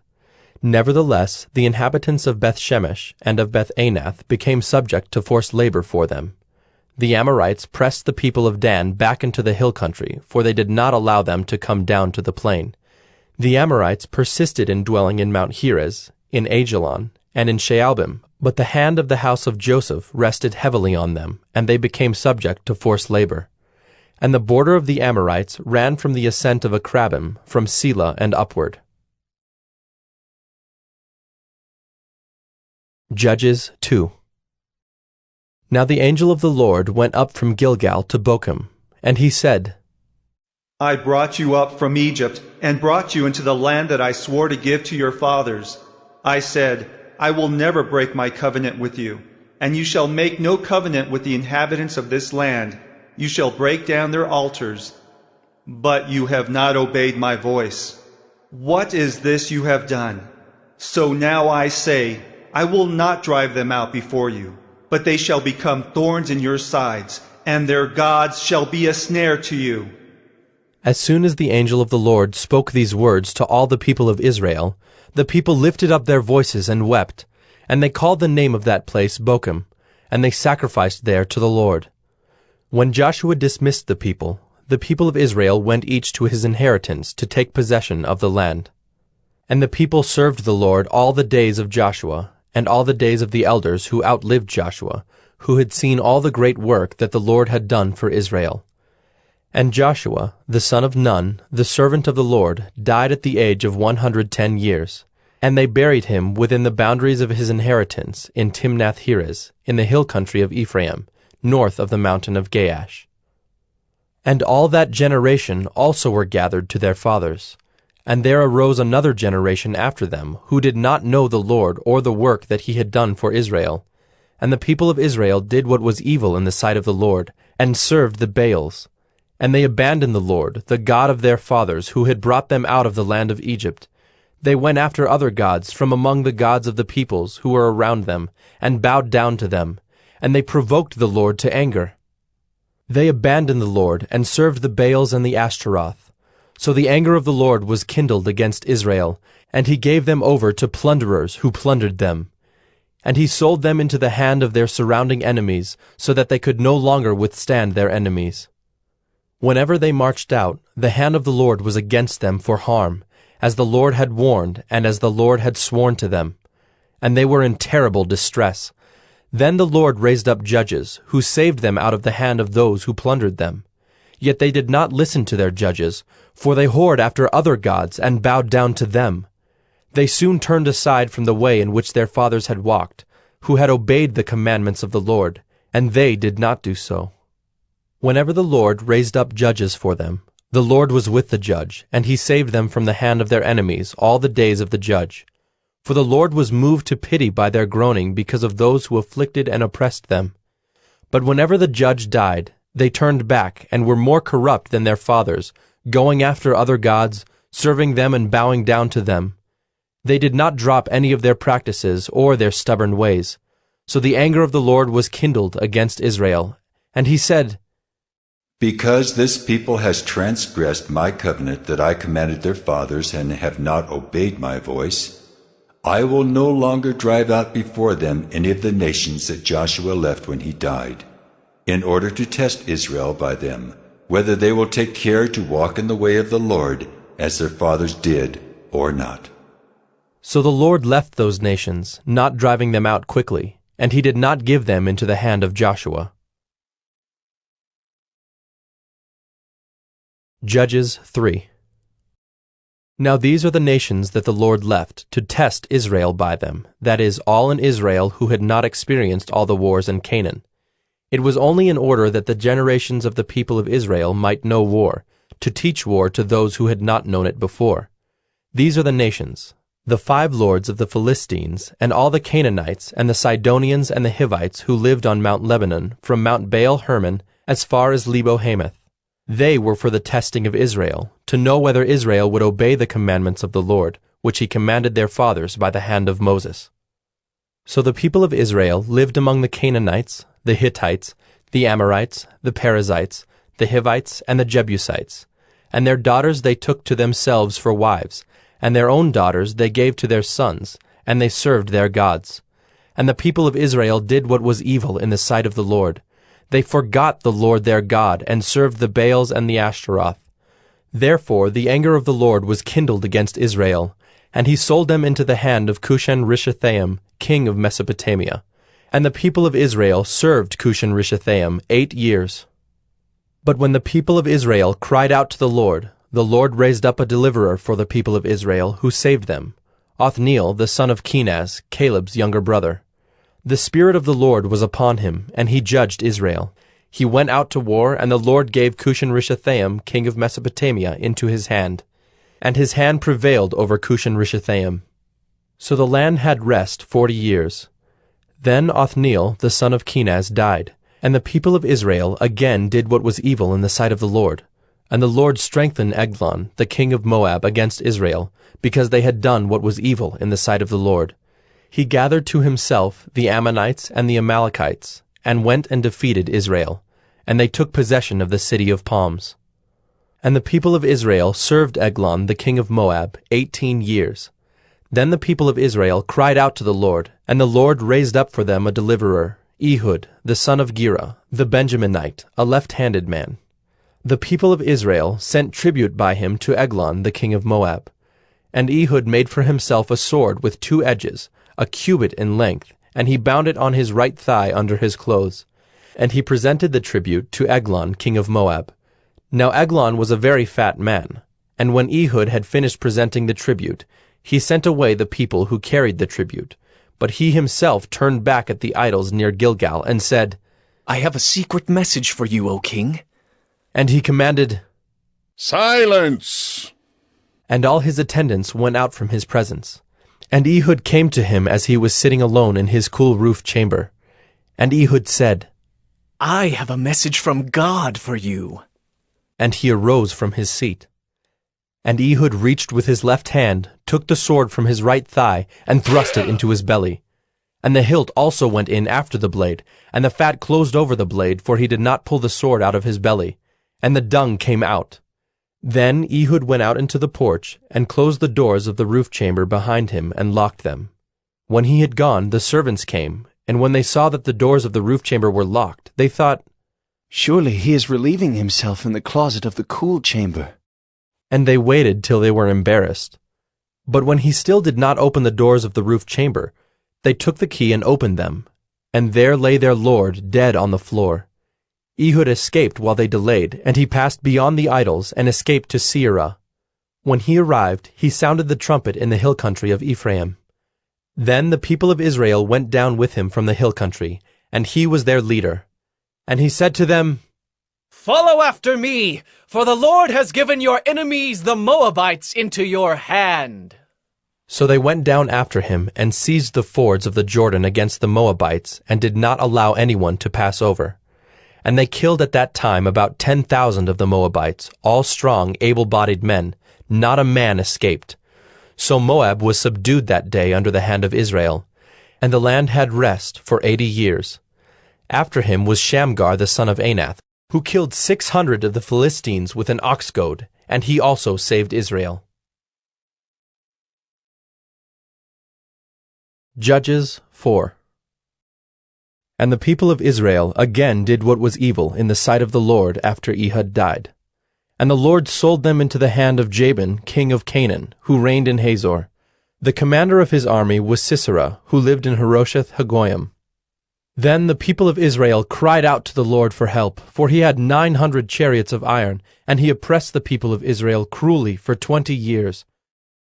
Now Deborah, a prophetess, the wife of Lapidoth, was judging Israel at that time. She used to sit under the palm of Deborah between Ramah and Bethel, in the hill country of Ephraim, and the people of Israel came up to her for judgment. She sent and summoned Barak, the son of Abinoam, from Kedesh Naphtali, and said to him, "Has not the Lord, the God of Israel, commanded you? Go, gather your men at Mount Tabor, taking 10,000 from the people of Naphtali and the people of Zebulun. And I will draw out Sisera, the general of Jabin's army, to meet you by the river Kishon with his chariots and his troops, and I will give him into your hand." Barak said to her, "If you will go with me, I will go. But if you will not go with me, I will not go." And she said, "I will surely go with you. Nevertheless, the road on which you are going will not lead to your glory, for the Lord will sell Sisera into the hand of a woman." Then Deborah arose and went with Barak to Kedesh. And Barak called out Zebulun and Naphtali to Kedesh, and 10,000 men went up at his heels, and Deborah went up with him. Now Heber the Kenite had separated from the Kenites, the descendants of Hobab, the father-in-law of Moses, and had pitched his tent as far away as the oak in Zaanannim, which is near Kedesh.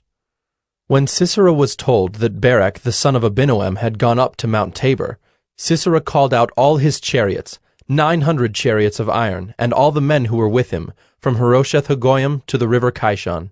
And Deborah said to Barak, "Up, for this is the day in which the Lord has given Sisera into your hand. Does not the Lord go out before you?" So Barak went down from Mount Tabor with 10,000 men following him. And the Lord routed Sisera and all his chariots and all his army before Barak by the edge of the sword. And Sisera got down from his chariot and fled away on foot. And Barak pursued the chariots and the army to Harosheth Hagoyim, and all the army of Sisera fell by the edge of the sword. Not a man was left. But Sisera fled away on foot to the tent of Jael, the wife of Heber the Kenite, for there was peace between Jabin, the king of Hazor, and the house of Heber the Kenite. And Jael came out to meet Sisera, and said to him, "Turn aside, my lord. Turn aside to me. Do not be afraid." So he turned aside to her into the tent, and she covered him with a rug.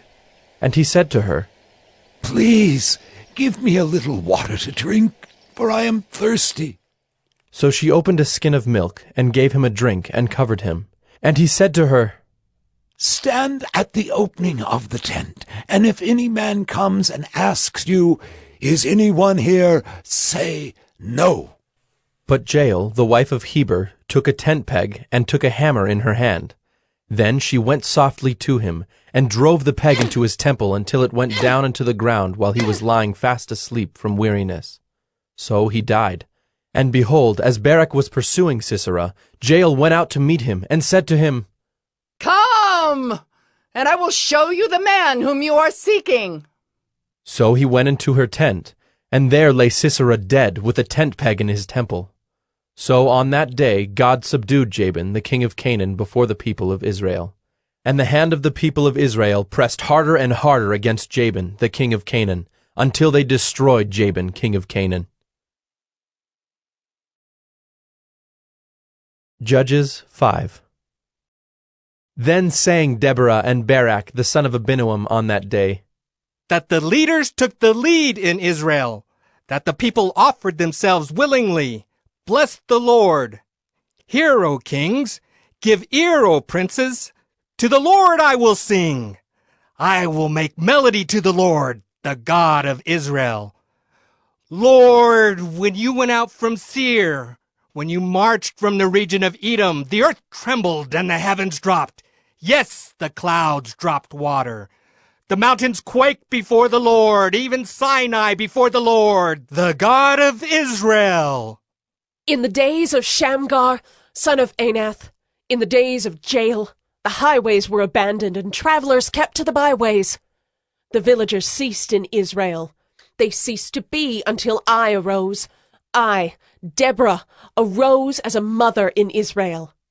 When new gods were chosen, then war was in the gates. Was shield or spear to be seen among 40,000 in Israel? My heart goes out to the commanders of Israel, who offered themselves willingly among the people. Bless the Lord. Tell of it, you who ride on white donkeys, you who sit on rich carpets, and you who walk by the way, to the sound of musicians at the watering places.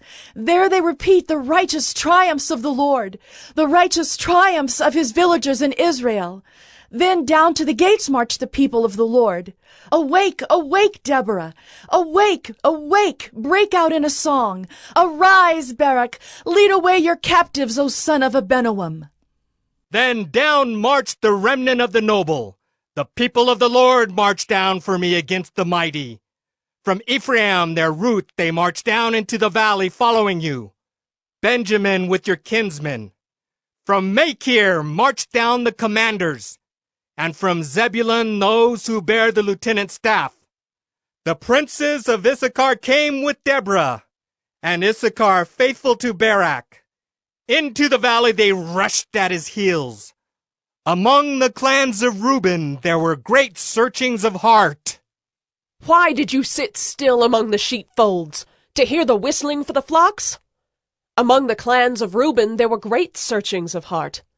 Gilead stayed beyond the Jordan, and Dan, why did he stay with the ships?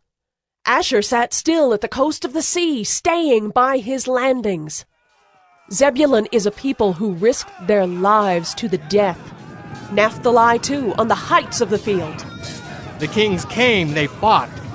Then fought the kings of Canaan at Taanach by the waters of Megiddo. They got no spoils of silver. From heaven the stars fought. From their courses they fought against Sisera. The torrent Kishon swept them away, the ancient torrent, the torrent Kishon. March on, my soul, with might. Then loud beat the horse's hoofs with the galloping of his steeds. Curse Meroz, says the angel of the Lord. Curse its inhabitants thoroughly, because they did not come to the help of the Lord against the mighty.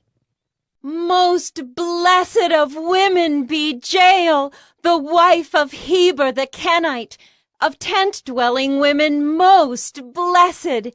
He asked water, and she gave him milk. She brought him curds in a noble's bowl. She sent her hand to the tent peg, and her right hand to the workman's mallet. She struck Sisera. She crushed his head. She shattered and pierced his temple. Between her feet he sank, he fell, he lay still. Between her feet he sank, he fell. Where he sank, there he fell, dead. Out of the window she peered. The mother of Sisera wailed through the lattice. Why is his chariot so long in coming? Why tarry the hoofbeats of his chariots? Her wisest princesses answer. Indeed, she answers herself. Have they not found and divided the spoil? A womb or two for every man. Spoil of dyed materials for Sisera, spoil of dyed materials embroidered, 2 pieces of dyed work embroidered for the neck as spoil. So may all your enemies perish, O Lord, but your friends be like the sun as he rises in his might. And the land had rest for 40 years. Judges 6. The people of Israel did what was evil in the sight of the Lord, and the Lord gave them into the hand of Midian 7 years. And the hand of Midian overpowered Israel, and because of Midian, the people of Israel made for themselves the dens that are in the mountains, and the caves, and the strongholds. For whenever the Israelites planted crops, the Midianites and the Amalekites and the people of the east would come up against them. They would encamp against them and devour the produce of the land as far as Gaza, and leave no sustenance in Israel, and no sheep or ox or donkey. For they would come up with their livestock and their tents. They would come like locusts in number. Both they and their camels could not be counted, so that they laid waste the land as they came in. And Israel was brought very low because of Midian, and the people of Israel cried out for help to the Lord. When the people of Israel cried out to the Lord on account of the Midianites, the Lord sent a prophet to the people of Israel. And he said to them, Thus says the Lord, the God of Israel, I led you up from Egypt, and brought you out of the house of bondage, and I delivered you from the hand of the Egyptians, and from the hand of all who oppressed you, and drove them out before you, and gave you their land. And I said to you, I am the Lord your God. You shall not fear the gods of the Amorites, in whose land you dwell. But you have not obeyed my voice. Now the angel of the Lord came and sat under the terebinth at Ophrah, which belonged to Joash the Abiezrite, while his son Gideon was beating out wheat in the winepress to hide it from the Midianites. And the angel of the Lord appeared to him and said to him, The Lord is with you, O mighty man of valor. And Gideon said to him, Please, sir, if the Lord is with us, why then has all this happened to us? And where are all his wonderful deeds that our fathers recounted to us, saying, Did not the Lord bring us up from Egypt? But now the Lord has forsaken us, and given us into the hand of Midian. And the Lord turned to him and said, Go in this might of yours, and save Israel from the hand of Midian. Do not I send you? And he said to him, Please, Lord, how can I save Israel?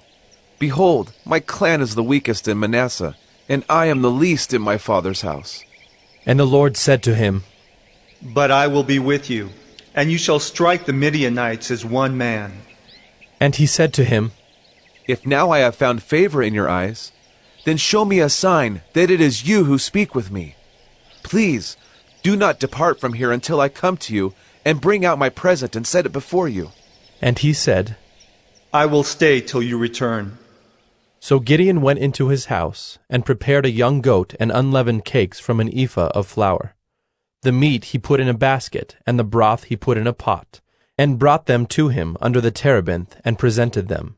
And the angel of God said to him, Take the meat and the unleavened cakes, and put them on this rock, and pour the broth over them.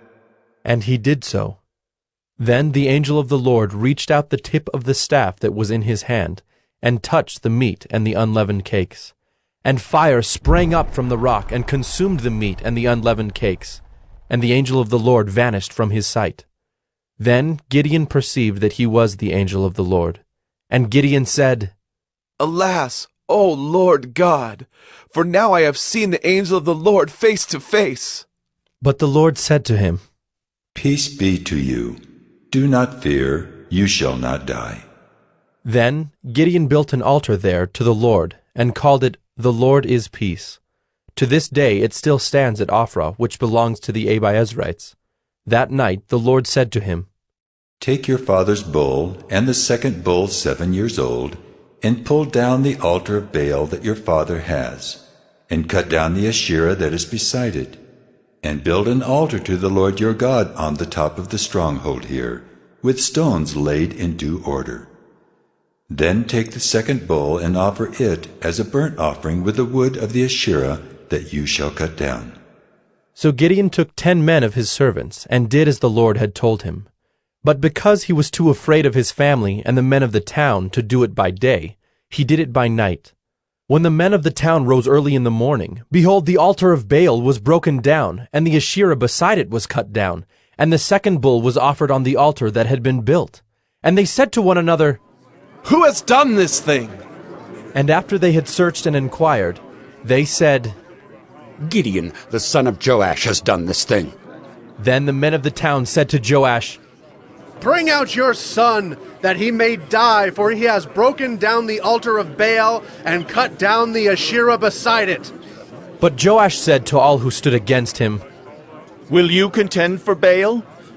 Or will you save him? Whoever contends for him shall be put to death by morning.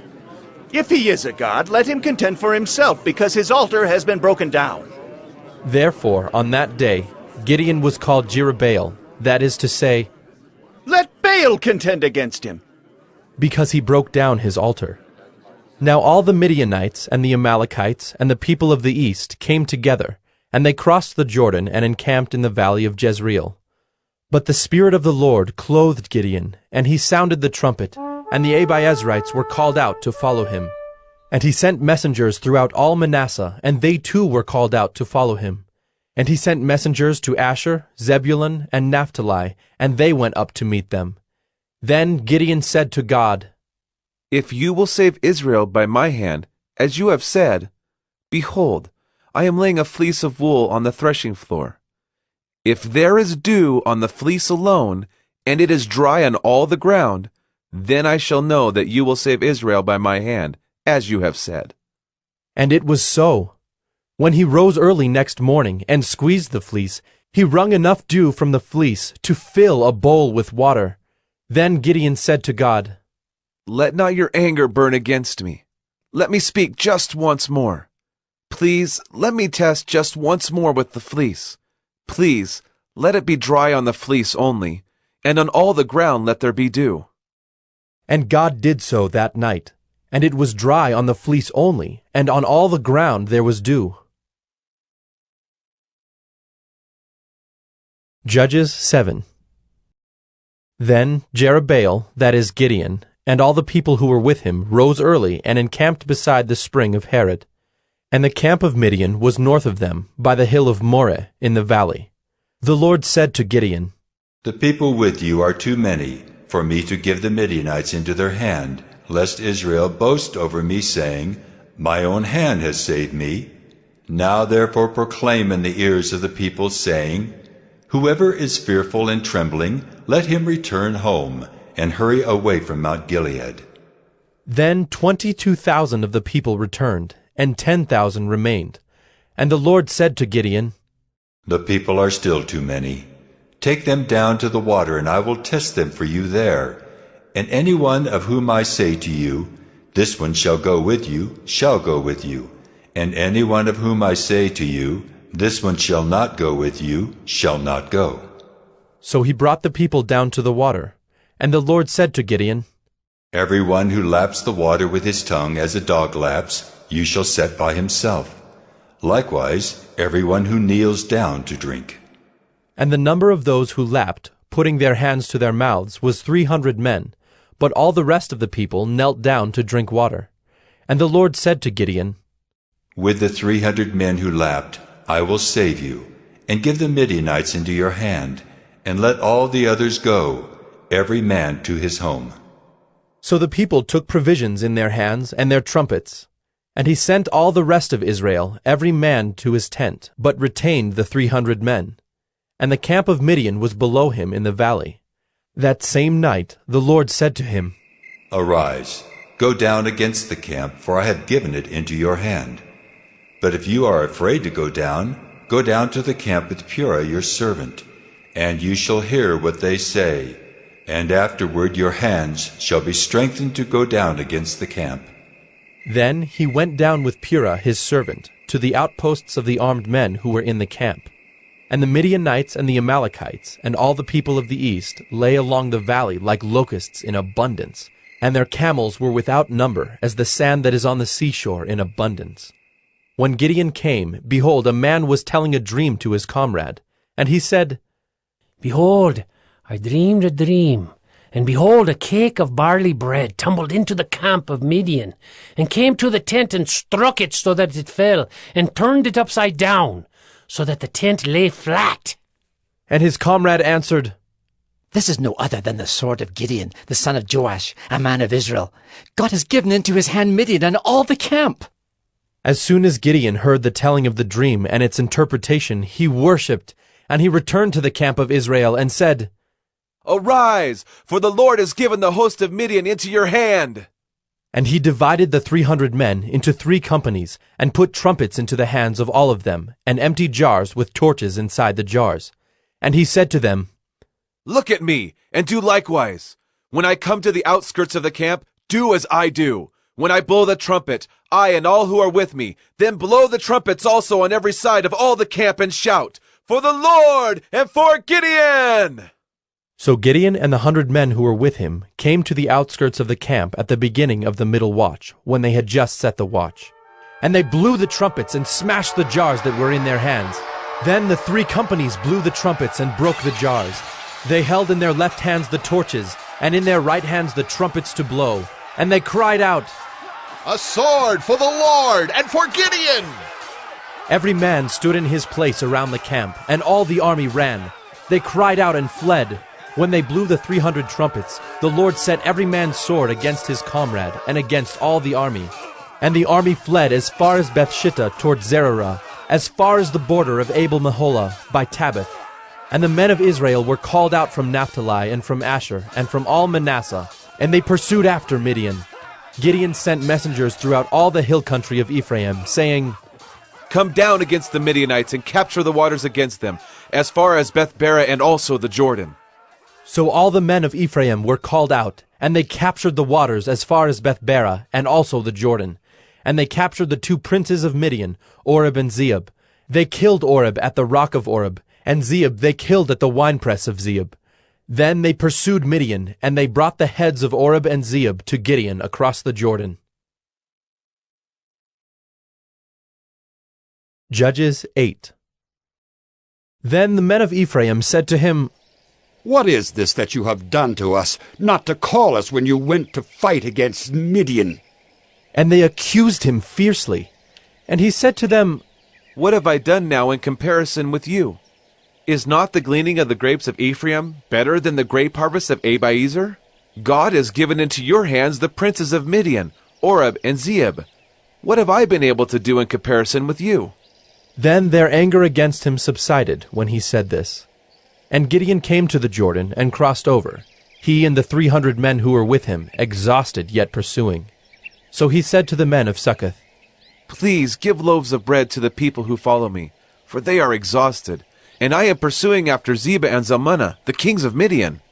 And the officials of Succoth said, "Are the hands of Zebah and Zalmunna already in your hand, that we should give bread to your army?" So Gideon said, "Well then, when the Lord has given Zebah and Zalmunna into my hand, I will flail your flesh with the thorns of the wilderness and with briars." And from there he went up to Penuel, and spoke to them in the same way, and the men of Penuel answered him as the men of Succoth had answered.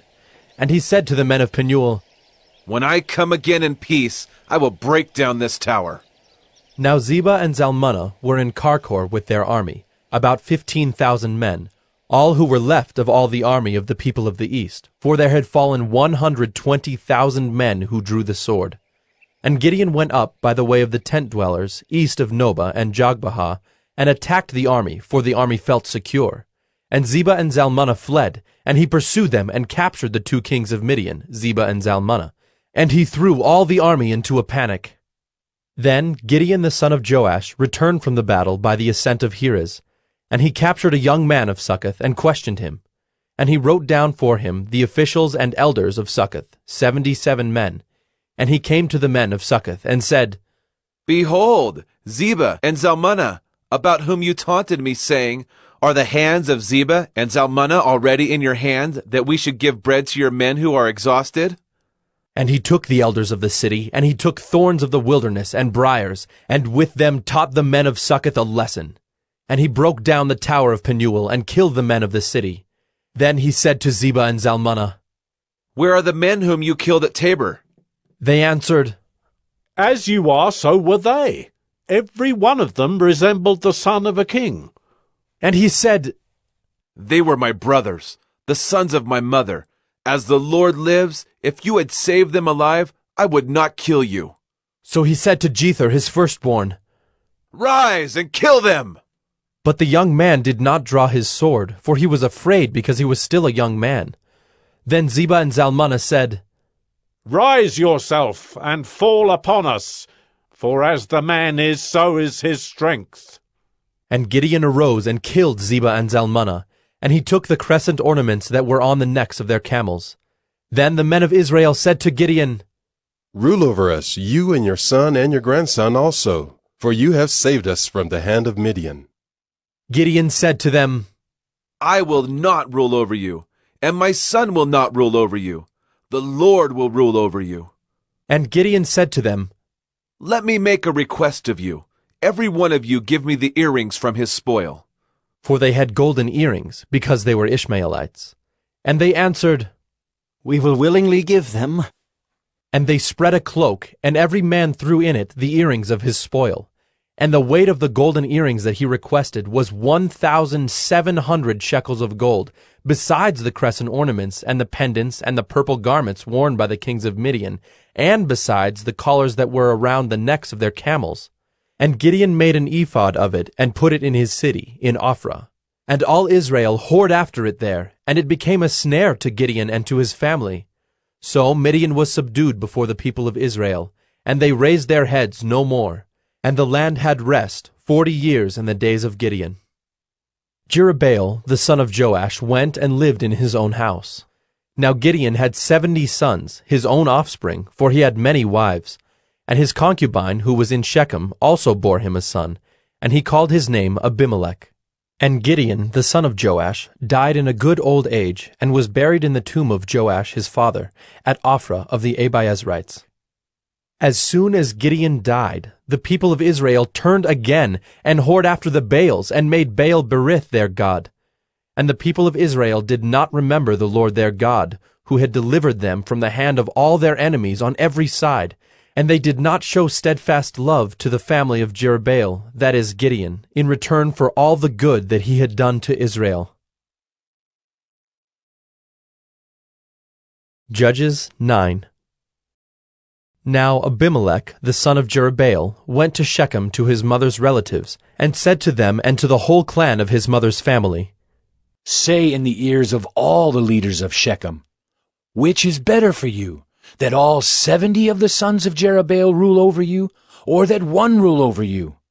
Remember also that I am your bone and your flesh. And his mother's relatives spoke all these words on his behalf in the ears of all the leaders of Shechem, and their hearts inclined to follow Abimelech, for they said, He is our brother. And they gave him 70 pieces of silver out of the house of Baal-berith, with which Abimelech hired worthless and reckless fellows who followed him.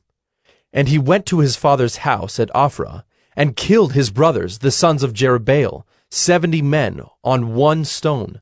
But Jotham, the youngest son of Jerubbaal, was left, for he hid himself. And all the leaders of Shechem came together, and all Beth Millo, and they went and made Abimelech king by the oak of the pillar at Shechem.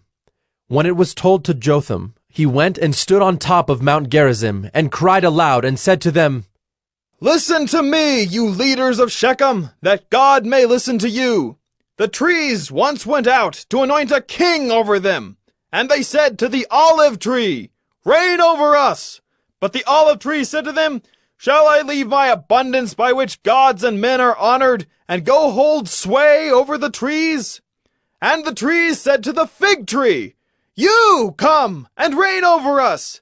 But the fig tree said to them, Shall I leave my sweetness and my good fruit and go hold sway over the trees? And the tree said to the vine, You come and reign over us. But the vine said to them, Shall I leave my wine that cheers God and men and go hold sway over the trees? Then all the trees said to the bramble, You come and reign over us. And the bramble said to the trees, If in good faith you are anointing me king over you, then come and take refuge in my shade. But if not, let fire come out of the bramble and devour the cedars of Lebanon. Now, therefore, if you acted in good faith and integrity when you made Abimelech king, and if you have dealt well with Jerubbaal and his house, and have done to him as his deeds deserved, for my father fought for you and risked his life and delivered you from the hand of Midian, and you have risen up against my father's house this day and have killed his sons, 70 men on one stone, and have made Abimelech, the son of his female servant, king over the leaders of Shechem because he is your relative. If you then have acted in good faith and integrity with Jerubbaal and with his house this day, then rejoice in Abimelech and let him also rejoice in you. But if not, let fire come out from Abimelech and devour the leaders of Shechem and Beth Millo. And let fire come out from the leaders of Shechem and from Beth Millo and devour Abimelech. And Jotham ran away and fled and went to Beer and lived there because of Abimelech his brother. Abimelech ruled over Israel 3 years. And God sent an evil spirit between Abimelech and the leaders of Shechem. And the leaders of Shechem dealt treacherously with Abimelech, that the violence done to the 70 sons of Jerubbaal might come, and their blood be laid on Abimelech their brother who killed them, and on the men of Shechem who strengthened his hands to kill his brothers. And the leaders of Shechem put men in ambush against him on the mountaintops, and they robbed all who passed by them along that way. And it was told to Abimelech. And Gaal, the son of Ebed, moved into Shechem with his relatives, and the leaders of Shechem put confidence in him. And they went out into the field and gathered the grapes from their vineyards, and trod them and held a festival. And they went into the house of their God, and ate and drank, and reviled Abimelech. And Gaal, the son of Ebed, said, Who is Abimelech? And who are we of Shechem that we should serve him? Is he not the son of Jerubbaal? And is not Zebul his officer? Serve the men of Hamor, the father of Shechem? But why should we serve him? Would that this people were under my hand. Then I would remove Abimelech. I would say to Abimelech, Increase your army, and come out. When Zebul, the ruler of the city, heard the words of Gaal, the son of Ebed, his anger was kindled, and he sent messengers to Abimelech secretly, saying, Behold, Gaal, the son of Ebed, and his relatives have come to Shechem, and they are stirring up the city against you. Now therefore go by night, you and the people who are with you, and set an ambush in the field. Then, in the morning, as soon as the sun is up, rise early and rush upon the city. And when he and the people who are with him come out against you, you may do to them as your hand finds to do. So Abimelech and all the men who were with him rose up by night and set an ambush against Shechem in 4 companies. And Gaal, the son of Ebed, went out and stood in the entrance of the gate of the city. And Abimelech and the people who were with him rose from the ambush. And when Gaal saw the people, he said to Zebul, Look, people are coming down from the mountaintops. And Zebul said to him, You mistake the shadow of the mountains for men. Gaal spoke again and said, Look, people are coming down from the center of the land, and one company is coming from the direction of the diviner's oak. Then Zebul said to him, Where is your mouth now? You who said, Who is Abimelech that we should serve him? Are not these the people whom you despised? Go out now and fight with them. And Gaal went out at the head of the leaders of Shechem and fought with Abimelech. And Abimelech chased him, and he fled before him. And many fell wounded up to the entrance of the gate. And Abimelech lived at Arumah, and Zebul drove out Gaal and his relatives so that they could not dwell at Shechem. On the following day, the people went out into the field, and Abimelech was told. He took his people and divided them into 3 companies, and set an ambush in the fields. And he looked and saw the people coming out of the city, so he rose against them and killed them. Abimelech and the company that was with him rushed forward and stood at the entrance of the gate of the city, while the 2 companies rushed upon all who were in the field and killed them. And Abimelech fought against the city all that day. He captured the city and killed the people who were in it, and he razed the city and sowed it with salt. When all the leaders of the tower of Shechem heard of it, they entered the stronghold of the house of Elberith. Abimelech was told that all the leaders of the tower of Shechem were gathered together. And Abimelech went up to Mount Zalmon, he and all the people who were with him. And Abimelech took an axe in his hand, and cut down a bundle of brushwood, and took it up and laid it on his shoulder. And he said to the men who were with him, "What you have seen me do, hurry and do as I have done." So every one of the people cut down his bundle, and following Abimelech put it against the stronghold. And they set the stronghold on fire over them, so that all the people of the tower of Shechem also died, about 1,000 men and women. Then Abimelech went to Thebez and encamped against Thebez and captured it.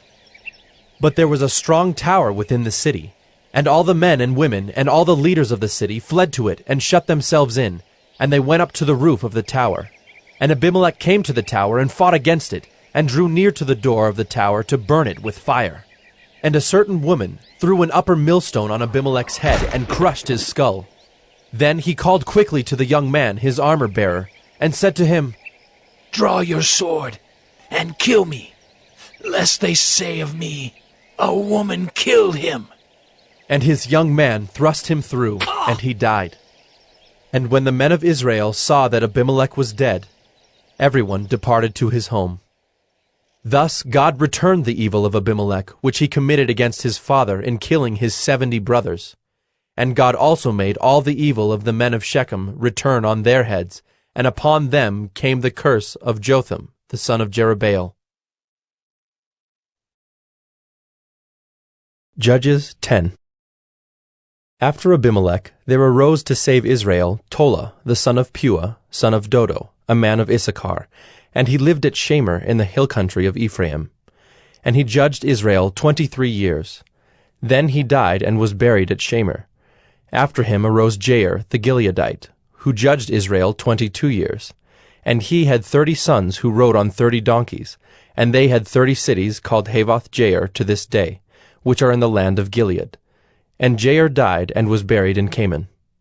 The people of Israel again did what was evil in the sight of the Lord, and served the Baals and the Ashtaroth, the gods of Syria, the gods of Sidon, the gods of Moab, the gods of the Ammonites, and the gods of the Philistines.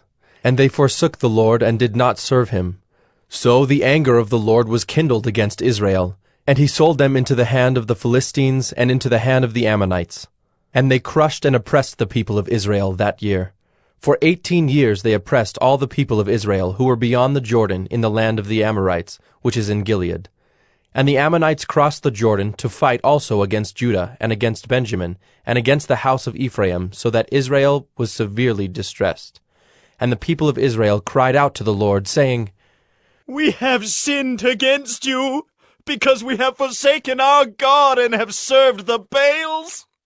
And the Lord said to the people of Israel, Did I not save you from the Egyptians and from the Amorites, from the Ammonites and from the Philistines, the Sidonians also, and the Amalekites, and the Maonites oppressed you, and you cried out to me, and I saved you out of their hand.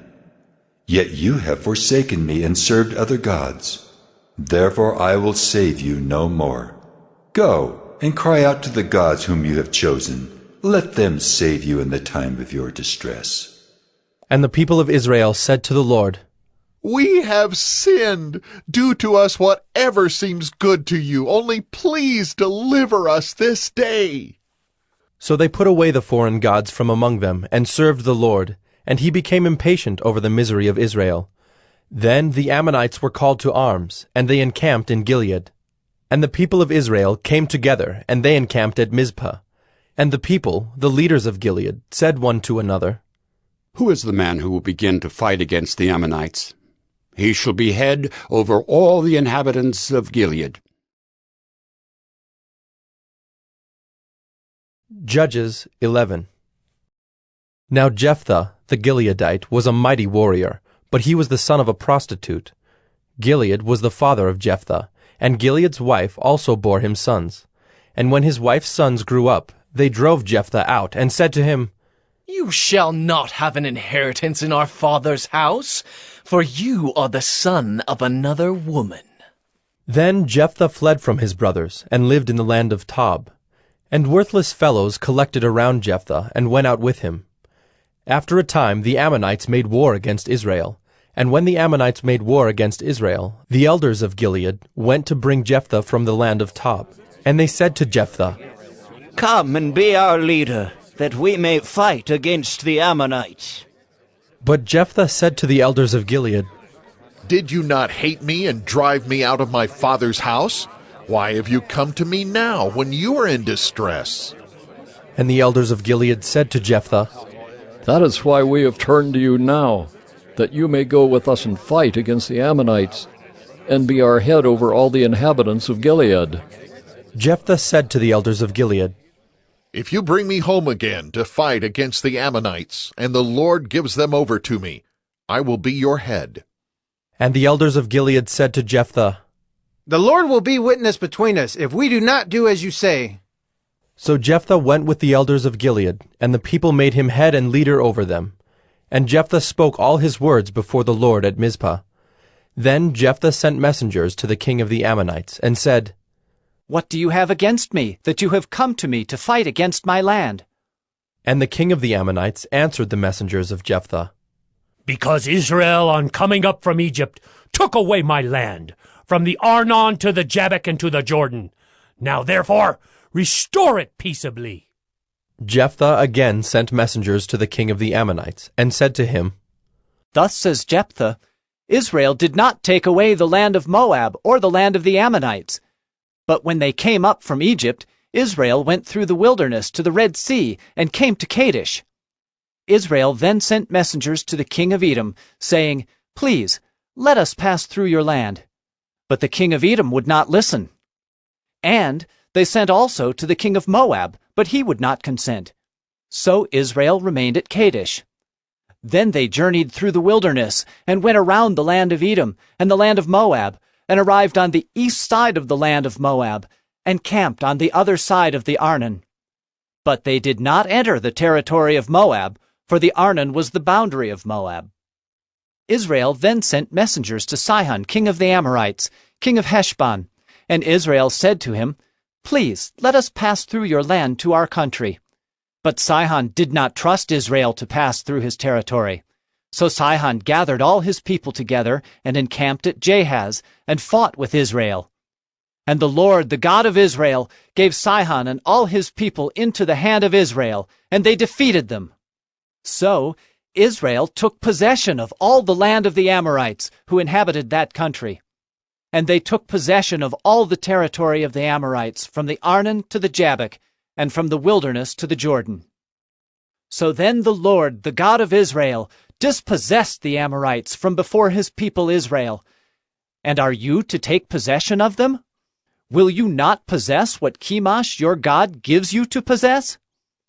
And all that the Lord our God has dispossessed before us, we will possess. Now, are you any better than Balak the son of Zippor, king of Moab? Did he ever contend against Israel, or did he ever go to war with them? While Israel lived in Heshbon and its villages, and in Aroer and its villages, and in all the cities that are on the banks of the Arnon, 300 years, why did you not deliver them within that time? I therefore have not sinned against you, and you do me wrong by making war on me. The Lord, the judge, decide this day between the people of Israel and the people of Ammon. But the king of the Ammonites did not listen to the words of Jephthah that he sent to him. Then the Spirit of the Lord was upon Jephthah, and he passed through Gilead and Manasseh, and passed on to Mizpah of Gilead. And from Mizpah of Gilead he passed on to the Ammonites. And Jephthah made a vow to the Lord, and said, If you will give the Ammonites into my hand, then whatever comes out from the doors of my house to meet me when I return in peace from the Ammonites shall be the Lord's, and I will offer it up for a burnt offering." So Jephthah crossed over to the Ammonites to fight against them, and the Lord gave them into his hand. And he struck them from Aroer to the neighborhood of Minnith, 20 cities, and as far as Abel-Keramim, with a great blow. So the Ammonites were subdued before the people of Israel. Then Jephthah came to his home at Mizpah. And behold, his daughter came out to meet him with tambourines and with dances. She was his only child. Besides her he had neither son nor daughter. And as soon as he saw her, he tore his clothes and said, "Alas, my daughter, you have brought me very low, and you have become the cause of great trouble to me. For I have opened my mouth to the Lord, and I cannot take back my vow." And she said to him, "My father, you have opened your mouth to the Lord. Do to me according to what has gone out of your mouth, now that the Lord has avenged you on your enemies, on the Ammonites." So she said to her father, "Let this thing be done for me. Leave me alone 2 months, that I may go up and down on the mountains and weep for my virginity, I and my companions." So he said, "Go." Then he sent her away for 2 months, and she departed, she and her companions, and wept for her virginity on the mountains. And at the end of 2 months she returned to her father, who did with her according to his vow that he had made. She had never known a man, and it became a custom in Israel that the daughters of Israel went year by year to lament the daughter of Jephthah the Gileadite 4 days in the year. Judges 12. The men of Ephraim were called to arms, and they crossed to Zaphon and said to Jephthah, "Why did you cross over to fight against the Ammonites and did not call us to go with you? We will burn your house over you with fire." And Jephthah said to them, "I and my people had a great dispute with the Ammonites, and when I called you, you did not save me from their hand. And when I saw that you would not save me, I took my life in my hand and crossed over against the Ammonites, and the Lord gave them into my hand. Why then have you come up to me this day to fight against me?" Then Jephthah gathered all the men of Gilead and fought with Ephraim. And the men of Gilead struck Ephraim, because they said, "You are fugitives of Ephraim, you Gileadites, in the midst of Ephraim and Manasseh." And the Gileadites captured the fords of the Jordan against the Ephraimites. And when any of the fugitives of Ephraim said, "Let me go over," the men of Gilead said to him, "Are you an Ephraimite?" When he said, "No," they said to him, "Then say Shibboleth." And he said, "Sibboleth," for he could not pronounce it right. Then they seized him and slaughtered him at the fords of the Jordan. At that time 42,000 of the Ephraimites fell. Jephthah judged Israel 6 years. Then Jephthah the Gileadite died and was buried in his city in Gilead. After him Ibzan of Bethlehem judged Israel. He had 30 sons, and 30 daughters he gave in marriage outside his clan, and 30 daughters he brought in from outside for his sons. And he judged Israel 7 years. Then Ibzan died and was buried at Bethlehem. After him Elon the Zebulunite judged Israel, and he judged Israel 10 years. Then Elon the Zebulunite died and was buried at Ajalon in the land of Zebulun. After him Abdon the son of Hillel the Pirathonite judged Israel. He had 40 sons and 30 grandsons, who rode on 70 donkeys, and he judged Israel 8 years. Then Abdon the son of Hillel the Pirathonite died, and was buried at Pirathon in the land of Ephraim, in the hill country of the Amalekites. Judges 13. And the people of Israel again did what was evil in the sight of the Lord. So the Lord gave them into the hand of the Philistines for 40 years. There was a certain man of Zorah, of the tribe of the Danites, whose name was Manoah, and his wife was barren and had no children. And the angel of the Lord appeared to the woman, and said to her, "Behold, you are barren and have not borne children, but you shall conceive and bear a son. Therefore be careful and drink no wine or strong drink, and eat nothing unclean. For behold, you shall conceive and bear a son. No razor shall come upon his head, for the child shall be a Nazirite to God from the womb, and he shall begin to save Israel from the hand of the Philistines. Then the woman came and told her husband, A man of God came to me, and his appearance was like the appearance of the angel of God, very awesome. I did not ask him where he was from, and he did not tell me his name, but he said to me, Behold, you shall conceive and bear a son. So then drink no wine or strong drink, and eat nothing unclean, for the child shall be a Nazirite to God from the womb to the day of his death. Then Manoah prayed to the Lord and said, O Lord, please let the man of God whom you sent come again to us and teach us what we are to do with the child who will be born. And God listened to the voice of Manoah. And the angel of God came again to the woman as she sat in the field. But Manoah her husband was not with her. So the woman ran quickly and told her husband, Behold, the man who came to me the other day has appeared to me. And Manoah arose and went after his wife, and came to the man and said to him, Are you the man who spoke to this woman? And he said, I am. And Manoah said, Now when your words come true, what is to be the child's manner of life, and what is his mission? And the angel of the Lord said to Manoah, Of all that I said to the woman, let her be careful.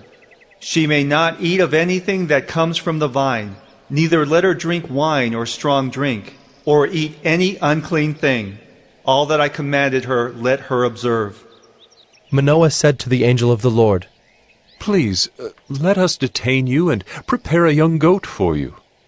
And the angel of the Lord said to Manoah, If you detain me, I will not eat of your food. But if you prepare a burnt offering, then offer it to the Lord. For Manoah did not know that he was the angel of the Lord. And Manoah said to the angel of the Lord, What is your name, so that when your words come true, we may honor you? And the angel of the Lord said to him, Why do you ask my name, seeing it is wonderful? So Manoah took the young goat with the grain offering, and offered it on the rock to the Lord, to the one who works wonders. And Manoah and his wife were watching. And when the flame went up toward heaven from the altar, the angel of the Lord went up in the flame of the altar. Now Manoah and his wife were watching, and they fell on their faces to the ground. The angel of the Lord appeared no more to Manoah and to his wife. Then Manoah knew that he was the angel of the Lord. And Manoah said to his wife, We shall surely die, for we have seen God. But his wife said to him, If the Lord had meant to kill us, he would not have accepted a burnt offering and a grain offering at our hands, or shown us all these things, or now announced to us such things as these. And the woman bore a son, and called his name Samson. And the young man grew, and the Lord blessed him. And the Spirit of the Lord began to stir him in Mahanadan, between Zorah and Eshtaol. Judges 14. Samson went down to Timnah, and at Timnah he saw one of the daughters of the Philistines. Then he came up and told his father and mother, I saw one of the daughters of the Philistines at Timnah. Now get her for me as my wife. But his father and mother said to him, Is there not a woman among the daughters of your relatives, or among all our people? That you must go to take a wife from the uncircumcised Philistines? But Samson said to his father, Get her for me, for she is right in my eyes. His father and mother did not know that it was from the Lord, for he was seeking an opportunity against the Philistines. At that time the Philistines ruled over Israel. Then Samson went down with his father and mother to Timnah, and they came to the vineyards of Timnah. And behold, a young lion came toward him roaring. Then the Spirit of the Lord rushed upon him, and although he had nothing in his hand, he tore the lion in pieces as one tears a young goat. But he did not tell his father or his mother what he had done.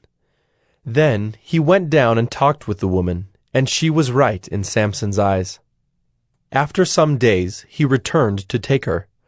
And he turned aside to see the carcass of the lion, and behold, there was a swarm of bees in the body of the lion, and honey. he scraped it out into his hands and went on, eating as he went. And he came to his father and mother, and gave some to them, and they ate. But he did not tell them that he had scraped the honey from the carcass of the lion. His father went down to the woman, and Samson prepared a feast there, for so the young men used to do. As soon as the people saw him, they brought 30 companions to be with him. And Samson said to them, Let me now put a riddle to you. If you can tell me what it is within the 7 days of the feast, and find it out, then I will give you 30 linen garments and 30 changes of clothes. But if you cannot tell me what it is, then you shall give me 30 linen garments and 30 changes of clothes. And they said to him, Put your riddle that we may hear it. And he said to them, Out of the eater came something to eat. Out of the strong came something sweet. And in 3 days they could not solve the riddle. On the 4th day they said to Samson's wife, Entice your husband to tell us what the riddle is, lest we burn you and your father's house with fire. Have you invited us here to impoverish us? And Samson's wife wept over him and said, You only hate me. You do not love me.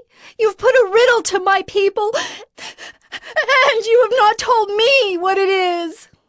And he said to her, Behold, I have not told my father nor my mother, and shall I tell you?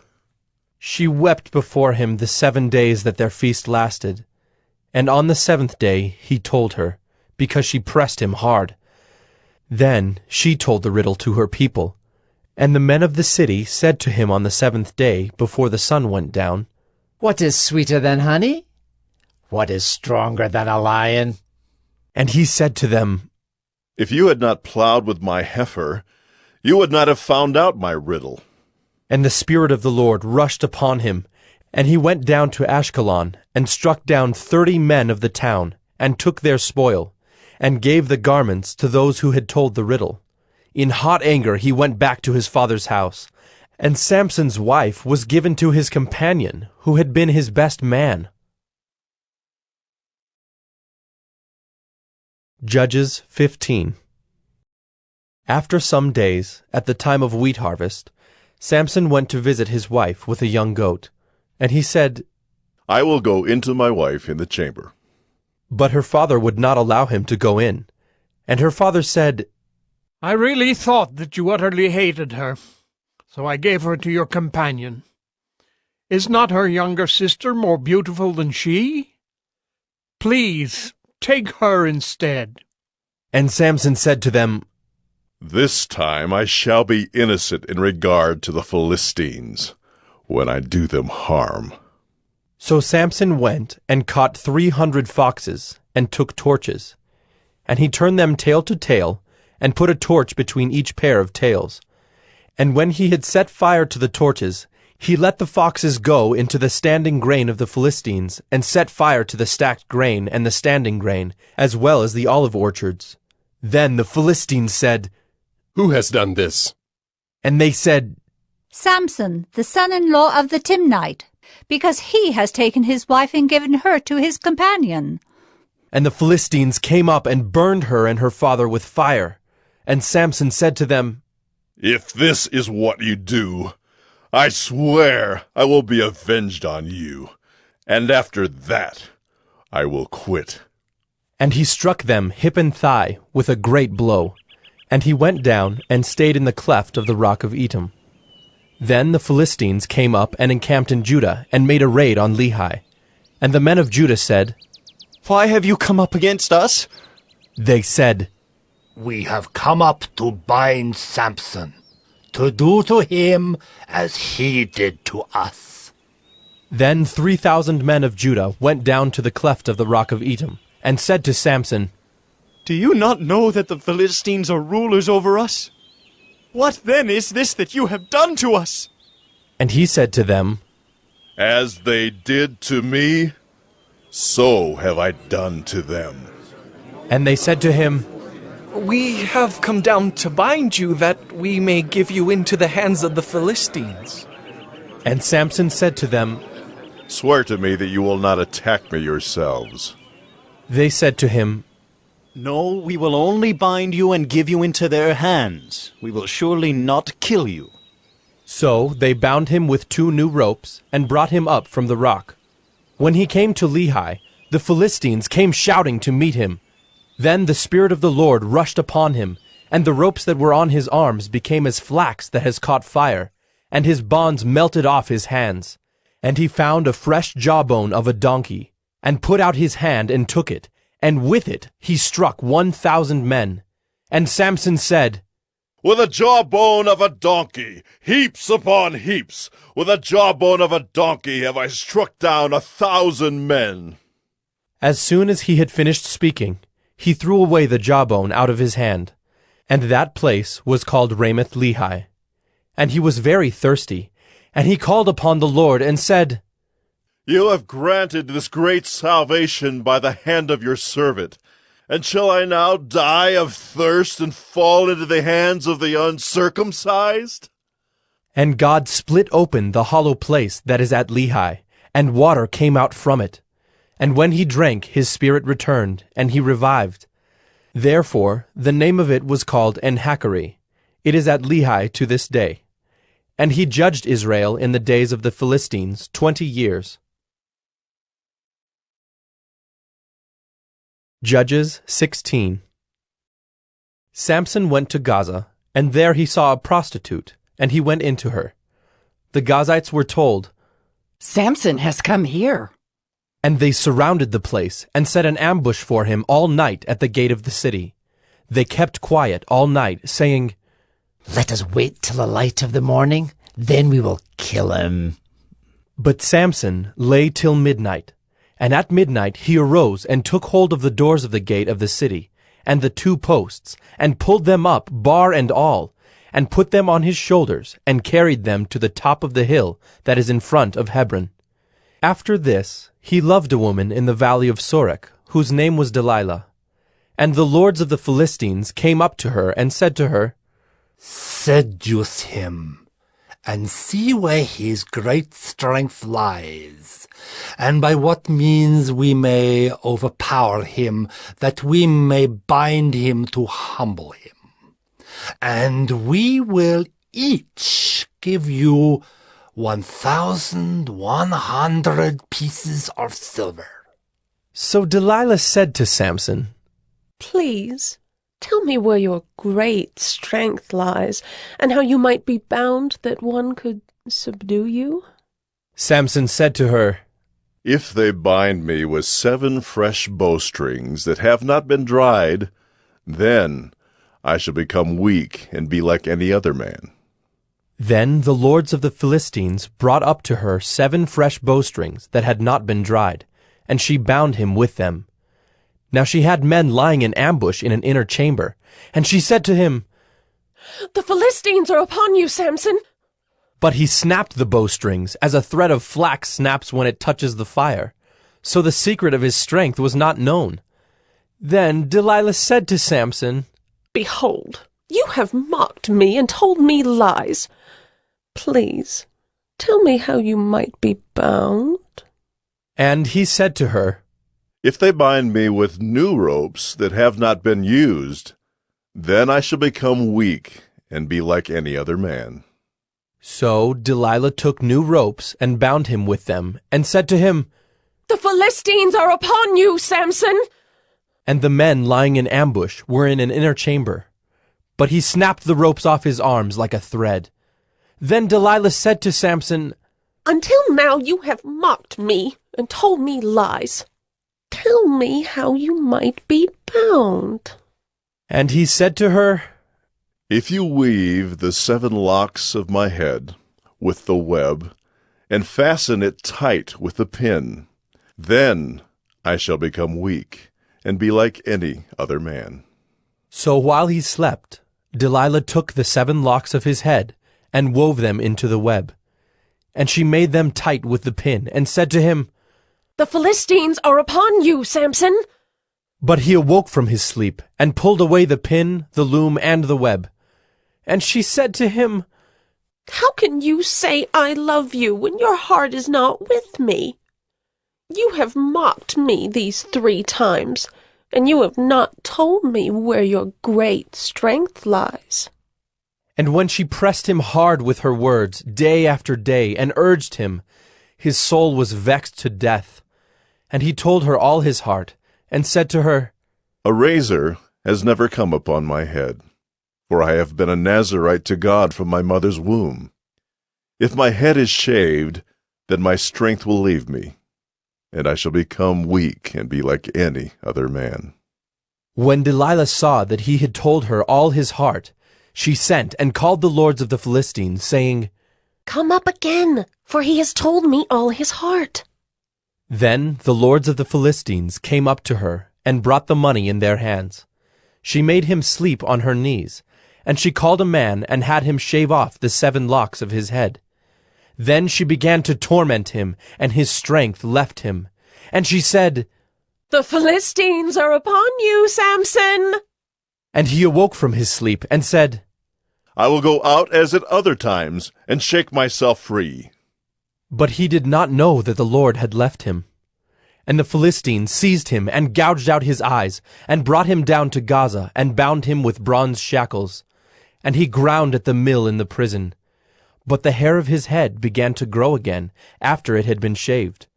Now the lords of the Philistines gathered to offer a great sacrifice to Dagon their god, and to rejoice. And they said, Our God has given Samson, our enemy, into our hands. And when the people saw him, they praised their God, for they said, Our God has given our enemy into our hand, the ravager of our country who has killed many of us. And when their hearts were merry, they said, Call Samson, that he may entertain us. So they called Samson out of the prison, and he entertained them. They made him stand between the pillars.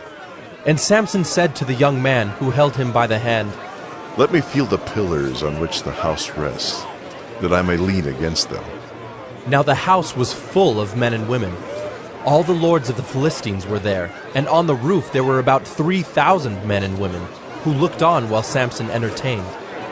Then Samson called to the Lord and said, O Lord God, please remember me, and please strengthen me only this once. O God, that I may be avenged on the Philistines for my 2 eyes. And Samson grasped the 2 middle pillars on which the house rested, and he leaned his weight against them, his right hand on the one and his left hand on the other. And Samson said, Let me die with the Philistines.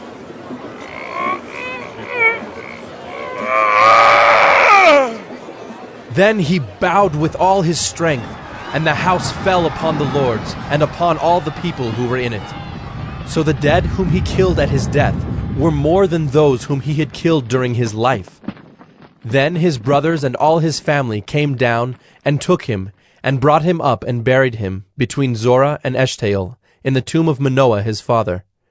He had judged Israel 20 years. Judges 17. There was a man of the hill country of Ephraim, whose name was Micah. And he said to his mother, The 1,100 pieces of silver that were taken from you, about which you uttered a curse, and also spoke it in my ears, behold, the silver is with me. I took it. And his mother said, Blessed be my son by the Lord. And he restored the 1,100 pieces of silver to his mother. And his mother said, I dedicate the silver to the Lord from my hand for my son, to make a carved image and a metal image. Now therefore I will restore it to you. So when he restored the money to his mother took 200 pieces of silver, and gave it to the silversmith, who made it into a carved image and a metal image. And it was in the house of Micah. And the man Micah had a shrine, and he made an ephod and household gods, and ordained one of his sons, who became his priest. In those days there was no king in Israel. Everyone did what was right in his own eyes. Now there was a young man of Bethlehem in Judah, of the family of Judah, who was a Levite, and he sojourned there. And the man departed from the town of Bethlehem in Judah to sojourn where he could find a place. And as he journeyed, he came to the hill country of Ephraim, to the house of Micah. And Micah said to him, Where do you come from? And he said to him, I am a Levite of Bethlehem in Judah, and I'm going to sojourn where I may find a place. And Micah said to him, Stay with me, and be to me a father and a priest, and I will give you 10 pieces of silver a year, and a suit of clothes, and your living. And the Levite went in. And the Levite was content to dwell with the man, and the young man became to him like one of his sons. And Micah ordained the Levite, and the young man became his priest, and was in the house of Micah. Then Micah said, Now I know that the Lord will prosper me, because I have a Levite as priest. Judges 18. In those days there was no king in Israel, and in those days the tribe of the people of Dan was seeking for itself an inheritance to dwell in, for until then no inheritance among the tribes of Israel had fallen to them. So the people of Dan sent 5 able men from the whole number of their tribe, from Zorah and from Eshtaol, to spy out the land and to explore it. And they said to them, Go and explore the land. And they came to the hill country of Ephraim, to the house of Micah, and lodged there. When they were by the house of Micah, they recognized the voice of the young Levite. And they turned aside and said to him, Who brought you here? What are you doing in this place? What is your business here? And he said to them, This is how Micah dealt with me. He has hired me, and I have become his priest. And they said to him, Inquire of God, please, that we may know whether the journey on which we are setting out will succeed. And the priest said to them, Go in peace.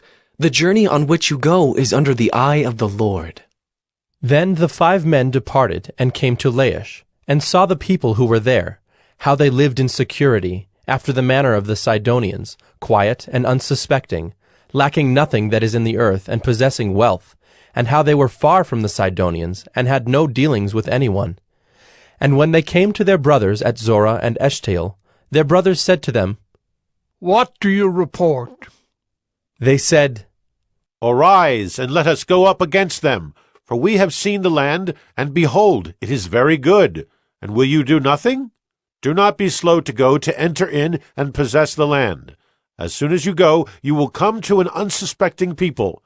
The land is spacious, for God has given it into your hands, a place where there is no lack of anything that is in the earth. So 600 men of the tribe of Dan, armed with weapons of war, set out from Zorah and Eshtaol, and went up and encamped at Kiriath-Jearim in Judah. On this account that place is called Mahanadan to this day. Behold, it is west of Kiriath-Jearim.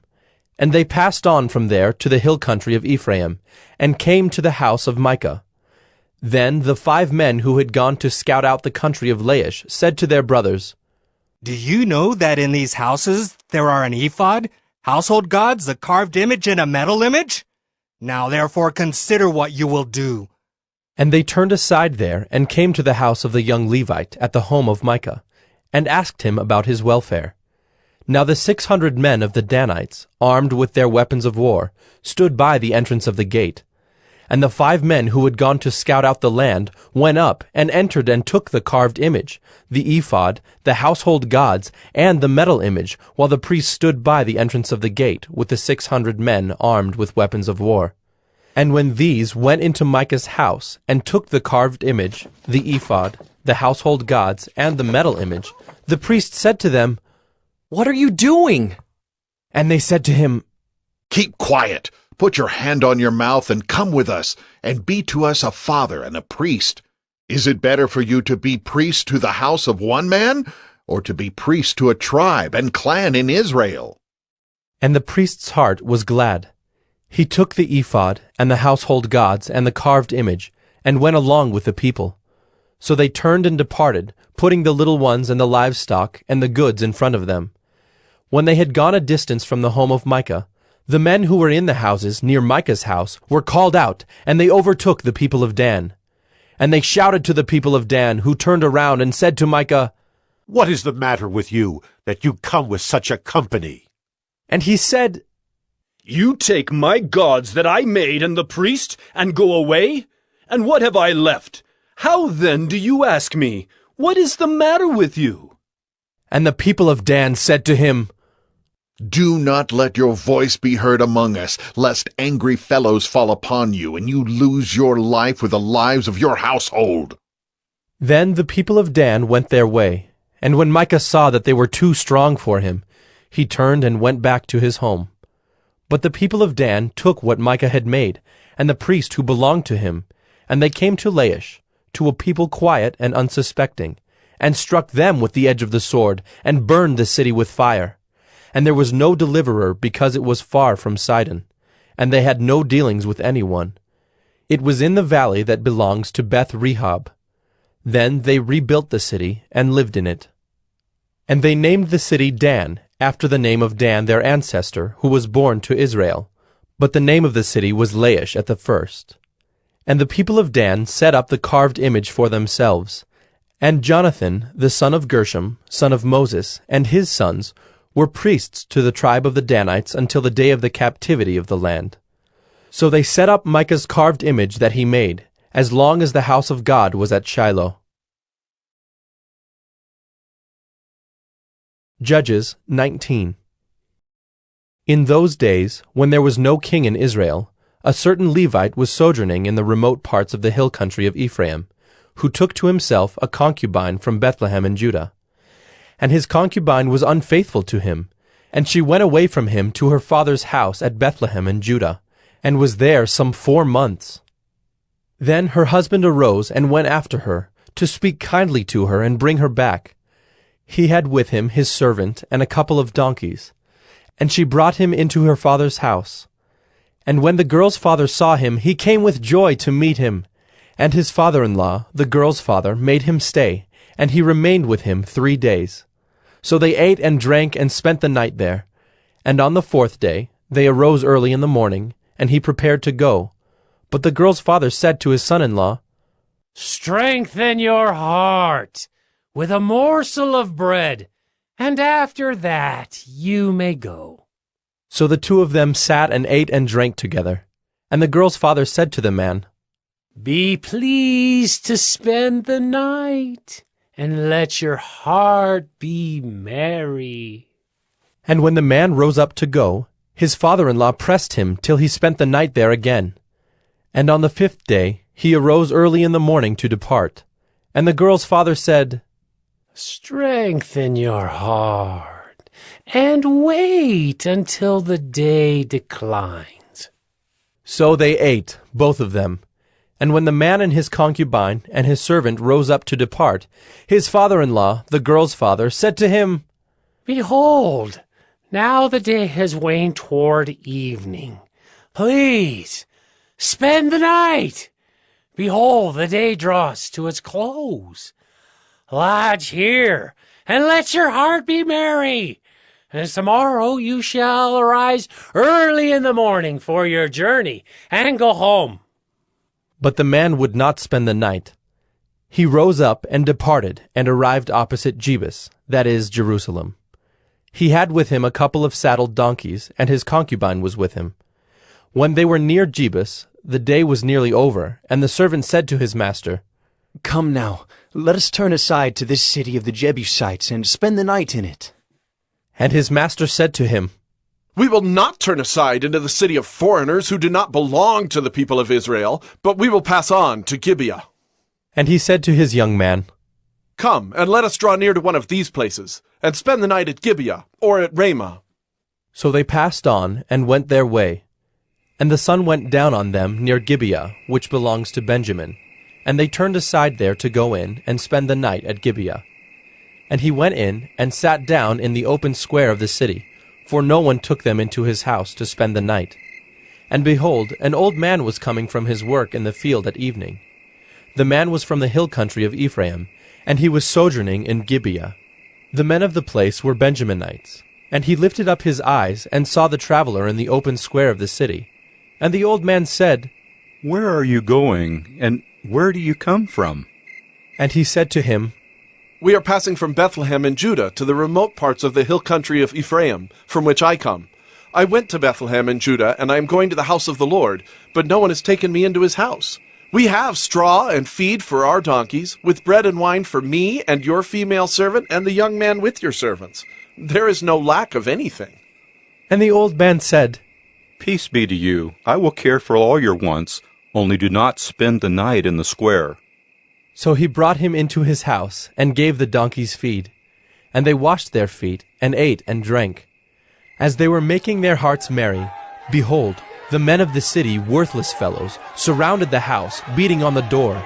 And they said to the old man, the master of the house, "Bring out the man who came into your house, that we may know him." And the man, the master of the house, went out to them, and said to them, "No, my brothers, do not act so wickedly. Since this man has come into my house, do not do this vile thing. Behold, here are my virgin daughter and his concubine. Let me bring them out now. Violate them and do with them what seems good to you, but against this man do not do this outrageous thing." But the men would not listen to him. So the man seized his concubine, and made her go out to them. And they knew her, and abused her all night until the morning. And as the dawn began to break, they let her go. And as morning appeared, the woman came and fell down at the door of the man's house where her master was, until it was light. And her master rose up in the morning, and when he opened the doors of the house, and went out to go on his way, behold, there was his concubine lying at the door of the house, with her hands on the threshold. He said to her, "Get up, let us be going." But there was no answer. Then he put her on the donkey, and the man rose up and went away to his home. And when he entered his house, he took a knife, and taking hold of his concubine, he divided her limb by limb into 12 pieces, and sent her throughout all the territory of Israel. And all who saw it said, "Such a thing has never happened, or been seen from the day that the people of Israel came up out of the land of Egypt until this day. Consider it, take counsel, and speak." Judges 20. Then all the people of Israel came out from Dan to Beersheba, including the land of Gilead, and the congregation assembled as one man to the Lord at Mizpah. And the chiefs of all the people, of all the tribes of Israel, presented themselves in the assembly of the people of God, 400,000 men on foot that drew the sword. Now the people of Benjamin heard that the people of Israel had gone up to Mizpah. And the people of Israel said, "Tell us, how did this evil happen?" And the Levite, the husband of the woman who was murdered, answered and said, "I came to Gibeah that belongs to Benjamin, I and my concubine, to spend the night. And the leaders of Gibeah rose against me, and surrounded the house against me by night.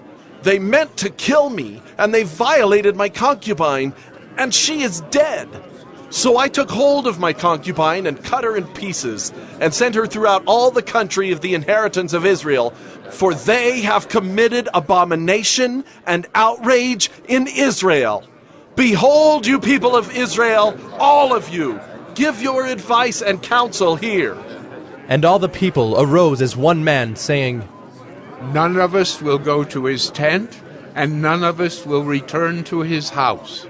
But now, this is what we will do to Gibeah. We will go up against it by lot, and we will take 10 men of 100 throughout all the tribes of Israel, and 100 of 1,000, and 1,000 of 10,000, to bring provisions for the people, that when they come, they may repay Gibeah of Benjamin for all the outrage that they have committed in Israel." So all the men of Israel gathered against the city, united as one man. And the tribes of Israel sent men through all the tribe of Benjamin, saying, "What evil is this that has taken place among you? Now therefore give up the men, the worthless fellows in Gibeah, that we may put them to death and purge evil from Israel." But the Benjaminites would not listen to the voice of their brothers, the people of Israel. Then the people of Benjamin came together out of the cities to Gibeah to go out to battle against the people of Israel. And the people of Benjamin mustered out of their cities on that day 26,000 men who drew the sword, besides the inhabitants of Gibeah, who mustered 700 chosen men.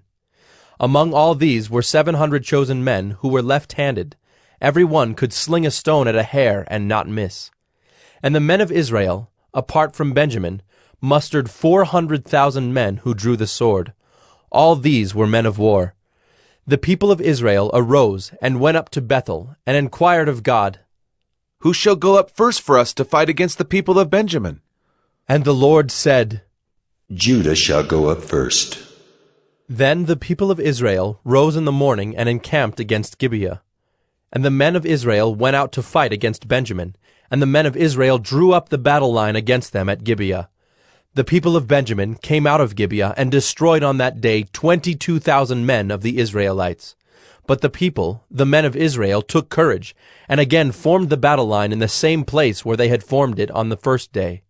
And the people of Israel went up and wept before the Lord until the evening. And they inquired of the Lord, "Shall we again draw near to fight against our brothers, the people of Benjamin?" And the Lord said, "Go up against them." So the people of Israel came near against the people of Benjamin the second day. And Benjamin went against them out of Gibeah the second day, and destroyed 18,000 men of the people of Israel. All these were men who drew the sword. Then all the people of Israel, the whole army, went up and came to Bethel and wept. They sat there before the Lord and fasted that day until evening, and offered burnt offerings and peace offerings before the Lord. And the people of Israel inquired of the Lord, for the ark of the covenant of God was there in those days. And Phinehas, the son of Eleazar, son of Aaron, ministered before it in those days, saying, "Shall we go out once more to battle against our brothers, the people of Benjamin, or shall we cease?" And the Lord said, "Go up, for tomorrow I will give them into your hand." So Israel sent men in ambush around Gibeah.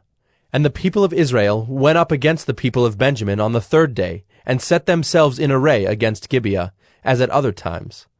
And the people of Benjamin went out against the people, and were drawn away from the city. And as at other times, they began to strike and kill some of the people in the highways, one of which goes up to Bethel, and the other to Gibeah, and in the open country, about 30 men of Israel. And the people of Benjamin said, "They are routed before us, as at the first." But the people of Israel said, "Let us flee and draw them away from the city to the highways." And all the men of Israel rose up out of their place and set themselves in array at Baal Tamar. And the men of Israel who were in ambush rushed out of their place from Mearagibah. And there came against Gibeah 10,000 chosen men out of all Israel. And the battle was hard, but the Benjaminites did not know that disaster was close upon them. And the Lord defeated Benjamin before Israel, and the people of Israel destroyed 25,100 men of Benjamin that day. All these were men who drew the sword. So the people of Benjamin saw that they were defeated. The men of Israel gave ground to Benjamin, because they trusted the men in ambush whom they had set against Gibeah. Then the men in ambush hurried and rushed against Gibeah. The men in ambush moved out and struck all the city with the edge of the sword. Now the appointed signal between the men of Israel and the men in the main ambush was that when they made a great cloud of smoke rise up out of the city, the men of Israel should turn in battle. Now Benjamin had begun to strike and kill about 30 men of Israel. They said, "Surely they are defeated before us, as in the first battle." But when the signal began to rise out of the city in a column of smoke, the Benjaminites looked behind them, and behold, the whole of the city went up in smoke to heaven. Then the men of Israel turned, and the men of Benjamin were dismayed, for they saw that disaster was close upon them. Therefore they turned their backs before the men of Israel in the direction of the wilderness, but the battle overtook them. And those who came out of the cities were destroying them in their midst. Surrounding the Benjaminites, they pursued them, and trod them down from Noah as far as opposite Gibeah on the east. 18,000 men of Benjamin fell, all of them men of valor. And they turned and fled toward the wilderness, to the rock of Rimmon. 5,000 men of them were cut down in the highways, and they were pursued hard to Gidom, and 2,000 men of them were struck down. So all who fell that day of Benjamin were 25,000 men who drew the sword, all of them men of valor. But 600 men turned and fled toward the wilderness to the rock of Rimmon, and remained at the rock of Rimmon 4 months. And the men of Israel turned back against the people of Benjamin, and struck them with the edge of the sword, the city, men and beasts, and all that they found. And all the towns that they found they set on fire. Judges 21. Now the men of Israel had sworn at Mizpah, No one of us shall give his daughter in marriage to Benjamin. And the people came to Bethel, and sat there till evening before God. And they lifted up their voices and wept bitterly. And they said, O Lord, the God of Israel, why has this happened in Israel, that today there should be one tribe lacking in Israel? And the next day the people rose early, and built there an altar, and offered burnt offerings and peace offerings. And the people of Israel said, Which of all the tribes of Israel did not come up in the assembly to the Lord? For they had taken a great oath concerning him who did not come up to the Lord to Mizpah, saying, He shall surely be put to death. And the people of Israel had compassion for Benjamin their brother, and said, One tribe is cut off from Israel this day. What shall we do for wives for those who are left, since we have sworn by the Lord that we will not give them any of our daughters for wives? And they said, What one is there of the tribes of Israel that did not come up to the Lord to Mizpah? And behold, no one had come to the camp from Jabesh-Gilead to the assembly.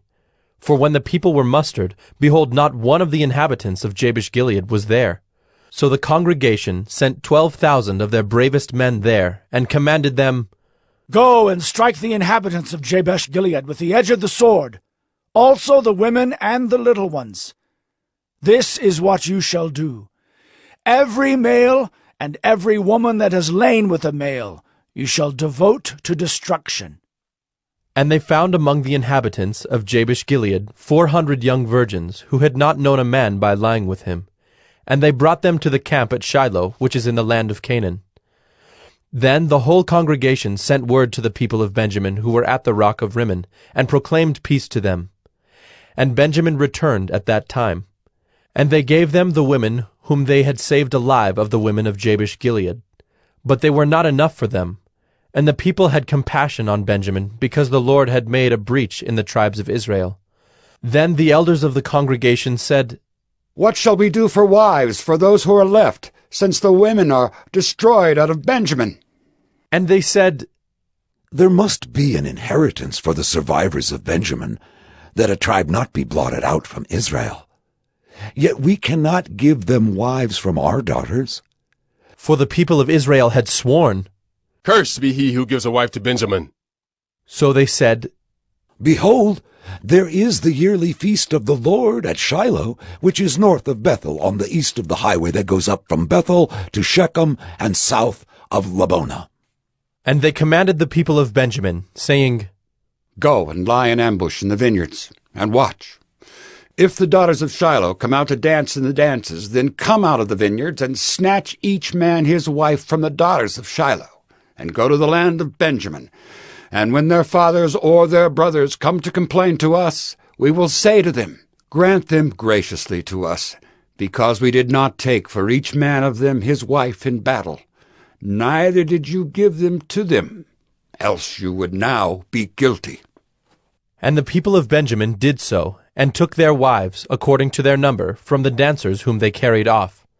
Then they went and returned to their inheritance, and rebuilt the towns and lived in them.